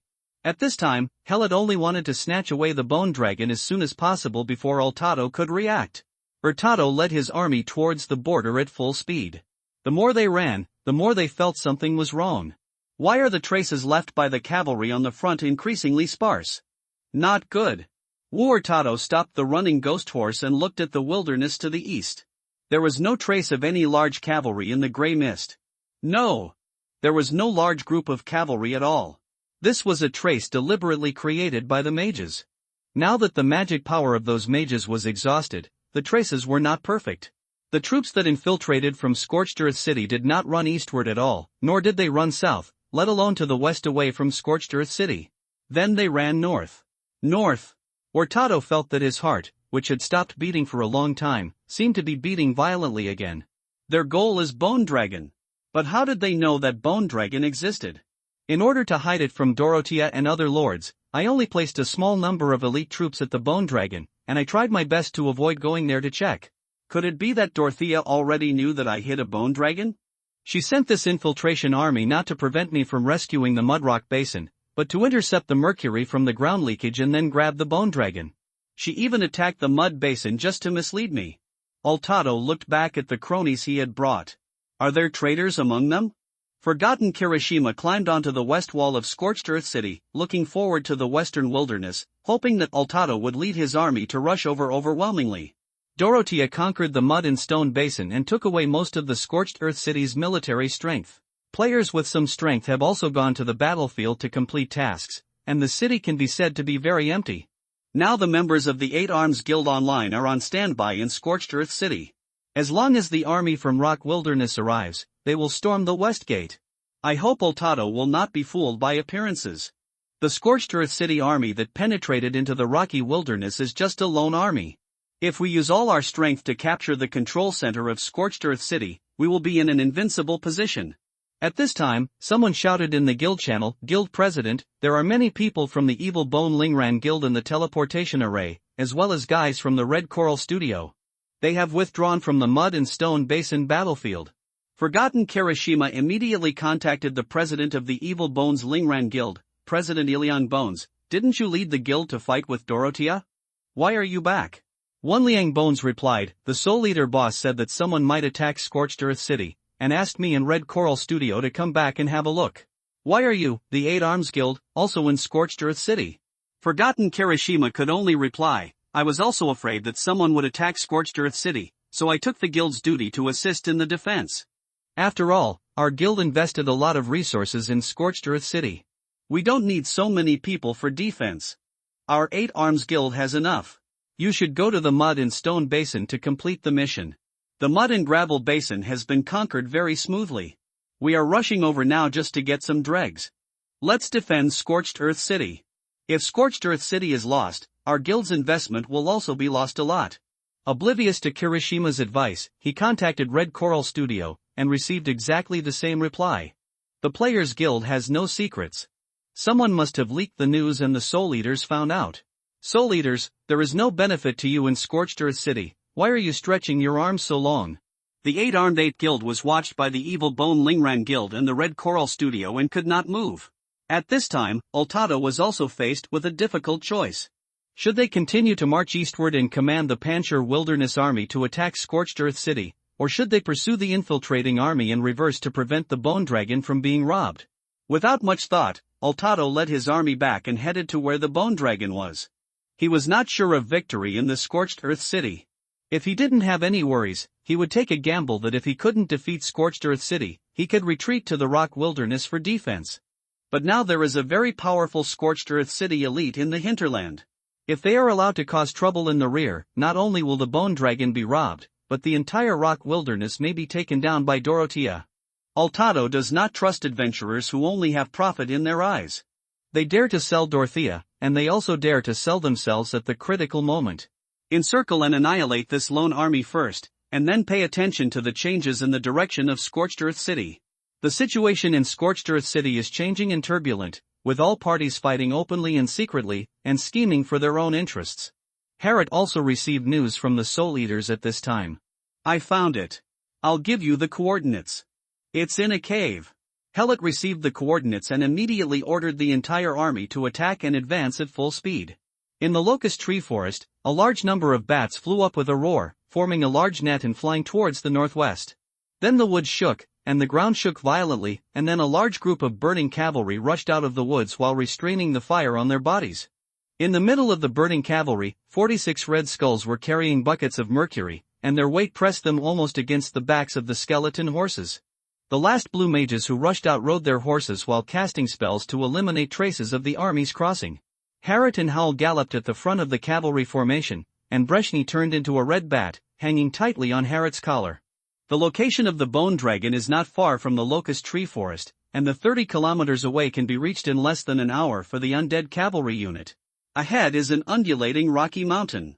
Such hills are very common in the rocky wilderness.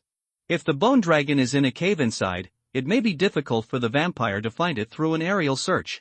After Frank saw the appearance of the mountain, he couldn't help but exclaimed, "It turns out that the meaning of the oracle is a mountain.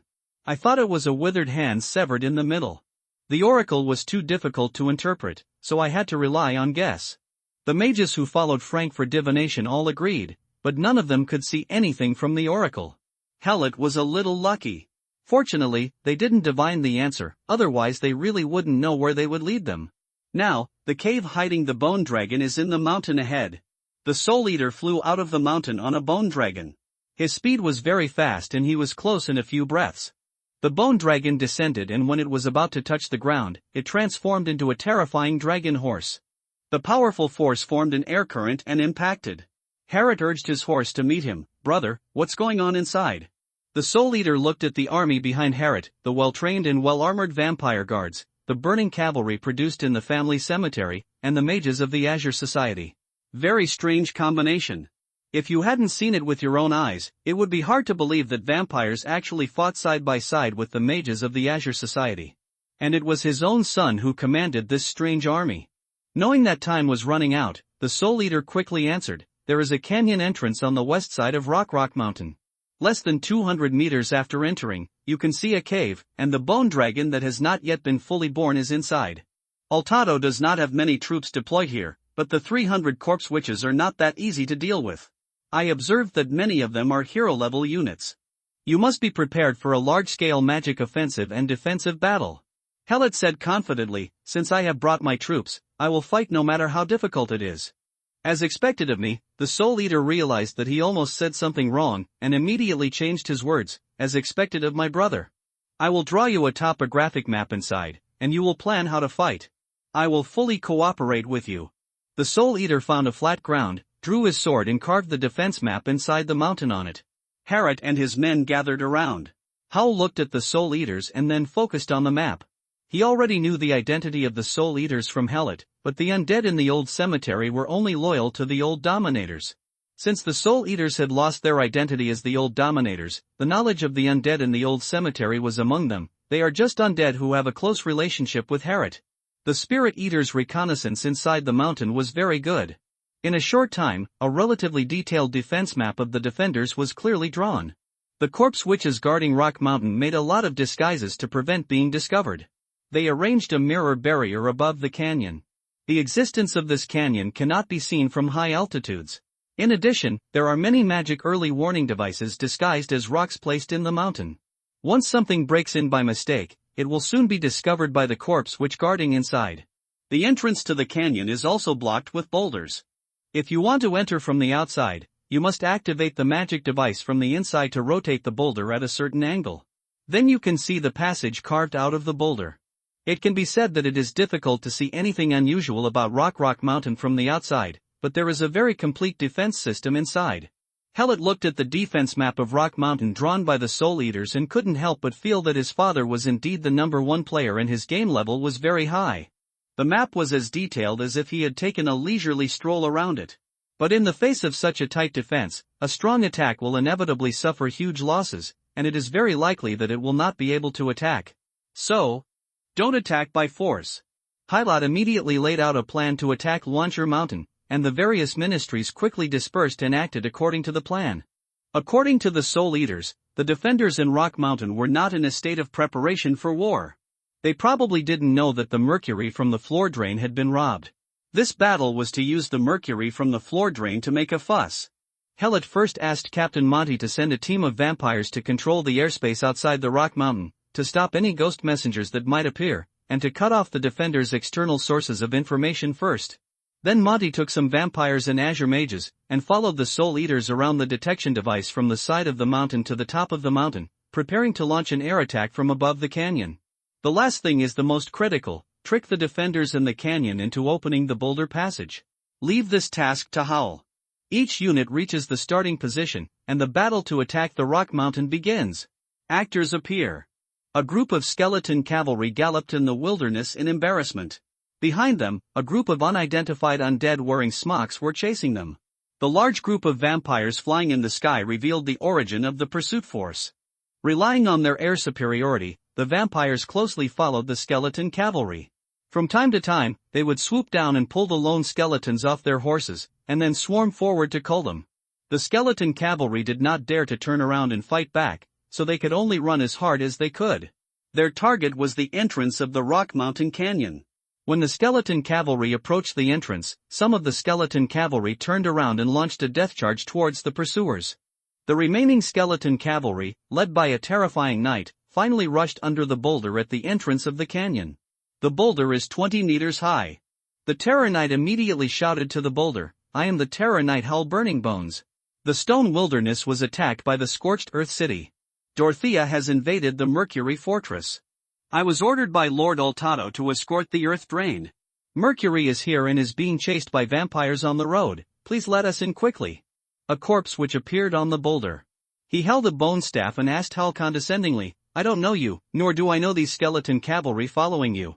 Hull cursed, "I don't know you either. Altado asked me to surrender to him, saying that he would give me a large territory when he occupied Scorched Earth City, so I took my army and surrendered to him. As a result, I just entered within 10 days of Mercury Fortress. Dorothea came over. I tried my best to break through, but there were only so many skeleton cavalry left among the 3,000.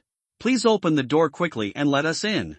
The corpse which couldn't tell whether what the Terror Knight said was true or false, but the vampire who was surrounding and killing the skeleton cavalry in the distance definitely came from Scorched Earth City.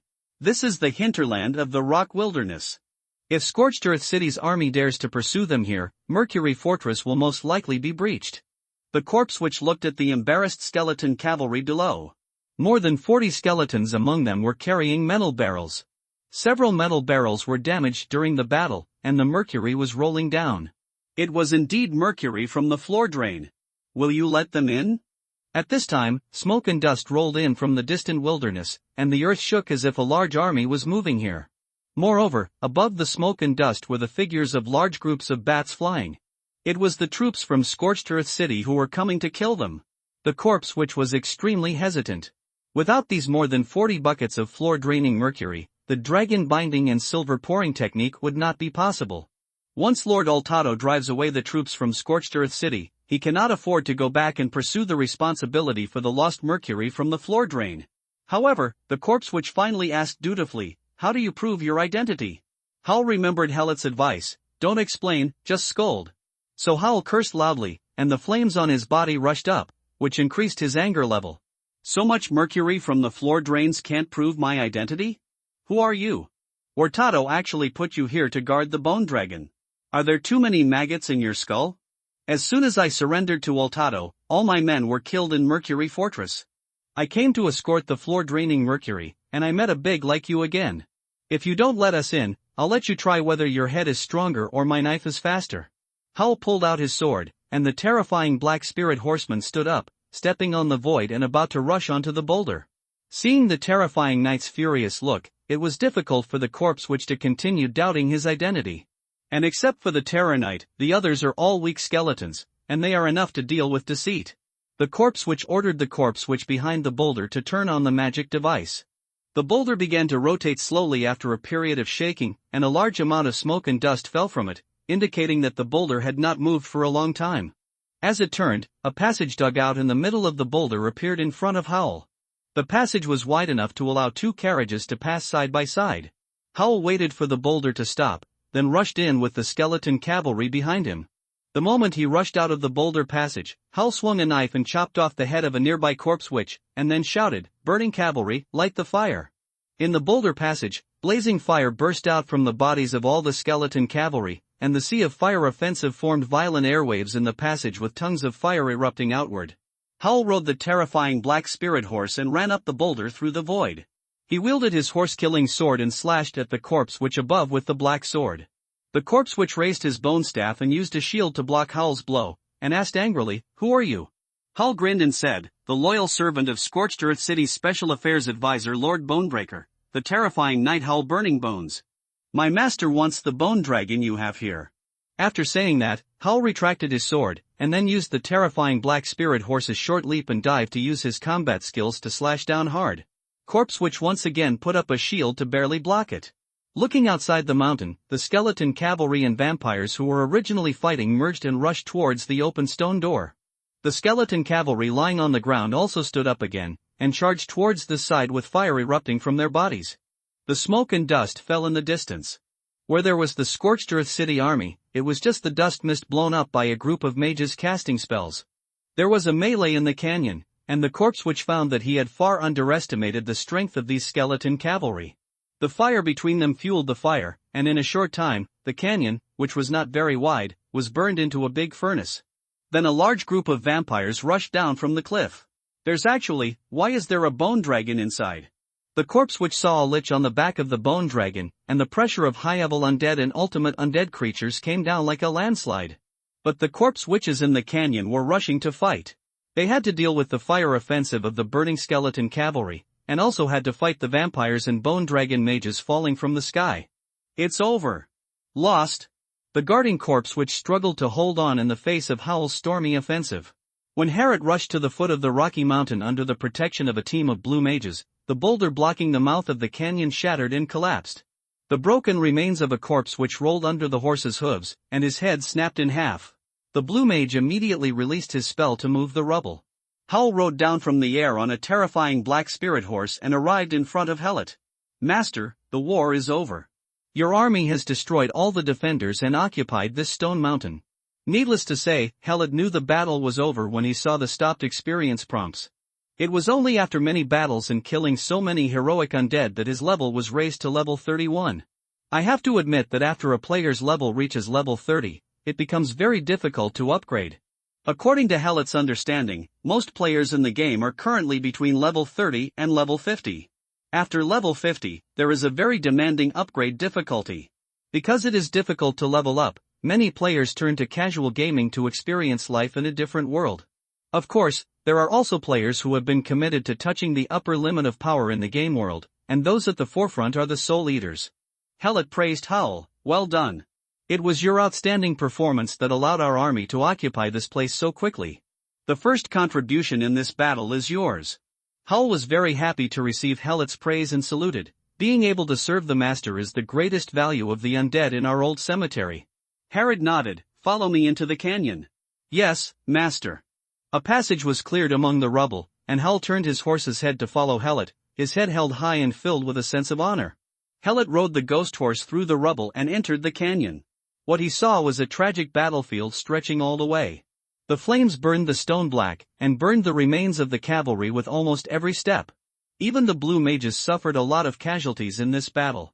Arriving at the entrance of a cave, the number of vampire corpses suddenly increased. Due to the high location of the cave, it was difficult for the burning cavalry to rush in, so the vampires became the main force in storming the cave.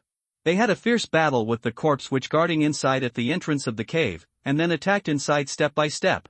The remains of vampires and corpse witches are piled on top of each other, with almost no place to stay. Seeing Helot enter the cave, Captain Monty immediately greeted him. Master Bonecrusher, the Bone Dragon is inside. The Soul Eater Master and Frank are resetting the destroyed magic circle. Take me to see it. Helot followed Monty and walked inside.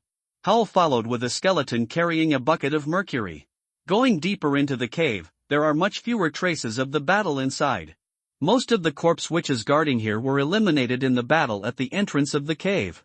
Walk forward about 200 meters, then turn through a narrow passage and enter a spacious cave. A large and complex magic array was arranged on the floor of the cave, but part of the array was destroyed during the battle here. The Soul Eaters and Frank are bringing a group of blue mages to tinker with the formation. It shouldn't take too long to see the progress. In the middle of the magic circle is a quagmire with a diameter of 10 meters. The quagmire is full of putrid mud, and bubbles are constantly popping up from below, exploding with pop.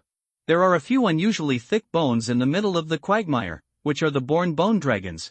It's just that too few bones are revealed, making it difficult to see the full picture of the bone dragon. The Soul Eater asked a blue mage to take over his work, and then came to Helot's side. There's good news and bad news. Helot said, hear the good news first. This is a very strong bone dragon. If you activate the dragon beaming silver technique, you can get a very powerful ghost dragon. What's the bad news? Because it is so strong, the cycle of its birth is longer than that of other bone dragons. If we wait for it to be born from the bone dragon pond on its own, it is expected to take several months. Helot said, we can't even wait a day. But you seem to know how to make it born in advance. The Soul Eater smiled, you guessed it right. The body of this skull dragon has already taken shape. There is a way to make it born in advance. But like a premature baby, it will be weaker than a normally born bone dragon and will have a longer recovery period. Will it affect its final upper limit? The Soul Eater answered affirmatively, no, its skeleton has already taken shape. What is missing is the death energy that allowed it to stand up from the quagmire. Looking at the layout here, Altado should also want it to be born in advance. All that is missing is this batch of high-purity floor drain mercury. You are lucky. Not only did you accidentally grab the mercury from the floor drain, but the blue mage you brought also has the ability to activate the magic circle here. Very lucky indeed. When does it start? The Soul Eater looked at the completion progress of the magic circle. It will take about 20 minutes. Harrod turned to Monty and said, scatter all the vampires out.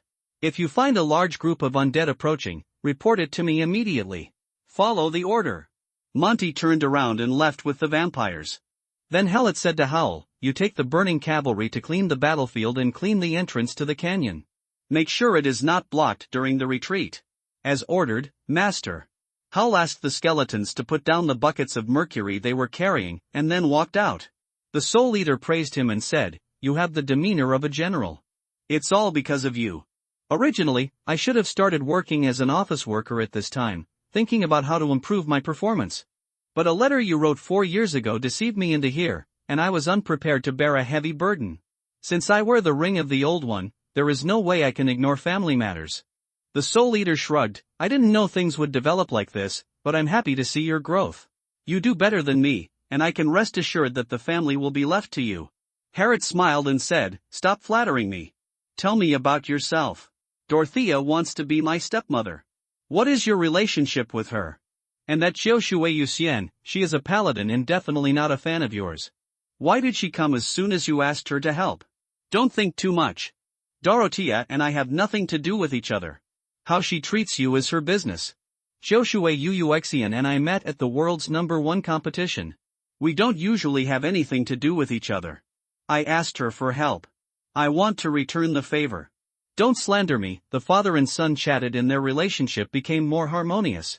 In the cave, with the efforts of Master Zhanlan, the destroyed magic circle was quickly repaired. The next step is to give birth to a bone dragon that is less than a month old in advance, and then use the dragon beaming silver technique to transform it into a ghost dragon. The soul eaters who had experience in transforming bone dragons commanded the blue mages to stand in their respective positions. The magic array was filled with bright light, and the array techniques were activated layer by layer. Happy New Year to all my book friends. Harriet stood on the edge of the magic circle, looking at the skeleton in the quagmire. More bubbles emerged around the skeleton, sizzling like a boiling oil pan. The bubbles burst into black smoke, and the smoke wrapped around the outside of the skeleton layer by layer. Hellet could tell that the Soul Eater was presiding over a multiple complex magic array. The magic array now activated the Death Energy Extraction Array, which was to extract the death energy from the quagmire that had not been absorbed by the bone dragon. Then forcefully pour it into the bone dragon's body to accelerate the birth of the bone dragon. It's just that this kind of cramming of energy, and so much stuffing at once, will inevitably cause indigestion. This is why my father said that this bone dragon will be weaker than a normal bone dragon after birth. However, now that the bone dragon's body has taken shape, the accumulated energy will not cause permanent damage to it. It will be able to grow normally after it absorbs the accumulated food energy. Hellet gained a better understanding of the application of magic by observing the magicians casting spells and constantly verifying them with his own magic knowledge. The second magic circle opens. Although Hellet didn't know its name, based on the illuminated formations in magic circuits, he judged that it should be a spell that acted on the soul. Suddenly a dragon roar resounded throughout the cave, and the tail of a bone dragon rose from the mire and slammed down hard. The mud splashed everywhere, but it was all bounced back into the quagmire by an invisible membrane. The dragon roared again, and the sound was not high-pitched, but full of extreme pain. The quagmire also stirred violently, and the pain made the bone dragon struggle hard. The mud kept splashing outward, but it was all bounced back. Soul fire reshape. Harriet saw through the effect of this layer of magic circle. As the ultimate creature in the undead camp, the bone dragon is bound to be unruly and will not easily surrender to another undead. If you want to surrender, in addition to using strength to make them surrender, you need to engrave who is the master in their soul fire before they are born. After its soul fire is fixed and formed, as long as the soul fire is still burning, this mark will exist forever. A star flew out from the magic circle and floated in front of Hellet. A contract unfolds. Hellet pointed his finger between his eyebrows and extracted a little soul energy from his soul. The soul energy turned into a quill in his hand. Harriet wrote in the contract, Harriet Bone Crusher Old Dominator Cloran. The last letter was written, and the quill turned into light particles and scattered over the signature. The contract was rolled up and shot like an arrow into the turbulent quagmire in the middle of the circle. The mud that was stirred up fell down without splashing again. The quagmire returned to calm, and all the bones that were originally exposed were submerged under the mud. The Soul Eater presided over the magic formation that changed again. More than a dozen black chains rose from the formation and plunged into the quagmire. The chain was stretched straight, pulled back a little, and a bone dragon's head was pulled out from the turbulent quagmire. The blue mages who had been waiting for this moment rushed to the outer edge of the magic array with buckets of mercury in their hands, and quickly dumped the mercury from the floor drain inside into the array. Hellet didn't need to know it to guess that this was the dragon beaming silver technique. The mercury from the floor drain entered the formation and did not fall to the ground. Instead, it rotated with the power of the formation. During the rotation, the mercury in the floor drain rose, and as more mercury was added to the floor drain, a silvery vortex was formed above the quagmire. The bone dragon that was bound in the quagmire struggled hard. Hellet felt a pressure on his soul. The message from the Soul Eater was sent, use the power of your soul to suppress it and appease it. The transformation must be painful. Let it feel the presence of the master and the encouragement given by the master. Within the magic circle, the silver vortex formed by the mercury from the floor drain began to pour into the mouth of the bone dragon. Hellet immediately found the symbiosis line of fate connected to the bone dragon in his soul. Following that line, Harriet came to a dark space. Master, it hurts me so much. A girl's voice sounded in the dark space. The voice was a little hoarse, with a vibrating sound caused by pain, and also with fear. Hellet saw a green flame burning in front of him, and the head of the flame was shaking unnaturally. The sound came from that fire. Master, it hurts me so much. Harrod walked over and asked the Soulfire, "What is your name?" "My name is Ferraro, Master." "I heard so much. What are they doing to me?" Ferraro's voice trembled, and the Soulfire swayed violently. Harrod looked at Soulfire and asked, "Do you want to hear a story?" "Story? What is it?" Helot said with a smile, "Stories are an interesting spell. Listening to stories can relieve the pain you are suffering now." "Okay, I'll listen to the story."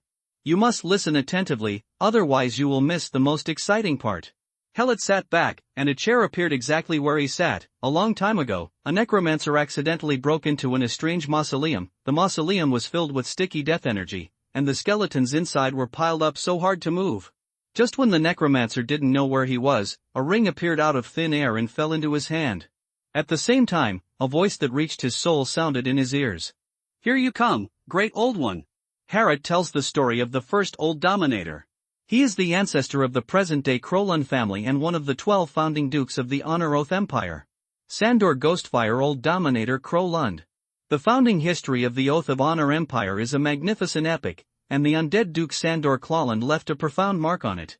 Whenever the Duke of the Undead appears in Imperial history textbooks, it is a sea of skeletons that flooded the earth, charging at the enemy's military formation, and Ox, the bone dragon ridden by the Duke of the Undead, hovers over the enemy city, casting a death curse on the stubborn enemies. While recounting the deeds of the Undead Duke, Harrod couldn't help but think of an interesting incident in school. Because of the surname Crowlund, he was often asked by his classmates whether he was a descendant of the Undead Duke. And he always answered, "I really hope to be a descendant of the Duke of the Undead, but unfortunately my Clorund has no relationship with the Great Claude family." The girl's voice brought back Helot's thoughts. Ox is so powerful, and I will become a bone dragon as powerful as Oaks. Where is it now? I want to see him and express my admiration for him. Ferraro was completely attracted by the powerful bone dragon in the story. Her soul fire no longer trembled violently and kept burning steadily. Helot said regretfully, "Due to an accident, Oaks lost the source of his power and fell into a long dormancy. He was later collected by the Imperial Royal Museum. I will take you to see Oaks when I have time in the future. It is in the lobby on the first floor of the museum. Right in the middle, very strong. Very mighty." Ferrolo said happily, "Master must take me to see Oaks." "Must." Helot looked at the soul fire in front of him. It was slowly changing from green to silver, exuding a metallic light. In the cave, in the magic circle, in the quagmire. The last mercury bead fell into the bone dragon's mouth. At this time, the surface of the bone dragon has been covered by mercury seeping from the bone, and the hard bones are melted and fused by the mercury. The death energy seeped out, dyeing the silver black, and then the mercury emerged from the death energy, suppressing the black color. So over and over again, over and over again. In the battle after battle, the death energy and the magic energy in the mercury were constantly neutralized, and the bone dragon's entity was destroyed bit by bit in the conflict of magic energy. When the two energies were compromised and stabilized, the bone dragon head in the quagmire turned into a gray-white shadow, and then slowly sank into the quagmire. The outer magic circle changed again. Harrod in the spiritual world said to the gray-white soulfire in front of him, "Ferraro, the time of birth has come.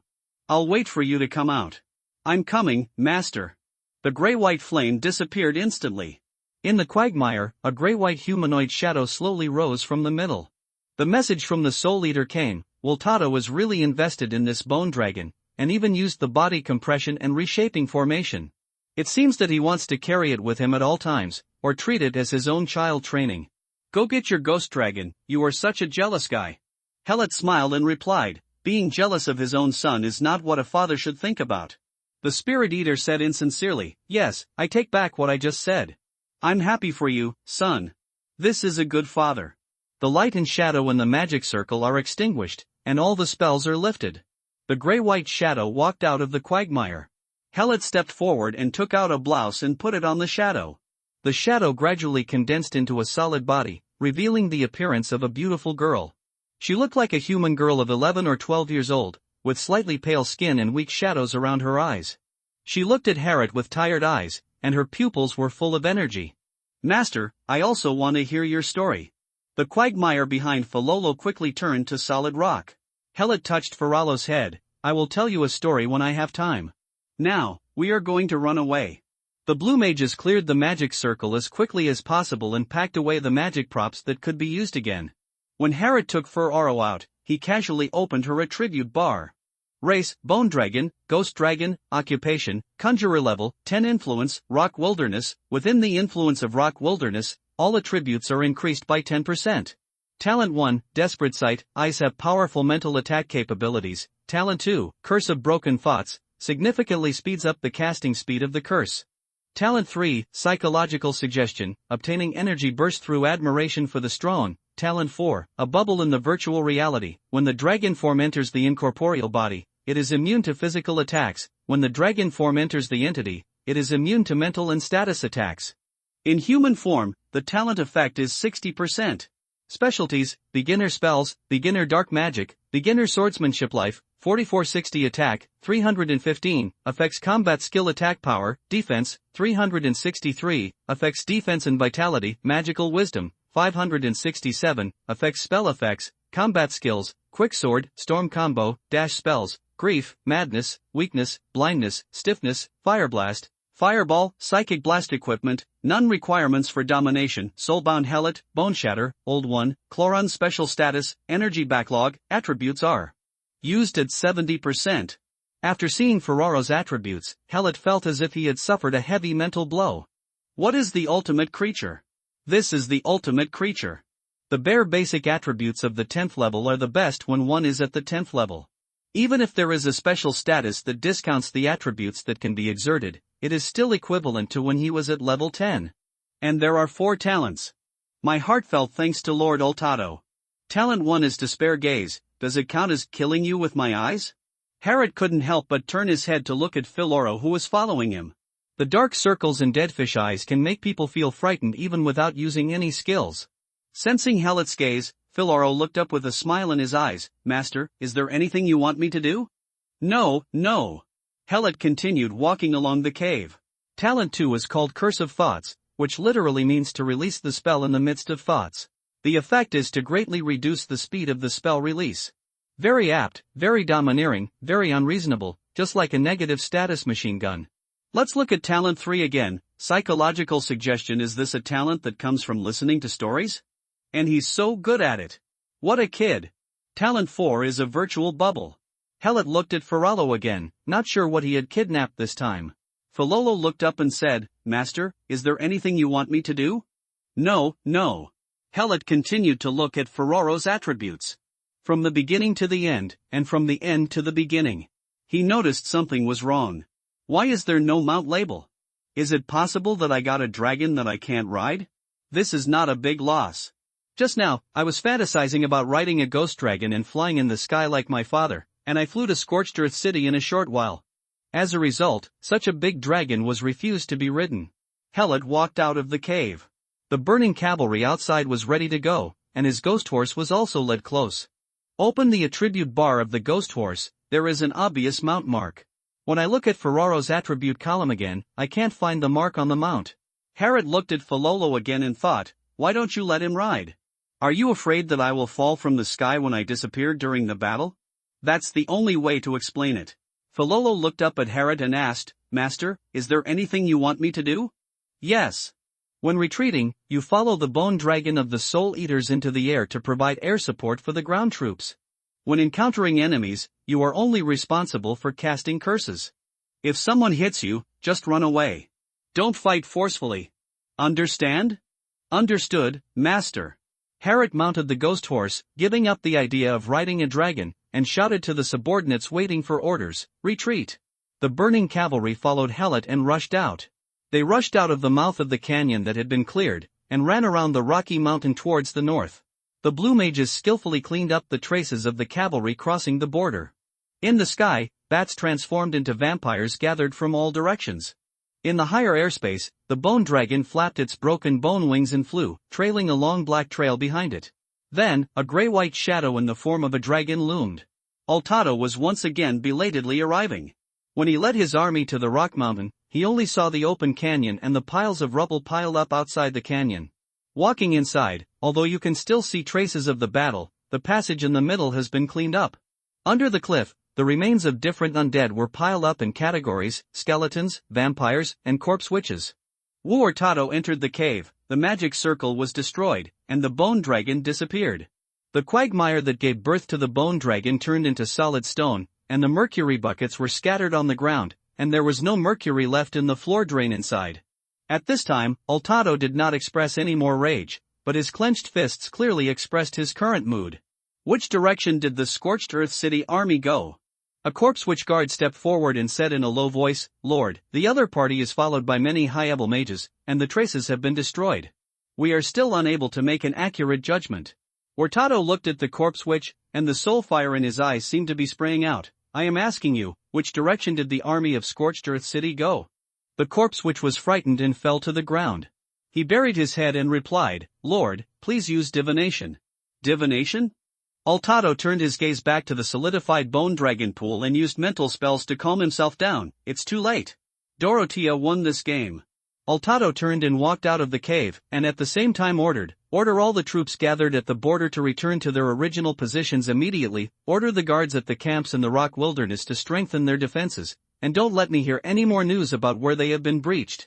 Send a messenger to the mud and stone basin to inform the Lord of Dorothea that I am willing to donate 500 sets of armor and ask the Lord to forgive me for my previous offense. Send messengers to other lords' territories to tell them about my donation of armor. Stress disappears. The corpse witch lying on the ground seemed to have lost all his strength, feeling grateful that he had escaped death. As ordered, Lord. Wartado walked out of the cave and looked up. The sky blocked by the mountain wall was just a curved gap, and the moon was looming in the fog. He said to himself, "We have all underestimated Dorothea. Her previous stupidity was just a disguise. Now when it's time to compete for hegemony, she finally revealed her wisdom. Lord Bozo, your demise was not meaningless. You saved my arrogance and allowed me to see clearly what my opponent looks like." The corpse witch just walked out of the cave and asked behind Altado, "Lord, are we still pursuing the Scorched Earth City army?" "What Scorched Earth City army? Where is the Scorched Earth City army? The rock wilderness was just attacked by a group of wandering undead bandits, and we have driven them out." After finishing speaking, Altado mounted the ghost horse and led the army out of the canyon. The corpse witch scratched his head, which was covered with a layer of dried meat, and couldn't figure out. It was clearly an army from Scorched Earth City, but how could it turn into roaming undead bandits? How could there be so many vampires among the undead bandits? How could it be even more impossible? Defeat an elite army of 300 corpse witches. If you can't figure it out, you can only think about it. Let's convey the Lord's order first. Herod led his army all the way north, avoiding all the undead discovered in advance. After it turns into night, turn to the northeast and carefully make a detour towards Scorched Earth City. In the battle against Luancher Mountain, even if they took advantage of the sneak attack, the joint combat army still suffered heavy losses. The casualties of the vampires and burning cavalry exceeded half, and the Blue Mage also lost more than 10 people. This kind of military strength is no longer suitable for fighting tough battles. So Helot decided to pull the army to the border area between Rock Wilderness and Scorched Earth City, use his own mobility advantage to monitor the movements of the Rock Wilderness army, and conduct a few ambush battles if there was an opportunity. If they are alerted to the encirclement and suppression by the large army in Panshai Wilderness, they will immediately run to Scorched Earth City. However, when Helot arrived at the border with his army, he found that the troops moving towards the border in the Rock Wilderness were actually retreating. What does Altado want to do? Helot, who didn't know Alta's purpose, continued to wander around the border area. After a day, he could no longer see the organized undead army. News came from the players that Dorothea had led an army to break through the Quagmire Fortress, and the vampires were storming Lord Bozo's fortress. The Mud Basin War is coming to an end. A part of the Scorched Earth City army is returning to Scorched Earth City from the Mud and Stone Basin, and some of the defensive forces at Sunken Pass are also heading towards Scorched Earth City in batches. None of the lords affiliated with Scorched Earth City made any changes. The best time for Altado to attack Scorched Earth City has passed, and the Rock Wilderness has entered a defensive state. Seeing that there was no profit to be made, Herod had no choice but to return to Scorched Earth City with the remaining army. The Soul Eater, who was anxious to level up, decided to leave first. Before leaving, he told Herod, "If you plan to assist Dorothea, you should be more careful with the Eight Arms Guild. I have received a piece of information that is not very reliable, saying that the Eight Arms Guild has a plan to cooperate with Hurtado to capture Scorched Earth City." During this period, the main force of the Eight Arms Guild was indeed in Scorched Earth City and did not go to the Mud and Stone Basin to participate in the battle. I have informed the Evil Bone Lingran Guild and Red Coral Studio about this news. They are still very powerful in Scorched Earth City. It's just that Altado didn't attack Scorched Earth City, so it's hard to tell what the Eight Arms Guild wants to do. With the reminder from the Soul Eater, Harrod realized that he had indeed neglected the player's role. Fortunately, the Azure Society had promised not only not to cause trouble when Dorothea left Scorched Earth City, but also to help defend Scorched Earth City when necessary. The time I entered this world was still too short. Too many new things suddenly came to me. I was also a little indigestion. My understanding of many things was far less profound than my father's. Harrod nodded. After this war is over, you should help Dorothea clean up the house. It's up to you to decide what to do. But I want to remind you that the relationship between player guilds is very complicated now. If you scan one, you may pull out a lot of them. And players are resurrectable, so they can do more than you think. Helot replied, I will handle it carefully. I believe in you and support you. Goodbye, my son. Next time we meet, I will give you level 30 equipment. You upgraded too fast, and I didn't even have time to prepare. The Soul Eater said goodbye to Harrod, opened the Scorched Earth City teleportation scroll and flew away. Hylot led the burning cavalry and continued to run in the wilderness towards Scorched Earth City. In Scorched Earth City, forgotten Kurashima stood on the city wall and looked to the west. When the news that Lord Pozo was killed appeared on the player information channel, he couldn't help but sigh. Altado will not come. The Lord of Scorched Earth City, Dorothea, led his army to capture the Mud and Stone Basin. End of Scorched Earth City War Incident. Adventurers, please hurry up and redeem mission rewards. The war events in the past few days have been another collective carnival for the players in Scorched Earth City. Dorothea is making great progress in the Mud and Stone Basin. Players follow the army and complete the missions happily, making a lot of money. Pozo, the Lord of the Mud and Stone Basin, was unable to respond to the calls of heaven and earth. None of the many lords came to rescue him.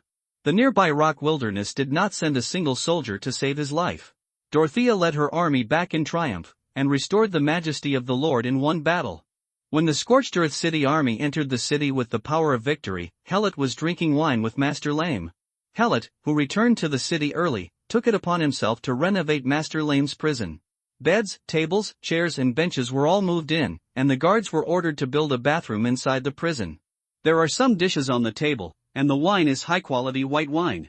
Brazzini stood outside guarding the door, and Ferrolo stood at the table and poured the wine. Master Lame has no magic power now and cannot see what Ferraro is, but he can feel that this little girl is definitely not an ordinary thing. Lame stopped guessing about Ferraro's identity and asked Helot, I heard that Dorothea successfully occupied the Mud and Stone Basin, and that stupid skeleton Pozo was beheaded.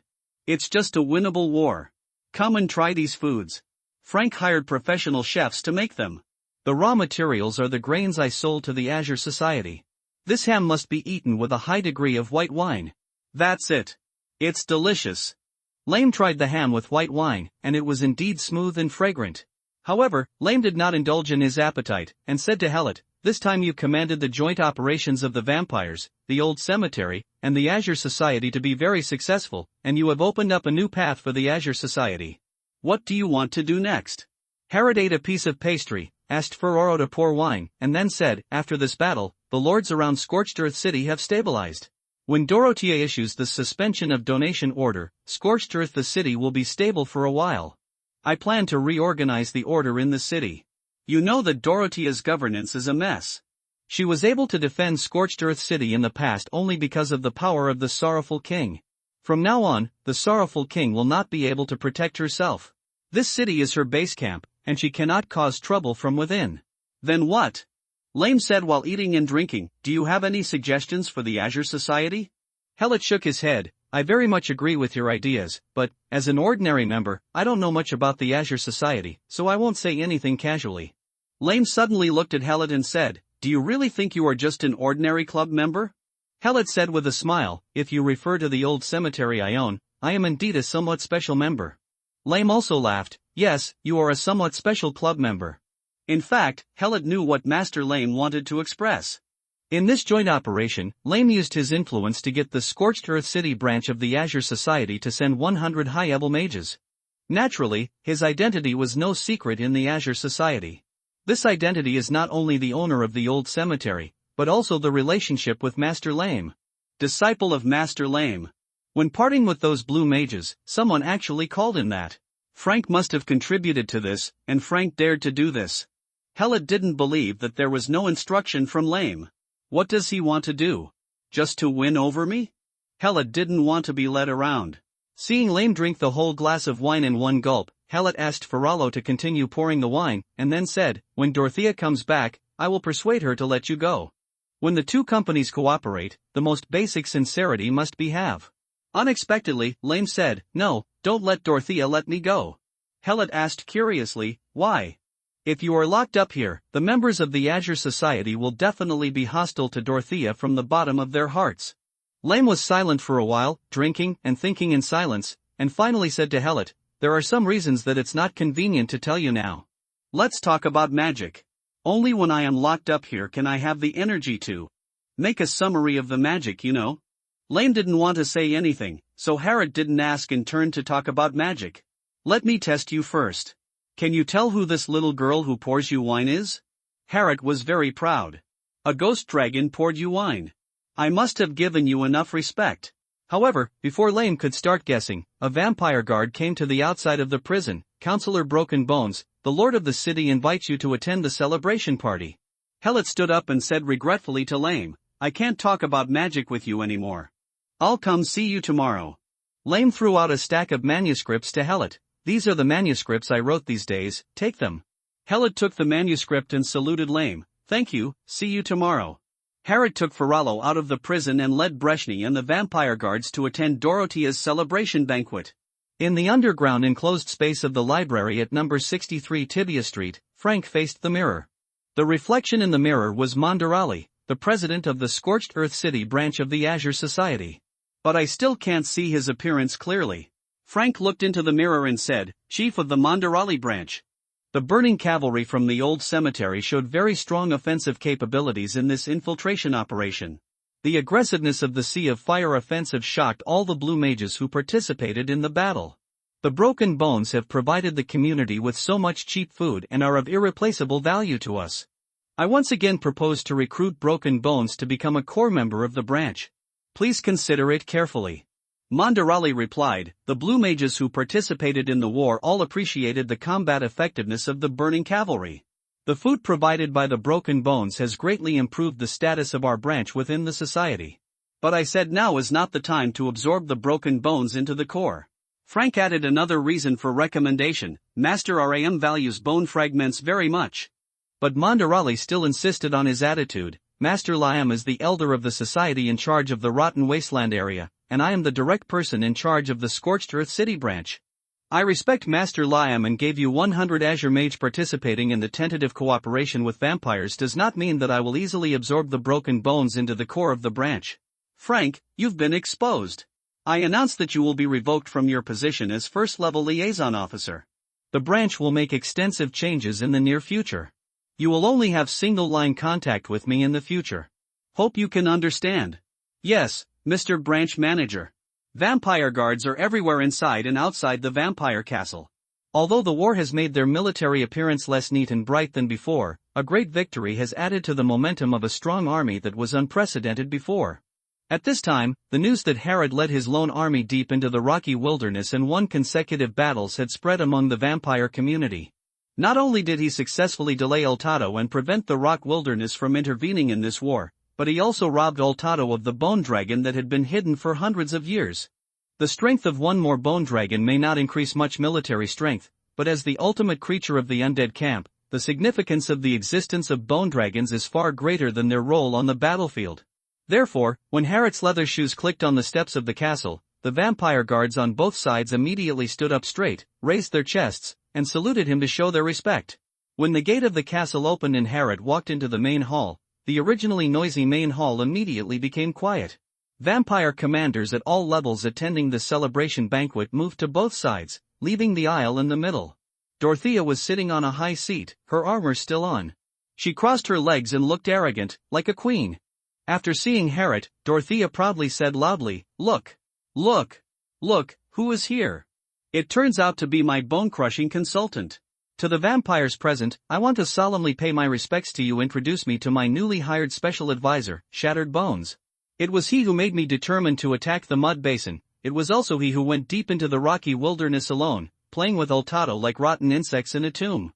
He also snatched Ultado's bone dragon and killed hundreds of his powerful corpse witches.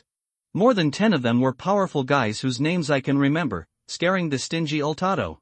Immediately sent 500 sets of armor. Consultant Bonebroken, what do you think? What reward should I give you? Halet's record was indeed very impressive. He wiped out more than 100 corpse witches in one battle at the Redstone Stronghold, grabbing a large amount of much-needed iron for Scorched Earth City. The 2 battles at Gravel Beach and Rock Mountain were fought by the elite forces of Pancher Wilderness. Not only did he complete the total annihilation, but he also stole 46 barrels of the purest mercury from the floor drain and a bone dragon. Such a record is simply a fantasy for the undead. Because that's not how the War of the Undead is fought. Undead battles are almost always large-scale battles with large core. Skeletons like waves rush upward overwhelmingly. Spellcasting units concentrated at the rear continue to carry out magic bombings indiscriminately between the enemy and friends. Other tactics are also based on the sea of skeletons. The purpose of undead warfare is to injure the enemy 800 and injure oneself 1005. And this infiltration battle fought by Halet was an eye-opener for the vampires. They had never seen such surgical tactics before. With its own small losses, it can cause damage to the enemy several times that of itself. In the end, not only did he come back, he also brought a bone dragon. If you don't see it with your own eyes, which undead person would dare to believe it? It can be said that Halet's infiltration operation may not have much emotion to him, but it is very shocking in the eyes of the undead. The warmest applause from all the vampires. Halet walked to the steps of the high platform and saluted Dorothea. The victory of this war is mainly due to the city lord's superb battlefield command art. I just did the right thing at the right time and the right place. Things. If the lord of the city recognizes my contribution in the war, I hope to obtain a small territory under your rule. Territory. Let the vampire hall become quiet instantly. Once you have a territory, you are a lord. Naturally, the relationship with Dorothea is no longer a pure superior-subordinate relationship, and what will happen next will not be easy to control. Dorothea stood up and said, "You guys continue to celebrate here. Consultant Broken Bones, follow me." Dorothea walked down the steps and left the hall through the side door. Halet politely saluted the vampires and followed.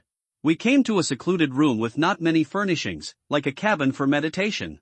Dorothea sat down in a chair, pointed to another chair and said to Halet, "Sit down and talk." Halet sat down. Dorothea looked at Halet and asked with a very serious expression, "The burning cavalry you command come from the old cemetery? This is not a secret that can be hidden." Halet replied, "Yes." "Are you from the old cemetery?" Halet replied, "Yes." Dorothea said, "The old cemetery is a very special existence, full of energy that is difficult to understand. You are from the old cemetery, and the Soul Eaters must also be from there." Halet replied, "Yes." "Can you tell me the secret between you and the old cemetery?" Halet replied, "No." Dorothea laughed, "Don't be so serious, I'm just asking out of curiosity. This bastard, the Soul Eater, came to Scorched Earth City and didn't even come to see me, he ran away again. Am I so terrible?" With the black thread at Haret's end, Dorothea called herself here alone. The purpose was not pure. "My brother, the Soul Eater, is very busy, and you, the City Lord, were not in Scorched Earth City at that time. This is just an excuse." Dorothea expressed dissatisfaction, but quickly changed her attitude. "He must be afraid that I will ask him to make things difficult for him. My current strength is not enough to make him stand on my side." No matter what mentality Dorothea had when she said these words, the meaning was correct. Haret explained to the Soul Eaters, "After all, the sorrowful king is only facing decay, and his majesty is still there. As the trusted subordinates of the sorrowful king, the Soul Eaters should not express their position at this time." Halet thought this should be a perfect explanation, but Dorothea had her own understanding. Dorothea squinted her eyes and smiled, "I understand. He is actually protecting me. If he shows his support for me now, or gets too close to me, he will definitely attract the attention of those forces who covet the position of power. I am weak and cannot resist their siege. But he put you here with me and asked you to assist me." Ha ha! Haret stared blankly at Dorothea, who was snickering alone. If she had a tail, it would definitely be wagging again. "Moreover, it seems that I was captured by you, and then you forced me to join your vampire guard." "Please don't be such a nymphomaniac, you make me look like a traitor." Halet thought it was better to change the topic to the main topic as soon as possible, otherwise Dorothea would say something embarrassing to him. "Lord City Lord, my territory? After thinking about it, Dorothea was in a better mood than if she had won the battle. Territory? The mud and stone basin lacks a lord. If you want it, it will be yours. Helot opened his mouth. I wonder if I should stop my losses in time and run away. It is not that difficult to assist such a city lord whose ruling ability may be negative. Are you really going to give me the mud basin? Helot wanted to make sure that Dorothea was joking. And Dorothea said nonchalantly, of course. You want territory, and I just have an extra territory. She really wasn't kidding. Helot struggled to organize his words, and then said, Sir City Lord, the mud and stone basin is too great a reward for my merits. Dorothea said arrogantly, my land is what I decide. Seeing that Dorothea was having difficulty awakening, Helot had no choice but to say clearly, without a lord, the mud and stone basin will become the ultimate temptation for all your subordinates. You gave me the mud and stone basin so casually. It will make them feel that your rewards and punishments are unfair, and you were not a generous city lord before. Dorothea regained her arrogant attitude and listened carefully. Helot felt that Dorothea was not hopeless, so he continued, putting this unclaimed land in the mud and rock basin there will be an inspiration to all your subordinates. Moreover, the mud basin can also be used as a battlefield to contain the rock wilderness. The main reason why Helot doesn't want the mud and stone basin is that it's too close to the rock wilderness. Altado will definitely encroach on the mud and stone basin to expand its territory. Helot felt that he could not defend the mud basin he owned, and that his military power and energy were wasted in vain. This kind of war of attrition that was not advantageous had to be fought by Dorothea. So Helot explained the current strategic role of the mud and stone basin to Dorothea. As long as Scorched Earth City maintains a certain amount of military power in the mud and stone basin, Altado will not dare to threaten Scorched Earth until it captures the mud and stone basin. City. As long as Altado wants to conquer the mud basin, it will inevitably fall into a war of attrition. Dorothea asked enlightenedly at this time, but isn't Scorched Earth City also falling into a war of attrition? Helot said with a smile, as long as Scorched Earth City continues to improve its war strength, it will not be afraid of this level of consumption. Dorothea realized something, recruit troops and expand the army. Helot said, this is just a component of increasing war strength. The most important thing is to develop the economy. If you have money, you can buy equipment and arm soldiers, so that one soldier can exert the combat power of 2 soldiers or 3 soldiers. Likewise, it is also the development of war strength. Remember what I said about food supply? Dorothea nodded and said, remember. You said that you would use food to attract all the creatures from the land of death to the Scorched Earth City. Yes, my food can be delivered at any time. Then bring it in. When we talked about food last time, Dorothea understood the changes that food could bring to Scorched Earth City, and she also understood that if she wanted to fight for hegemony, she must win over the Soul faction. This infiltration operation into the rock wilderness not only slapped Altado's mouth, but also verified the possibility of cooperation with the Azure Society. Although the two sides had a lot of hatred before, they have now found a common interest. Conflicts can be resolved for the sake of the goals each ultimately wants to achieve. At this time, Helot thought of the 8 Arms Guild mentioned by his father. Regardless of whether the 8 Arms Guild has colluded with Altado or not, we must not leave such an important matter of public security to the players. Except me. Helot said to Dorothea, in order to ensure a smooth supply of food, I think some improvements need to be made in the living city. Dorothea said decisively, I now appoint you as the top administrator of the Scorched Earth City's living area. You can handle the affairs there with full authority. Helot realized that it was not a bad thing that Dorothea's ruling ability was negative. Helot asked again, my territory? Dorothea waved her hand, and a map of the Scorched Earth City area was projected through a magic projection, and then asked, where do you want it?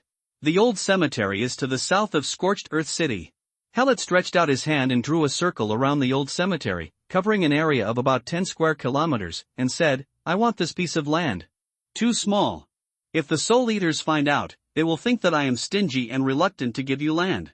Dorothea drew a big circle, the edge almost touching the southern wall of Scorched Earth City. This is your territory. From now on, you are the 11th Lord of my Scorched Earth City, no, the 10th Lord. Helot stared at his territory. This is the territory directly under Dorothea, and she actually cut off such a large piece for me. Whoever dares to say that Dorothea is stingy in the future, I will be the first to not let him go. Thank you, Lord City Lord. You were appointed by Dorothea, the Lord of Scorched Earth City, as the top administrator of the living area of Scorched Earth City. You gain territory and become a lord attached to Scorched Earth City. Please name your territory. Harrod thought for a moment and named his territory, Land of the Old Ones. The old place was named successfully. For the undead produced in the Land of the Past, the command value requirement is reduced by 100%. Based on your outstanding performance in the Scorched Earth City War event, you will receive the following rewards. Gain 365,000 experience, get 230,000 gold coins, obtain 3,000 skeleton soldiers. Land of the Old Days, obtain 600 Walking Dead. Land of the Old Days, obtain 300 ghosts. Land of the Old Days, get 100 vampires. Land of the Old Ones, iron ingot, 10 units, wood, 100 units, stone, 100 units. Player territory panel opens, you become the 153rd player lord, and the territory construction system is activated. Please choose the territory center as soon as possible. Hellet was a little confused when he saw the Lord construction system that suddenly appeared in the game interface. I just want to find a place outside to put the dead from the old cemetery. How can you give me a territory panel?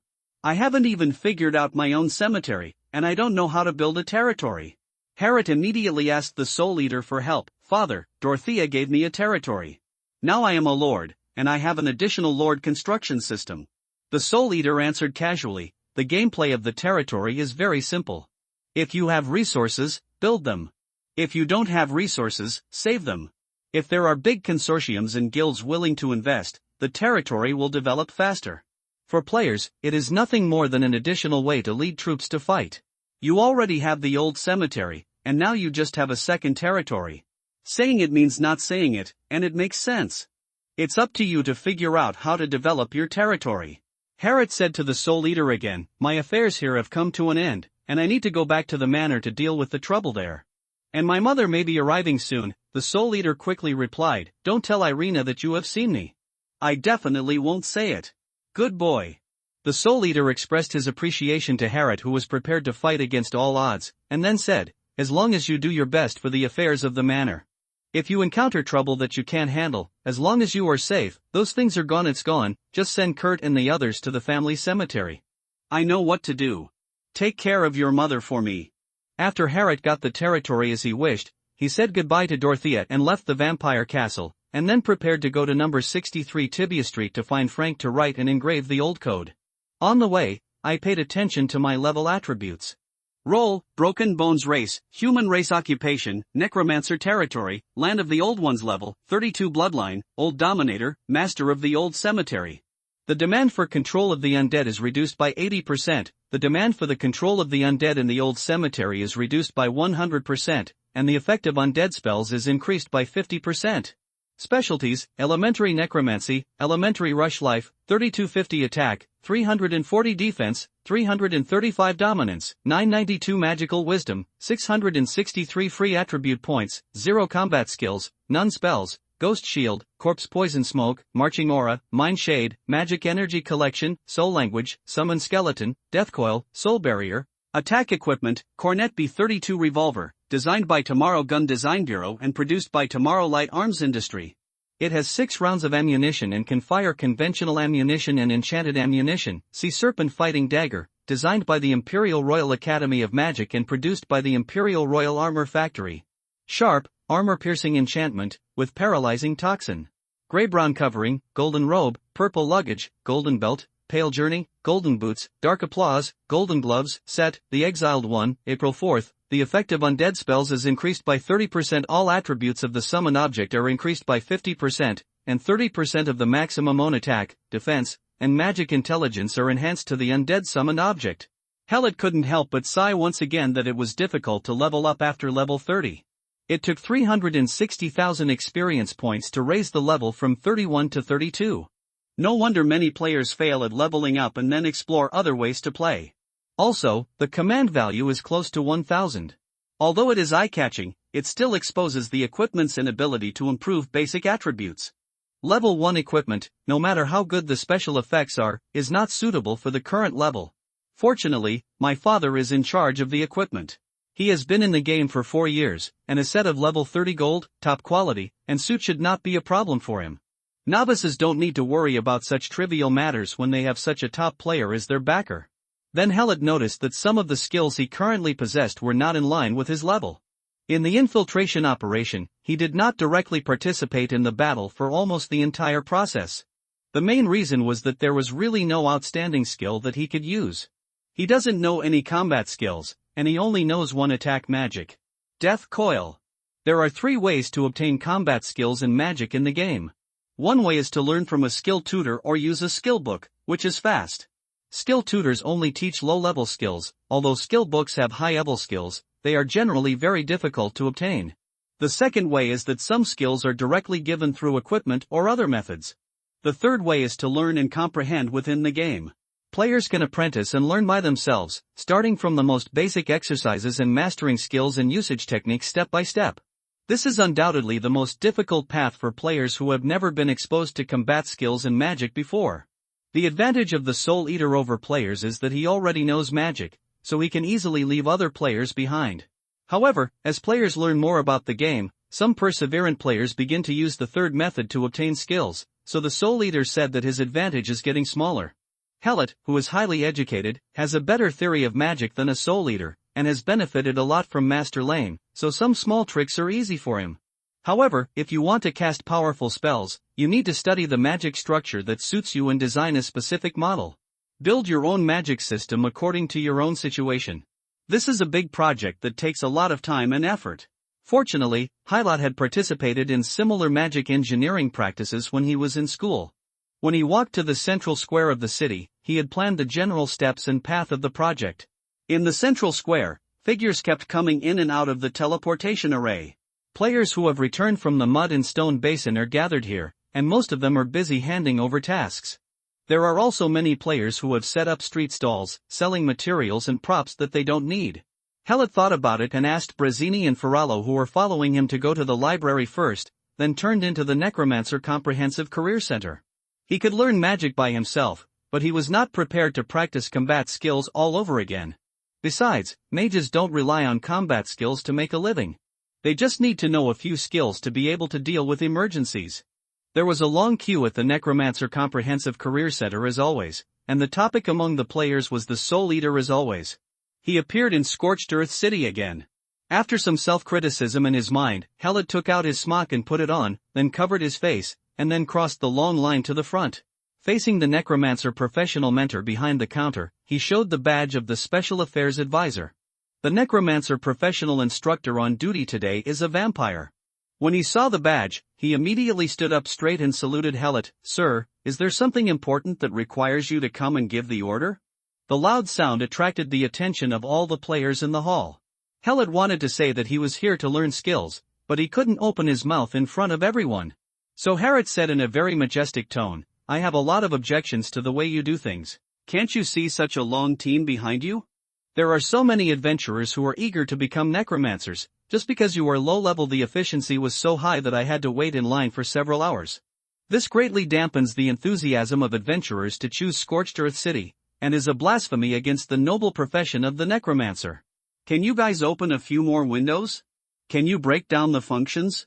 Can you arrange a VIP service area to provide convenient services for adventurers in urgent need?" Hallett slammed the table angrily, and the vampire mentor bent over, his originally white face turning blue in fear. "Yes, yes, yes. Sir Consultant, we will immediately make rectifications according to your order. Open more windows, subdivide functions, and start the VIP service area." Seeing that the vampire was really frightened, Hallett asked in a gentle tone, "Are you a necromancer professional mentor?" The vampire nodded repeatedly. I am, Hallett said, "Take me to a secluded place. I have something to tell you alone." The vampire immediately came out from behind the counter and invited Hallett to go to the back of the hall. The players were left standing in the long line with their eyes wide open. After a while, Hallett walked out satisfied. The vampire instructor who was following behind scratched his head in confusion. Why did the consultant learn combat skills from me? It must be testing my business abilities. You learn thrust, swift punch, quick retreat. After leaving the Necromancer Comprehensive Career Center, Hallett couldn't help but sigh. As someone who has received professional close combat training, these 3 combat skills can only improve his own close combat ability. If you want to learn more advanced combat skills, it seems you still need to rely on advanced skill books. However, the learning of combat skills generally requires relatively high strength values. Hellet instantly figured it out. Why would a mage like me struggle with combat skills? Go find Frank.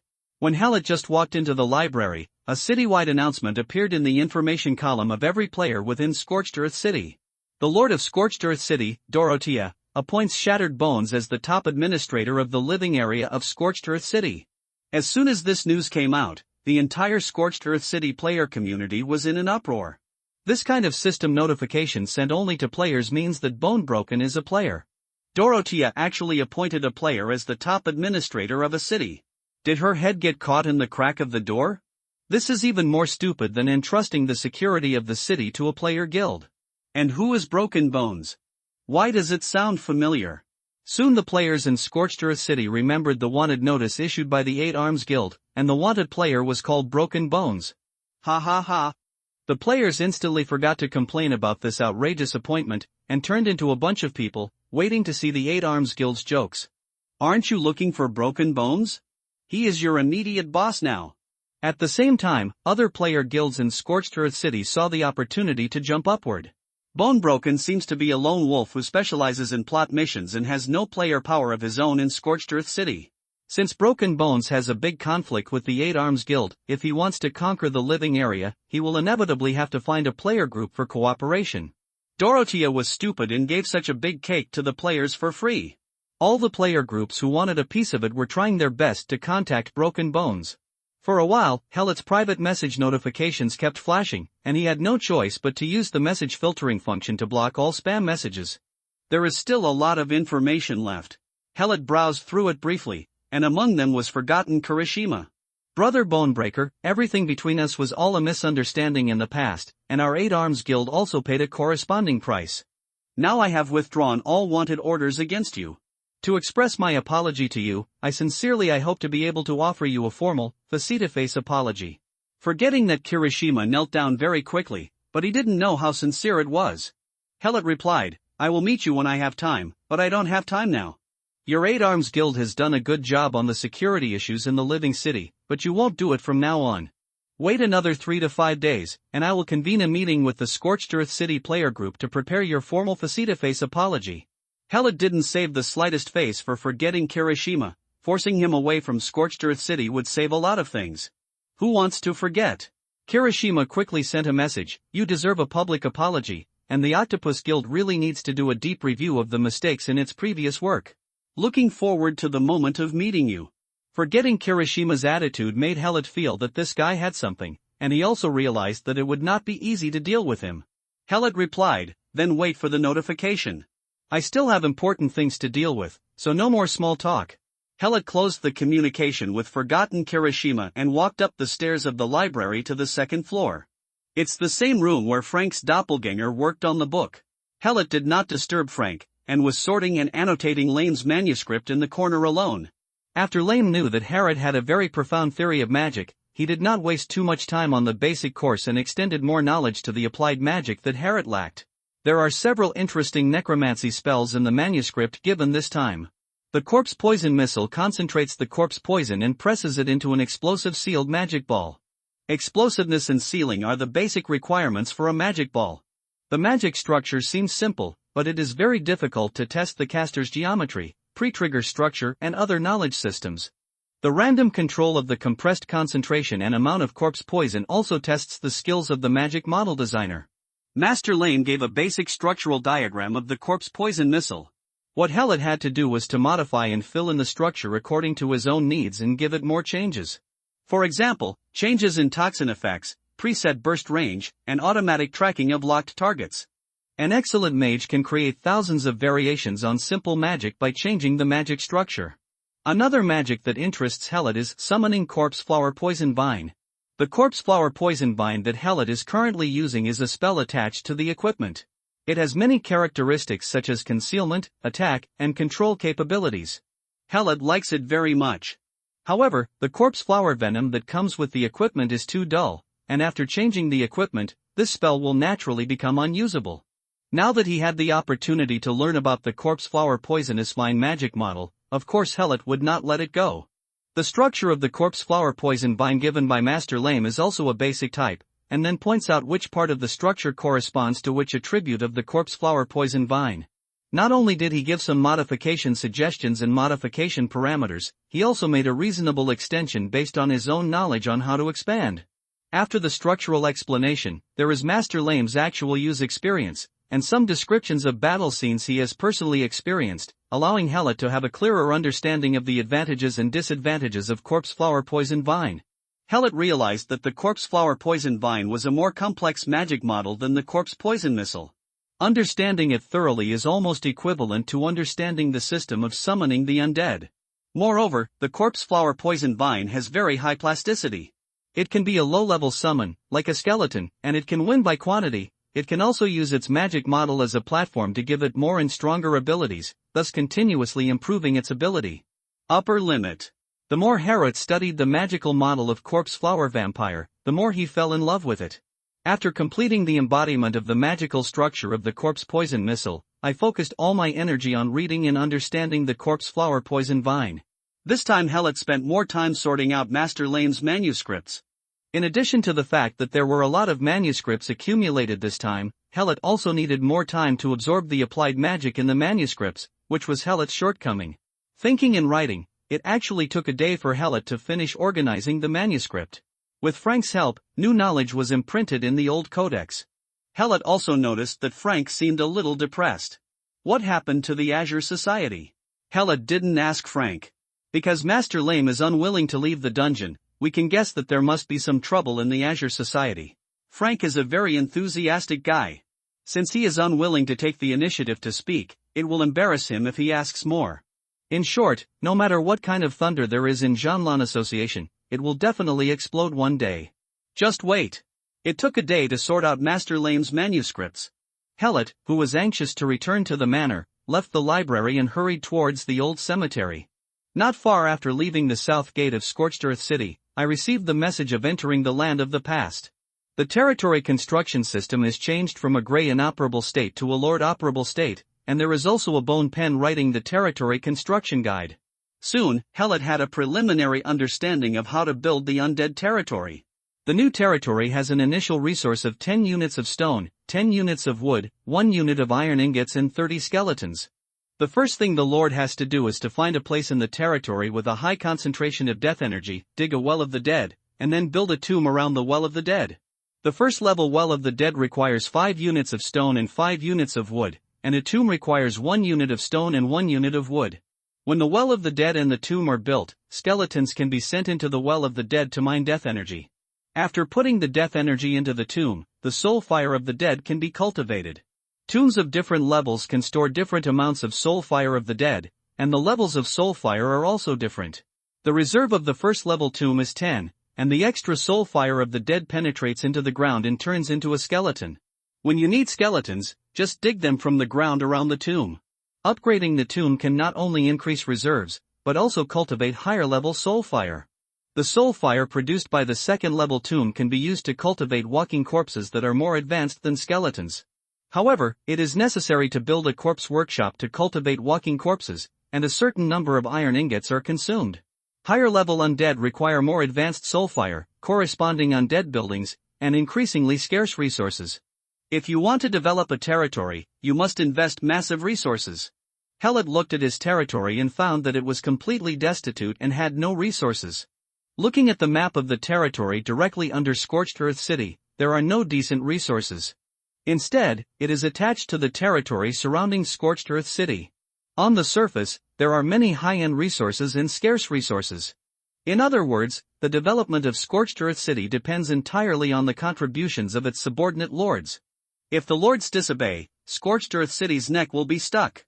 Fortunately, the vampires came from the blood slaves raised in Scorched Earth City, allowing Dorothea to maintain military deterrence against subordinate lords. Helot found out that he had become a lord. After understanding the basic principles of the development of the undead territory, his horizons suddenly broadened. Looking again at Scorched Earth City and the territories attached to it, I have to admire that the sorrowful king is worthy of being one of the 7 consuls. This land is a treasure. It can be said that most of the necessary resources for the development of an undead city can be found here. However, these resources were divided into different territories and ruled by different lords. As the center of its rule, Scorched Earth City was short of resources and relied heavily on contributions from its subordinate territories. However, the sorrowful king gave the Scorched Earth City to Dorothea, who did not understand the art of governance. At the same time, her identity as a vampire created a natural barrier between her and the native undead. It can be said that no one can integrate and utilize the resources of this land. As long as the sorrowful king continues to express his support for Dorothea, this treasure land will be a pool of stagnant water, unable to stir up trouble. No wonder the lords below Scorched Earth City became restless when the sorrowful king faced decay. The new height gave Helot a new seriousness. He also found the army that was rewarded to him based on the territory prompts. This army was stationed in an open space 5 kilometers south of the old cemetery. Because most of the players coming out of the south gate of Scorched Earth City are heading to the old cemetery, this army of the undead has not yet been discovered by the players. Skeleton Soldier 3030 The Walking Dead 600 Ghost 300 Vampire 104 kinds of undead form 4 square formations of different sizes. The rewarded resources are neatly placed in the middle of the undead queue. Iron ingot, 11 units lumber, 110 units stone, 110 units. Herod rode the ghost horse in a circle around his new army, and at the same time selected the center of the territory. In fact, there is nothing to choose from. The territory is all plains and there is no danger to defend. It will be the same wherever you place it in the center of the territory. Since the army is placed here, the center of the territory should also be placed here. Select a location and confirm placement in the center of the territory. A sharp black tower broke out of the ground, and soon a small stone castle appeared in front of Helot. Level 1 Stone Castle of the Dead. A level 1 tomb can be built, and the mining speed of the Well of the Dead is increased by 1%. With the first level of Stonefort of the Dead, some constructible buildings also appear in the Territory Buildings column. Well of the Dead costs 5 units of stone and 5 units of wood, requires 10 skeleton laborers, and takes 5 hours to build. Increasing the number of skeleton laborers can reduce the construction time to a minimum of 1 hour. First level tomb, 1 unit of stone consumption, 1 unit of wood consumption, 5 skeleton laborers required, construction time 5 hours. Increasing the number of skeleton laborers can reduce the construction time, minimum 1 hour. Spell Carving House, stone consumption is 10, wood consumption is 10, requires 30 skeleton laborers, construction time is 36 hours. Increasing the number of skeleton laborers can reduce the construction time, minimum 5 hours. Level 1 Lumberyard, wood consumption is 2 units, requires 10 skeleton laborers, and construction time is 24 hours. Increasing the number of skeleton laborers can reduce the construction time to a minimum of 4 hours. Level 1 Quarry, consumes 1 unit of wood, 1 unit of stone, 1 unit of iron ingot, requires 10 skeleton laborers, and takes 48 hours to build. Increasing the number of skeleton laborers can reduce the construction time to a minimum of 5 hours. Low Wall, for every 100 meters, stone consumption is 1 unit, wood consumption is 0.1 unit, skeleton labor is optional. Storage Warehouse, wood consumption is 5 units, stone consumption is 5 units, requires 50 skeleton laborers, construction time is 36 hours. Increasing the number of skeleton laborers can reduce the construction time, minimum 8 hours. Blacksmith Shop. Helot did not choose to build a building first, but opened the exclusive map of the Lord of the Old Land. Find the Stone Castle of the Dead and touch it to get the Explore option, which allows you to explore resources. Resource Exploration, available once a week. 100% chance of finding low-level resources such as wood and stone. There is a certain chance of finding common resources. There is a small probability of finding high-level resources. Higher-level resources cannot be found by resource exploration. Helot knew that his territory was barren, and his exploration this time was only to find places with a high concentration of death energy so that he could dig the Well of the Dead. Start resource exploration. More than 10 dark black dots instantly appeared on the map of the Old Land. The black spots are spread over a 5-kilometer radius around the entrance to the old cemetery. Super Concentration Death Energy Overflow Zone. Super Concentration Death Energy Overflow Zone. Super Concentration Death Energy Overflow Zone. Super Concentration Death Energy Overflow Zone. Super Concentration Death Energy Overflow Zone. What's happening here? Helot looked at the dozens of super concentrated death energy overflow areas, and then looked at the territory construction guide. The super concentrated death energy overflow area means that the Well of the Dead can be constructed here to mine more death energy per unit time. It's just, didn't Dorothea discover these super concentrated death energy overflow areas before? If she built the Well of the Dead here and then the tomb, the number of skeletons she would produce would make her chuckle every day.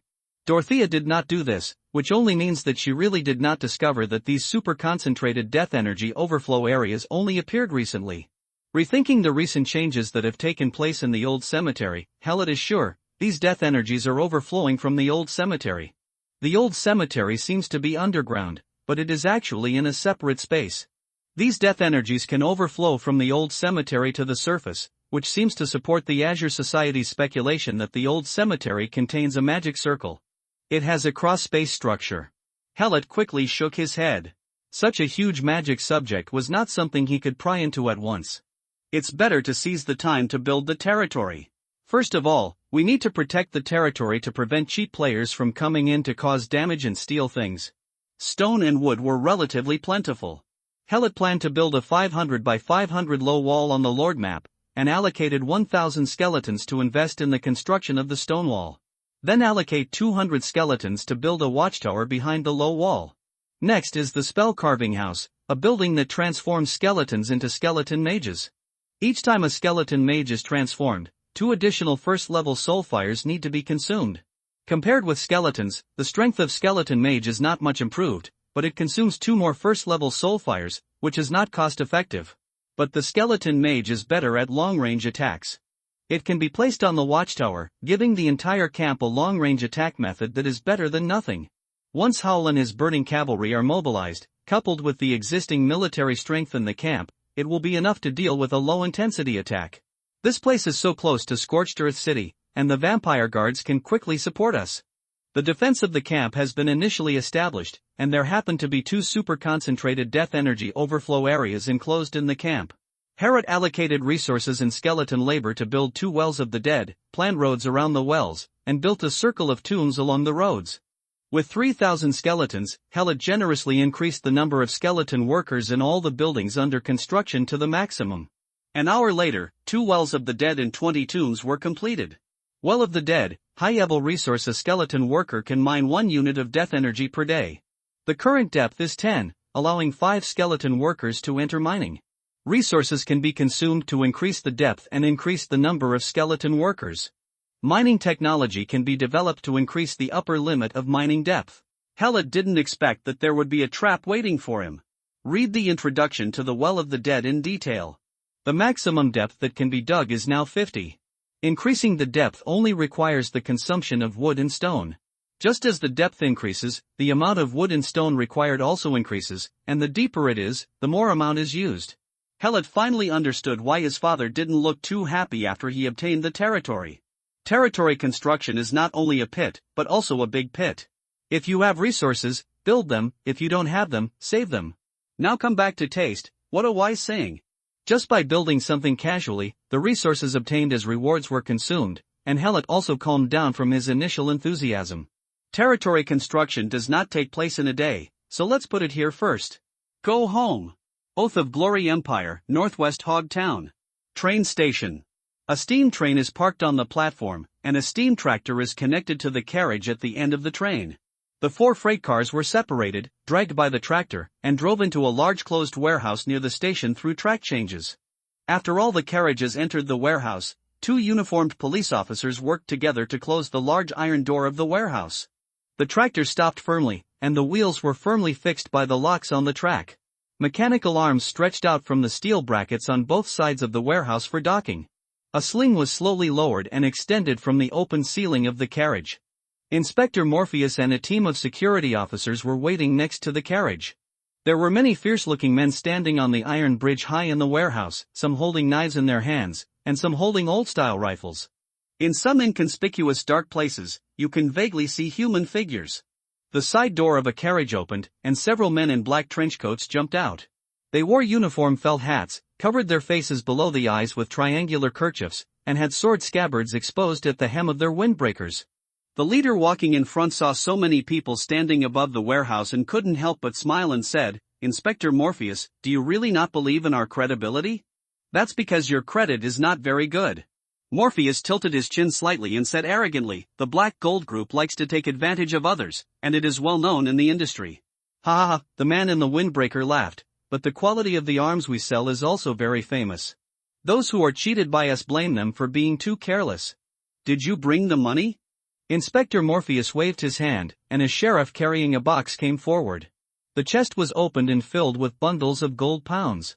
Just as the man in the trench coat was about to touch the gold pound, a hand suddenly shot out from the gold pound. There was only one severed hand, no other parts, and it was a left hand. The wrist was neatly severed, and there were some maggots burrowing in and out of the rotting flesh. Sewing corpse man. The man in the windbreaker quickly retracted his hand. Such corpse puppets are often poisonous. Morpheus smiled and said, although I am not a gangster, I am still afraid that you will use the things you brought to kill people and steal money. I think I am very careful. What do you think? You are indeed very careful. Detective, don't be nervous. I just want to count the amount, and I don't want to be cheated. The man in the windbreaker did not show any timidity, and the people following him did not make any big move because of a broken hand. Reaction. Morpheus did not dare to relax at all. He said, I will give you enough time to count the money. Now, it's my turn to look at the goods.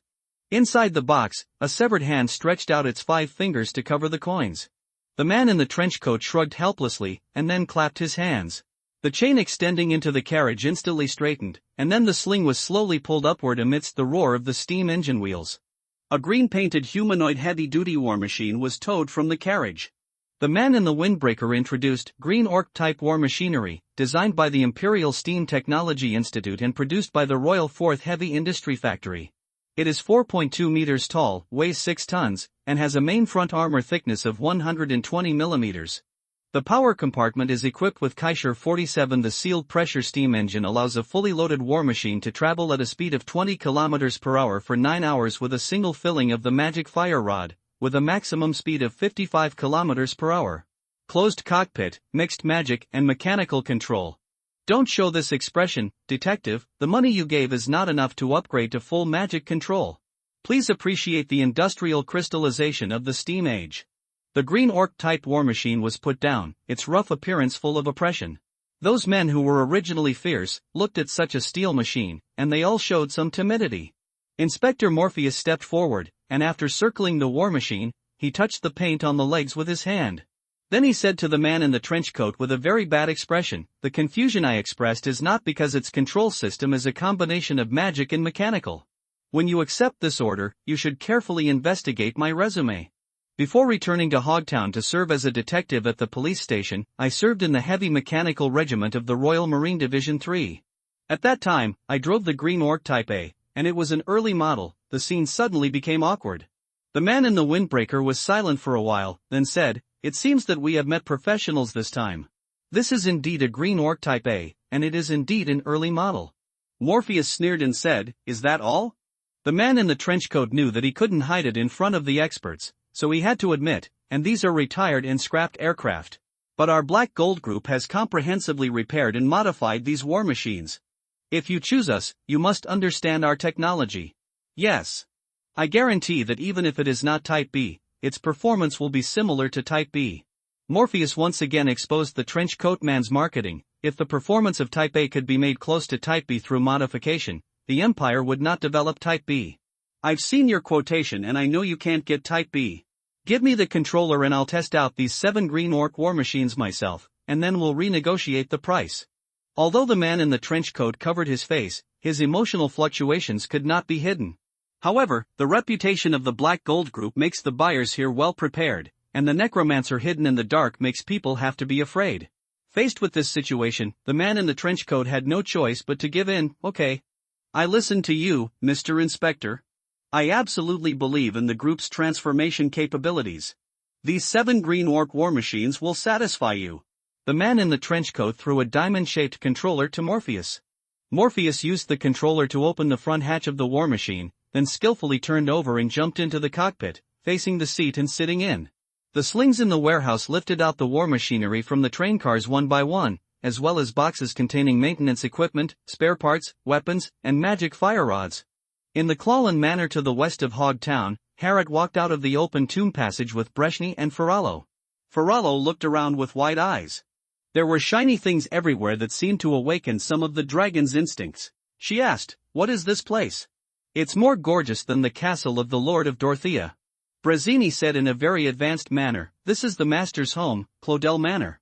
Let me tell you a secret. The master's wealth is unmatched by the Lord of Dorothea. The tablecloths on the tables here are all made of silk. Filolo asked, "What is silk?" Brazzini replied, "Silk is a very precious fabric. The master gave me a dress made of silk. Do you want to see it?" "I think," Pharaoh said happily. Helot said very reasonably at this time, "Braccini, please show Filolo to the manor. Remember, don't leave the manor. There are many unfriendly people nearby." "Yes, my master." Brazzini saluted to Harriet, then pulled Ferralo to look at her dress. The news of Helot's return quickly spread throughout the manor, and Steward Kurt and the head maid rushed over immediately. Harriet said to them, "Go to the study." In the study room, Helot sat behind the desk, and Kurt and Maynard stood opposite him respectfully. "Kurt, have the things I asked Master Milo from the magic hut in the town to purchase for you delivered?" Kurt replied, "It was delivered, and it was delivered by Master Milo himself. 300 sets of shields, steel swords, and enchanting potions, the quantities are accurate. I took it upon myself to arm 100 skeleton farmers, and the rest were all already stored in the warehouse. However, with only 100 skeleton soldiers, the improvement of the manor's defense capability is not significant. As a skeleton mage, Kurt is very aware of the combat effectiveness of skeleton soldiers. This is a consumable product, and it is really difficult for the skeletons to shoulder the responsibility of protecting the manor alone." What Kurt meant was that Helot wanted to find a way to get a group of powerful undead from the world of the family cemetery. Helot thought for a while and said, "The matters of the Clawlin family are not just a matter of the Clawlin family. If a large number of undead suddenly appear in the manor, the impact will not only be on Hogtown. You should know, there are only 2 of the 12 founding dukes left." Kurt immediately understood what Helot meant, and he immediately apologized, "I'm sorry, master. This is my dereliction of duty. As a steward who has witnessed the glory and decline of the Clorin family, I should have been the one to remind master that you should be careful of the imperial family." "That's the right attitude." Helot didn't blame Kurt. Although the butler had experienced the rise and fall of the Claude family, he probably didn't know much about the history of the empire. Now a large amount of the early history of the empire has been declassified, and those bloody power struggles have become a source of curiosity for ordinary people in this era. Many of these stories have been made into popular movies, recreating the scene where the founding duke was sent to the guillotine. Although Harriet did not admit that he was a descendant of Duke Claude when he was studying, he was still very curious about the history of his ancestors. During the investigation, I inevitably also learned about the endings of other founding duke families. The ending of the Claude family is considered good among the 12 founding dukes. Thanks to the rapidity and suddenness of his decline, Duke Claude has always been a positive figure in the historical description of the empire. In order to stabilize the empire, the Clorin family took the initiative to destroy their undead army, surrendered the title of duke, and gave up most of their territory. If the Claude family suddenly revives now, and the army of the undead comes back, I wonder how the imperial royal family would feel after taking away the title and territory of the Claude family. Therefore, the revival of the Clawlin family is by no means a matter of the Clawlin family itself. It involves too many things. Helot asked Kurt, "Have there been any changes within Hogtown?" Kurt replied, "Since the master knew that Sanders was working for the Tomorrow Group, he established an information channel with the manor so that the manor could know the changes within Hogtown faster and more accurately. This is the information I compiled." Maynard stepped forward and put the stack of documents he had been holding on the desk. Helot picked up the information and looked at it. Sure enough, things were developing in the direction he expected. These days, the continuous fermentation of the corpse stitching and corpse puppet incidents has raised the emotions of the residents of Hogtown to the highest point. Many protests have broken out in the town. A large number of townspeople gathered in the central square of the town to demonstrate to the mayor's office and demand the demolition of the Crowland Manor. Of course, there are many rational people in the town who believe that the Claude family is the grave keepers and should have nothing to do with the corpse stitchers. Moreover, Clawlin Manor is very strict with the undead inside. It has been a neighbor of Hogtown for hundreds of years, and there has never been an incident of the undead actively harming anyone. It's just that there will always be the majority of people who are stupid and blindly obedient. Under deliberate suppression, no one listens to these objective voices. Then the town police station dug up some missing cases from the old cases, adding a barrel of oil to this incident that was about to get out of control. In order to quell the panic and anger within the town, Mayor Reinham convened several meetings of the Hogtown Township Benefits and the Town Council to discuss how to resolve the townspeople's concerns about the Crowland Manor as soon as possible. Sanders was invited to several of these meetings. Most of the people attending the meeting supported the demolition of the Crowland Manor. On the contrary, the attitude of the mayor of Rhineham was not very clear. He always insisted that the Crowland Manor must be given a chance to defend itself. The Cloran family has undisputedly made a huge contribution to the empire. If the decision to demolish the Clowland Manor was passed in Hogtown without the presence of the Clowland family members, it is a tribute to the founding family of the empire. The disrespect is also disrespectful to the empire. The head maid Minor put an invitation letter on the table. Master, this is an invitation letter from the mayor's office of Hogtown, asking you to attend the town council hearing. During your absence, the mayor's office will send someone to inquire every day. Hellett opened the invitation and read it. Inside was Rhinham's handwriting. The words are gorgeous and the format is elegant. It seems that he comes from a traditional aristocratic family. Kurt added, today Sanders sent news. He heard that someone in the police station revealed that Morpheus purchased a batch of war machinery through the black market. However, this news has not been confirmed yet, and he is confirming it. If Morpheus buys war machinery, then the warning for the release of the manor's purchase of sword and shield will be gone. These people are really ready for an endless war. I know. Hellett put the invitation back on the table and said to Kurt, inform Sanders that I will go to his place tomorrow to talk about purchasing food and attend the town council hearing by the way. Let's see how they plan to play out this scene. Kurt said worriedly, Master, now Hogtown is full of hostility towards Claude Manor, and they may have bought war machinery. Hellett stretched out his hand, and a black smoke ball rolled in the palm of his hand. Kurt, don't worry, your master is no longer the master when you first came here. I have gained a lot in that world these days. I also don't believe that a poor town like Hogtown can buy advanced war machinery. What really worries me is, at this time, he was in a small building in Hogtown. Sanders, who runs a grain business here, stood there with great respect. In front of him, a woman in ordinary clothes was sitting by the window, but her simple clothes could not hide her unique temperament. The invisible pressure made Sanders dare not even take a breath. The woman looked at the street scene outside the window, and some memories couldn't help but come back to her. There was some warmth in her sharp eyes. Sanders said in a low voice, Ms. Irina. I had not seen the young master when I went to the Clowland Manor to deliver the news. Butler Kurt said that the young master has been meditating these days and focusing on the study of magic. Although Sanders did not dare to talk about undead magic, just magic made Irina's expression instantly ugly. She closed her eyes and tried her best to suppress her emotions. In the past, even when her business encountered the biggest setback, she never had such big mood swings. After knowing that Hellett had come to Hogtown, she had hardly slept normally these days. She left Clowland Manor, her husband, and worked hard outside with her children. She just didn't want her son to have any contact with the undead. In the end, he still came, and it was simply a curse that Clowland couldn't get rid of. Once the ring of the old one is worn, it cannot be taken off. Irina took a deep breath to calm down. Solving the problem with emotion would only make the problem worse. You said he purchased a lot of grain? Yes, madam. Sanders reported the quantity purchased by Hellett, and then said, the young master also asked me to prepare more grain. I don't know what he wants so much grain for. Irina couldn't figure it out. Even if the undead in Clowland Manor started to eat food, they couldn't eat so much. Sanders, you said that when you met Hellett, there was a woman with him? Sanders replied, it was followed by a woman. Many townspeople saw it. The woman was very beautiful and followed the young master like a guard. Who is this woman? When did Hellett and her meet? What is their relationship? Too many questions popped up in Irina's mind. At this time, there was a knock on the door. After getting Irina's permission, a woman dressed like a cowboy and wearing a cowboy hat walked in. She took off her gloves to reveal the mechanical palm, stretched her arm forward, and a probe protruded from under her wrist. Something was turning in her sapphire eyes, and a beam of light shone from the probe under her wrist. Under the light is a magic projection, and the image is the scene of war machine trading. Madam, the investigation is clear. The seller of 7 scrapped green archetype modified war machines is the Black Gold Group, and the buyer is Inspector Morpheus from the Hogtown Police Station, and there are corpse stitchers involved. Our people are nearby, and upon receiving your order, we can eliminate them all. The Black Gold Group will not cause trouble for our Tomorrow Group for such trivial matters. Irina said, you don't need to interfere. Hellett has gone too far. He should suffer a little, so that he will follow me honestly. You just need to protect the young master's safety when he appears.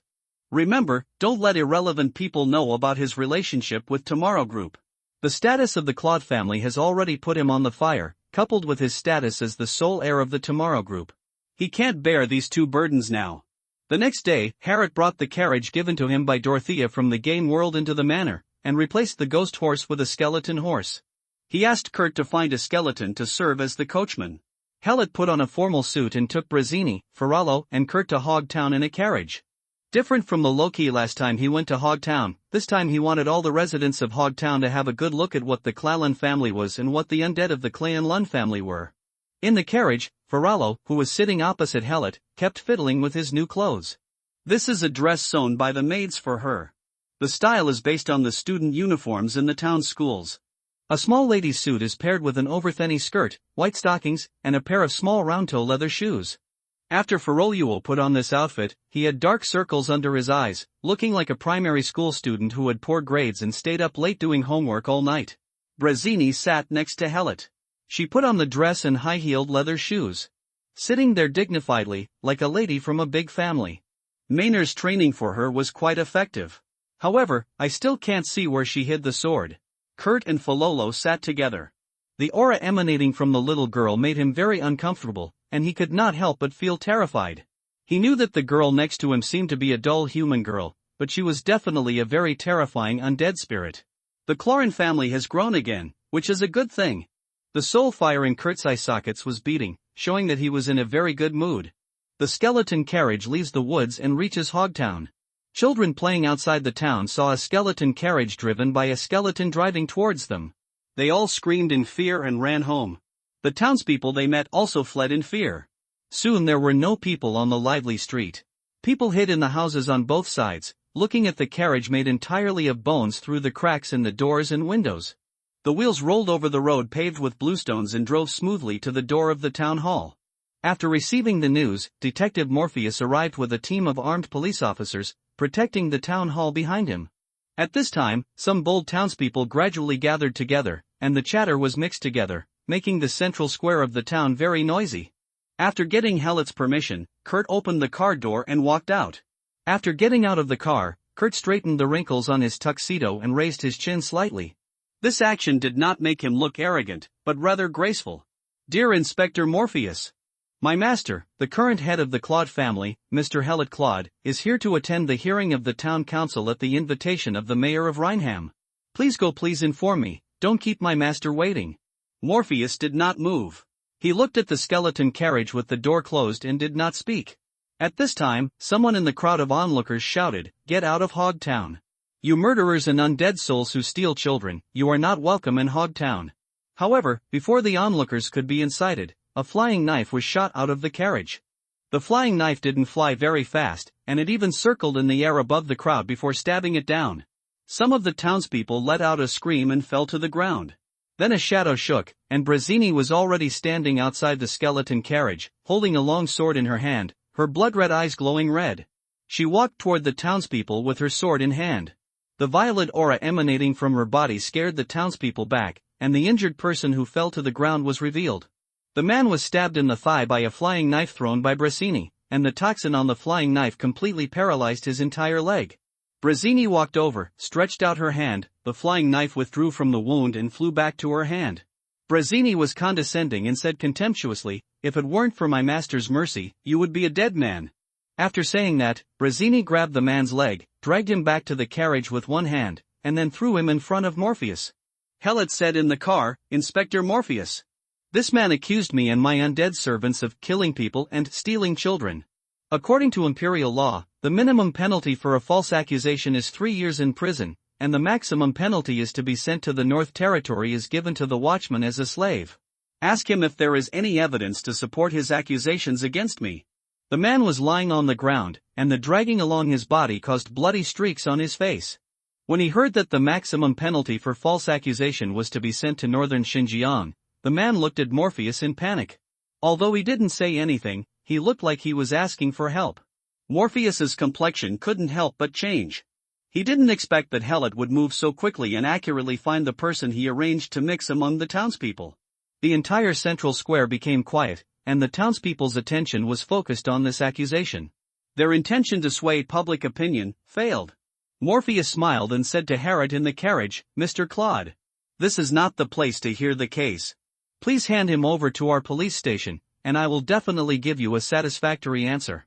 The two sheriffs stepped forward to lift the man off the ground, but Brazzini casually swung her sword and drew a deep sword mark on the bluestone ground. The sheriff stopped. Hellett said, "Inspector Morpheus, I just want to ask, it won't take too long. Hey, friend on the ground, do you have any evidence? If you don't have any evidence, I can treat you as nonsense. No further pursuit. If you say you have evidence, then I will formally prosecute you for my reputation." The man on the ground quickly said, "I'm sorry, Mr. Claude. I'm talking nonsense, I have no evidence." Hellett laughed and said, "Inspector Morpheus, this is just a small role. I want to let him go, you shouldn't mind." Morpheus heard Hellett's pun and smiled and said, "If Mr. Claude does not pursue the case, of course our police station will not open a case. But it is definitely wrong to talk nonsense without evidence. I will take him to the police station, give him a good education and let him know what a decent person should do." The two sheriffs stepped forward again, but this time Brazzini did not stop them and allowed them to carry the man on the ground away. At this time, a staff member from the town government office ran out. "The mayor invites Mr. Claude to attend the town council hearing." Morpheus led the sheriffs back and let out the blocked door. Butler Kurt opened the car door and Hellett stepped out of the car. When passing by Morpheus, Harriet said with a smile, "Inspector, you know the truth better than anyone else. I advise you to stop in time, before things become irreversible." Morpheus said, "Mr. Claude, the undead do not belong to this era. The Claude family should have called its last breath long ago. You are not qualified to decide whether the Claude family will call it quits." Hellett strode towards the town meeting hall, followed by Kurt, Brazzini, and Fioro. At this time, Filaro raised his head and glanced at Morpheus. Under his gaze, Morpheus suddenly felt as if his heart had been hit hard. "The strength of Cloran Manor is greater than imagined, but our strength is also beyond your imagination." Morpheus followed him into the town hall, where he would play an important role in the subsequent hearing.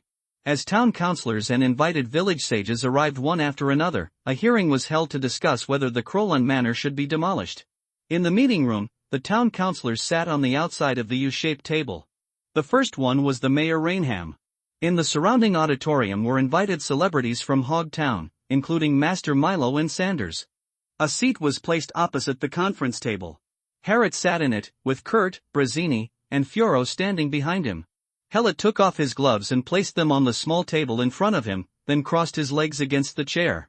Waiting for the show time to begin. Rainham, who was sitting at the head of the table, picked up the gavel and banged it several times, and the somewhat noisy conference room immediately fell silent. Rainham picked up the stack of paper in front of him and read as he read, "This is the 25th meeting of the Clallan Manor Demolition Discussion Hearing. We finally have the honor to invite the Clallan Manor's now nominally the owner, Mr. Hellett Claude, came to attend. Hopefully this long meeting will come to a conclusion today. Who is going to speak first?" At the town council table, a woman with heavy makeup raised her hand. "We all know that the owner of Crolan Manor is Mr. Weston Croland. I was still a very good friend with him when I was a child, until I saw a skeleton taking him home. As far as I know, the Claude family has always been inherited by direct members, and Wisdom has no brothers, and he has not married and left any heirs. Now suddenly there is someone who claims to have inherited the Claude family. I have reason to suspect that there was an accident in Weston, and the undead in the Clallan Manor were afraid of being expelled, so they deliberately found someone, to pretend to be a direct member of the Clallan family. This is to directly deny the legitimacy of Harriet inheriting the Claude family. If Hellett's identity is illegal and Weston has been missing for so many years, there will be no obstacle to how Hogtown handles the Crolan Manor." The woman's speech sparked discussion in the meeting place. Rainham had no choice but to bang the gavel hard again. When the venue quieted down, he said to Hellett, "Mr. Claude, I will call you this for now. As the newly appointed mayor, I would like to express my gratitude to Hogtown. The situation is not very clear, but I tend to trust Mrs. Cartman's judgment. The current registered owner of Crolan Manor in Hogtown is still Mr. Weston Croland. I haven't found any records related to you in the existing information. There are great doubts about your identity. It cannot be ruled out that the undead in Clallan Manor found someone to impersonate you." "Certainly. I invite you here this time to give you a chance to defend yourself. I hope you can give us a reasonable and legally recognized explanation." Harriet replied, "Weston Croland is my father." Rainham asked, "But no one in the entire Hogtown knows about Weston's marriage." Hellett sneered and said, that's because no one in the entire Hogtown cares about my father and no one is his friend. Mrs. Cartman, you said you were once my father's friend. I think since you met after you get past that skeleton, your friendship is cut off. Naturally, my father will not invite you to his wedding. At this moment, facing the people in the venue, Hellet suddenly realized the loneliness his father had faced in his life. I also understand why my father likes that world so much, because there is really nothing worth remembering in this world. Except for his mother, but her mother eventually left him. Sensing Hellet's provocation, Mrs. Cartman said angrily, "How do you prove that Weston is your father? How can you prove that Weston is not my father?" Mrs. Cartman slapped the table and shouted, "Young man, pay attention to your attitude. This is the Hog Town Council. You are being questioned by the mayor and town councilors. All decent people in the town are looking at you." Hellet looked at Mrs. Cartman with contempt. "Mrs. Cartman, you also know that this is an inquiry and that I am not a prisoner on trial. Since you suspect that Weston is not my father, please provide evidence. And on my side, all my servants can prove it." Steward Kurt took a step forward and said, "Dear Mayor, ladies and gentlemen, the loyalty of the undead in Clawland Manor to the Clawland family is engraved in our soul fire. He will do anything to betray the Clawd family, and finding someone to impersonate him is undoubtedly the biggest betrayal. Mrs. Cartman, I was the skeleton who picked up the old master that time. Letting the old master lose you as a friend has always been the thing I feel most guilty about for the old master." Mrs. Cartman's expression couldn't help but change, and she slowly calmed down and stopped talking. Reinham glanced at Mrs. Cartman, and then said, "I don't think the testimony of the undead man in Clawland Manor can be used as a basis to prove the identity of Mr. Clawland. We don't know the undead and can't judge what he is talking about, true or false. But we can't prove that Mr. Clawland is an imposter. Can any of you provide evidence?" Morpheus, who was standing at the entrance of the venue, said loudly, "Mayor, ever since I learned that the Crowland Manor has a new owner, I have been looking for clues to Mr. Crowland's identity. Fortunately, Crowland, although direct members of the D family are rare, collateral members can still be found. In the town of Sakell, I found Muriel Clawland, who is considered Welsh's niece in the Clawland family. Please ask the mayor to let Morel enter the venue. She may be able to confirm the identity of Mr. Clorund." No one in the venue expected that Morpheus would find another Claude. This surname made many people feel uncomfortable and raised expectations for this hearing. Rainham nodded and said, "Please come in, Miss Claude." "Yes." Morpheus opened the door and a young woman walked in from the outside. She was wearing a black bodysuit and an unbuttoned small canvas shirt. She had dark brown hair tied into a ponytail and heavy makeup on her face.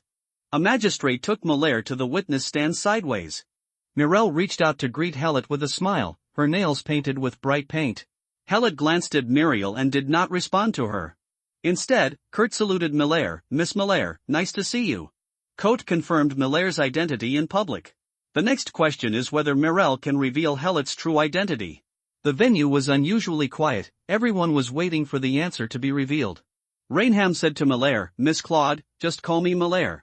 The surname Claude has caused me a lot of trouble, and I don't like it," Molaire said with a smile, teasing Rainham with his eyebrows. "Ahem." Rainham cleared his throat and said again, "Miss Molaire, I think Inspector Morpheus has told you the purpose of our invitation to Hogtown this time. The Cloran Manor has a new owner, but we are not sure whether Mr. Clowland is the legal heir. Please help us." "Of course." Mirel blinked at Rainham again, and then looked at Hellet. "Weston Crowland is my uncle. I visited Crowland with my father when I was very young. Lund Manor. At that time, we heard that Uncle Weston was married and had a son, but we didn't see his wife or son. Uncle Weston said that his son's name was Harrod Clowland." Mirel's testimony caused an uproar in the meeting place. Everyone saw that she was a witness called by Morpheus, and she should be able to testify against the Crowland Manor. But now she has not only confirmed that Weston is married, but also has a son. The name is Hellet Claude. Someone looked at Morpheus standing at the door, and his expression was really ugly. Rainham asked Molaire, "Have you never met Weston's son?" Molaire replied, "My father and Uncle Weston had a not pleasant conversation. I have never been to Clawland Manor since then, and of course I have never seen my lovely brother." Rainham asked again, "Do you have a way to verify whether Mr. Hellet is Weston's son?" "Of course." Muriel stared at Harrod. "Only the direct bloodline of the Claude family is qualified to call themselves Old Dominators. They wear the ring of the Old Dominators and can open the doors belonging only to the Old Dominators. The grave of the deceased. My lovely brother, you see that the ring on your finger looks like the ring of the old ones. Can you open the tomb here to prove your identity? Helot ignored Malaire and said to Rainham, this farce should end soon. I am embarrassed by your poor performance. You just want the legality to demolish the Clawland Manor, and you know you are not legal. I am not here to prove my identity to you, because there is no doubt about my identity as Claude. I came here to get back what belongs to the Claude family. It's time to return the land illegally occupied by the Crowland family in Hogtown. Helot waved his hand, and Steward Kurt took out a stack of documents and walked forward, placing them in front of Rainham. Helot continued, the territory of the Claude family used to be very large, but later it shrank a lot due to historical reasons. However, the territory of the Claude family recognized by the Empire still occupies 1/3 of the entire territory of Hogtown. Area, I think the mayor should be able to find this information. It doesn't matter if you can't find it, I brought it to you this time. Mirel, who was left hanging there, showed a fierce expression, but after noticing Brazzini's gaze, he quickly restrained himself and looked at Reinhard like a nymphomaniac. Neither Reinhard nor the congressman attending the meeting expected that Helot not only refused to give up the manor, but also wanted to take back the land that had been occupied long ago. These lands were invaded step by step over hundreds of years due to the decline of the Clawland family and their inability to manage them. Most of the residents in the Hog area now don't know that the Claude family still has such a large land. Even the villagers who have lived on that land for many generations don't know that the land under their feet does not belong to them at all. Hogtown has repeatedly proposed to the Empire to change the ownership of these lands, but was rejected by the Empire. For a long time, the Loki Crowland family only retained some land near the manor, and adopted an attitude of not recognizing but not asking for other occupied land. Hogtown also acquiesced in the existence of this special land status and did not publicly classify these lands into the jurisdiction of Hogtown, but the taxes should be collected. The Crowland family suddenly proposed to claim this land, undoubtedly trying to peel off the skin from Hogtown. Most of the people who can sit in this conference room are rich and powerful people in Hogtown, and they all hold a lot of land belonging to the Claude family. This time Hogtown wants to demolish Crowland Manor, but there is still a fig leaf blocking it. And Harrot's public request for the land belonging to the Claude family was tantamount to tearing off the fig leaf and putting all the contradictions in the open. The meeting fell into silence. For hundreds of years, everyone has been accustomed to treating these lands as their own, but now they suddenly discover that these lands actually belong to others, and everyone has mixed feelings. Rainham picked up the file Kurt had put down and looked through it. Then after thinking for a long time, he said, Mr. Helot, we also need to confirm your legal inheritance rights to the Clawland family. Helot smiled and said, okay, you can prove yours that I want the land that belongs to the Claude family, and none of us will affect anyone else. If you can really prove that I am a fake, these lands will naturally belong to you guys. This lady named Mirel, you don't have to waste your efforts. My father doesn't like your father, and I naturally don't like you either. You have no right to see the Claude family cemetery. Milaire's expression changed, and he quickly smiled, that's right, I hate you too. Very good. Helot said to Rainham again, Lord Mayor, I think as the mayor sent by the Empire to manage Hogtown, you should uphold the authority of the Empire and support me in transferring the rights to Claude. The family's land must be returned. Sweat broke out on Rainham's forehead. This is a gift. Supporting the Crowland family to get their land back means standing on the opposite side of Hogtown, and the land tax will be reduced by 1/3. I came to Hogtown to be gold-plated, not to mess around. If he doesn't support the Claude family's request for their land, where does he, the mayor, put the Empire's prestige? After careful consideration, Rainham said, Mr. Claude. Regarding the land dispute between the Claude family and Hogtown, this is a historical issue that has lasted for a long time. I have just taken office and do not understand the matter. Wait for me, we will discuss this matter after the investigation is clear. The meeting was to discuss the demolition of Crowland Estate. It is too close to Hogtown, and the presence of the undead has seriously affected the town's future development plan. We all hope that Crowland Manor can be relocated to a more scenic location, and the town of Hog is willing to bear all costs of this relocation. Helot saw through Rainham's intention to delay and said, if Hogtown doesn't return the land, what does the development here have to do with the Crowland family? Give me the land first, and then I can realize the importance of the town's development. Sex. Right? Rainham looked at Morpheus standing at the door. Morpheus stared at Morel with a very bad look on his face. Obviously, he found this branch of the Claude family to prove that Harrot was not Claude, but as a result, Miller changed his words temporarily, disrupting his plan. This detective is unreliable. Rainham banged the gavel and said, "It seems that this meeting cannot reach a result that everyone is satisfied with, which makes people feel regretful. I decided to suspend the meeting. Everyone needs some time to think, and I have an urgent matter and have to leave Hogtown for a while. When I come back, I hope to see you all reach a unified understanding." After finishing speaking, Rainham stood up and left from the side door of the conference room, and the sound of his heavy door closing was heard again. Rainham was actually the town council's biggest obstacle to the demolition of the Clalland Manor, but he didn't really want to maintain the Clalland Manor, he just didn't want this matter to be a stain on his resume.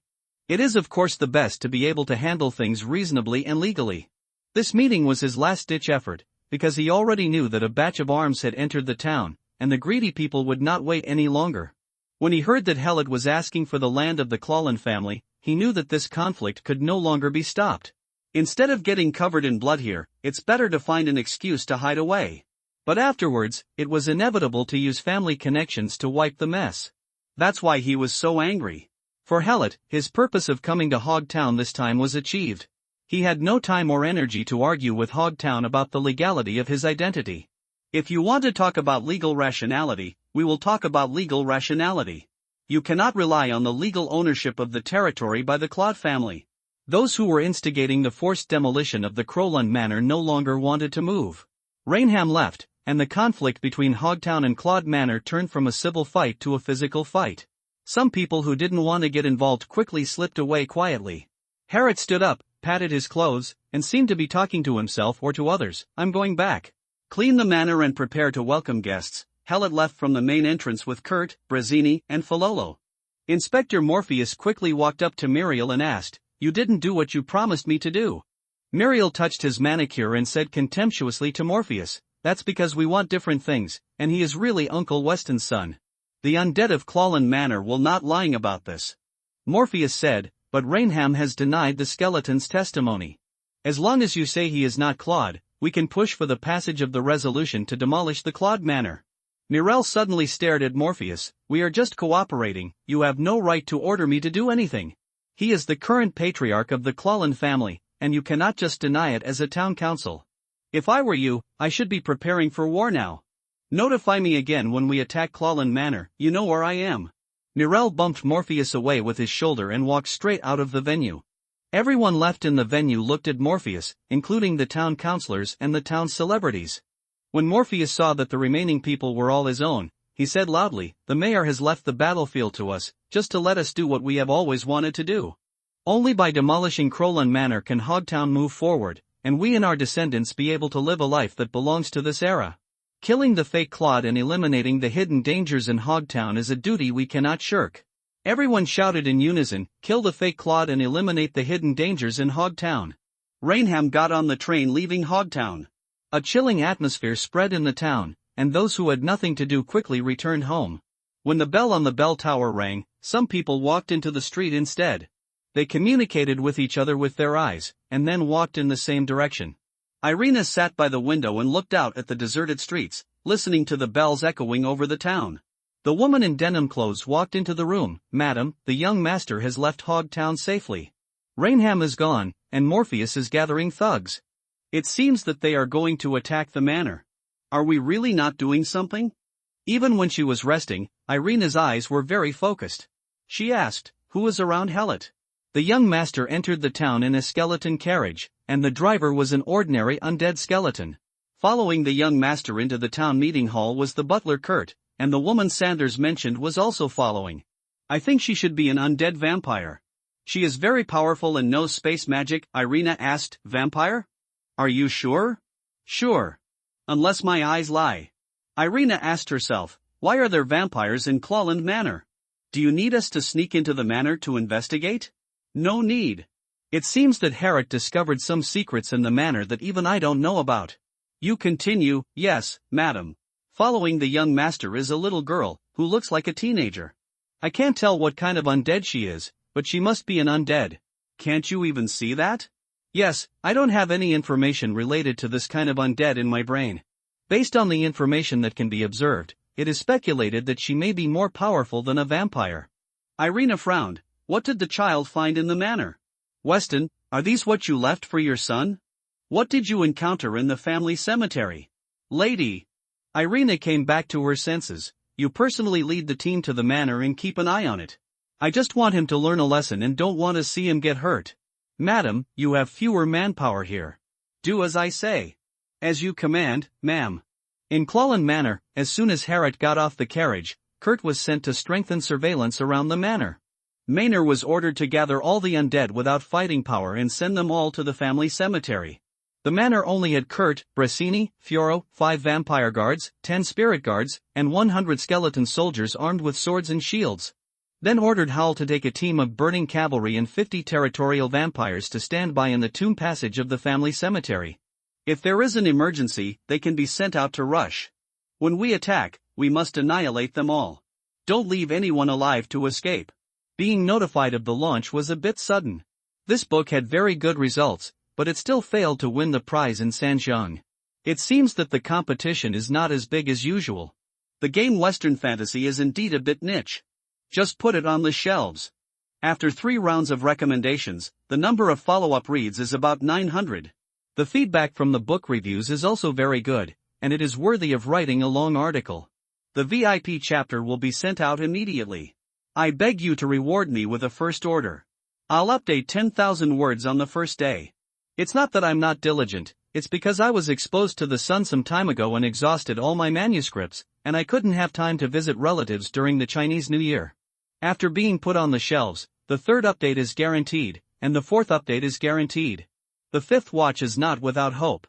As long as the subscription is high, I will write about vomiting blood for the gentleman. The next chapter is a paid chapter, please subscribe. As night falls, the sound of ghosts echoes in the woods. A faint smoke fell between the trees, and in a daze, black shadows could be seen moving quickly between the bare branches. Suddenly, the sound of heavy footsteps broke the special tranquility in the woods. 7 green beast-shaped war machines lined up in a formation of 3 in front and 4 in back, advancing at a constant speed. The trees blocking the forward direction were easily knocked down to the ground. The steam engine filled with magic fire rods is full of power, and the pressure relief valve on the back of the shoulder discharges white steam as the body moves. All the war machines held 2-handed slashing knives, and the light on the blades showed that the enchantment formation on the blades had been activated. This kind of chopping knife, specially designed and manufactured for war machinery, has a strong armor-breaking effect and can be used to demolish walls very quickly. War machines driven by retired soldiers marched in a neat queue. Behind and to the left and right of them were the summoned infantry. They are all equipped with half-length steel armor provided by sponsors, and the weapons in their hands include old-style muskets and cold weapons rubbed with enchanting potions. Compared with the war machinery, the formation of the infantry was a bit messy. Even if there were retired soldiers inside shouting commands, it was not enough to call them a real army. There were about 500 infantrymen, with those holding guns in front and those holding swords behind. Some who knew magic kept applying status magic to themselves. Morpheus drives the war machine in the middle of the front row. In the closed cockpit, there is a magic projection that projects the perspective of the mechanical head on a special screen. Feeling the smoothness and feedback of the mechanical movement, Morpheus had to admire the Black Gold Group's professional ability in modification.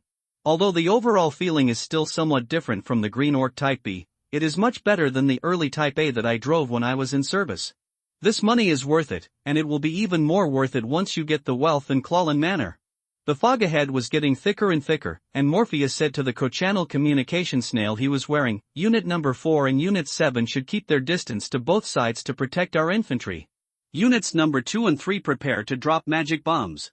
2 rounds of fog removal bombs were thrown at 50 meters, 100 meters, 150 meters, and 200 meters respectively. Ready, 3, 2, 1, throw. The number 2 and number 3 machines were on both sides of the number 1 machine driven by Morpheus. As the number 1 machine gave the order, 2 magic grenades stretched upward from the shoulder magazines of the 2 war machines. Adjust the launch angle, and the 4 magic bullets are projected forward by the grenade at different distances.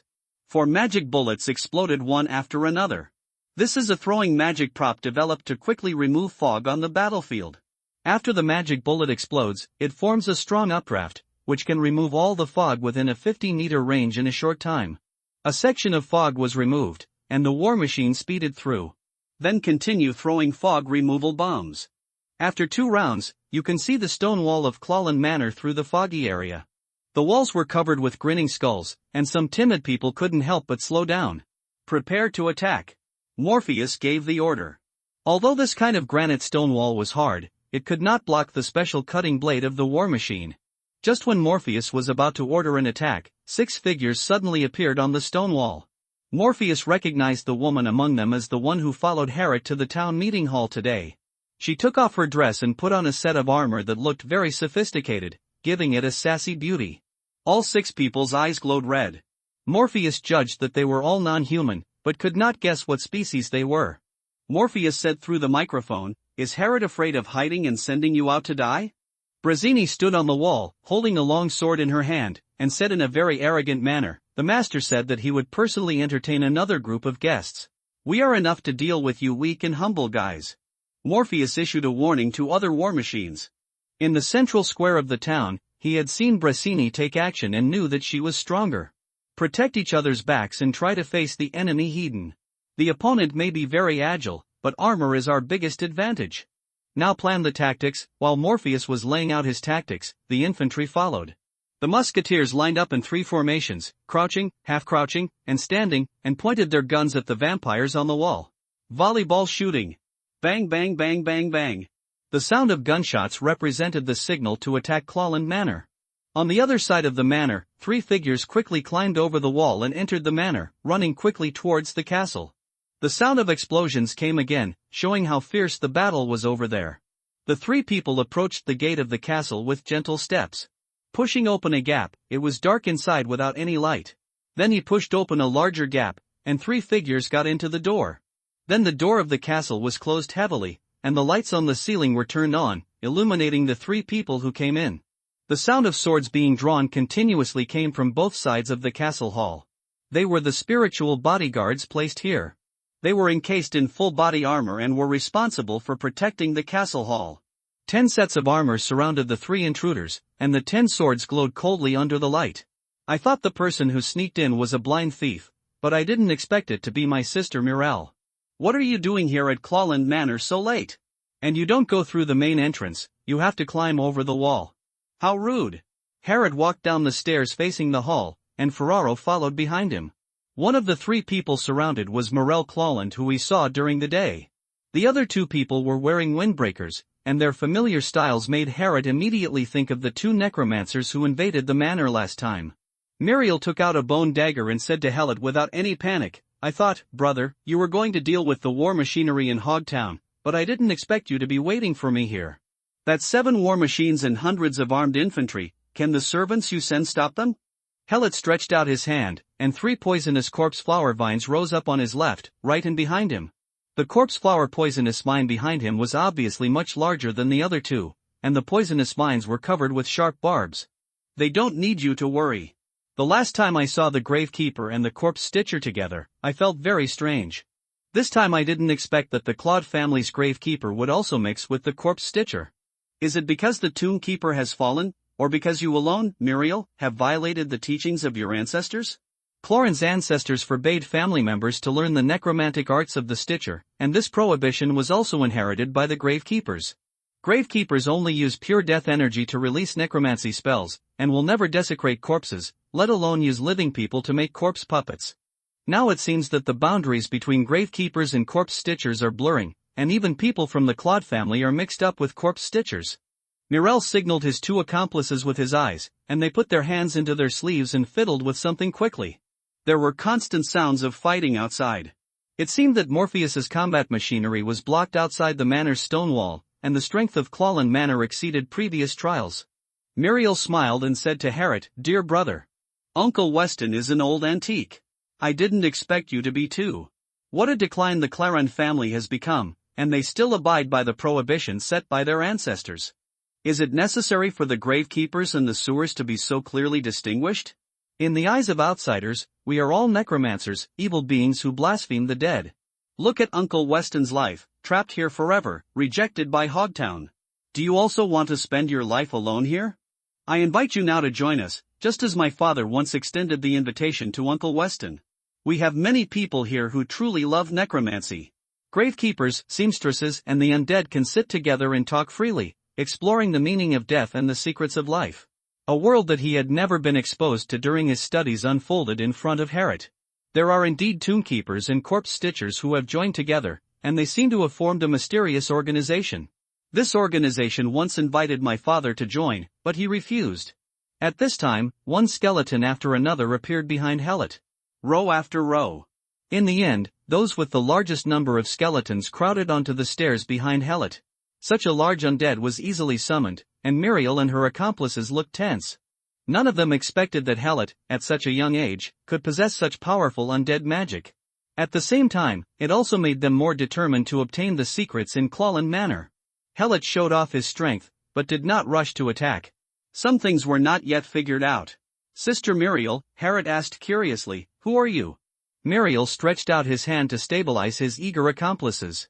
If he could convince the current head of the Claude family to surrender, it would definitely be a great achievement. "We are the Deep Prison. My dear brother, the Gravekeepers originated from the Claude family. If you are willing to join us, you will definitely gain a very high status in the organization. And we, the Gravekeepers, will respect you. For our spiritual leader." Hellet said with a smile, "It seems that those of you, Claude, who joined the Deep Prison, did not do well in it." Muriel was a little anxious when her scar was revealed. She said, "It's because of the ancestral precepts of the Claude family that some stubborn tomb keepers like Uncle Weston reject us. It's also because of the ghosts of the tomb keepers. The magic is not as simple and easy to learn as the corpse stitcher's undead magic, and it can be effective in a short time. Summoning an undead is much more difficult than assembling a corpse.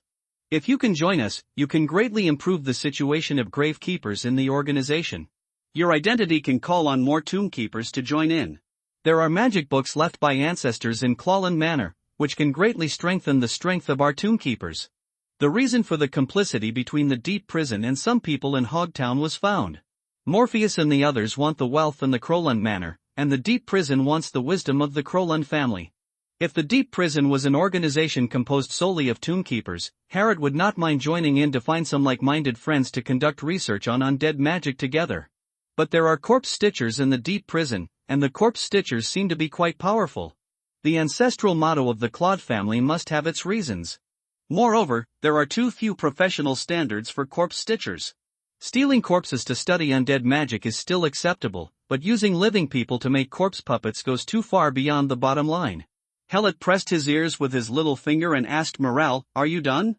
Miller replied, "That's it, I'm waiting for your decision." Harriet flicked away the earwax he took out and said, "Muriel, if you came here as Claude, I would be happy to open the family library to you, but you have violated the ancestral precepts. Graham the Lauren family has declined, and undead magic is indeed not accepted by the current world, but this is by no means a reason for Cloran to choose to fall. Now, as the head of the Claude family, I officially deprive you of the Claude surname." "That's my answer." Muriel's complexion turned blue instantly. She said that the surname Crowland had brought her a lot of trouble, but she knew that this surname had brought her many things that did not belong to her. Ordinary people may feel disgusted that Claude is involved with the undead, but in the eyes of the Necromancer, Claude is a monument. Descendants of the undead Duke. All Necromancers are treated with a certain amount of respect. Now my Claude Lund surname has been taken away. Brother Hellet, I really have to kill you this time.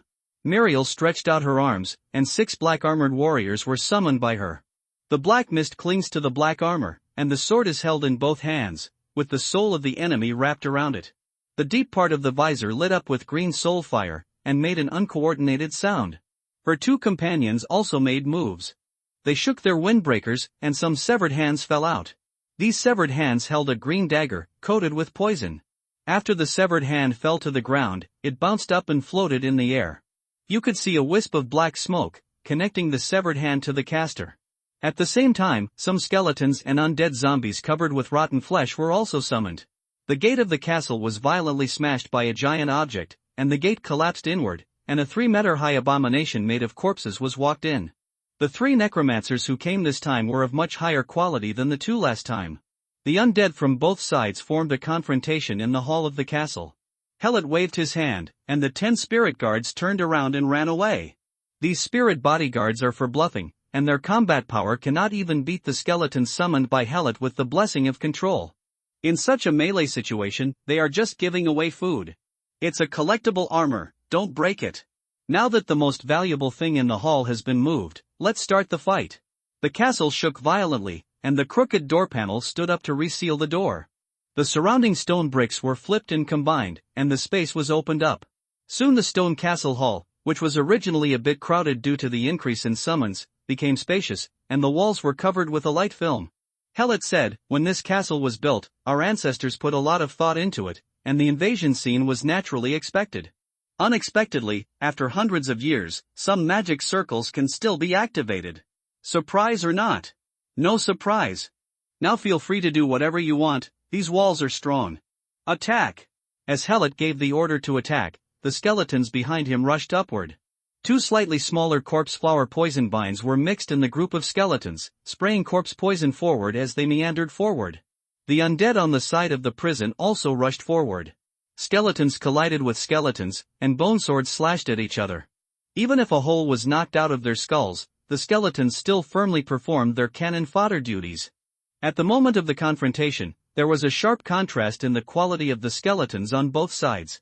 With the blessing of Helot's high command, the skeletons he summoned have offensive and defensive attributes that exceed those of ordinary skeletons.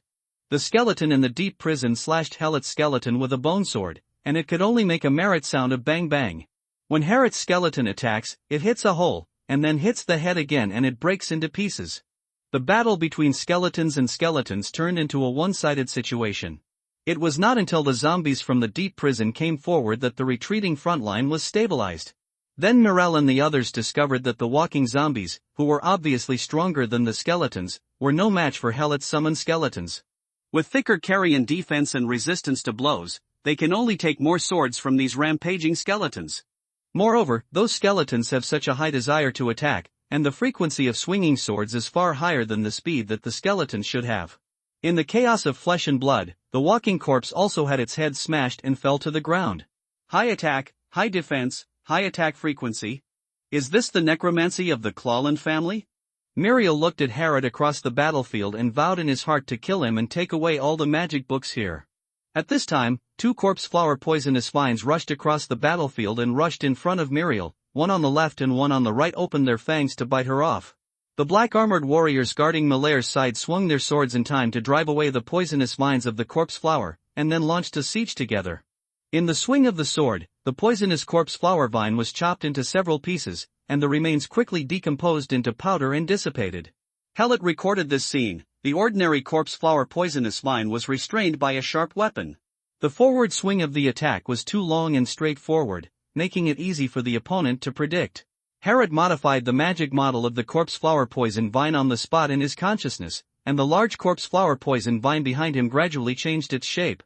The body is thickened, the surface is scaled, and the barbs are hooked to optimize the attack route and increase the diversity of attacks. 5 flying severed hands held poison daggers, crossing the battle line and stabbing from Helot. There were several wisps of black smoke behind the severed hand, and there was undead magic hidden inside. Helot, who was modifying the magic model, waved and threw out the old codex. Then he took out the pistol from his inner pocket and threw it into the air. As the old codex was supplemented, Herod discovered that its intelligence had also improved. In addition to being able to accurately use the magic given to it, it could also skillfully use some small tricks that could be released with pure magic power. For example, Mage's Hand is a simple spell used to retrieve objects from the air. The old codex was thrown into the air, the book cover was opened, the pages turned with a roar, a line of black smoke stretched out, and steadily caught the Cornet B-32 revolver thrown by Helot. Open the safety, press the hammer, and shoot continuously at the 5 severed hands flying towards them. At the same time, several black smoke burst out from the pages of the book, hitting the flying magic. Old Codex seemed to be a born marksman.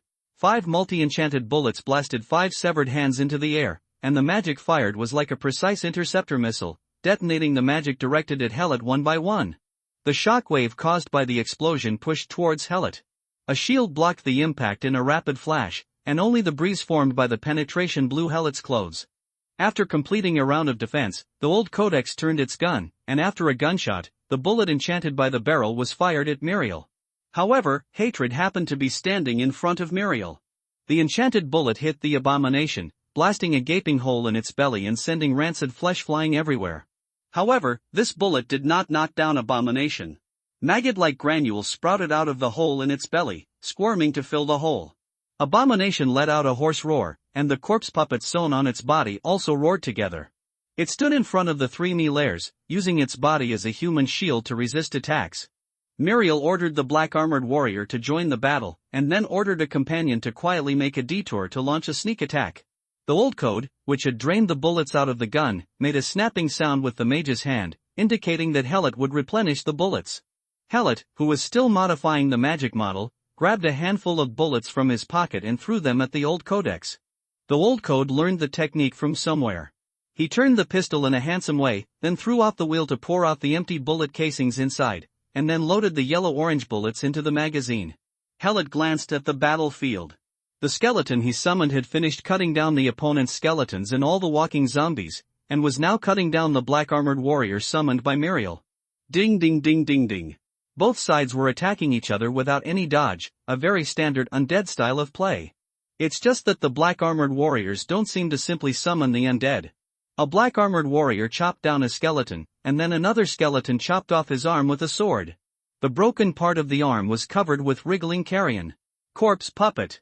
Mirel actually put the corpse puppet into summoning the undead. The broken arm bounced up the moment it hit the ground, and returned to the broken point. Maggot-like flesh sprouts reconnected the broken arm to the arm. A black-armored warrior was beheaded, and his head bounced up when it hit the ground and was connected to his neck. The Tomb Keeper and the Corpse Stitcher joined forces and really came up with some new tricks. The black-armored warriors became unkillable, at least the physical attacks of skeletons were ineffective against them. Helot silently counted the number of remaining skeletons, they could still resist for a while. So Harrod continued to modify the magic model of corpse flower in poisonous vine. The old code held a gun and fired continuously at Abomination, while casting spells to engage in magical confrontation with Muriel and the others. The two sides fought back and forth, and no one could break through the other's defense in a short period of time. A dark shadow clung to the corner of the wall and circled towards Helot's position from the edge of the battlefield. It was only as big as a plate and floated tightly against the ground, making it very inconspicuous in the chaotic battlefield. Helot, who was focused on modifying the magic model, didn't notice it, and the old codex was obsessed with shooting and magic confrontation, and didn't notice it either. But it was targeted by Filolo. Filoto stared at the black shadow floating over with dead eyes, muttering a spell silently like a broken mouth. Sections of curses were cast invisibly. The black shadow suddenly stopped moving, and then the blackness faded away, a floor tile collapsed, and red blood seeped up from the gaps in the floor tile. Ferrallo looked at the battlefield and saw that the skeleton could not withstand the attack of the black-armored warrior, so he started mumbling again. The battle inside the castle was fierce, and the battle outside the castle was also fierce. Morpheus, who was driving War Machine number 1, finally knew who the 6 non-human beings were that were blocking him. Vampire. Damn it! Those trash in the deep prison. Morpheus cursed his partner in his mind. When the plan to dismantle Clawland Manor entered the implementation stage, he asked the deep prison to send people to test the capabilities of the guards inside the manor. After many infiltrations, counter-infiltrations, invasions, and counter-invasions, the deep prison swore a flat assurance: Weston Crowland was indeed missing, and the guards in the manor were very weak. Although the death of the 2 Hell Necromancers made Morpheus re-evaluate the strength of the Cloran Manor, he felt that the addition of a young necromancer still could not change the fact that the guards of the Clawland Manor were weak. After all, Clorant has been in decline for hundreds of years, and the occupied lands have not spoken, so there must be no powerful undead left. Now he has spent a lot of money to smuggle 7 war machines, forming an overall strength to crush the Clawland Manor. But I never expected that there would be vampires in Clawland Manor, and there were 6 of them. This is definitely not a case of weak defense. Morpheus cursed the abyss over and over again, but the battle still had to be fought. We have the equipment advantage and the numerical advantage. With such a huge advantage, even if the Clawland Manor digs out 6 vampires from nowhere, we can still defeat the Clawland Manor today. But after the fight started, Morpheus realized that things were getting more and more wrong. Of the 6 vampires, 5 of them were strong, but they were all within the scope of the description of vampires in the Handbook of Non-Human Creatures studied in the army. You can kill it if you think of a way, put in some effort, and make some sacrifices. But the female vampire who followed Harrod to Hog Town was incredibly strong. She is no ordinary vampire, but a rare ancestral species of vampires, belonging to an extraordinary level. Extraordinary is the definition of a part of power after the world entered the Industrial Age, which means existences that cannot be resisted by conventional force. No matter how advanced the war machinery installed in the army is, it still belongs to conventional force. It cannot compete with the extraordinary. Unit 5 suddenly shut down, and Morpheus did not respond to his continuous calls. The pilot inside was dead. A sword mark was cut on the back of Unit 7, and steam leaked out from the crack. The power dropped, and the movements of Unit 7 became sluggish. Morpheus caught the trace of the female vampire and swept it with his knife, but he only saw an afterimage. Morpheus cursed loudly, "You bastards from the deep prison, you don't even know that there are extraordinary vampires in Clawland Manor, you will be killed by you today." Morpheus then ordered the other war machines, change to a retreat formation, and the number 4 machine will cover the number 7 machine. After locking on the female vampire, give priority to firing current projection bombs. She has space skills, and our swords cannot cut her, paralyze her with electric current. Unit number 4 replied, "Unit number 7 is out of control and the people inside are dead." Morpheus looked at Unit 7. It was walking forward aimlessly. After stumbling and falling, its body twisted meaninglessly and white steam spurted out from its back. The people inside were unconscious, if not dead. "Abandon Unit 7, we retreat." Morpheus controlled the machine to throw 2 electric bombs, turned around and retreated, and what he saw next was dead bodies on the ground and large pools of blood. "Are you really going to die here today?" At this time, Brazzini was standing on a big tree, holding a long sword in her hand, and blood was dripping from the tip of the sword. Below is a field of slaughter. Stupid humans were shooting randomly or slashing at the air with their swords. The vampire guards transformed into bats and flew under the cover of night. They dexterously avoided almost no threatening attacks, suddenly transformed into human forms at the right position, and drew their swords as quickly as possible to complete a round of life harvesting. Then he transforms back into a bat and escapes into the night. This army that was not an army had collapsed. Some people threw away their weapons and ran desperately towards Hog Town. But the fog blocked their way back. The faster they ran, the easier it was for them to get alone. What awaited them were the ghosts hiding in the fog and the armed skeleton farmers. There are also vampire guards who keep showing up to kill. As the main force of this army, the war machines also began to retreat, with the remaining 5 machines covering each other and throwing patches of power grid around them from time to time. The master said, "Don't let anyone go back." Brazzini disappeared from the branch, causing a wave in the subspace, and chased after the retreating war machine. When the battle began, she was still a little afraid of such large steel structures. In addition, the butler's introduction to this kind of war machine made Brazzini very cautious in dealing with the industrial crystallization of this world. However, after passing through the unfamiliar period, in the eyes of Brazzini, the war machine is a slow and stupid guy, and its whole body is full of weaknesses that can be attacked. After killing 2 war machines one after another, Brazzini gained more confidence in this hunt. On a tree not far away, a woman in jeans was paying attention to the battle in the woods. Her pupils were rotating mechanically, recording all the data she saw. A vampire from the ancestor species. "Master, where did you pick up such a treasure? His strength has reached extraordinary levels. Although it is only the first level of extraordinary, it is enough to deal with these little rubbish." "It's just that, young master, you can't handle a first-level extraordinary vampire. The war machines placed outside to deal with Hog Town, and what level is the undead left by your side to deal with the deep prison together?" During the battle inside the castle, Miller no longer had the confidence he had at the beginning, and the more he fought, the greater the shadow in his heart. The investigation into the Claude Manor in the early days of deep prison was completely different from what he was encountering now. Why is the skeleton, the weakest among the Gravekeeper's summons, so strong after being summoned by Helot? What is that book flying in the sky?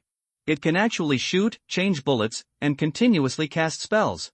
We 2 mages were forced by a book to hide behind hatred. Who would believe it?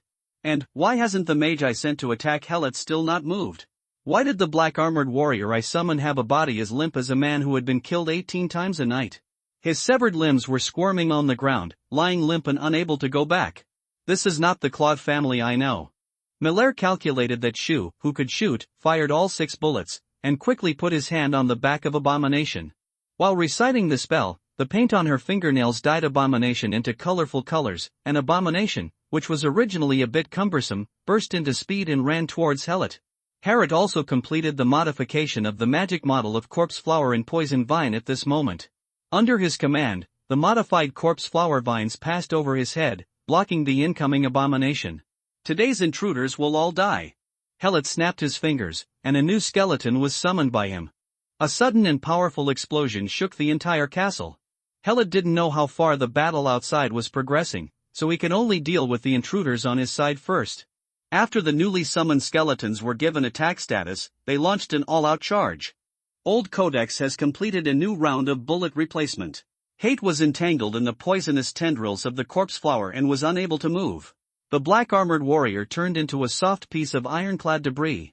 Mirel was just about to summon a group of undead to deal with this attack, but suddenly he felt pain all over his body, as if his bones were being broken piece by piece. Curse! Muriel looked at Helot. It wasn't him. It's the little girl next to him. Muriel originally thought that the existence of this little girl was due to Helot's special quirks. He did not expect that this girl who seemed to have been tortured with dark circles under her eyes would turn out to be a powerful spellcaster. When Muriel saw the girl's eyes, he felt a sudden blow to his heart. She felt that the strength in her body was rapidly draining away, as if she was seriously ill and the virus was destroying her body. Sadness welled up from the bottom of my heart, and the fear of cutting open the body for the first time completely enveloped me. Tears flowed out uncontrollably, and his body and spirit were like a decaying and collapsed city wall. What's wrong with me? What am I afraid of? Am I going to die here? The violent explosion just now was caused by Morpheus. While trading war machinery with the Black Gold Group, he secretly bought himself a magic bullet with a special charge. The man in the trench coat also specifically told him, throw it as far as possible, don't blow yourself up. This special charge magic bullet is really powerful. Morpheus drove the war machine towards Hogtown quickly, and the turf on the ground was thrown away. Behind him, no one followed, everyone stayed there. She should have been killed, right? Morpheus was not sure. Although he saw that the female vampire was within the explosion range, she was an extraordinary vampire of the ancestral species. Could such a magic weapon harm her? Morpheus didn't dare to look back to confirm. He just wanted to run back to the town as soon as possible, find a horse and run away from Clawland Manor. To a faraway place, a place where vampires can never catch up. The power of the steam engine has been turned to the maximum, and the boiling sound of the steam engine can be clearly heard even in the cockpit.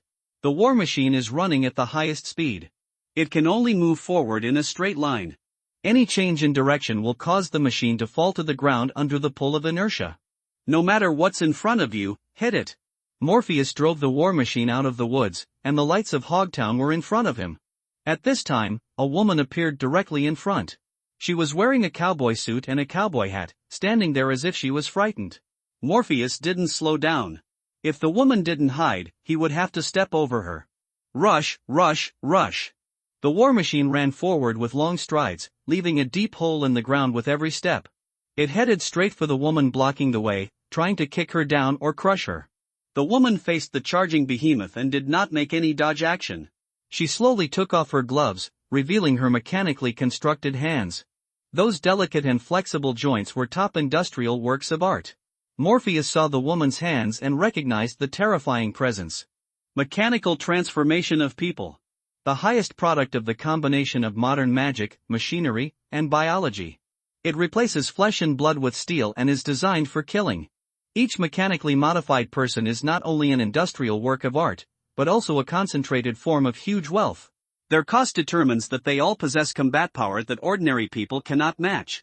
Morpheus didn't know why an expensive mechanical transformation man appeared outside Hogtown, and why he blocked his path. But today's war machinery can no longer break. No matter what is in front of it, it will crush it. At this moment, Morpheus seemed to have returned to his youth, driving the Empire's latest war machine and launching an indomitable charge towards the enemy. The war machine clenched the chopping knife with both hands. When it rushed to the woman, the momentum and the force of the knife overlapped into a downward slash. The woman's right hand pulled out a knife only 2 fingers wide from the wrist of her left hand, and raised her hand to hold the chopping knife chopped by the war machine. The woman's legs were smashed deeply into the ground by the huge force, but her figure did not shake at all. The potential energy of the impact caused the war machine to flip over the woman's head and roll on the ground for more than 10 times before stopping. The war machine struggled to get up, but failed because its legs were neatly cut off by a sharp weapon at some point. The woman flew up, her trouser legs were torn into strands, and her exposed legs were also gleaming mechanical mechanisms. Steam was sprayed from several nozzles, holding her firmly in the air. As the woman flew toward the war machine, Brasini arrived. She underestimated the enemy and almost suffered a big loss when faced with an unfamiliar weapon. She looked a little embarrassed, her body was covered with grass branches and dirt, and she had many scratches on her body. Seeing another woman with mechanical hands and feet, Brasini's figure flashed continuously, and then she stabbed the woman in the back with her sword. But the woman, as if there were eyes behind her back, nimbly sidestepped and slashed at Brasini's lower abdomen with her knife. Brasini ducked. But the moment she dodged the blade, a blade of light separated from the blade and continued to cut into her lower abdomen. Brasini escaped into the subspace, escaped the two attacks, and then stepped out to pursue the woman holding the knife at high speed. The woman did not continue to fight with Brasini. Her legs spurted out more steam, pushing her body up into the sky. Brasini was about to transform into a bat and catch up when a woman's voice came from above. "If you chase me, Morpheus will run away." "I am not your enemy. Say hello to Harrod for me. He know who I am. Let him be ready to withstand the baptism of the storm." Brasini stopped her upward momentum and looked towards the war machine. Morpheus climbed out of the open cockpit and was running towards Hogtown. She remembered what her master had said, try to keep the fight within the territory. Looking up again, the mysterious woman flew away to nowhere. Brasini could only go after Morpheus, who was one of the initiators of the invasion of Clawland Manor. If the master wants to settle the matter, he must not let it slip from his hands. The woman who flew away did not move away. She looked down from high in the sky, her pupils dilated to fill the entire whites of her eyes. Night vision and long-range vision allow her to clearly see everything happening on the ground. The extraordinary vampire has controlled Morpheus. Over at Clawland Manor, the battle should have ended, and the castle was dismantling its magic defenses. The invaders were all wiped out. Retreat, friends. It seems that Madame's worries are unnecessary. Our young master does not need our protection. Next, it is time for us to watch the show. Would anyone like to treat me to tea? The hall of Clawland Manor Castle returned to its original state, and the summoned undead dissipated like dust after losing the supply of death energy. All that's left is the actual body. The abomination turned into a hill of corpses, with severed hands and body parts left by black-armored warriors scattered everywhere. One pit mage was shot in the head and his head exploded. Another lost control of his spell while diving underground and was crushed to pieces. Mirel was kneeling on the ground, half of his body was torn apart by corpse flower poisonous vines, and the flesh and blood were turned outwards, with the bones exposed. Is this the power that our ancestors once had? Miller vomited blood, but his eyes were shining. Harrod replied, yes. Muriel raised his head shakingly, looked at Harrod with clear eyes, and asked, is the Claude family going to be revived? Harrod took a deep breath and replied, yes. Muriel lowered his head weakly and fell to the ground on his side, with a smile on his face. However, Harrod did not feel the relief after the war or the joy of victory. He only felt that the pressure on his shoulders became heavier. He looked at the hall, as if he had seen the family at its peak, with all the family members gathered together, and everyone's face was filled with pride for the surname Claudel. Then these people disappeared one by one, and the lively hall became deserted and turned into what it is now. Family rejuvenation is not a slogan. There is so much to do. The door opened, and Breshny dragged Morpheus in and threw him at Harrod's feet. The hamstrings of his feet were severed, and his face was bruised beyond recognition by the ground. Harrod looked at Morpheus condescendingly and asked, who in Hogtown sponsored tonight's invasion? Morpheus opened his eyes and saw the dead Muriel, as well as the corpses and body parts lying on the ground. He couldn't help but laugh to himself and said, we thought that the Claude family, which has been in decline for hundreds of years, well slowly it will collapse if you push it. I didn't expect you to hide such strong strength. You've already won, so why bother killing them all? Because you want to kill everyone first and demolish my ancestral home. When you have this idea, you should think that someone will do the same thing to you. Say your name and I'll let you die a happy death. Not to mention, you have to be prepared to be tortured by a necromancer. Morpheus' face twitched and trembled. He was not afraid of death, but if he fell into the hands of a necromancer, he would be tortured even if he died. He turned to smile bitterly and said, today's events reminded me of what the old captain said to me, bullying will become a habit, and sooner or later you will bully people you can't afford to offend. Okay, I say. Morpheus named everyone involved, along with their town offices and home addresses. Hallett took out a notebook and wrote it down. He tore off the paper and handed it to Breshny. Call Maynor and go to the town to clean up these people. Yes, master. Brazzini took the paper with both hands and said, "Master, when I was chasing this person, I met a strange woman. Her hands and feet were made of metal. This person is if you were stopped by her, she can still fly and say you know her." Helot knew the identity of the woman and shook his head helplessly and said, "She is one of our own. You go do your thing and don't cause any conflict when you meet her." "I understand, Master." Brazzini turned and left the hall. Helot said to Ferrallo, "I'm going out to meet a person, you don't have to follow me. This person is left to you. Give him a happy life. This is my promise to him." "I understand, Master." Ferrallo pulled out a dagger and walked towards Morpheus expressionlessly. "What I am best at is torturing people. If I can't kill you with one knife, don't cry out in pain." Harrod walked out of the manor and came to the woods outside the manor. When no one was around, a woman in jeans walked out from behind a tree. "Master, when I see you again, you really surprised me. Tell me, how did you get that vampire beauty? Did you get into bed?" Helot could not help but sigh when he saw the woman. She was completely different in front of her mother and in front of herself. In the past, she often teased her to the point of blushing. "Angelica. Auntie." Harrod added the emphasis to auntie and said, "No matter how beautiful a vampire is, you are not as attractive as you. It is you who have raised my requirements for beauty. Ordinary beauty cannot arouse my desire at all interest." Angelica laughed out loud at Harrod's praise. She stepped forward and hugged Harrod. "You disappeared suddenly. We were all worried about you. Madam turned down all the work. You should know that you are her everything. Any accident you have will make her sad." "I'm sorry," Helot gasped. "Aunt Angelica, you hugged me too tight." Angelica let go of Helot and looked at him, "Because I miss you so much. And the charm you exuded tonight made me a little bit addicted, just like the hero in a revenge movie. Calm, cold-blooded, it makes people unable to help themselves." Angelica's eyes were as blue as clear seawater, and the rotating machinery in her pupils added a strange charm. Helot also felt a little superior, and he quickly said, "Where is mother?" Angelica let Helot go. "Follow me, the lady is over there. Be a good son and don't make her angry." Angelica took Harrod into the depths of the woods. Soon I met Irina. Several guards and windbreakers stood in the distance, looking around with their backs to the place. When Angelica saw Irina, her body immediately straightened up, like a soldier who had undergone rigorous training. She patted Helot's shoulder in encouragement and stepped aside. When Harrod saw his mother, he immediately lost his composure when fighting and his composure when killing, like a little mouse after seeing a cat. He walked nervously to Irina. "Mother, I let you down." Irina looked at Harrod and said with suppressed anger, "Disappointed? Do you mean you chose to become a necromancer?" Helot whispered, "Yes, that really disappointed me." "Did you see Weston in the family cemetery?" "No." Helot remembered his father's warning not to say he had seen him. Helot said firmly again, "I have not found my father." Irina kept staring at Harrod, which made Harrod feel guilty. After a while, Irina said, "You can't lie to me. Those undead souls of yours must come from the family cemetery." "He has recovered the lost power of the family, but you should not be asked to shoulder the responsibility of reviving the Clolland family." "A heavy burden. Others can't demolish the Crowland Manor, so I can't demolish it. I will demolish the manor now to see if he can come out to see me." Facing his furious mother, Harrod immediately gave up.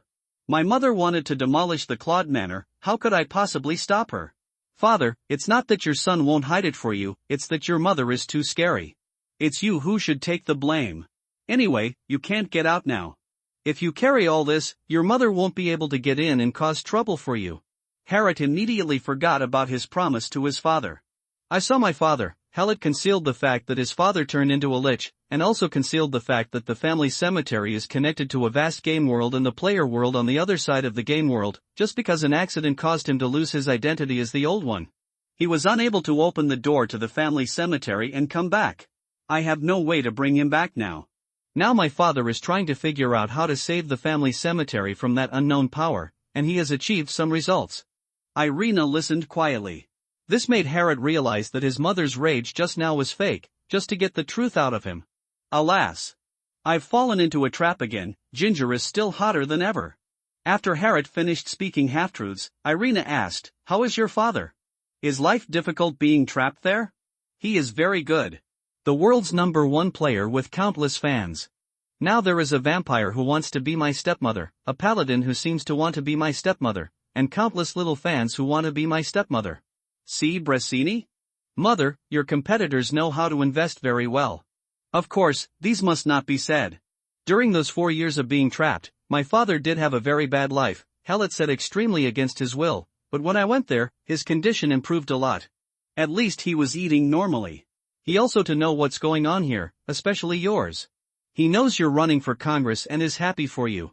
A smile briefly stayed on Irina's face, and then she immediately tightened her face, but the mistakes you made will not be forgiven by me. The undead do not belong to this era, they were thrown into the sewers things. The future of the world belongs to technology, and the value of the things you want to inherit is far more than a dilapidated manor.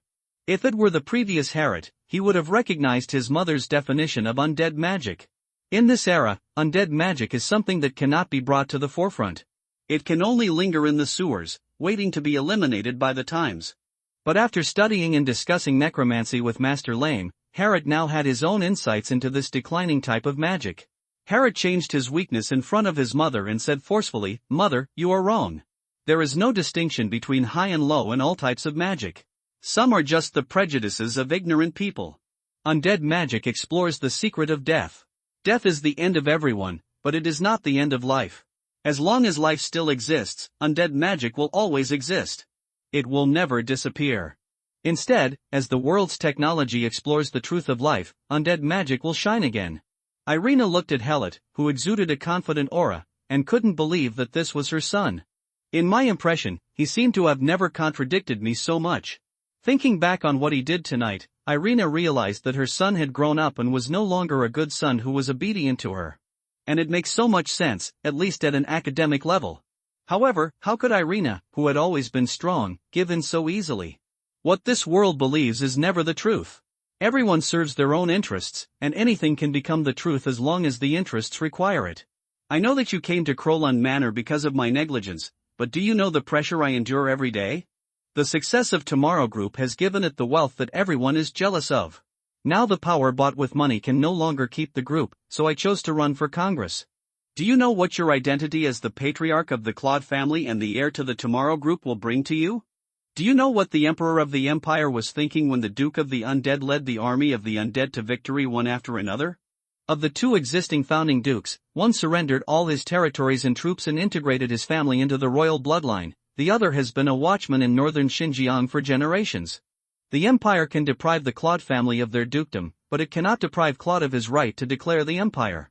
You are doing something very dangerous. Harriet understood what his mother meant. The reason why the Claude family has been able to survive until now is because it shrank too fast and was cut off by the Empire's decapitating knife. In addition, the family had always kept a low profile and did not say a word when its territory was robbed by civilians. The Empire could not find a suitable reason to destroy this founding family. Seeing that the Cloran family was in such a state of decline that it would not be able to recover for hundreds of years, there was no need for the Empire to gain another bad reputation. Now that the Cloran family is suddenly jumping up and down, no one can predict how the Empire will react. But one thing is certain, the Empire can take away the ducal crown of the Claude family, but it cannot take away the founding duke in people's minds. Claude's right to declare the Empire is still there. Hallett said, I considered the Empire's reaction, so I didn't use too many undead. But that's not enough. Irina, who was very sensitive to politics, could tell that her son was dancing on an egg. You can't just act like you are harmless, you have to make the Emperor think you are harmless. What else do I need to do? Irina said, the two living founding dukes have given you the correct demonstration. Go somewhere that will not threaten the Empire, or integrate into the royal family. Hallett's eyes widened, am I going to hide in northern Xinjiang? Of course I'm not willing to let you go to northern Xinjiang to endure hardships. The same goes for going to the imperial capital. Stay away from the territory of the Claude family and be under the eyes of the Emperor, so that he can see you when he wants to see you, and also let other nobles see you. It would be better if you could marry a princess from the royal family. I will investigate which princess is suitable for you. Hallett asked in disbelief, Mother, are you kidding me? I'm not joking with you. You've gotten into a big trouble, and this is the best way I can think of to save myself. Tell your father for me, he'd better think of a way to save himself, unless he stays there forever. You can't come out of the tomb. Hallett replied with a rich expression, Yes, Mother. I will convey your words to Father in full. Irina said to Hallett in a gentle tone, Things have already happened, and it will be useless for me to be angry again. You deal with the things here as soon as possible, and then go to the imperial capital. That is a bigger stage and has resources that are not available here. Crisis and opportunity coexist. Can the old rulers also open family cemeteries in other places? Helot showed the ring of the old ones. Okay. Very good. Irina certainly knew the value of the Clawland family cemetery. If there were no problems with the family cemetery, it might still be unknown who would eventually sit on the throne of the empire. Now that Weston has found a way to restore the family cemetery, it has achieved some results. His son Harrod succeeded as the head of the Claude family and became the ruler of the old days. In the face of the facts that have happened, simply getting angry is of no use and may make things worse. The most important thing now is to protect Helot's safety, put him under the eyes of the emperor, and protect him under his own wings. In short, you can't stay in the remote Crowland manor. The exchange of information is too slow, and you will always be guessed. Others will only keep thinking the worst about you. Helot understood his mother's intention and replied, "After I finish handling the matters here, I will go to the imperial capital immediately. I passed the interview with Tomorrow Group, and it's time to go to work." Good boy. Irina hugged Helot. "I forgive my mother for not being able to accompany you or reveal your identity. I just don't want you to fall into the whirlpool of my struggle prematurely, and I don't want you to get hurt." I understand, Mother. You blocked all the arrows that should have been shot at me. You are very smart as your father, and have the same stubborn temper as him. Say hello to him for me, and hope he can find a way out soon. I'll tell him. Irina sighed. I'm leaving. There are many things waiting for me to do, and I can't accompany you anymore. I'm glad to see you. Goodbye, I'll wait for you in the imperial capital. Irina turned and left without looking back, and the guards formed a protective circle to follow. Angelica walked up to Harrod, put her arms around his shoulders, and said in his ear, "There are no beautiful girls in this country. It is better to have a lot of beautiful and interesting ladies in the imperial capital. Come back soon, I'll take you to some places that I didn't dare to take you to when you were in school." The breath Angelica exhaled made Harrod's ears itch. He moved away and said, "Aunt Angelica, my mother has not gone far." Angelica immediately covered her mouth and looked in the direction of Irina. Thinking that she might not have heard, she patted her chest. "This is our secret, don't betray me." "Of course I won't betray you." Helot completely forgot about betraying his father just now. Angelica winked at Helot. "We agreed, next time we meet, I will take you to learn more." "Good. Goodbye." Angelica blew a kiss to Harrod and turned to chase Irina. After they disappeared into the night, Harrod let out a long breath and wiped the sweat from his forehead. This level has finally passed.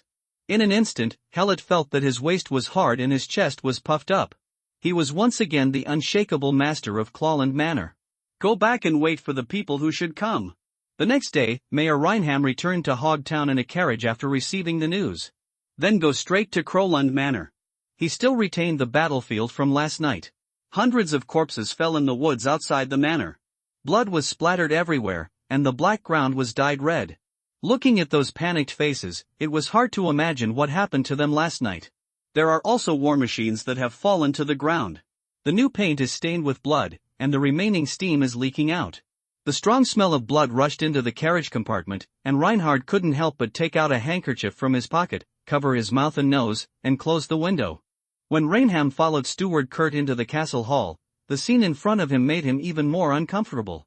As a child of a pampered family, he had never seen so many corpse fragments before, as well as twisted corpses full of stitches. And as the mayor of Hogtown, he had to watch. He saw Morpheus, the detective of the Hogtown Sheriff's Office, lying on the ground and dying in a very helter-skelter manner. I also saw Muriel, a descendant of Clawland who died in Clawland Manor. Helot came down the stairs and said to Reinham with aggrievedness, "Mayor, you saw it with your own eyes. Someone invaded my manor last night, and I had to fight to protect my property. But I'm very curious as to why Inspector Morpheus got involved and rushed into my home with the stitcher. As the mayor of Hogtown, you should give me a reasonable explanation." Such a scene was something Reinham did not expect. He felt that even if Clawland Manor was not defeated by Morpheus and the others, both sides would be injured. When the time comes when you come back to clean up the mess, you will be able to take the initiative. Not only will the local power in Hogtown be weakened, but the Crowland Manor will also be successfully demolished in subsequent operations. Unexpectedly, the current outcome turned out to be one-sided. The Crowland Manor seemed to have suffered no damage and killed all the intruders. The hidden strength of the Claude family is quite strong. When things develop like this, it will be difficult to handle. Hogtown had killed so many people, and as the mayor, he always had to give an explanation to the townspeople, but it happened that they died as intruders on their territory and at home. Imperial law was perfectly circumvented. Rainham asked Herod, last night, several town councillors and village sages died in their homes. Can you explain? Helot said angrily, Mayor, don't tell me, I seem to be a murderer. I was trying my best to resist the invasion last night, how could I go to the town to kill people? I think you should investigate Morpheus. He colluded with the corpse stitchers, and those people may have been killed by his accomplices. Rainham knew that the people who died in the town last night were all partners of Morpheus who wanted to embezzle the wealth of the Clawland Manor, and their deaths must be related to Helot. But there is no evidence. Most of the town police officers were lying outside in the woods, and there was no one keeping vigil in the town all night. The townspeople knew something big was going on and hid in their homes. No witnesses saw who killed the town councilman. It seems that Morpheus can only be allowed to bear this crime. Anyway, he is already dead, and he died in the battle of invading other people's territory. Rainham couldn't help but smile bitterly. He knew that his career in public service had come to an end. It's really gold-plated and shit-plated. Mr. Claude, on behalf of Hogtown, I would like to express my most sincere apology to you. As the mayor, I did not discover that there were so many gangsters hiding under my jurisdiction. This was a serious dereliction of my duties. I will submit my resignation as soon as possible. Helot stopped Rainham and said, Mr. Mayor, just apologizing is not enough. My manor has been so damaged that I need to compensate for it. As the victorious party, it is reasonable and legal to demand compensation from the defeated party. Not to mention that Hogtown was entirely at fault for this war. Rainham nodded and said, Hogtown needs to compensate Claude Manor. How much compensation do you want us to pay? Helot said, I only want the land that belongs to the Claudron family recognized by the Empire. This is the only thing I need. Rainham said in embarrassment, this is a very difficult problem. It has lasted for hundreds of years. It is not an easy task to expel all those who have illegally occupied the land of the Claude family. This requires it takes a lot of time. And I will leave this position soon and can only hand it over to the next mayor. Helot said his solution, there is no need to expel the people on the land. The farmers are gone, and I don't have so many undead to cultivate such a large piece of land. As long as Hogtown transfers this part of the land tax to Crowland Manor, even if the Crowland family claims ownership of this land. The farmers on the land have not suffered any losses, and the Crowland Manor has also received a fixed income for the maintenance of the manor. Now I am so poor that I don't even have the money to grow a garden, and I can't bear to use electricity. Herod had seen the embarrassment of Clawland Manor when he came. The spookiness was not deliberately created by the undead in the manor, but because they really didn't have the money to repair the manor beautifully. He left the manor this time and might not be able to come back for a while, so he wanted to find a stable source of income for the undead in the manor and slowly repair the manor. Only collecting taxes and not evicting people from the land can be regarded as minimizing the impact. It's just that Hogtown suffered some losses and lost a large amount of land tax input, which will have a great impact on the town's financial revenue and expenditure. But what does this have to do with the outgoing Rainham? Now that all the hardliners in the town are dead, there won't be much resistance to what he wants to do. Okay. Rainham agreed without much thought. Claude's strong behavior last night made him decide to make an investment in the future. Thank you, Claude family, for being so generous. The town does need to make necessary corrections for previous mistakes. I will complete the division of this tax as soon as possible, and then transfer the payment object. I would like to express my sincere apology to you again. Helot felt the change in Rainham's attitude. The Clawland family, which had been standing upright, jumped a little, which was very important to some people. He also became more aware of his mother's worries. Helot expressed his goodwill and said, I accept your apology, Mayor Rainham. I will have these corpses sent to the border by my servants. The Clawland family will not do anything to desecrate the corpses. We will not use living people to make corpse puppets. We are the gravekeepers. I hope the townspeople of Hogtown can see clearly who they have been fooled this time, and see that the Crowland Manor and Hogtown have been separated for hundreds of years. The fact that they can all live in peace. Prejudice breeds arrogance, and arrogance ultimately caused this tragedy. The death of hundreds of people, followed by hundreds of families, is a great tragedy for Hogtown. If it is not handled properly, it will expand the conflict between Clawland Manor and Hogtown, and then trigger an even greater conflict. Rainham replied, I know what to do. Some cadavers wanted to get the corpse and wanted to provoke a war between Hogtown and the Crowland Manor. It was Mr. Clawland who discovered and eliminated these in time. The corpse stitcher prevents more people from dying and becoming the zombie puppet of the corpse stitcher. You saved Hogtown. A child from a big family can tell everything at once. Rainham left the Crowland Manor. He wanted to use the time when he was still the mayor of Hogtown to try to minimize the impact on himself in this incident. Calm down the frightened townspeople and avoid bigger riots. He also needs to make a report to his own family on the performance of the Claude family in this incident. Although the Claude family has lost their ducal crown, the invisible glory above their heads cannot be taken away. The vanished founding dukes will always be remembered. It was they who forged this empire of glory oath. Glory and oath are the foundation of the empire. Although people who know the history will find it a bit ridiculous, it is written on the first page of the Imperial Constitution, signed by the founding emperor and the 12th founding duke of the empire, and is preserved in the Imperial Royal Museum. Rainham, who was sitting in the carriage on the way back, looked at the woods outside, wondering what the new head of the Claude family would do next. Leaving Hogtown at this time might not be such a bad thing. Rainham left, and Harriet said to Kurt, "Let the servants clean the battlefield and throw these corpses and corpse puppets to the border." Seeing Muriel's body, Harriet said, "Bury her in the family cemetery and add the surname Claude on the tombstone." The smile that still remained on Muriel's face made Harriet couldn't help but think back to the things she had done. During the hearing, she could have insisted that she was a fake, but she did not do so. Even if she broke her promise to her allies, she still wanted to maintain the legitimacy of the Claude family. She did want to kill me, but she also regarded me as the head of the Clorin family. Perhaps she didn't even realize it, but she had a strong sense of belonging to Claude. This is probably a sentiment shared by all the people living in Outer Clorint. Kurt summoned 2 skeleton servants and gently carried Milaire's body out. Hellet said to Kurt, "No one will come to trouble the manor in a short time. I will go into the family cemetery to deal with the affairs there, and I will leave this place to you. I will take care of everything, my master. When you come back from the family cemetery, this place will be restored to its previous appearance." Harriet called Brazzini and Ferrallo, opened the door of the family cemetery, and walked in together. He said to Howl, who was waiting for the attack inside, "Go back. The things outside have been dealt with." All the burning cavalry turned around and headed towards the other end of the tomb passage. The sound of horse hooves echoed in the narrow tomb passage. Howl dismounted and followed Hellet, and couldn't help but look back at the closed tomb door. As a soldier, he felt regretful that he could not attack, but as a general commanding the reserves, he knew that his master had fought a perfect victory. "Master, next time we fight, I hope to be the main attacker." Harriet walked in front and replied, "Vampires are more capable of fighting in the forest than you.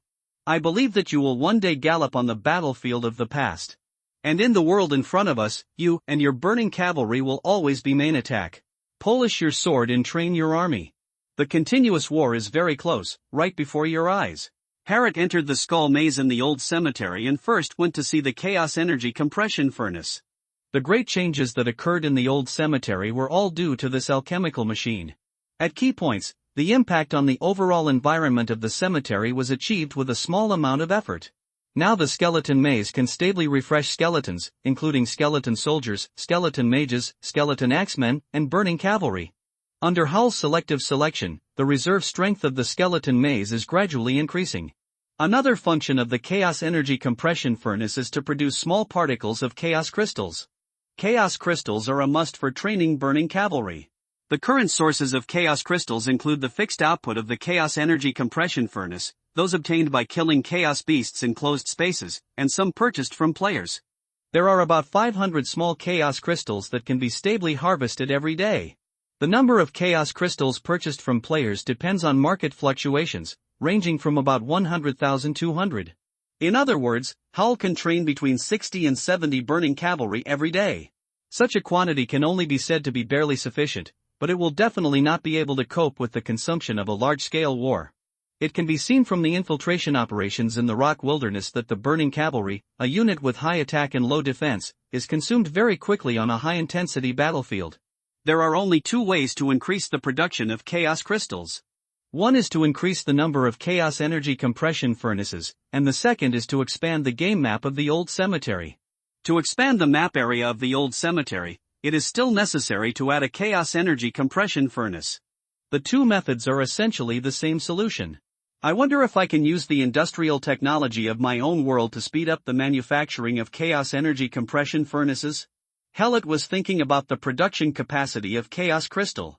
It seems that we really need to return to the imperial capital as soon as possible. Apart from providing food, Hogtown has no industry, let alone the top magic alchemy industry. After Hellet walked around the skull maze, he went down to the Walking Dead cemetery on the second floor. Walking zombies are undead that are one level higher than skeletons, but in the walking corpse cemetery full of chaotic energy, not a single walking zombie can be seen. This map is a very vast mass grave. The rolling hills are covered with a light mist, and the graves are densely scattered on the hills. There is a gray sky above, indicating that each floor of the old cemetery was an independent space. Hellet closed part of the skull maze space, and some higher-level novice players were diverted here. The Walking Dead cemetery is full of ice-attributed chaos monsters. Their movement is as slow as the walking zombies, but because they hide in the graves, their ice attributes have freezing effects, so players who enter here for the first time can easily was ambushed. Experienced players will prepare some anti-freezing potions in advance. As long as they are not frozen, it is still very easy to deal with these slow chaos monsters. In addition, the explosion rate here is higher than that of the skeleton maze, so players who are over level 20 will give priority to upgrading in the Walking Dead cemetery. Hellet has now reached level 32, and the Walking Dead graveyard has no attraction for him. Doing tasks can gain experience faster than grinding monsters. Hellet, who had tasted the sweetness of war, was thinking about how to create more war events and gain experience happily and easily. After walking around the old cemetery, after Hellet came out, he went to the land of the old ones. Sufficient resources and plenty of tireless skeleton labor allow the territory to be built very quickly. A low stone wall has been built, 1.5 meters high to block things with poor crossing ability. A watchtower was built behind the low stone wall, but there was no skeleton mage stationed inside. Just in time, the magic carving house was built. A small stone house with 5 carving beds inside, and 5 skeleton carvers standing next to the carving beds. As a mage, Hellet can probably guess the manufacturing process of the skeleton mage. Put a skeleton on the carving bed, the skeleton carver carves a simple magic ball attack array on its skeleton, and then consumes 2 soul fires to fill it into the magic array, giving the skeleton the ability to cast magic. To be precise, this is not a skeleton mage, just a magic ball releaser with a skeleton as a platform. Check the tomb near the Well of the Dead. Some soul fire has been stored in it. First transform 200 skeleton mages and put them into the watchtower. After completing a round of construction, the resources within the territory are exhausted. Seeing that there was nothing to build, Hellet used the Scorched Earth City return scroll and appeared in the teleportation array in the city's central square. Opening the Scorched Earth City regional communication channel, Hellet spent a large sum of money on information release and issued a citywide announcement. Hello, fellow players. I am Broken Bones, the Special Affairs Advisor to the Lord of Dorothea City in Scorched Earth City, and the newly appointed top administrator of the living area of Scorched Earth City. Everyone knows that there is great potential for development in the Creature City district of Scorched Earth City. Under my suggestion, City Lord Dorothea plans to make an unprecedented bold innovation in the Creature district and create a special economic zone unique to the Land of Death. This is a very, very big cake that I can't eat by myself. Therefore, I sincerely invite all players in Scorched Earth City to participate and jointly create a Scorched Earth City Development Foundation. Let's help the Lord of Dorothea City to complete an initiative and create a miracle in the Land of Death.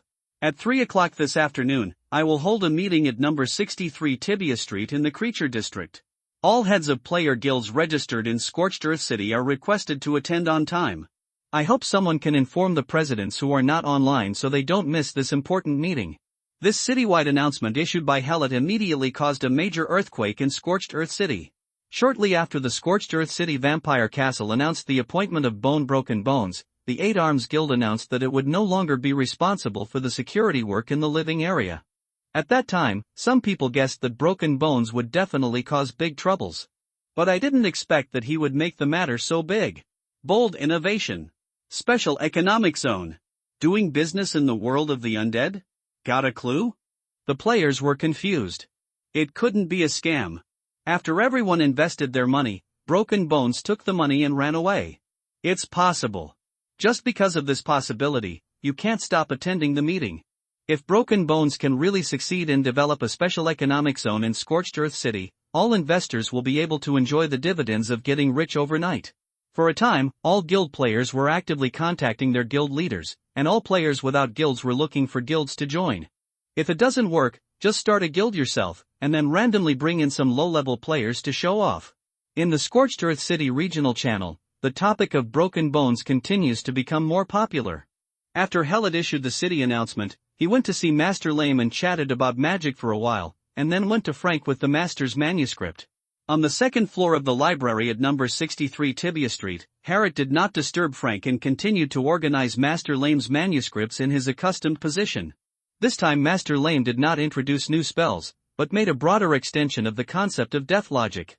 Living things will die, and the undead face decay, which is also a kind of death. The soul fire is annihilated and the body turns into dust. It can be seen that the undead is also a form of life. It originates from the release of the soul of a living being at the moment of death. This energy from life to death is deposited, and then the soul fire is ignited at a certain moment, and an undead is born. However, the undead summoned by the necromancer using spells cannot have independent consciousness even if they have soul fire, but the naturally occurring undead, no matter how low level, still have the most basic cognition. Soul fire cannot give souls to the undead, but where do the souls of the undead come from? If the undead is a form of life, what is the meaning of its death? Where is the destination of its soul? Even Master Lame does not know the correct answers to these questions. He once traveled throughout the land of death, just to find out where the undead came from and where they went. The manuscript contains many of Master Lame's experiences during this journey, and records many special undead souls. He even spent several years just to observe the slow decay process of an undead. He also created countless soul fires in an attempt to give the undead souls, but unfortunately they all failed. As a scholar, I used to not believe in the existence of God, but as I learn more about the world, many things cannot be explained with my current knowledge. Maybe my knowledge is not enough, or maybe there is something beyond our understanding of the world. The will to know. Perhaps this is the charm of knowledge. Even if I have a long life, it is just the meaning of death. In my whole life, I can only peek at an extremely small point, and I can't even guess what it looks like. Hellet wanted to write about his understanding of death, but every time he started writing, he felt that his thoughts were like a toddler in the face of Master Lame's experience. In the end, he decided not to make any additions to this part of the manuscript and enter it into the old code as it is. The open starry sky shines down from above his head, and knowledge is turned into energy and recorded in the old codex. The old codex changed at this moment. When the visions of light and smoke disappeared, the appearance of the magic book did not change at all, but one could clearly feel the heaviness that was not there before. Like an old scholar, writing a long and continuous history. Hellet held the old codex in his hand, and its attributes had new changes. Magic Book, Codex of the Old Ones, under compilation, Gold, the level will be determined based on the quality of the final content. Requirement level, 20, increases with completion. Attack, plus 60, increases with completion. Defense, plus 60, increases with completion. Dominance, plus 155, increases with completion level. Magical Wisdom, plus 305, increases with completion level. The effect of undead magic is increased by 25%, increases with completion level. The speed of releasing undead magic is increased by 25%, increases with completion level. All attribute magic effects are increased by 25%, increased with completion level. Magic Record, 4, for magics can be set, automatically released by the magic book. The spell casting effect is 80% of the full state. Grimoire Compiler additional special effects, Old Ones, Dominance, plus 112, increases with completion. Magical Wisdom, plus 100, increases with completion. Every 1 point of control increases magic wisdom by 0.2, increases with completion level. Magic Record, plus 1, when the demand level of the old codex is higher than the compiler's level, the compiler can hold it, but the old codex can only have the same effect as the compiler. Hellet was originally puzzled by the fact that the old codex only relied on knowledge and did not upgrade, but he did not expect that it would jump to the 10th level. The attributes and special effects have been greatly improved, and Hellet couldn't help but hug the book and kiss it. Now he is just short of the level 30 equipment his father promised. Ha ha ha ha. Hellet wanted to contact his father and ask about level 30 equipment. Frank suddenly appeared behind him and said something incomprehensible. What would you do if you felt there was a problem with your boss? Hellet put the old code on the table and asked, is there something wrong with your boss? How could there be a problem with my boss? Frank denied in a panic, and then hesitated and said, it's a friend of mine. He has been troubled by something recently, because he can only talk to me now, so I think help him. Oh, it's a friend of yours. Helot understood, and then said, "Your friend is my friend. What troubles does he have? Tell me, if one more person helps, there will be more solutions." Strength. Frank has now been dismissed from his post, and the Scorched Earth City branch of the Azure Society has made another major transfer. He has been completely isolated, and there is no one to talk to about his troubles. It was really hard to hold back these days, so I had no choice but to talk to Helot about the pain in my heart. In the name of helping another friend, of course. This friend of mine is a very enthusiastic person who works in a blacksmith shop in the city. There is a very skilled blacksmith in the blacksmith shop, who is trusted by the businessman who owns the shop. One day, the merchant gave my friend an apprentice. This apprentice is very smart and will definitely become an excellent blacksmith. So my friend recommended this apprentice to do some important work in the blacksmith shop, but the blacksmith refused to let the apprentice get close to the furnace and asked my friend to go home and rest.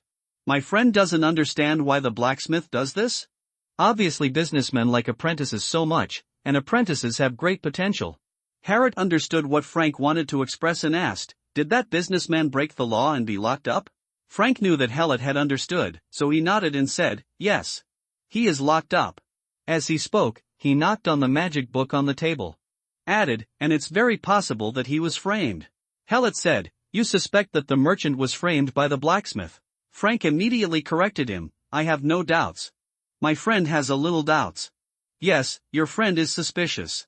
Helot analyzed, "It is also possible that the blacksmith is afraid that he will be replaced by an apprentice.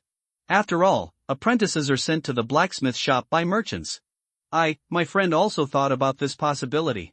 He was confused about which one was the truth, or whether there were other truths.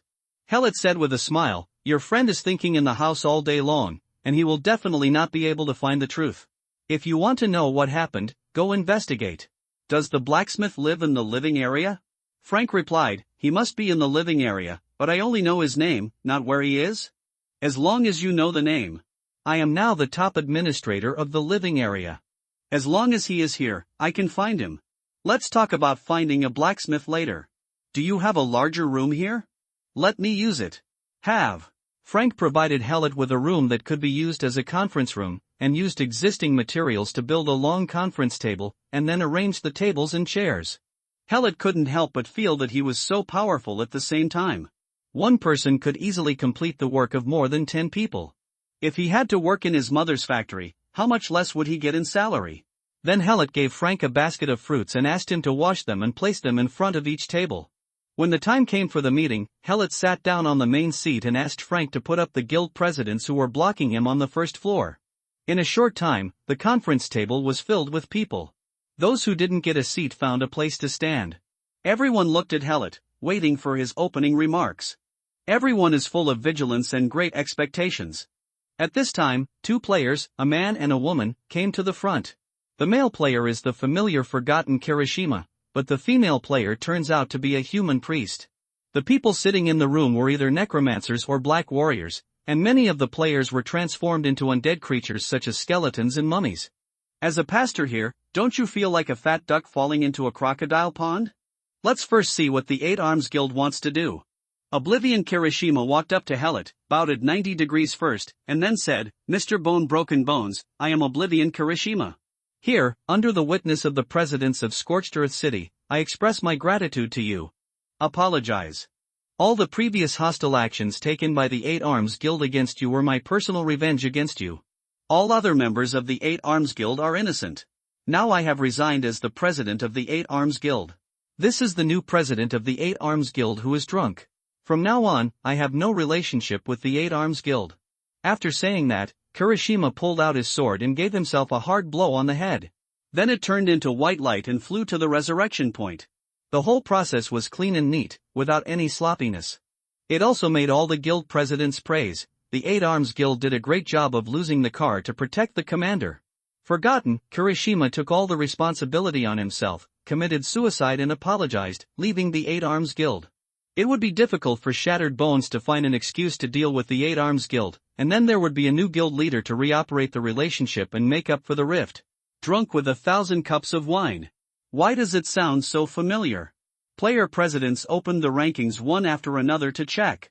Drunk with 1,000 drinks, level 69, 1,245th on the level rankings. Wow! At this level, he is definitely the number one person in Scorched Earth City. The clothes drunken Xianzhan was wearing were not bulky priest robes, but a priest-style fashion. The white waistcoat is embroidered with golden angel wing patterns, and underneath is a white body-shaping garment that tightens the waist and abdomen. Wearing a pair of leg-fitting trousers and high-waisted boots. Hanging from his belt is an exquisitely encapsulated scripture, and a long-handled priest's staff is slung behind his back. Her drunken face has soft contours and her eyes are as sweet as the girl next door. It's hard to be wary when you first meet her. Mr. Bone Broken. A drunken man saluted Hylot, forgetting that Kirishima is too emotional and is not suitable to be the president of the Eight Arms Guild. It is the responsibility of the association for not replacing him in time. I apologize again and assure you that something like this will not happen again. I accept your apology. Hylot said happily, sit down, don't waste the time of the presidents. Hylot remembered his mother once said. You can never guarantee that everyone in your team is clean. When you find someone with a problem, don't rush to kick him out. Put him in a position you can control, and he's a ready-made consumable when you need to shock the rest of the team. The value of consumables must also be discovered. The Soul Eaters had no solid evidence that the Eight Arms Guild colluded with Ultado to attack Scorched Earth City, so they forgot about Kirishima and performed another suicide apology. If he continues to cause trouble for the Eight Arms Guild, he will gain sympathy from some people. Just wait and see. He is a bastard, he will definitely stick his head out again. Hylot casually waved his hand, and behind Zue Xianzhan, some bones were shaped, and then these bones were spliced to each other, and a bone bench was placed behind Zue Xianzhan. Thank you, Mr. Bonebreaker. Drunk Xianzhan sat back with a sweet smile on his face, but his heart was filled with turmoil. As a player at the top of the rankings, she knows that more than 99% of players cannot do such seemingly simple tricks. It does not come from any spell or skill. Players must truly understand and learn the magic in the game before they can create a magic model and release it. And to be able to release it so easily, I thought I couldn't do it even if I was drunk. She looked at Frank, the library owner, who had been floating in the corner. Could this be a play between him and Broken Bones? Broken Bones just made a gesture. Was the bone chair made by this powerful ghost? This is probably the only way to explain it, otherwise this broken bone would be too strong. The presidents in the conference room also thought so. Hylot's trick shocked them too much. They could all use spells that were much more powerful than this trick, but they would never be able to use it like this. The magic was performed so casually and easily. It must have been the ghost in the corner. All eyes couldn't help but focus on Frank, who had a confused expression on his face. I'm already so low-key, what do you think I'm doing? Hylot didn't know how shocking one of his tricks was. Seeing that all the presidents were paying attention to Frank, he thought they were all afraid of this ghost going berserk. After all, Frank had penetrated Tibia Street not long ago and wiped out the Eight Arms Guild. A little fear is understandable. Hylot knocked on the table and said, Presidents, don't worry. Mr. Frank is the provider of the venue for this meeting and also the assistant I specially invited. Now let's start the meeting. Some chaotic sounds in the venue disappeared, and everyone looked at Hylot again. Hylot paused and continued, everyone is here today for the future development of the Scorched Earth City's creature zone.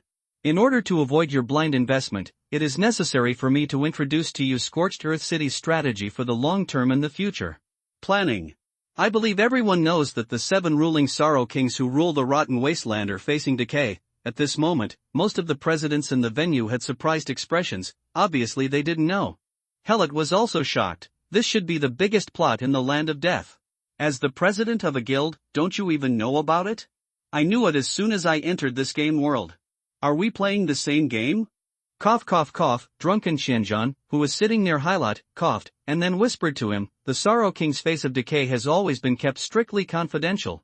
It was only some time ago that when news was revealed, it was only circulated among NPCs, players knew very little about it, and because it was the biggest plot in Land of the Dead, they all chose to keep it secret tacitly.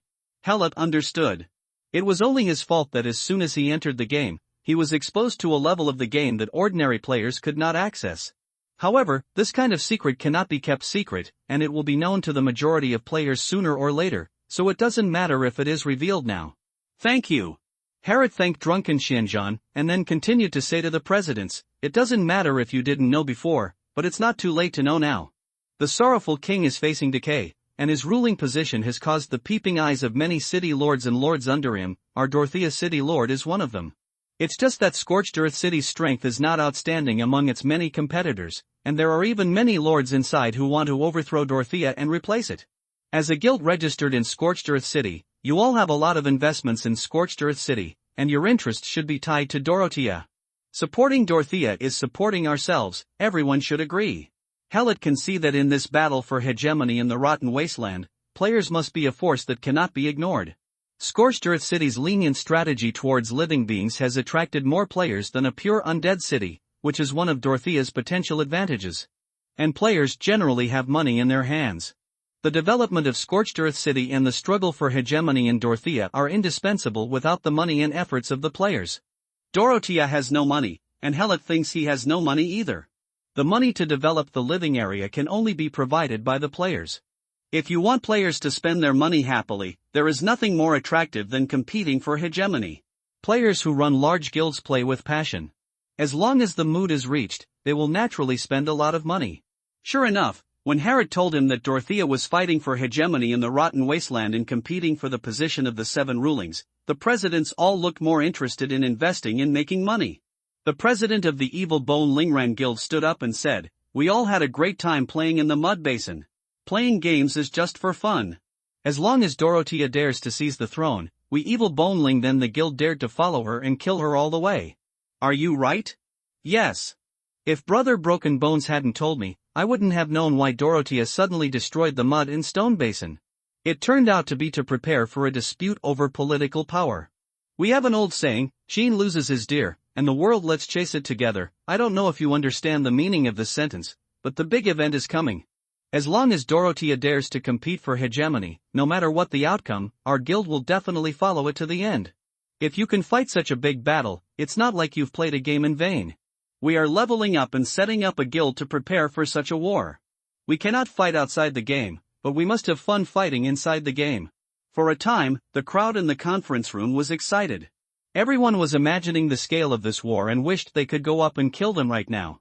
Drunk Shinjan still whispered to Herod, "The 8 Arms Guild firmly supports you, Mr. Bonebreaker." The 8 Arms Guild parachuted in with a top publicist. Helot knocked on the table to silence the venue, and then gestured to Frank.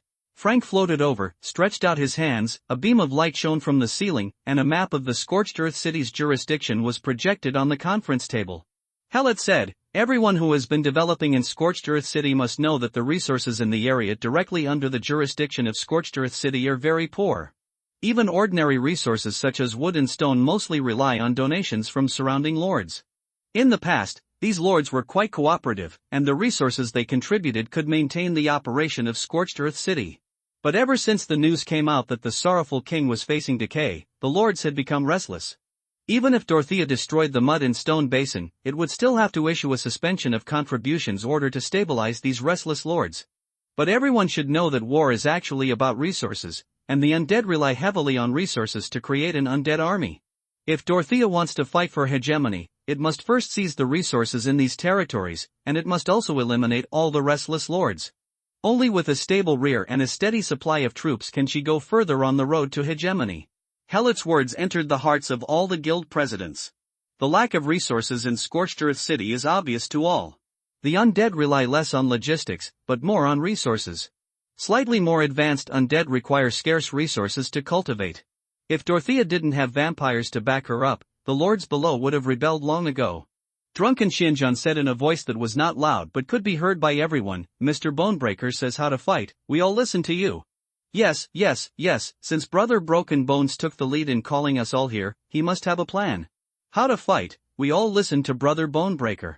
With everyone's support, Helot waved his hand, and Frank zoomed in on the southern area of Scorched Earth City, and everyone recognized the entrance to the old cemetery. Helot said, "With the help of Mr. Frank, we awakened the NPC forces in the old cemetery, and the guardian of the skull maze, Howl Burning Skeleton, joined Dorothea's camp.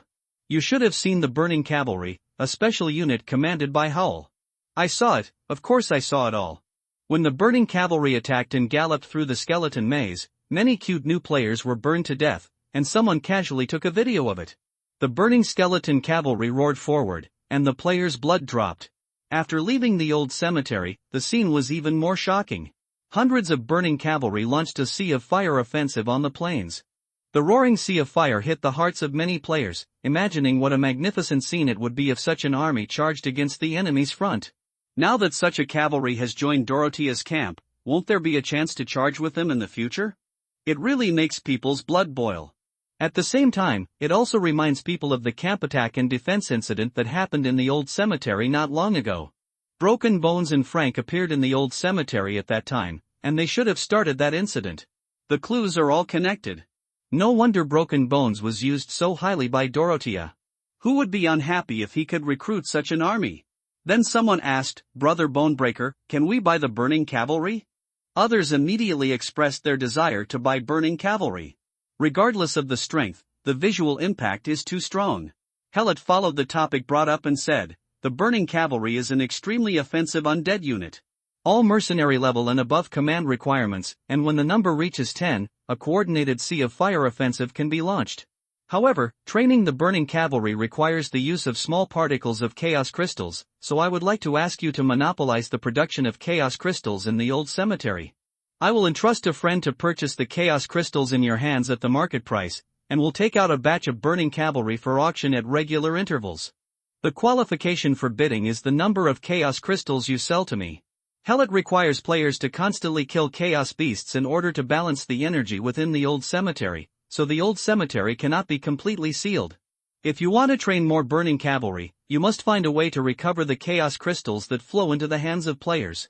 It is a feasible method to use the burning cavalry as a guide to let these guilds actively collect chaos crystals. When Helot said that the burning cavalry was the commanding requirement for all mercenaries and above, the guild leaders could no longer calm down. This means that the strength of the burning cavalry far exceeds their previous expectations. Vampires are the command requirement for all mercenaries and above. Burning cavalry and vampires are first-level undead creatures. Just one upgrade increases the value of the burning cavalry to a very high level. A continuous supply channel of burning cavalry is in front of us. If you don't keep up, you will be a fool, not to mention that Broken Bones still purchases chaos crystals at market prices. This kind of good thing is not something that can be encountered casually. The guild leaders have expressed that they will immediately divide and contract the old maze leveling field, and send high-level players to specifically farm chaos crystals there. Drunk Shinjun sat aside, watching everyone in the venue become emotionally high, and couldn't help but re-examine the man sitting nearby. Shattered Bones, I had never heard of such a character before. He suddenly appeared in Scorched Earth City, and then in a short period of time, he destroyed the results of the Eight Arms Guild's years of investment here. The General Assembly had to urgently make adjustments to the Eight Arms Guild, replace forgotten Kirishima, and hastily send himself, a human priest, to the place of death. In this venue, it can be seen that Broken Bone is indeed a very capable person. He mobilized everyone's emotions step by step and firmly controlled the rhythm in his own hands. Some of these presidents must have seen the tricks used by Shattered Bones, but they were willing to cooperate and enjoy it.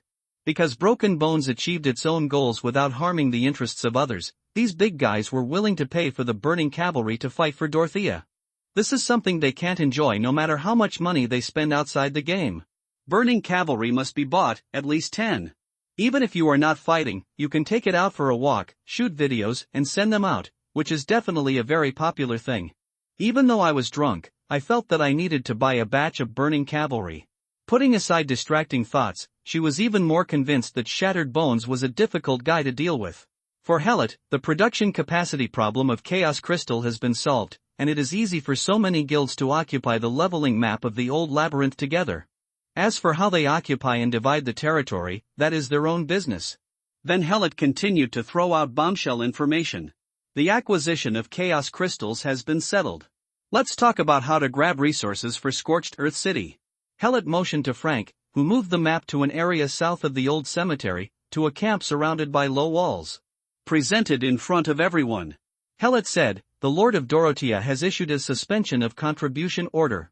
She wants to ease the relationship with the lords under her jurisdiction, so she can no longer easily start a war. It will be difficult to force these lords into a group. Therefore, Dorothea gave me a piece of land on the south side of Scorched Earth City as my territory."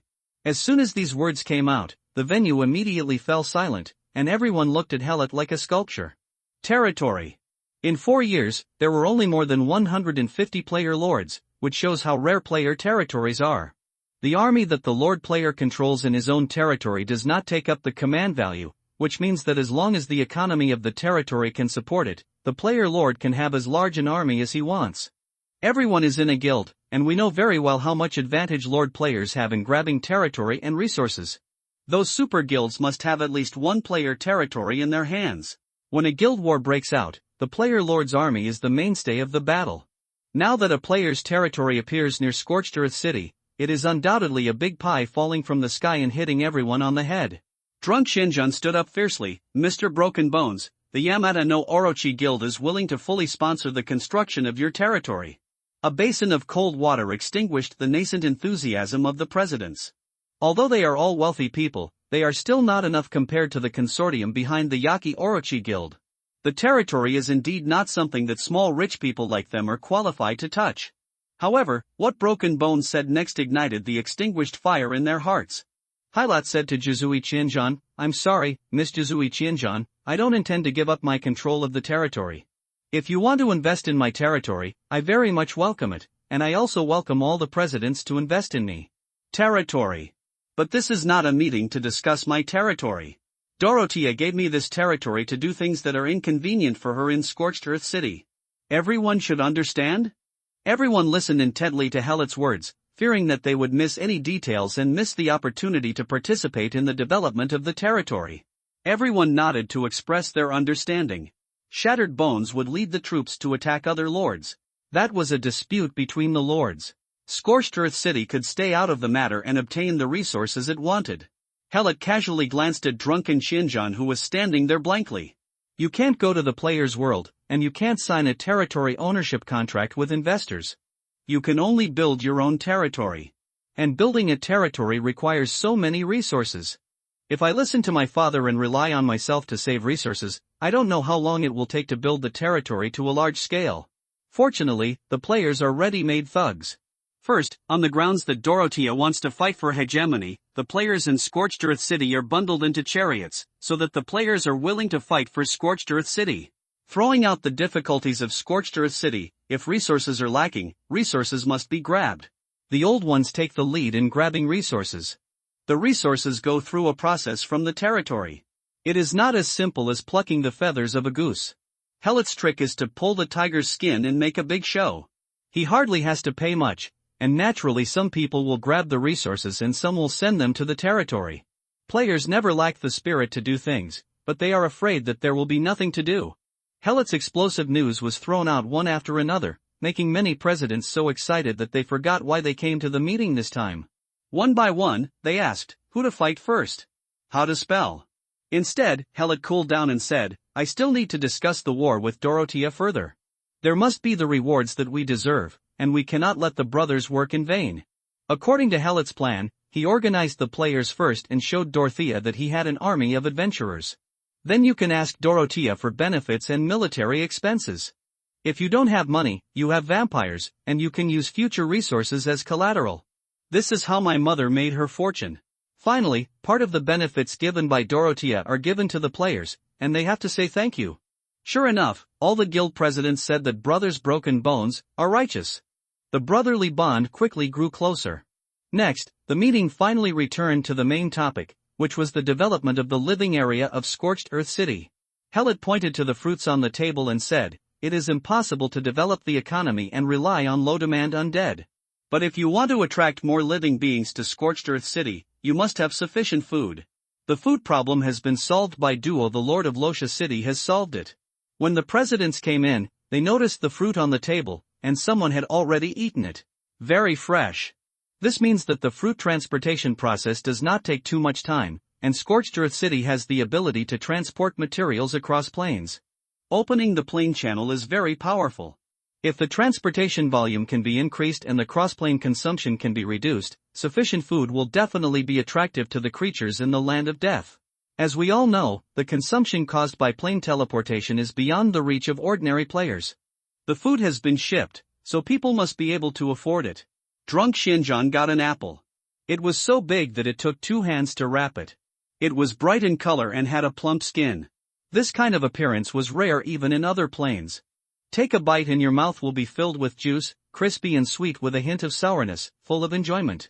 She originally thought that she had to make an emergency landing into the land of death and would have to eat unpalatable bread mushrooms from now on. She didn't expect that there would be such delicious fruit here. He couldn't help but ask Hellet, how much does it cost to buy an apple like this? 1 gold and 10. Drunk and shocked, it's so cheap. Hellet said in his heart, it's not cheap, 1 gold is 700 imperial shields. 10 apples for 1 gold are considered a luxury product. Ordinary food is cheaper, ensuring that every player can afford it. Even the newbie who has just entered the game can afford bread. The apple in drunken Xianzhan's hand fell, but fortunately she caught it quickly with quick eyes and hands. How did Dorothea transport such cheap food across dimensions?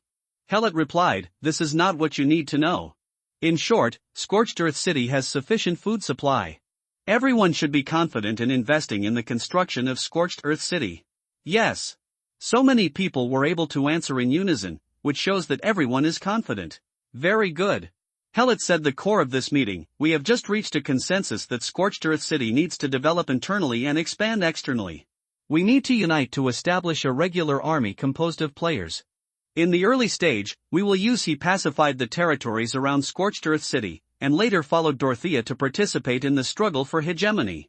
We also need to establish a player chamber of commerce to invest in the development of Scorched Earth City, and then use the investment returns to support the construction of the army. When food is stably supplied, Scorched Earth City will usher in a period of explosive population growth. We must prepare in advance and wait for the dividends to skyrocket. Even if there were people from the city, they could not conceal their excitement at this moment. These are all big events. It's all great news. Moreover, in Broken Bones' plan, not only can he get over his addiction to fighting, but he can also make money along the way. There are not many good things like this in the world. A joint army of guilds is to be formed. The candidate for the commander-in-chief of this army was unanimously approved by Broken Bones. The 2 deputy positions are 1 Liang of Bones from the Evil Bones Lingran Guild and Drunken Thousands from the 8 Arms Guild. The number of player soldiers in the army is tentatively set at 2,000. And players with high levels and long online time will be given priority to join. 1 Liang Bones said that there were retired officers in his guild who could serve as military instructors for this army, and Hellet said they could give them a try. Drunken Xianzhan said that the Yaki Orochi Guild has an army of players and can send people to guide army construction. Hellet refused, the reason being, the Scorched City players' army still has the final say, and everyone is having fun. Someone else made a suggestion. The meeting gradually changed from Hellet's speech to the participation of all people, and everyone devoted the greatest enthusiasm to the Scorched Earth City players' own regular army. There must be a salary. An independent equipment reserve is a must. Give the best logistical support, the best leveling priority, and build the best training ground. It looks like a child playing house, but no one thinks it is too middle class. Instead, they feel that they have found their original intention of playing games. Be a general, launch a charge, capture a city. Suddenly someone asked, what is the name of our army? Everyone silenced and looked at Hellet together. As the instigator, Hellet was also infected by such an atmosphere. He said, we are all players in the undead camp, and the name of the army must have its own characteristics. I propose to call it Death Army. We are the starting point of death and the end of death. Although the player presidents do not know the meaning of the starting point of death, the end point of death, they all feel that the Legion of Death is straightforward, deterrent and majestic enough. It's called the Legion of Death. The formation of the player's army was finalized, and then the Death Chamber named after it was put on the agenda for discussion. Regarding how to set up a chamber of commerce, most of the guild leaders are doing business outside the game, and the discussion is more professional than setting up an army. There was no need for fierce quarrels or wild imaginations, just a few words and the framework of the Chamber of Commerce was established. At this time, Hellet expressed his opinion, the Death Chamber of Commerce operates completely within the game and does not participate in any form of currency exchange outside the game. I just want this Chamber of Commerce to be a boost for us to reach the top in the game, and I don't want to treat it as a speculation. Tool of. Finally, Hellet added, if you don't agree, today's meeting will be treated as if I didn't hold it. There are many player commerce chambers in the game, all of which are using money in the game to make money outside the game. Hellet said that the Chamber of Death does not participate in any form of out-of-game currency exchange, which undoubtedly blocks many people's financial opportunities. Hellet's attitude was so tough that the presidents did not dare to speak anymore. In the end, Liang Bones whispered, we all know that Brother Bones wants everyone to focus on improving their strength in the game, but everyone who invests in the Chamber of Commerce wants to make money. If we can't conduct currency transactions outside the game, we won't be able to do anything. Is it profitable? Hellet said with a smile, I don't care what you do with the Chamber of Commerce dividends. If you are short of money, you will return the principal. Everyone, if you disagree, you can go out now. No one moves. Hellet waited for a while and then said, no one is going out. I will assume that you all agree, and today's meeting will end here. From now on, this will be the temporary headquarters of our Death Legion and Death Chamber of Commerce. I will apply for the Player Legion Order and Player Chamber of Commerce license at the Scorched Earth City Player Service Center as soon as possible, and I will notify you when I need someone to pay. You all go back, think carefully about what I said today, and don't make the wrong choice just because of your enthusiasm.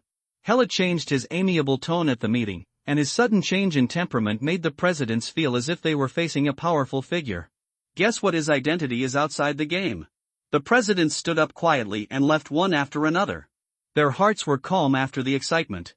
Thinking back to what they had just experienced, they couldn't help but feel awe of Broken Bones. This is a very skillful person. As we all know, Dorothea's ability to rule is in shambles. Will he become the master behind this force in the future? Drunk Shinjan deliberately waited for all the other guild presidents to leave, then stood up and said to Hellet, on behalf of the Yamatano Oroki Guild, I sincerely invite you, Mr. Bonebreaker, to join. We can provide you with a larger platform to showcase your talents. To be unleashed and blossom. If it is convenient, I hope to have an offline meeting with you. Juzui Shinjan grasps the distance between men and women very accurately. It is not too vulgar and can show the charm of women to the greatest extent. Hellet said with a smile, the meeting is over, Mr. Drunk Shinjan.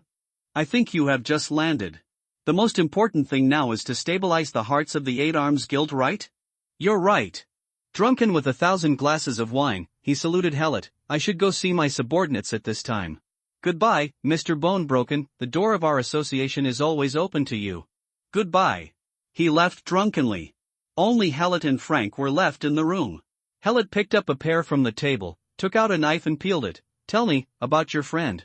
What's the name of the blacksmith? Frank divided a few clones to clean the room, and then answered, his name is Mandarali, a human, his profession is winter assassin, and he is also a blacksmith. I have met him several times with my friends. He is very alert, and every time their faces were covered, and I only saw a scar on his left eyebrow diagonally toward the inner corner of his eye. Harat gnawed on the peeled pear and asked Frank, is that all? Frank thought about it for a moment, that's all. Do you have a way to find Mondo Lali? There was too little information. Hellet thought about it and said, let me think of a solution. Since the businessman was framed and imprisoned, I will go to Dorothea and ask who framed him. Frank's eyes widened, is this okay? Is it not okay? A prompt message appears in the game interface. You meet the conditions and trigger the decrypted plot. Who betrayed us? Master Lame, the person in charge of the rotten wasteland of the Azure Society, encountered a traitor and leaked his traces, and was captured by Dorothea. You decided to work with Frank to find the traitor in the society. Failure condition, Master Lame dies, task time, no limit, task reward, settled based on task completion performance, task tip, Dorothea did not execute Master Lame, which was contrary to the traitor's expectations. The cooperation between Scorched Earth City and the Azure Society made him feel in danger. After reading the mission information, Hellet stood up and said to Frank, I will go to the vampire castle now, and you will wait for my news here. Don't look for anyone. Except for you and me, no one in the Azure Society can be trusted. Blacksmith's shop.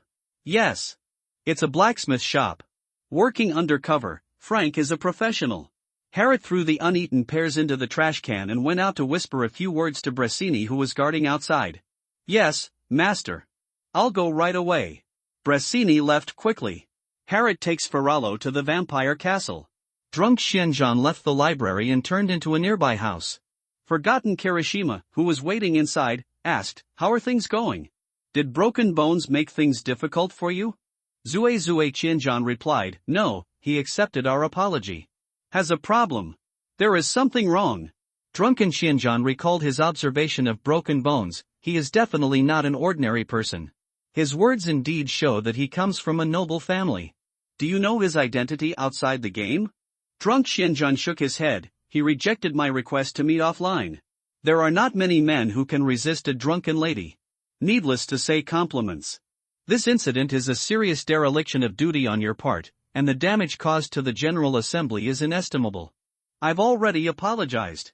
Yes, you have already apologized, drunken Shinjan said helplessly. Are you still insisting on Hurtado's plot now? Forgotten Kirishima said, if you can get the broken bones, of course I will terminate the progress on Hurtado's side. But, you obviously did not complete the task that was always given to you. We will always attach great importance to the world-class plot of the 7 rulers of the Deadland, and our 8 Arms Guild is not the only one included in the layout. Other super guilds are also actively investing manpower to participate. Xiao Shui invited Yuasien to appear in Scorched Earth City. Drunk and unable to help but fall silent. As word spreads that the Sorrow King is facing decay, the super guilds are turning their attention to the Land of Death. Based on previous experience, this kind of world-class plot will inevitably bring huge distribution of benefits. Moreover, the undead power class in the Land of Death is extremely solidified. This time the Order of the Rotten Wasteland has collapsed. All city lords and lords with some strength must go all out to get a hold of the ruling position. This means that the battle for supremacy in the Rotten Wasteland will only become more intense. If a super guild does not seize the opportunity, it is likely to be far behind its competitors. If Scorched Earth City cannot be used by the Federation, destroying it is also an option. After thinking about it, drunk Shinjan said to Forgotten Kirishima, you do your thing, and I do mine, without interfering with each other. How to deal with Scorched Earth City? Follow the instructions of the General Assembly. Okay. But I want to remind you, before you successfully win over Broken Bones, I will subvert Scorched Earth City at any time. If you have the ability, no problem. After the meeting held by Halid at number 63 Tibia Street, his influence quickly spread in Scorched Earth City. Player guilds of all sizes gathered their core members together for small meetings to discuss how to keep up with the trend of this world-class plot and seize the opportunities brought by Broken Bones. Whether to be a small fish and shrimp drifting with the tide in this wave sweeping the player circle, or to be a big whale that overturns the sea, it depends on this choice. But no matter what, the guild must occupy a high-quality monster spawning area in the old cemetery to spawn chaos crystals. Burning cavalry is so delicious. 10 burning cavalry are more fragrant. Harriet came to the vampire castle and entered directly without any notification. Stop another vampire guard and ask him to take him to Dorothea. Dorothea was trying on a crown, made of gold and set with a circle of red, green, blue and orange gems. Wearing it on her head, she looks like a queen. Seeing Harriet arrive, Dorothea asked him, do you think my crown looks good? Pretty. Harriet's casual compliment made Dorothea very happy. I specially found the best craftsman in the city to make this, and it cost me a lot of gold. Now I feel like the clothes I'm wearing don't match such a good tiara. I should find a way to buy some high-end fabrics and make a few sets of dresses. Ha ha, Dorothea laughed to herself. Helot could think of why she was laughing. Alas, the evil spirit will never die. Harriet said, Lord City Lord, I am here for Master Lamu. Dorothea continued to admire her new crown in the mirror, and said casually, just take him away. The Azure Society has a way to remove the seal on him. Dorothea is really big heart. Harriet said, Master Ramu wanted to continue living in the dungeon to complete a book. Writing a book in a dungeon? Master Rama's hobby is a bit special. But as long as he likes it, my dungeon does not lack a cell. Harriet asked, may I know who informed you of Master Ram's whereabouts? Dorothea suddenly turned back to look at Harriet, and after staring at him for a while, she said, I will not betray the people who helped me, but I can tell you. I don't know. Dorothea turned around and continued. Looking in the mirror, I didn't see his appearance. He is a very powerful assassin. Are you sure you are an assassin? Dorothea said confidently, of course. If you are not an assassin, you can't be so close to me without being discovered by me, and you can escape when I take action. There are many powerful guys in the Azure Society. If you want to investigate be careful. It would be best to call the Soul Eaters to the Scorched Earth to help. You want the Soul Eaters to come to Scorched Earth City. I wonder if my father has any clues. After all, he has always been in contact with the Zhanlan Society. Harriet then told Dorothea his plan. Dorothea immediately became interested. She took off her crown and threw it towards the closet next to her. A vampire personal guard suddenly appeared and caught the crown, carefully put it into the closet, then turned around and disappeared. Dorothea walked to a square table, and with a wave of her hand, a map appeared on the table. To the south of your territory is Hansel's Broken Grove. If you can defeat Hansel, you can get wood from the Broken Grove. Hansel is a walking corpse turned mummy, and his army has a special. The soldier type is called corpse spear thrower. When entering the broken woodland, it is easy to be attacked by corpse spear throwers hiding in the woods. Fortunately, they are as slow as walking zombies, so there is no need to worry about their pursuit. After getting the wood from the broken forest land and the stone from the mud and gravel basin, we have the two most basic materials for developing the territory. Helot looked towards the broken woodlands south of the old land. There are no large forests there, only scattered woods, and each forest has at least one undead camp. When the burning cavalry entered the woods to attack these camps, they were undoubtedly using their own shortcomings to hit the enemy's advantageous areas. Chewing them one by one will give other lords time to intervene. But the only thing he can use is the burning cavalry. How can he use his strengths and avoid weaknesses to fight this battle? Helot suddenly reached out and pointed at the Rottenwood fortress in the center of the broken woodland. If I ignore the attacks along the way and use the high-speed movement of the cavalry to penetrate the Rottenwood fortress, will I have a chance to break in and kill Lord Hansel? Helot's idea opened up a new way of thinking for Dorothea.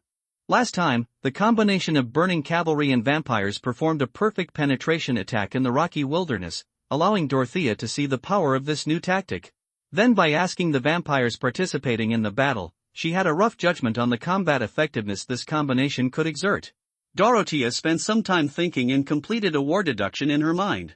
Hansel's strategic thinking is biased towards defense, so he prefers to use walking corpses instead of skeletons. As far as I know, he places most of his military forces in forest camps throughout his territory. According to the tactics of the undead army, no matter which direction the attack comes from, these camps with sufficient troops and strong defensive capabilities must be taken down one by one. He can use this time to calmly mobilize troops from other directions to join the battle. With this kind of terrain and this kind of tactics, even if I lead the Scorched Earth City army, it would be impossible for me to advance as devastatingly as I can in a mudrock basin. But your style of play has a high success rate. If you can use tactics to deceive Hansel again and ask him to mobilize part of the army in Rottenwood Fortress, his head will be your merit. Helot asked, how to tactically deceive Hansel? What is missing in the broken glade? Lack of stones.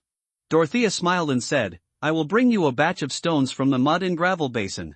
You will bring this batch of stones to the border of broken woodland to build the border wall. Hansel will definitely come to grab it when he sees so many stones. The troops in the forest camp will not be mobilized, but the troops in the rotten stone fortress will be sent out. As soon as his slow armies reach the border, you can lead the burning cavalry straight to Rottenwood Fortress, and I will give you Monty's 4th Squadron. Dorothea then explained to Harrod the best route for the attack. How to quickly break through the city defense when you arrive at Rottenwood Fortress, what important positions to seize first after attacking, how to break into the final fortress. How to best respond to emergencies. Helot couldn't help but sigh. Dorothea was indeed talented in fighting, and she casually supplemented a risky tactic into a battle plan with a high probability of winning. After explaining the capture of the Rottenwood Fortress, Dorothea, who was in a good mood, began to explain to Harrod how to withstand the counterattacks of the various camps in the broken woodland, and how to encroach step by step until the entire broken woodland was conquered. Something happened today that delayed my time, so I'll just do 3 updates, and resume 4 updates tomorrow. After being taught the skills by Dorothea himself, Harrod was confident in the battle against the broken woodland. What we have to do now is to gather troops and pull out a large-scale burning cavalry as soon as possible. He estimated that there is still a large amount of chaos crystals in the hands of players. After all, the game has been launched for 4 years, and the number of chaos crystals exploded in the old cemetery is a large number, even if the chaos crystals were continuously destroyed during this period. It is being consumed, but there must be a lot of storage left. At this moment, the players' guilds in Scorched Earth City have been mobilized, and I believe that a large number of chaos crystals will be obtained soon. If another batch of burning cavalry were released to stimulate the excitement, they would definitely be able to collect chaos crystals even faster. After Harrod left the vampire castle, he contacted Yenyu Chuhua and told him about his acquisition of the chaos crystal. Hearing that Brother Broken Bones introduced such a large network of people to her, Yenyu Chuhua immediately burst into tears of gratitude. Brother Broken Bones, you are simply a living bodhisattva. I won't say more words of gratitude. In the future, whenever brother needs it, I will definitely go through fire and water for you. Helot said with a smile, you are of your level, and you will go through fire and water for me? If you are willing to repay me, help me find out the information about the Yamada Orochi Guild and what they want to do in the Land of Death. Then she got drunk and was parachuted into the 8 Arms Guild as the new president. A human priest comes to be the president of the undead guild. A guild as big as Yamata no Orochi shouldn't be able to find a suitable undead player, right? No problem, brother Broken Bones. Leave it to us to find out the news. Hylat transferred a sum of money to Yenyu Chuhua, purchase as many chaos crystals as possible as soon as possible, and remember the quantity sold by each guild. Come to me when you run out of money. 1,000 gold is your service fee. How can we continue to charge you labor fees? We are willing to work for you even if we give you any money. Don't worry, brother Broken Bones, we will definitely handle the acquisition of chaos crystals beautifully for you. Thank you. It's us who should thank brother Bone Broken. After ending the call with Yenyu Chuhua, the Soul Eater's communication request began to flash. What a coincidence. Father, I saw my mother. You didn't say you saw me, did you? No. Helat said firmly, how could I betray you? It's good if it doesn't happen. The Soul Eater breathed a sigh of relief. Your mother is here, it's time for you to return to the Imperial capital, right? It's time to go back. It doesn't matter what Hog Town really wants. After I go back, I'll see if I can build a chaos energy compression furnace. Even if it can process some important parts, it can also speed up the recycling of the family cemetery. My mother's business is getting bigger and bigger, and the pressure she faces is getting bigger and bigger. She has protected me for so long, and it's my turn to protect her. Although Helat's time in the game world was short, the experience during this period of time made him quickly mature from an immature student. Even before the Sorrow King decayed, countless eyes were staring at his territory. The Tomorrow Group, supported independently by her mother, faces various pressures that she could not imagine before. Running for Congress is not her political ambition, but her helplessness. The Imperial capital must go. Even if there are other better options, you must go. After a while, the Soul Eater said, you have really grown up. I am proud to have a son like you. I have found all the level 30 equipment I promised you. Accept it, the mailbox flashes continuously. The Soul Eater spent a lot of money on postage to send 5 golden suits used by level 30 necromancers. 1,000-year-old funerary lion feather clothes, golden robes, requirement level 30 life, plus 1,300 attack, plus 130 defense, plus 210 dominance, plus 120 magical wisdom, plus 260. The effect of undead magic is increased by 20%, enhance 20% of your maximum attack, defense, and magic intelligence to the undead summons. Increased resistance to mind control spells comes with magic, flying feathers in the air, gliding and flying, set, Millennium Burial Objects, January 5th, Millennium Burial Objects Pivot Spirit Belt, Golden Belt. Requirement level, 32 compartments of storage, supports quick use, life, plus 800 attack, plus 40 defense, plus 40 dominance, plus 40 magical wisdom, plus 40. The effect of magic potions in the belt space is increased by 50%, duration 30 seconds, mercenaries, including heroes, can be stored. The number of occupied grids is calculated based on the volume of the mercenaries, with a minimum of 4 grids. Concentrate your mind and improve the effectiveness of meditation. Comes with magic, pivot spirit, summoning spirit body, set, Millennium Burial Objects, 1/5, Millennium Burial Gift, lizard foot boots, golden boots, requirement level, 30 life, plus 1,200 attack, plus 80 defense, plus 135 dominance, plus 60 magical wisdom, plus 180 movement speed increased by 30%. The effect of dodge skills is increased by 20%. Can walk on vertical surfaces. Comes with combat skills, kicking blade, kicks up the air blade to attack in a straight line, set, Millennium Burial Objects, 1/5, 1,000-year-old funerary hidden Huan cloak, golden cloak, level requirement, 30 life, plus 800 attack, plus 135 defense, plus 40 dominance, plus 80 magical wisdom, plus 140 increased control by 20%, magical wisdom increased by 20%. Expand the summoning distance. Comes with magic, invisibility. The invisibility effect is related to one's own magical intelligence, and to the other party's magical intelligence and invisibility. Breaking skills, set, Millennium Burial Objects, 1/5, 1,000-year funeral object, black iron sword staff, golden staff, level requirement, 30 attack, plus 235 dominance, plus 180 magical wisdom, plus 240 attack increased by 20%, combat skill power increased by 20%. In the change of rod shape, it has armor breaking effect, stun effect, and critical hit effect. The sword shape changes, with sharp effects, armor piercing effects, and blood loss effects.